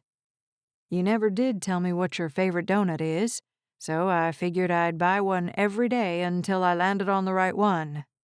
You drove to town this morning? She glanced inside the bag and pulled out an apple fritter. For this? Ah, so it's not an apple fritter.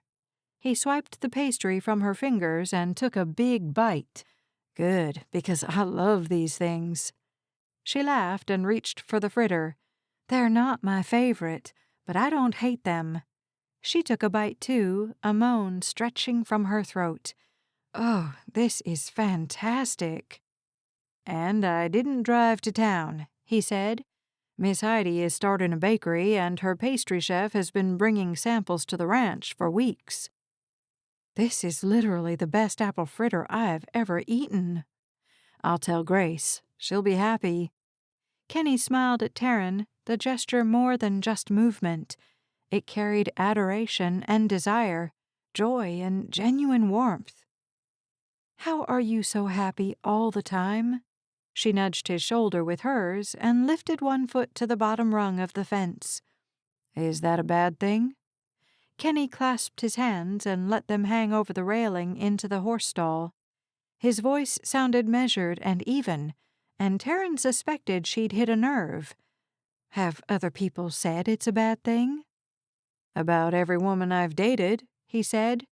The last one said she didn't want to go out with me again because it was too hard to see me so happy when she wasn't.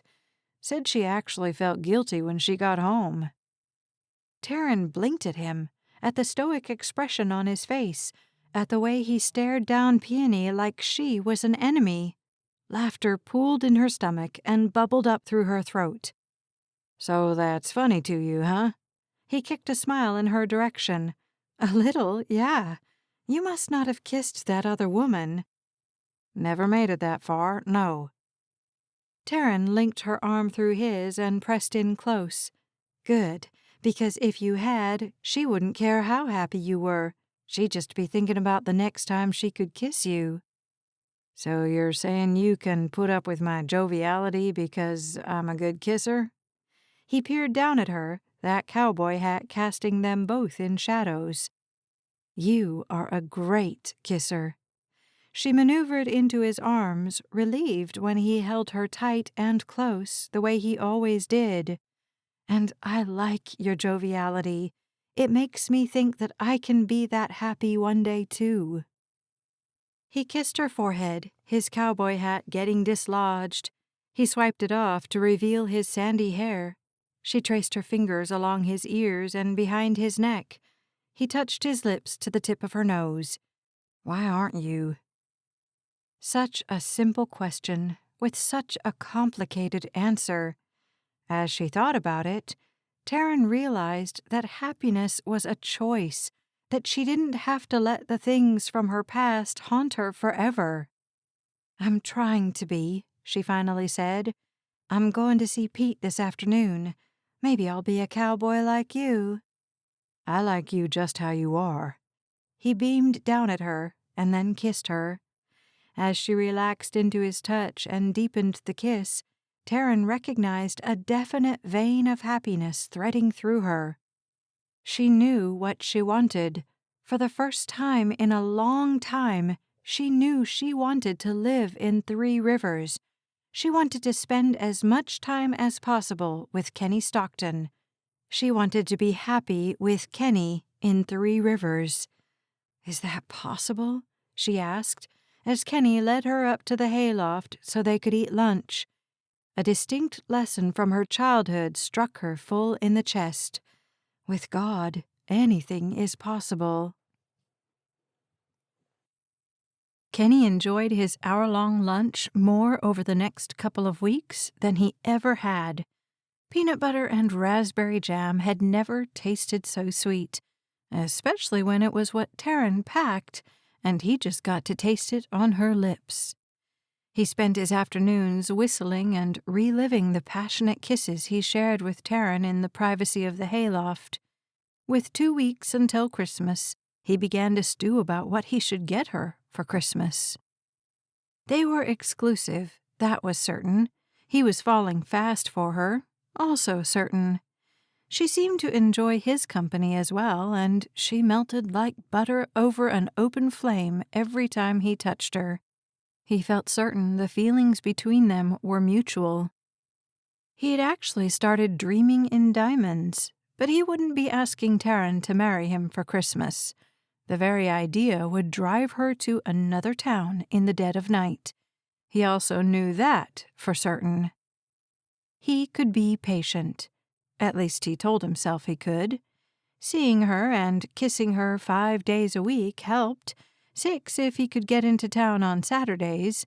But he never saw her on Fridays, so he put his head down, ate lunch alone in his cabin to avoid the ribbing by the other boys, and passed the hours until he could call Taryn and be soothed by her pretty little voice. Near quittin' time on Friday, Kenny suddenly thought of the perfect gift for Taryn. His pace increased to get the animals fed for the evening so he could head into town and meet with his friend and travel agent, Jeremy Thacker.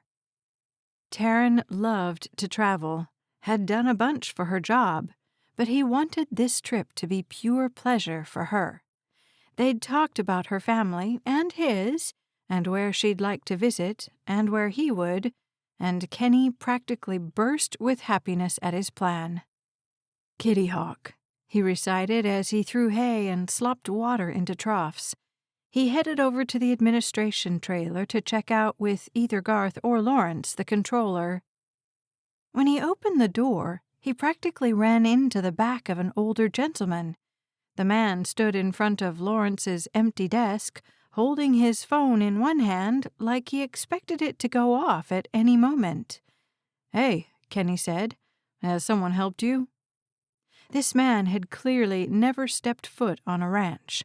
He wouldn't be wearing leather shoes shinier than the sun if he had. "I'm looking for someone," he said, his deep voice commanding respect with only a few words. "Is Lawrence helping you find them, or—" The man slid his appraising gaze from Kenny's cowboy hat to his cowboy boots. "Not yet." "Maybe I can help you. Who you looking for?" The man sighed like Kenny wasn't worthy of his attention. "I was told there's a woman here who cleans the cabins. Taryn Tucker." Alarms blared in Kenny's head. This man hadn't been on the video. He wasn't the co-anchor or the ex-boyfriend. So who was he? "She doesn't work on Fridays," Kenny managed to say. "Do you know where I can find her?" Kenny didn't want to lie, but he reasoned that he didn't know for certain that Taryn would be at home. When he called her on Friday nights, she answered, and she usually said she'd spent the day cleaning or shopping or wandering the town. She could be anywhere. "Sorry, I don't." Kenny held his breath, hoping this guy wouldn't ask for her phone number. But someone else in the world must have needed a bigger miracle than his, because the man did ask. Kenny leaned all his weight on his right leg, trying to figure out who this man was. In the end, he asked, "Who are you? I'm not sure she wants you to have her number if she didn't give it to you." The man's eagle eyes sharpened, and he glared up at Kenny. "Taryn used to work for me. I'm not going to hurt her." "In Corpus Christi?" The man picked invisible lint from his impeccable suit. "You seem to know quite a bit about Taryn." Kenny put on his mask. "She's worked here for a couple of months. We've eaten lunch together a few times, that's all." "I'm not going to hurt her," he repeated. "What do you want with her?" "I need her back," he said. A balloon of sub-zero liquid expanded in Kenny's chest. Taryn couldn't leave Three Rivers. He didn't want to be without her. "She'll be in on Monday," Kenny said, perching on the edge of Lawrence's desk. The man glared, and Kenny gave his attitude right back to him. It was obvious that this man was used to getting what he wanted when he wanted it. But Kenny didn't care. He didn't have the right to give Taryn's phone number out to men whose names he didn't even know. "Very well." The man turned on his designer heel and left the administration trailer. Kenny didn't waste another moment. He hurried down the aisle, his fingers already pulling up Taryn's number on his phone. He could get her a vacation tomorrow, but he wanted her to know about her old boss now. He wasn't sure what the fallout would be, Please let her stay in town, he prayed, but it was a risk he needed to take.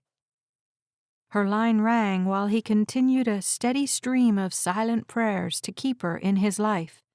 He would propose on Christmas Day if he thought Taryn was ready, but he knew she wasn't. Even with several sessions with Peony, she wasn't ready, and Kenny didn't want to end up like the boyfriend on the video he'd watched. Pushing his own fears and insecurities aside, he muttered, "Come on, Taryn, answer." "Hey there," she finally said, obvious happiness in her voice. "Hey," he said, "so there was just a man here?" Chapter 7. Taryn had been in the triangle yoga pose when her phone started ringing. She'd almost let the call go to voicemail so she could keep the positive energy she'd been gathering. But in the end, something whispered to her to get up and get the phone. Now, as she listened to Kenny talk, she wished she hadn't. Well, that wasn't quite true. She was really glad he'd called. She just didn't like what he had to say. "Thanks, Kenny," she said when he finally finished. She'd never heard him speak so fast, with such urgency. "What are you going to do?" "I don't know." "Do you want me to come in?" "No," she said. "I'll deal with Stanley." "Taryn," he started, and a twinge of annoyance twisted through her. "It's fine, Kenny. I'm fine." "I don't think you are." Her annoyance bloomed into full-fledged frustration. He'd been kind to her, patient and gentle, never pushed her farther than she wanted to go.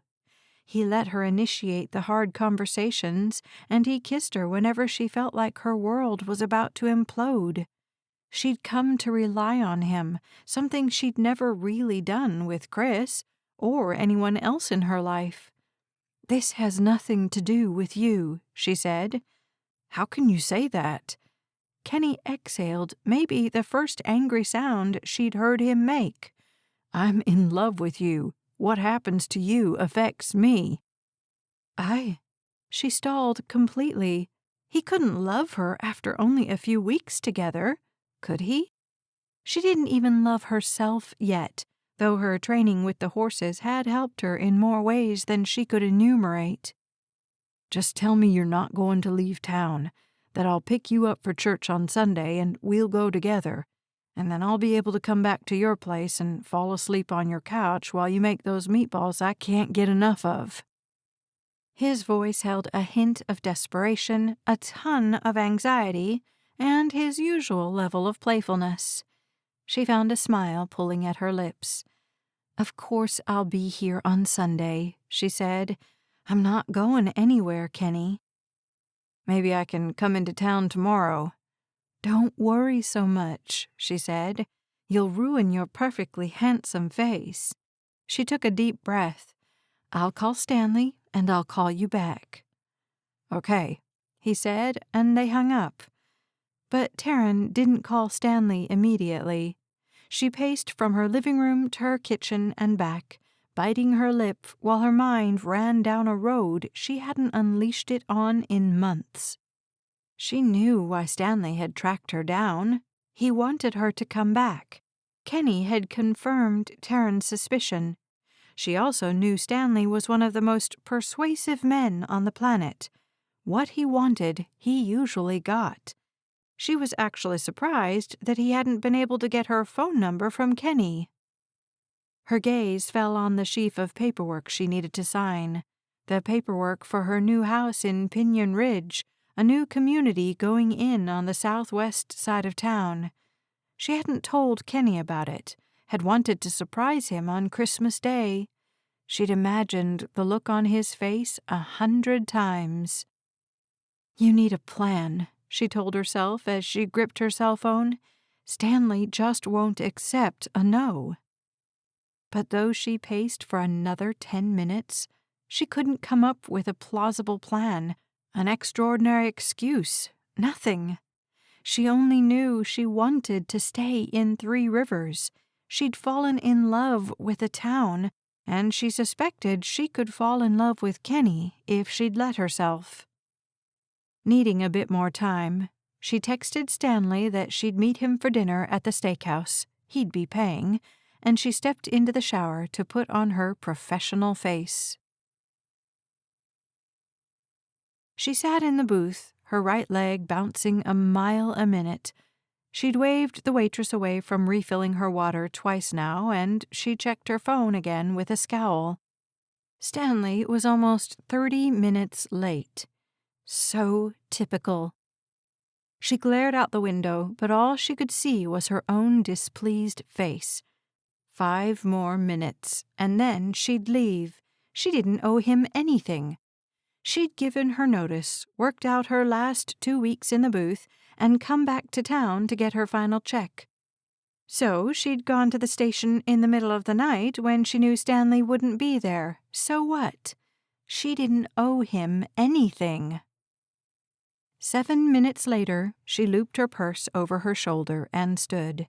She turned toward the exit and came face to face with Stanley Summers. "You are so late," she growled. "I was just leaving." She brushed past him and held her head high as she strode toward the front doors. "You know I'm a vegetarian," he said as he matched his stride to hers. She burst into the night beyond the steakhouse, her breath seizing at the temperature difference. It never got this cold in Corpus Christi, though it still wasn't considered cold by most standards. "I'm not coming back," she said. "I need you. Our ratings have tanked since you left." "I'm happy here." He tugged on her arm and she stopped to face him. "You're cleaning cowboy cabins." "So what?" "You have a degree in journalism. You're an excellent reporter." "I'm really good at a lot of things." She folded her arms to protect herself from his penetrating gaze. "I'm not leaving town. I like it here." Stanley glanced around like he couldn't fathom what she could possibly like about Three Rivers. "There's nothing for you here." "I have a job here. Friends." "Friends?" Stanley chuckled. "Taryn, you lived in Corpus Christi for 2 years before you knew your neighbor's first name." "I'm not the same person anymore." She liked that Kenny thought she was someone different from the woman on the video. She wasn't that person anymore. She'd only existed in Corpus Christi, and Taryn didn't want to be her again. "Name one friend you have here." "Jean." "Landlords don't count." "Pete," she countered. Stanley cocked his head in disbelief. "What about that Kenny cowboy?"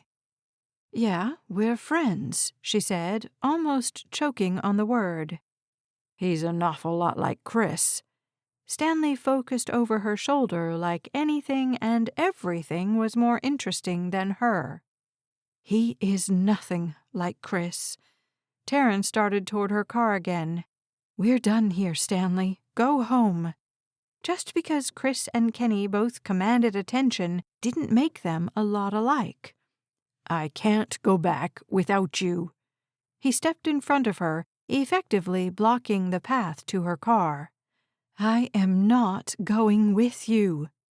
His insistence that she return to Corpus Christi only fueled her fire to stay in Three Rivers. "You've got to give me something. Your city needs a goodbye." "I don't feel guilty about the way I left," she said. "I put in my 2 weeks." "I needed you in front of the camera." He softened, showing his true age of almost 70. "I still do." She sighed and focused on the horizon to her right. Three Rivers has quaint and festive celebrations during the holidays. Let's say, I don't know, do a holiday spec piece for you. Then will you delete my number from your phone and never bother me again? A spark entered his eye. "You're telling me you, the Taryn Tucker, really want to stay in this little town? How many people live here? Like 5,000? "I don't know," she said, "and I don't care. I like it here, and I'm tired of running." The thought of packing up her car again tied her lungs into knots. "There's nothing to run from." He quieted his voice into that grandfatherly tone that had won her over many times. "Chris left town shortly after you. He hasn't come back, and no one misses him." He gave her a warm smile. "It's you they want to see." She shook her head, the image of Kenny's chiseled face, the memory of his lips against hers, too strong to give in. "I'll do the special. You can call it an op-ed piece, whatever you want, but I'm doing it here, and that's it." She glared at him, though most of her ire had evaporated. "Now please move so I can go home. I still need to eat since someone so rudely showed up terribly late." Stanley's eyes burned with curiosity, with intelligence, with acceptance. He moved out of the way. "Send me a proposal for the piece. You can do whatever you want, but it has to include a proper goodbye to your people in Corpus Christi." "Fine." She wrenched the car door open and dropped into the driver's seat. She roared out of the parking lot, her blood racing like it was trying to win a marathon. After a few blocks of erratic driving, she turned left when she should have gone right. The road out to the ranch had always soothed her, and tonight, as the streetlights in town faded behind her, the stars in the wide black sky twinkled like diamonds. By the time she pulled up to Kenny's cabin, the peaceful countryside had worked its magic on her overwrought system. Kenny sulked around his cabin, eating a frozen pizza by himself as Charlie was in town with his girlfriend again. He had the TV on loud because, while he usually enjoyed the serene quiet of the range, tonight the silence felt suffocating. His phone rested on his knee just to make sure he didn't miss a single buzz, but none came. He got up and made himself a cup of spiced apple cider and a stack of toast. He realized as he grumped around his kitchen that he was in a bad mood. He hadn't felt this way in such a long time. He barely recognized the anxiety twining through his stomach, and the way everything from Charlie's dirty dishes to having to get out more butter made him frown. His front door opened, and he turned toward the sound, surprised Charlie had returned so early. But it wasn't Charlie standing in the doorway. It was Taryn. "Do you even know how to knock?" he asked, his toast and cider completely forgotten. His foul mood seemed to have evaporated at the sight of her. "I did." She stepped into the cabin and closed the door behind her. "Your TV is so loud, you obviously didn't hear me." Kenny scanned her, searching for signs of distress. She said she'd call, not show up on his doorstep wearing her flawless makeup and high-quality clothes. Besides those differences, she seemed whole and healthy. Her dark eyes sparkled, and her hair had grown out over the past several weeks, revealing her natural honey-blonde color. "Did you talk to your boss?" he asked, maintaining his position in the kitchen. "He's not my boss." She shrugged out of her coat and collapsed on his couch. After turning off the TV, she leaned back and closed her eyes. "He wants me to come back to the station." Kenny practically ran to her side. "What? I mean, you're not—" He closed his mouth, wanting to tell her how much he needed her to stay in town until they could see this through, but not wanting to influence her too strongly. She needed to make her own decisions, choose her own path in life. He wanted to be part of that life, part of her decision-making process, but she needed to include him in that on her own. "What are you going to do?" he asked. Without opening her eyes, she snuggled into his side. "I like it here." She sounded sleepy and sexy, and Kenny's hand cupped her bicep and kept her close. "I'm not going back to newscasting, but I do need another job. I can't clean cowboy cabins forever." He caressed her arm, his mind whirling. Well, I'm not sure there's something for someone of your expertise in Three Rivers. She yawned. I'll figure something out. So you're not leaving? No, Stanley really wants me to come back, and I agreed to do a special piece on the Christmas celebrations here in town in order to give my goodbyes to the people in Corpus Christi. And that's what you need to do? He brushed his lips against her forehead. Will that give you the closure you need? I think so. She opened her eyes and glanced up at him. So that's what I'm going to do. Stanley agreed to leave me alone after that. He grinned, glad she'd come instead of called, glad she was staying. Now, I believe we have something else to talk about. Her eyes burned with an emotion he couldn't quite name, and he'd gotten really good at reading her over the past couple of months. We do? Yeah, you said something pretty heavy on the phone earlier. His brow creased, and he searched his memory for what he'd said. Remind me. She ducked her head and rested her cheek against his chest. You said you were in love with me. His heart catapulted to the back of his throat and back.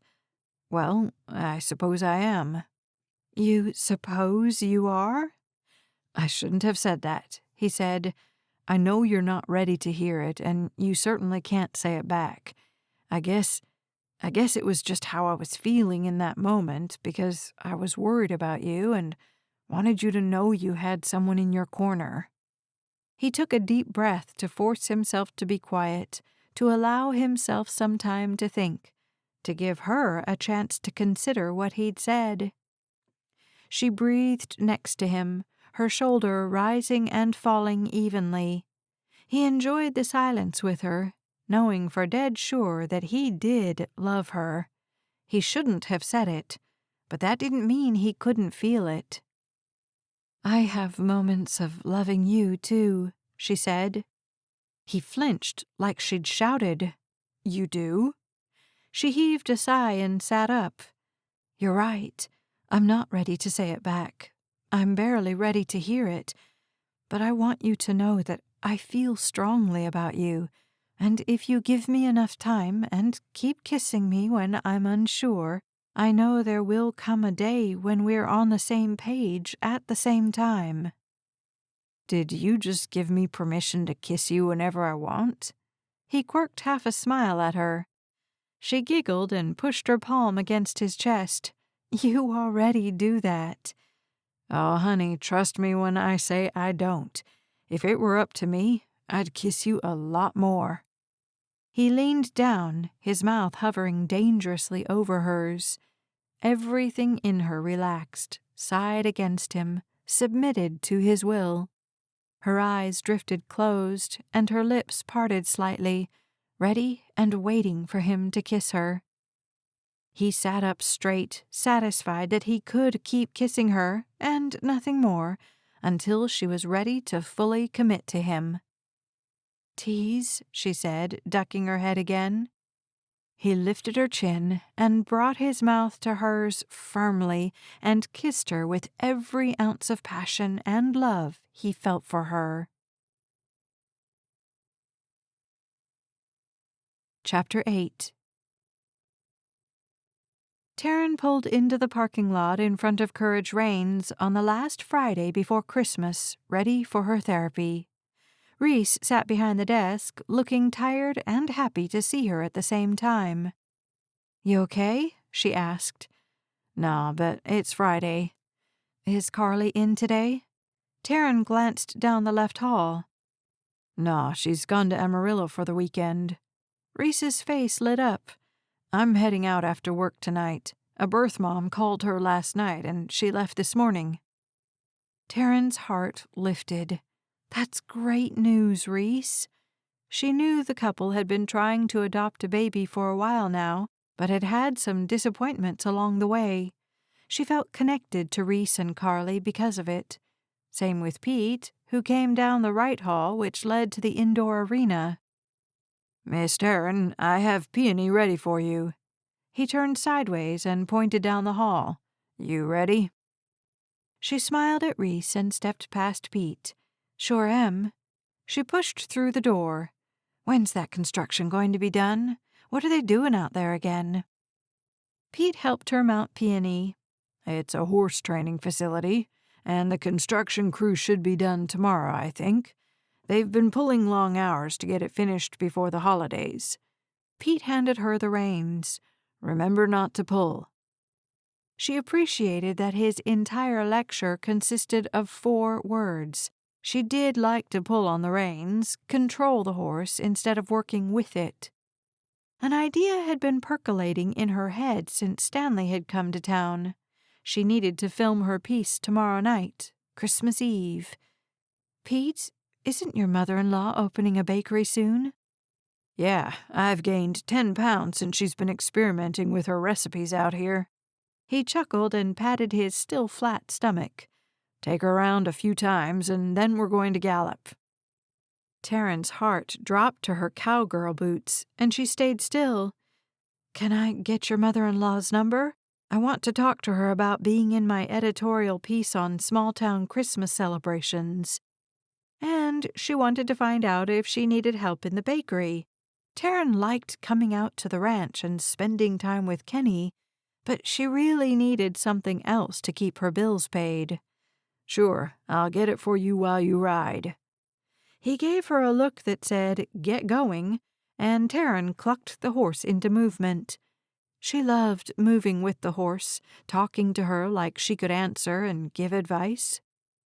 Feeling soothed and relaxed, Taryn slid to the ground at the end of her session. Kenny waited for her in the horse barn, where she brushed down Peony and fed her a sack of oats. "You want to go to dinner tonight?" he asked. "I can't." She didn't look at him. "I have tons of prep work to do for the piece tomorrow." She hated the little fib. She did have loads to accomplish before tomorrow evening, when the camera crew would expect her to be ready to be on live TV, something she hadn't done in over 8 months. But she could afford a few hours for dinner with her boyfriend. Problem was, she already had an appointment with another man, the one giving her the keys to her new house out at Pinyon Ridge. "Can we get together tomorrow night, late, after I film?" She'd be exhausted and stretched thin by then, and being around the perpetually joyful Kenny would be just what she needed. "Yeah, sure. I'll be at the celebration, so we can just go from there." She seized. "You'll be at the celebration?" He chuckled and pulled her into his chest. "Taryn, everyone in town knows about the camera crew coming for the feature. Everyone's going to be there." She groaned, a low, painful sound she didn't tell her body to make. "What if I mess up? I haven't been on live TV for a long time." "Everyone here loves you, and everyone in Corpus Christi loves you." He kissed her cheek, the corner of her mouth, the crook of her neck. "I love you. No one's going to care if you mess up. Plus," he pulled back and grinned down at her, "it might be nice to see you do something less than perfect." She swatted at his arms, but he held her fast. "I'm not perfect at everything I do." "Have you seen my cabin after you clean it? Have you tasted your own cooking?" She cocked her head at him. "Am I really that good of a cook?" "Phenomenal." He leaned down to kiss her, but she jerked back. He peered at her, waiting for her to explain herself. "Could I get a job as a cook in town, do you think?" "Taryn, I think you could do whatever you want to do." He gazed at her with such love and adoration, warmth flowed through her like a bubbling hot spring. "Kenny, I have a Christmas gift for you." His smile was wide and instant. "Oh yeah? I have something for you, too." "Can we exchange on Christmas morning?" She hoped she wouldn't lose her courage over the next couple of days. "Of course." "I managed to get an apple pie from Grace Lewis, and I think I'll make a ham. Is that what you had for your family Christmas dinners?" My mom's not much of a cook." Taryn laughed. "No wonder you think I'm a good cook." She stepped out of his arms, a bit surprised that he let her. "Maybe I won't be able to get a job in a restaurant." "Sure you will. Like I said, you can do anything you want to do."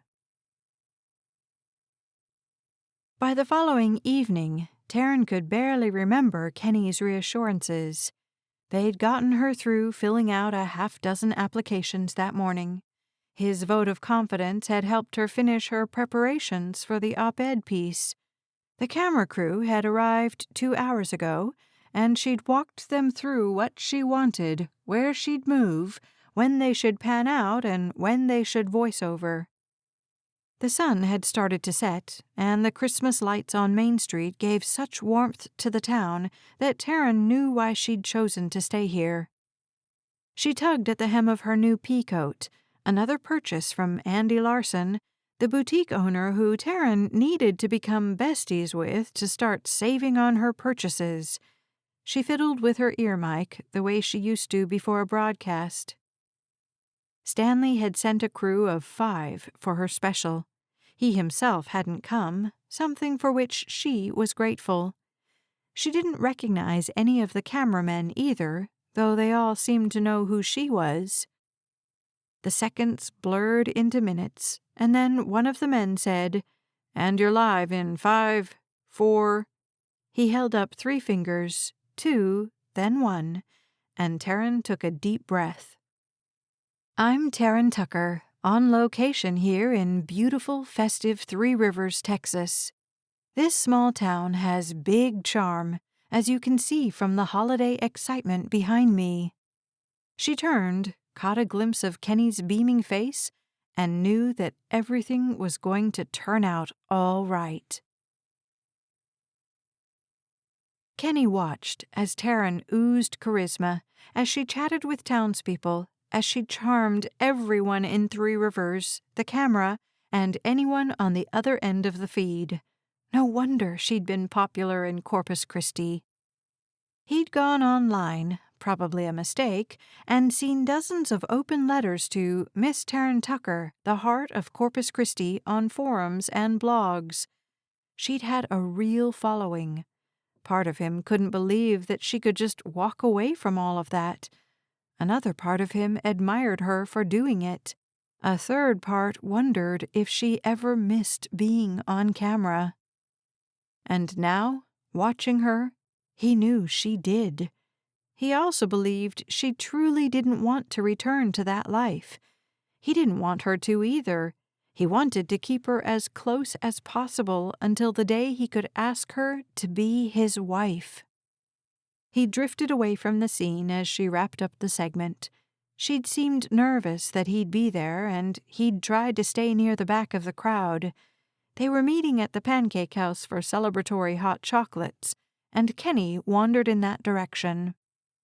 Several cowhands from the ranch passed by, each inviting him to join them for the evening.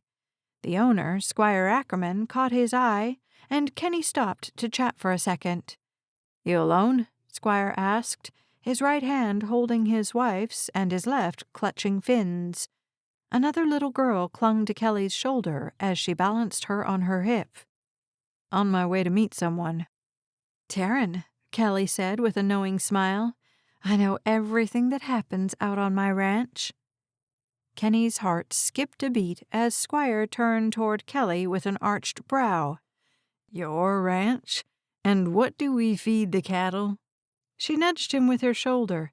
"Fine, I know everything that happens to the people out on our ranch." She slid a mischievous glance at Kenny, "including where and with whom they eat lunch." Kenny's face heated, and he tipped his hat to her. "It's no secret I'm dating Taryn." "It isn't." Squire whipped his face back to Kenny's. Kelly laughed. "Squire, I swear you're the last to know everything that happens. Even Pete knew." "Well, Taryn is his client," Kenny said quickly. "Don't feel too bad, Major." Squire gazed toward the hullabaloo down the block. "She's not going to stay on much longer, is she?" He wasn't really asking, and Kenny chuckled. My guess is no, he said, which is a real shame because I've sure enjoyed her housekeeping. Well, you'll just have to marry her, Kelly sing-songed. Kenny's joy tumbled down a notch. We're in negotiations. Negotiations? Squire burst out laughing. Women don't like military talk. Kenny grinned at him. She's working through a few things before we get serious enough to be talking diamonds. And you? He asked. You have anything to work through? Just how to keep her happy until she realizes I'm her one and only. Kenny lowered his voice. And I'd appreciate it if that stayed between me and you, Miss Kelly. Of course. At least he knows who the gossipy one is, Squire said. I'm not gossipy. She hipped Squire this time, but I probably will tell Chelsea. Shouldn't have said anything, Squire said as he started walking away. Once my sister knows, the whole county will know. No problem, Kenny called after them, but a jiggle of anxiety wormed through his bloodstream. On Christmas Day, Kenny arrived at Taryn's about mid-morning. She wore her hair up in a messy bun, revealing her very kissable neck, and a festive red and white sweater dress that hugged every curve. Kenny swallowed as he entered her apartment, and she locked them in together. Have you ever had funeral potatoes? Yeah, sure, every time someone dies. He followed her into the kitchen. Is that what you're making? Because I've never met a potato I didn't like. She giggled. You'll eat anything. I could put butter on a brick and you'd tell me it was the best sandwich you've ever had. That is so not true. She cocked her hip and he lunged toward her, catching her up and twirling her around. She squealed and grabbed onto his shoulders. He loved the way she made him feel, powerful and strong and necessary. He loved being with her. He loved that he could offer her shelter from the storms of life. He loved her. Let's do gifts now, he said, setting her on her feet. A blip of panic stole across her face. Now? He pulled out the envelope he'd put her tickets in. Yeah, now. He held his gift toward her. She took it and retrieved a small silver box from the top of her fridge. Bigger than a ring box, but it probably couldn't hold more than a can of soda. She slipped her finger under the envelope's flap and extracted the tickets. Kitty Hawk, Kenny, what is this? You said you loved to travel, but that you didn't get to do much of it for pleasure. I thought we could take a vacation, a real vacation together. They're vouchers, good for up to 24 months. So, you don't have to decide right away or anything. She held them to her heartbeat like they were precious, made of gold. Her eyes seemed a bit glassy when she said, "Thank you, Kenny," and stretched up to kiss him. He enjoyed the feel and form of her lips against his. She was all he needed for Christmas. But she pulled away and thrust the silver box toward him. He took it and lifted the lid.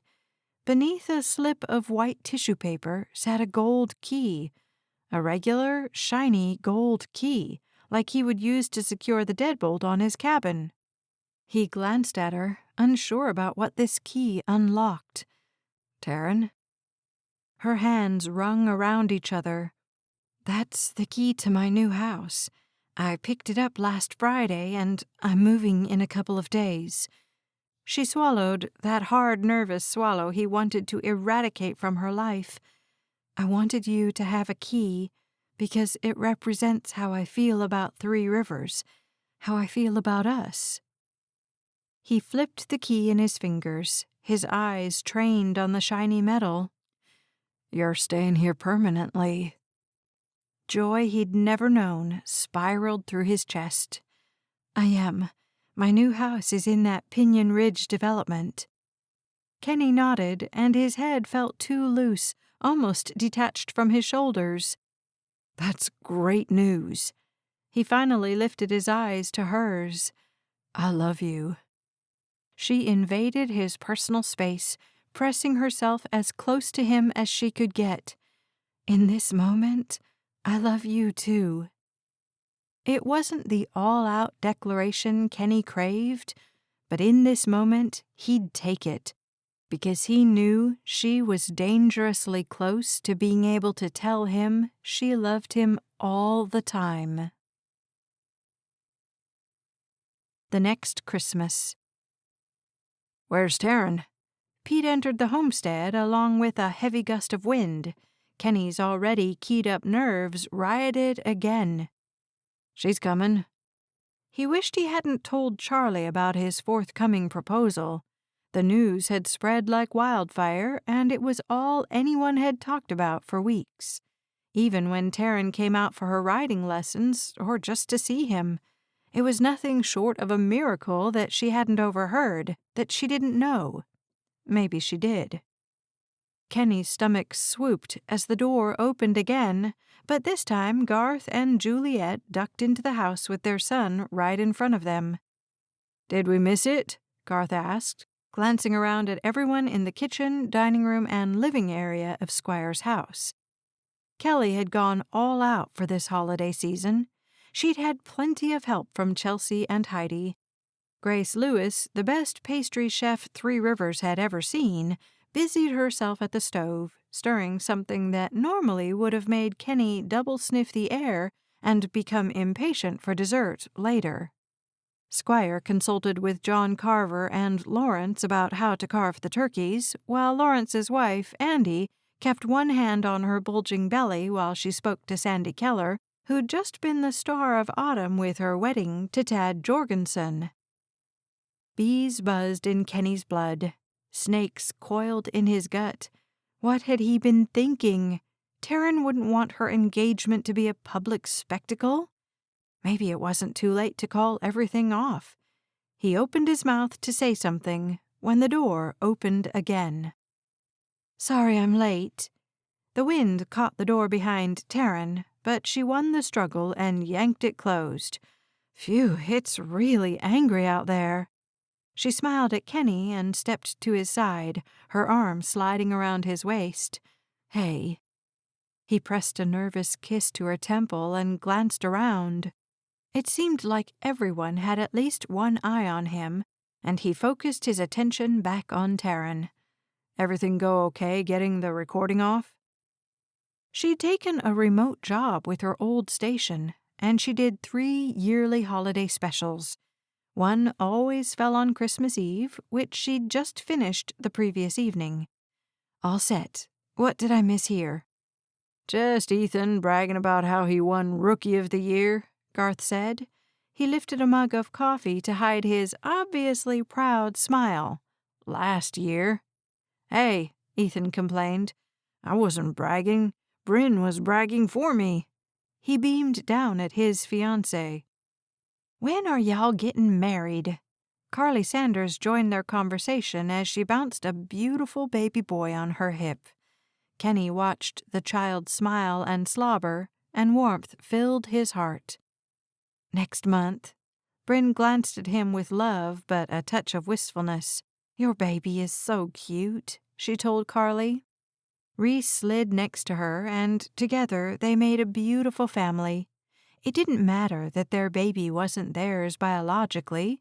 He belonged to them, and they adored him.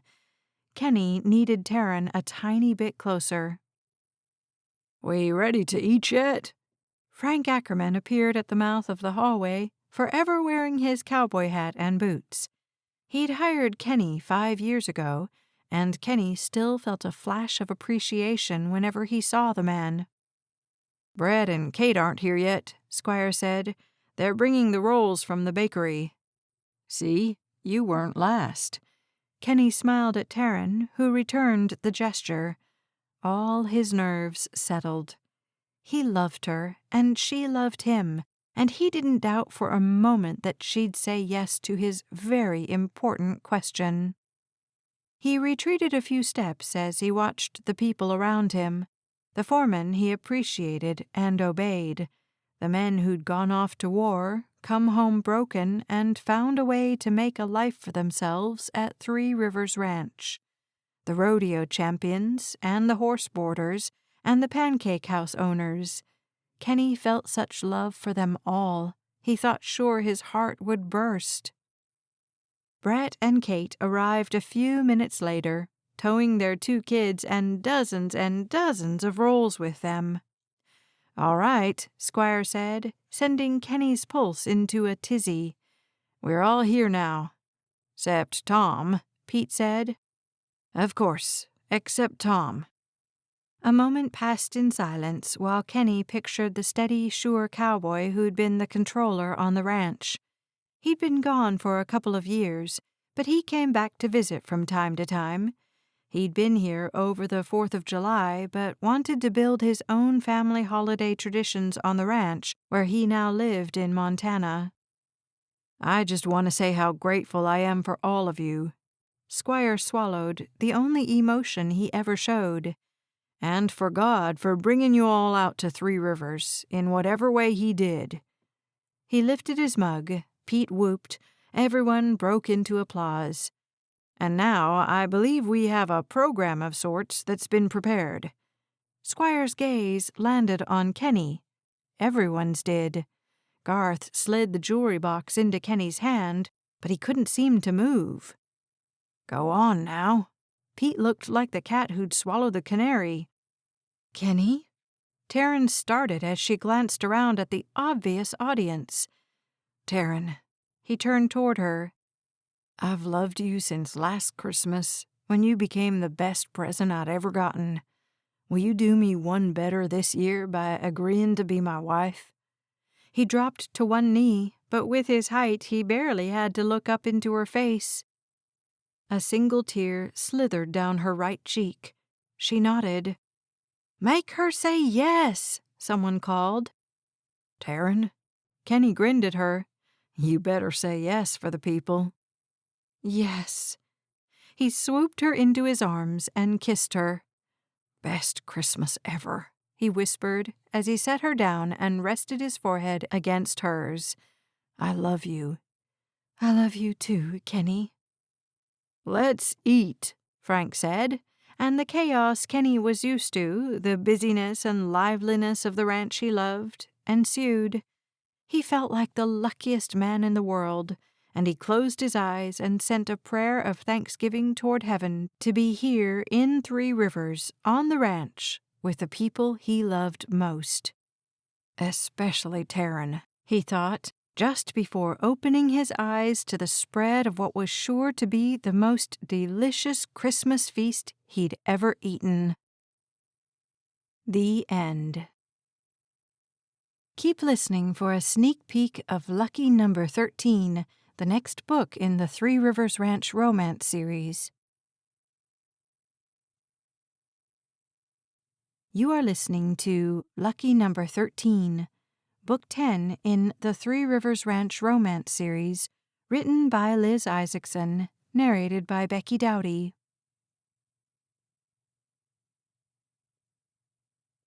Chapter 1. "Tanner!" Tanner Wolfe turned at the sound of his name in a female voice. A blond man strode toward him, his hand secured in a dark-haired woman's. A smile warmed his soul. "Bryn!" She laughed as he embraced her, and Ethan's grin seemed as wide as the sky over Montana. "Hey, Tanner." He slapped Tanner on the back. "That was some impressive roping." "Thanks." He brushed some invisible dust from his hands and a lot of very visible dirt from his chaps. "Nothing like me and you, but Dallas does all right." "All right?" Bryn scoffed. "You'll take first with that, and from what I hear, you guys won't be beat this year." Tanner tried to shrug off their compliments. Since Ethan had chosen Bryn over rodeo, chosen Three Rivers over Colorado, chosen his faith over everything, Tanner had searched his soul. It wasn't easy, and he'd found a lot of darkness inside.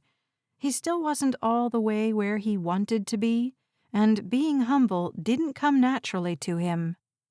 After all, He'd spent the last 30 years of his life trying to be the best and celebrating when he was. "You're coming out to the ranch for the picnic, right?" Ethan asked. Tanner had been in touch with him over the past couple of years, and when his manager had added the Three Rivers Rodeo to his schedule, Tanner had called Ethan first. "Yeah, of course. Tomorrow at 4. I've been to the ranch before."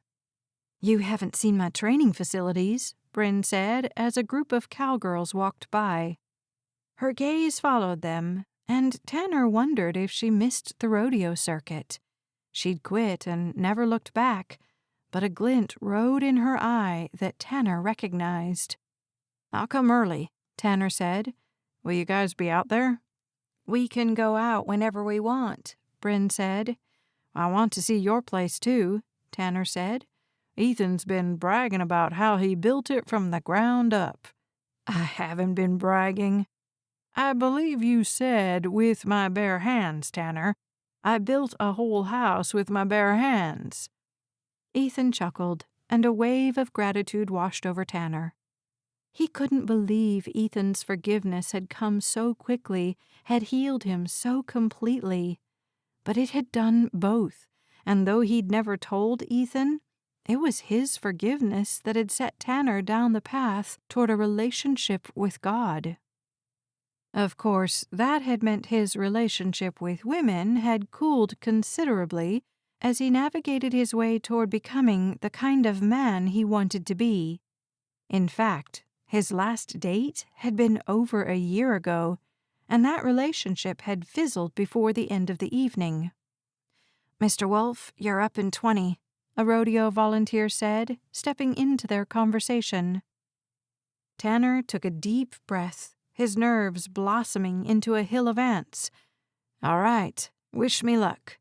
"Who'd you draw?" Ethan asked. "Lucky number 13, Tanner said, his voice a note higher than normal. "I've never ridden him to the bell." Bryn's dark eyes caught on his, and her hand landed on his forearm. "You'll get him this time."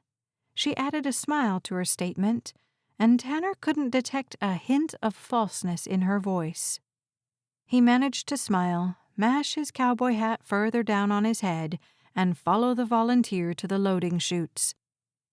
He'd ridden hundreds of bulls over his 12-year career. He'd drawn easy wins and nasty animals. He'd never had a bull he hadn't been able to ride. Eventually, they all succumbed to Tanner and the 8-second bell. He eyed lucky number 13, the black and white bull he'd come up against in San Antonio earlier this year. He'd only made it 3 seconds on the animal, and that disastrous ride played through his mind as the other riders took their turns. Finally, he sat in the saddle. He pulled the rope across his palm tight, tight. He drew breath after breath to calm his heart, relax his muscles. None of the calming techniques worked, and he had a brief second to wonder if he should have asked for a helmet before the bell rang and the gate opened. The crowd blurred as it always did while he rode. He only felt the bull's muscles beneath his body, only listened for the alarm signaling he'd made it to 8 seconds, only breathed once the ride ended. Lucky number 13 reared, driving right back into Tanner's chest. He slipped, and he knew he was going off, despite his strong muscles and iron will trying to hold him on the bull's back. His feet didn't hit the dirt first. His back did, hard. The air in his lungs seized, and he couldn't take another breath. The bright lights in the arena went dark as the bull kicked, loomed above him, and all Tanner saw was dark sky and dark animal flesh and a horrifying dark hoof as it crashed into his ribs. He instinctively curled into himself, protecting his most vital organs. Around him, he heard shouts, silence, the announcers, the snuffling of the bull, the call of the clowns.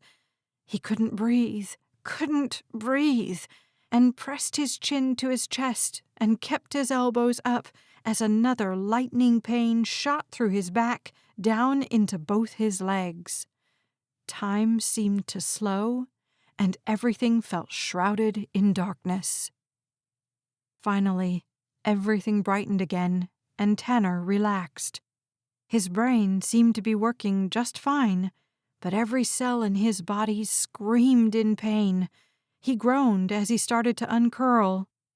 "Don't move," someone said, his hand landing lightly on Tanner's forehead. He said something else, his gaze darting away, but Tanner closed his eyes and focused on breathing. Breathing was good. Breathing was necessary. Movement happened around him. Men spoke in calm voices. Tanner felt the summer air turn cold as something pooled beneath his head. He tried to reach for it, but someone stopped him. "Lie still, Tanner." A familiar face with bright green eyes and that shock of blonde hair filled his vision. "Ethan," Tanner moaned. "Help me," he prayed.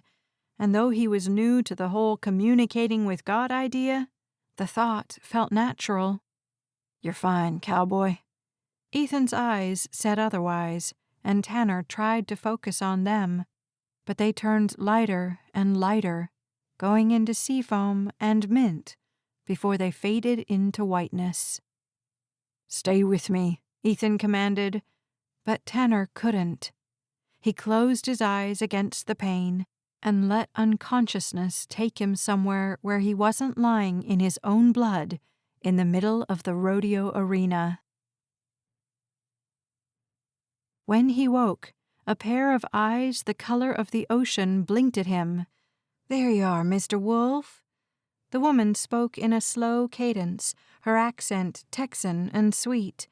She glanced down at his chart, wrote something, and looked at him again.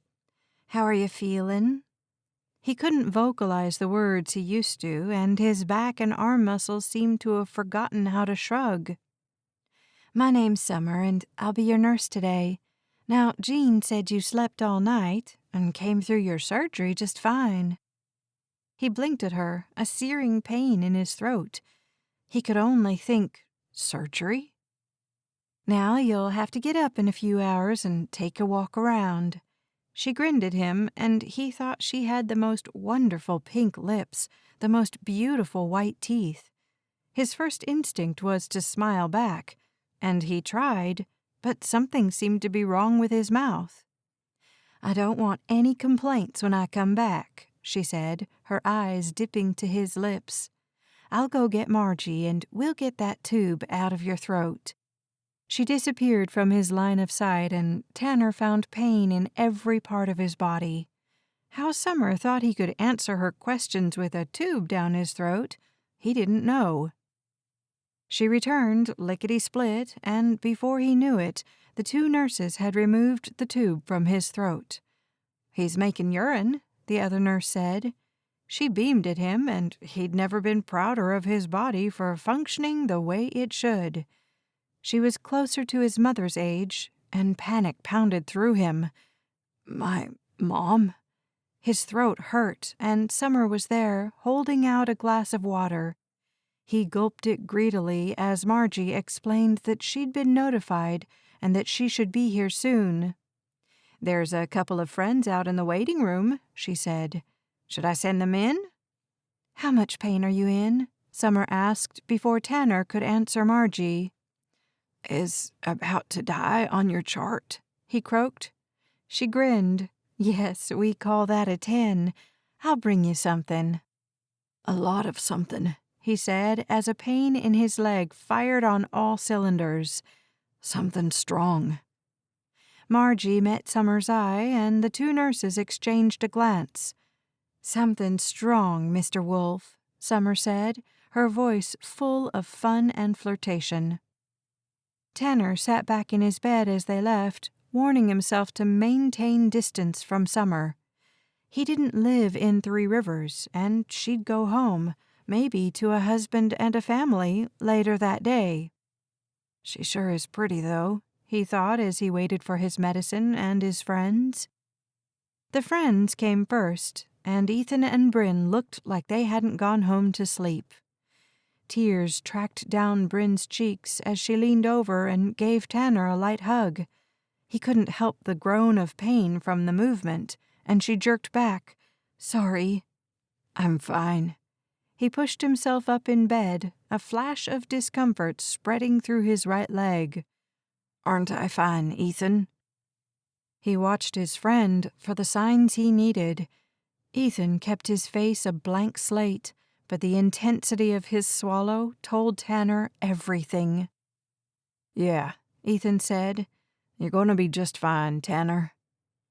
Tanner looked away as emotion surged up his throat. He knew by Ethan's reaction that he'd never ride bulls again. With that swallow, Tanner knew his rodeo career had ended right there in the Three Rivers Arena. To hear the rest of Tanner's story, pick up your copy of Lucky Number 13, Book 10 in the Three Rivers Ranch Romance series, written by Liz Isaacson, narrated by Becky Dowdy.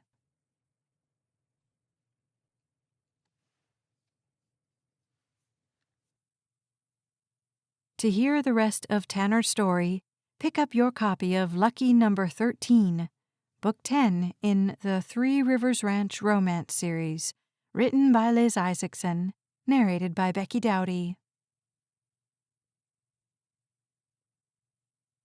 We hope you have enjoyed our production of Christmas in Three Rivers Ranch Romance, Book 9, written by Liz Isaacson, narrated by Becky Dowdy. Copyright 2016 through 2020 by Elena Johnson. Production copyright 2020 by Elena Johnson.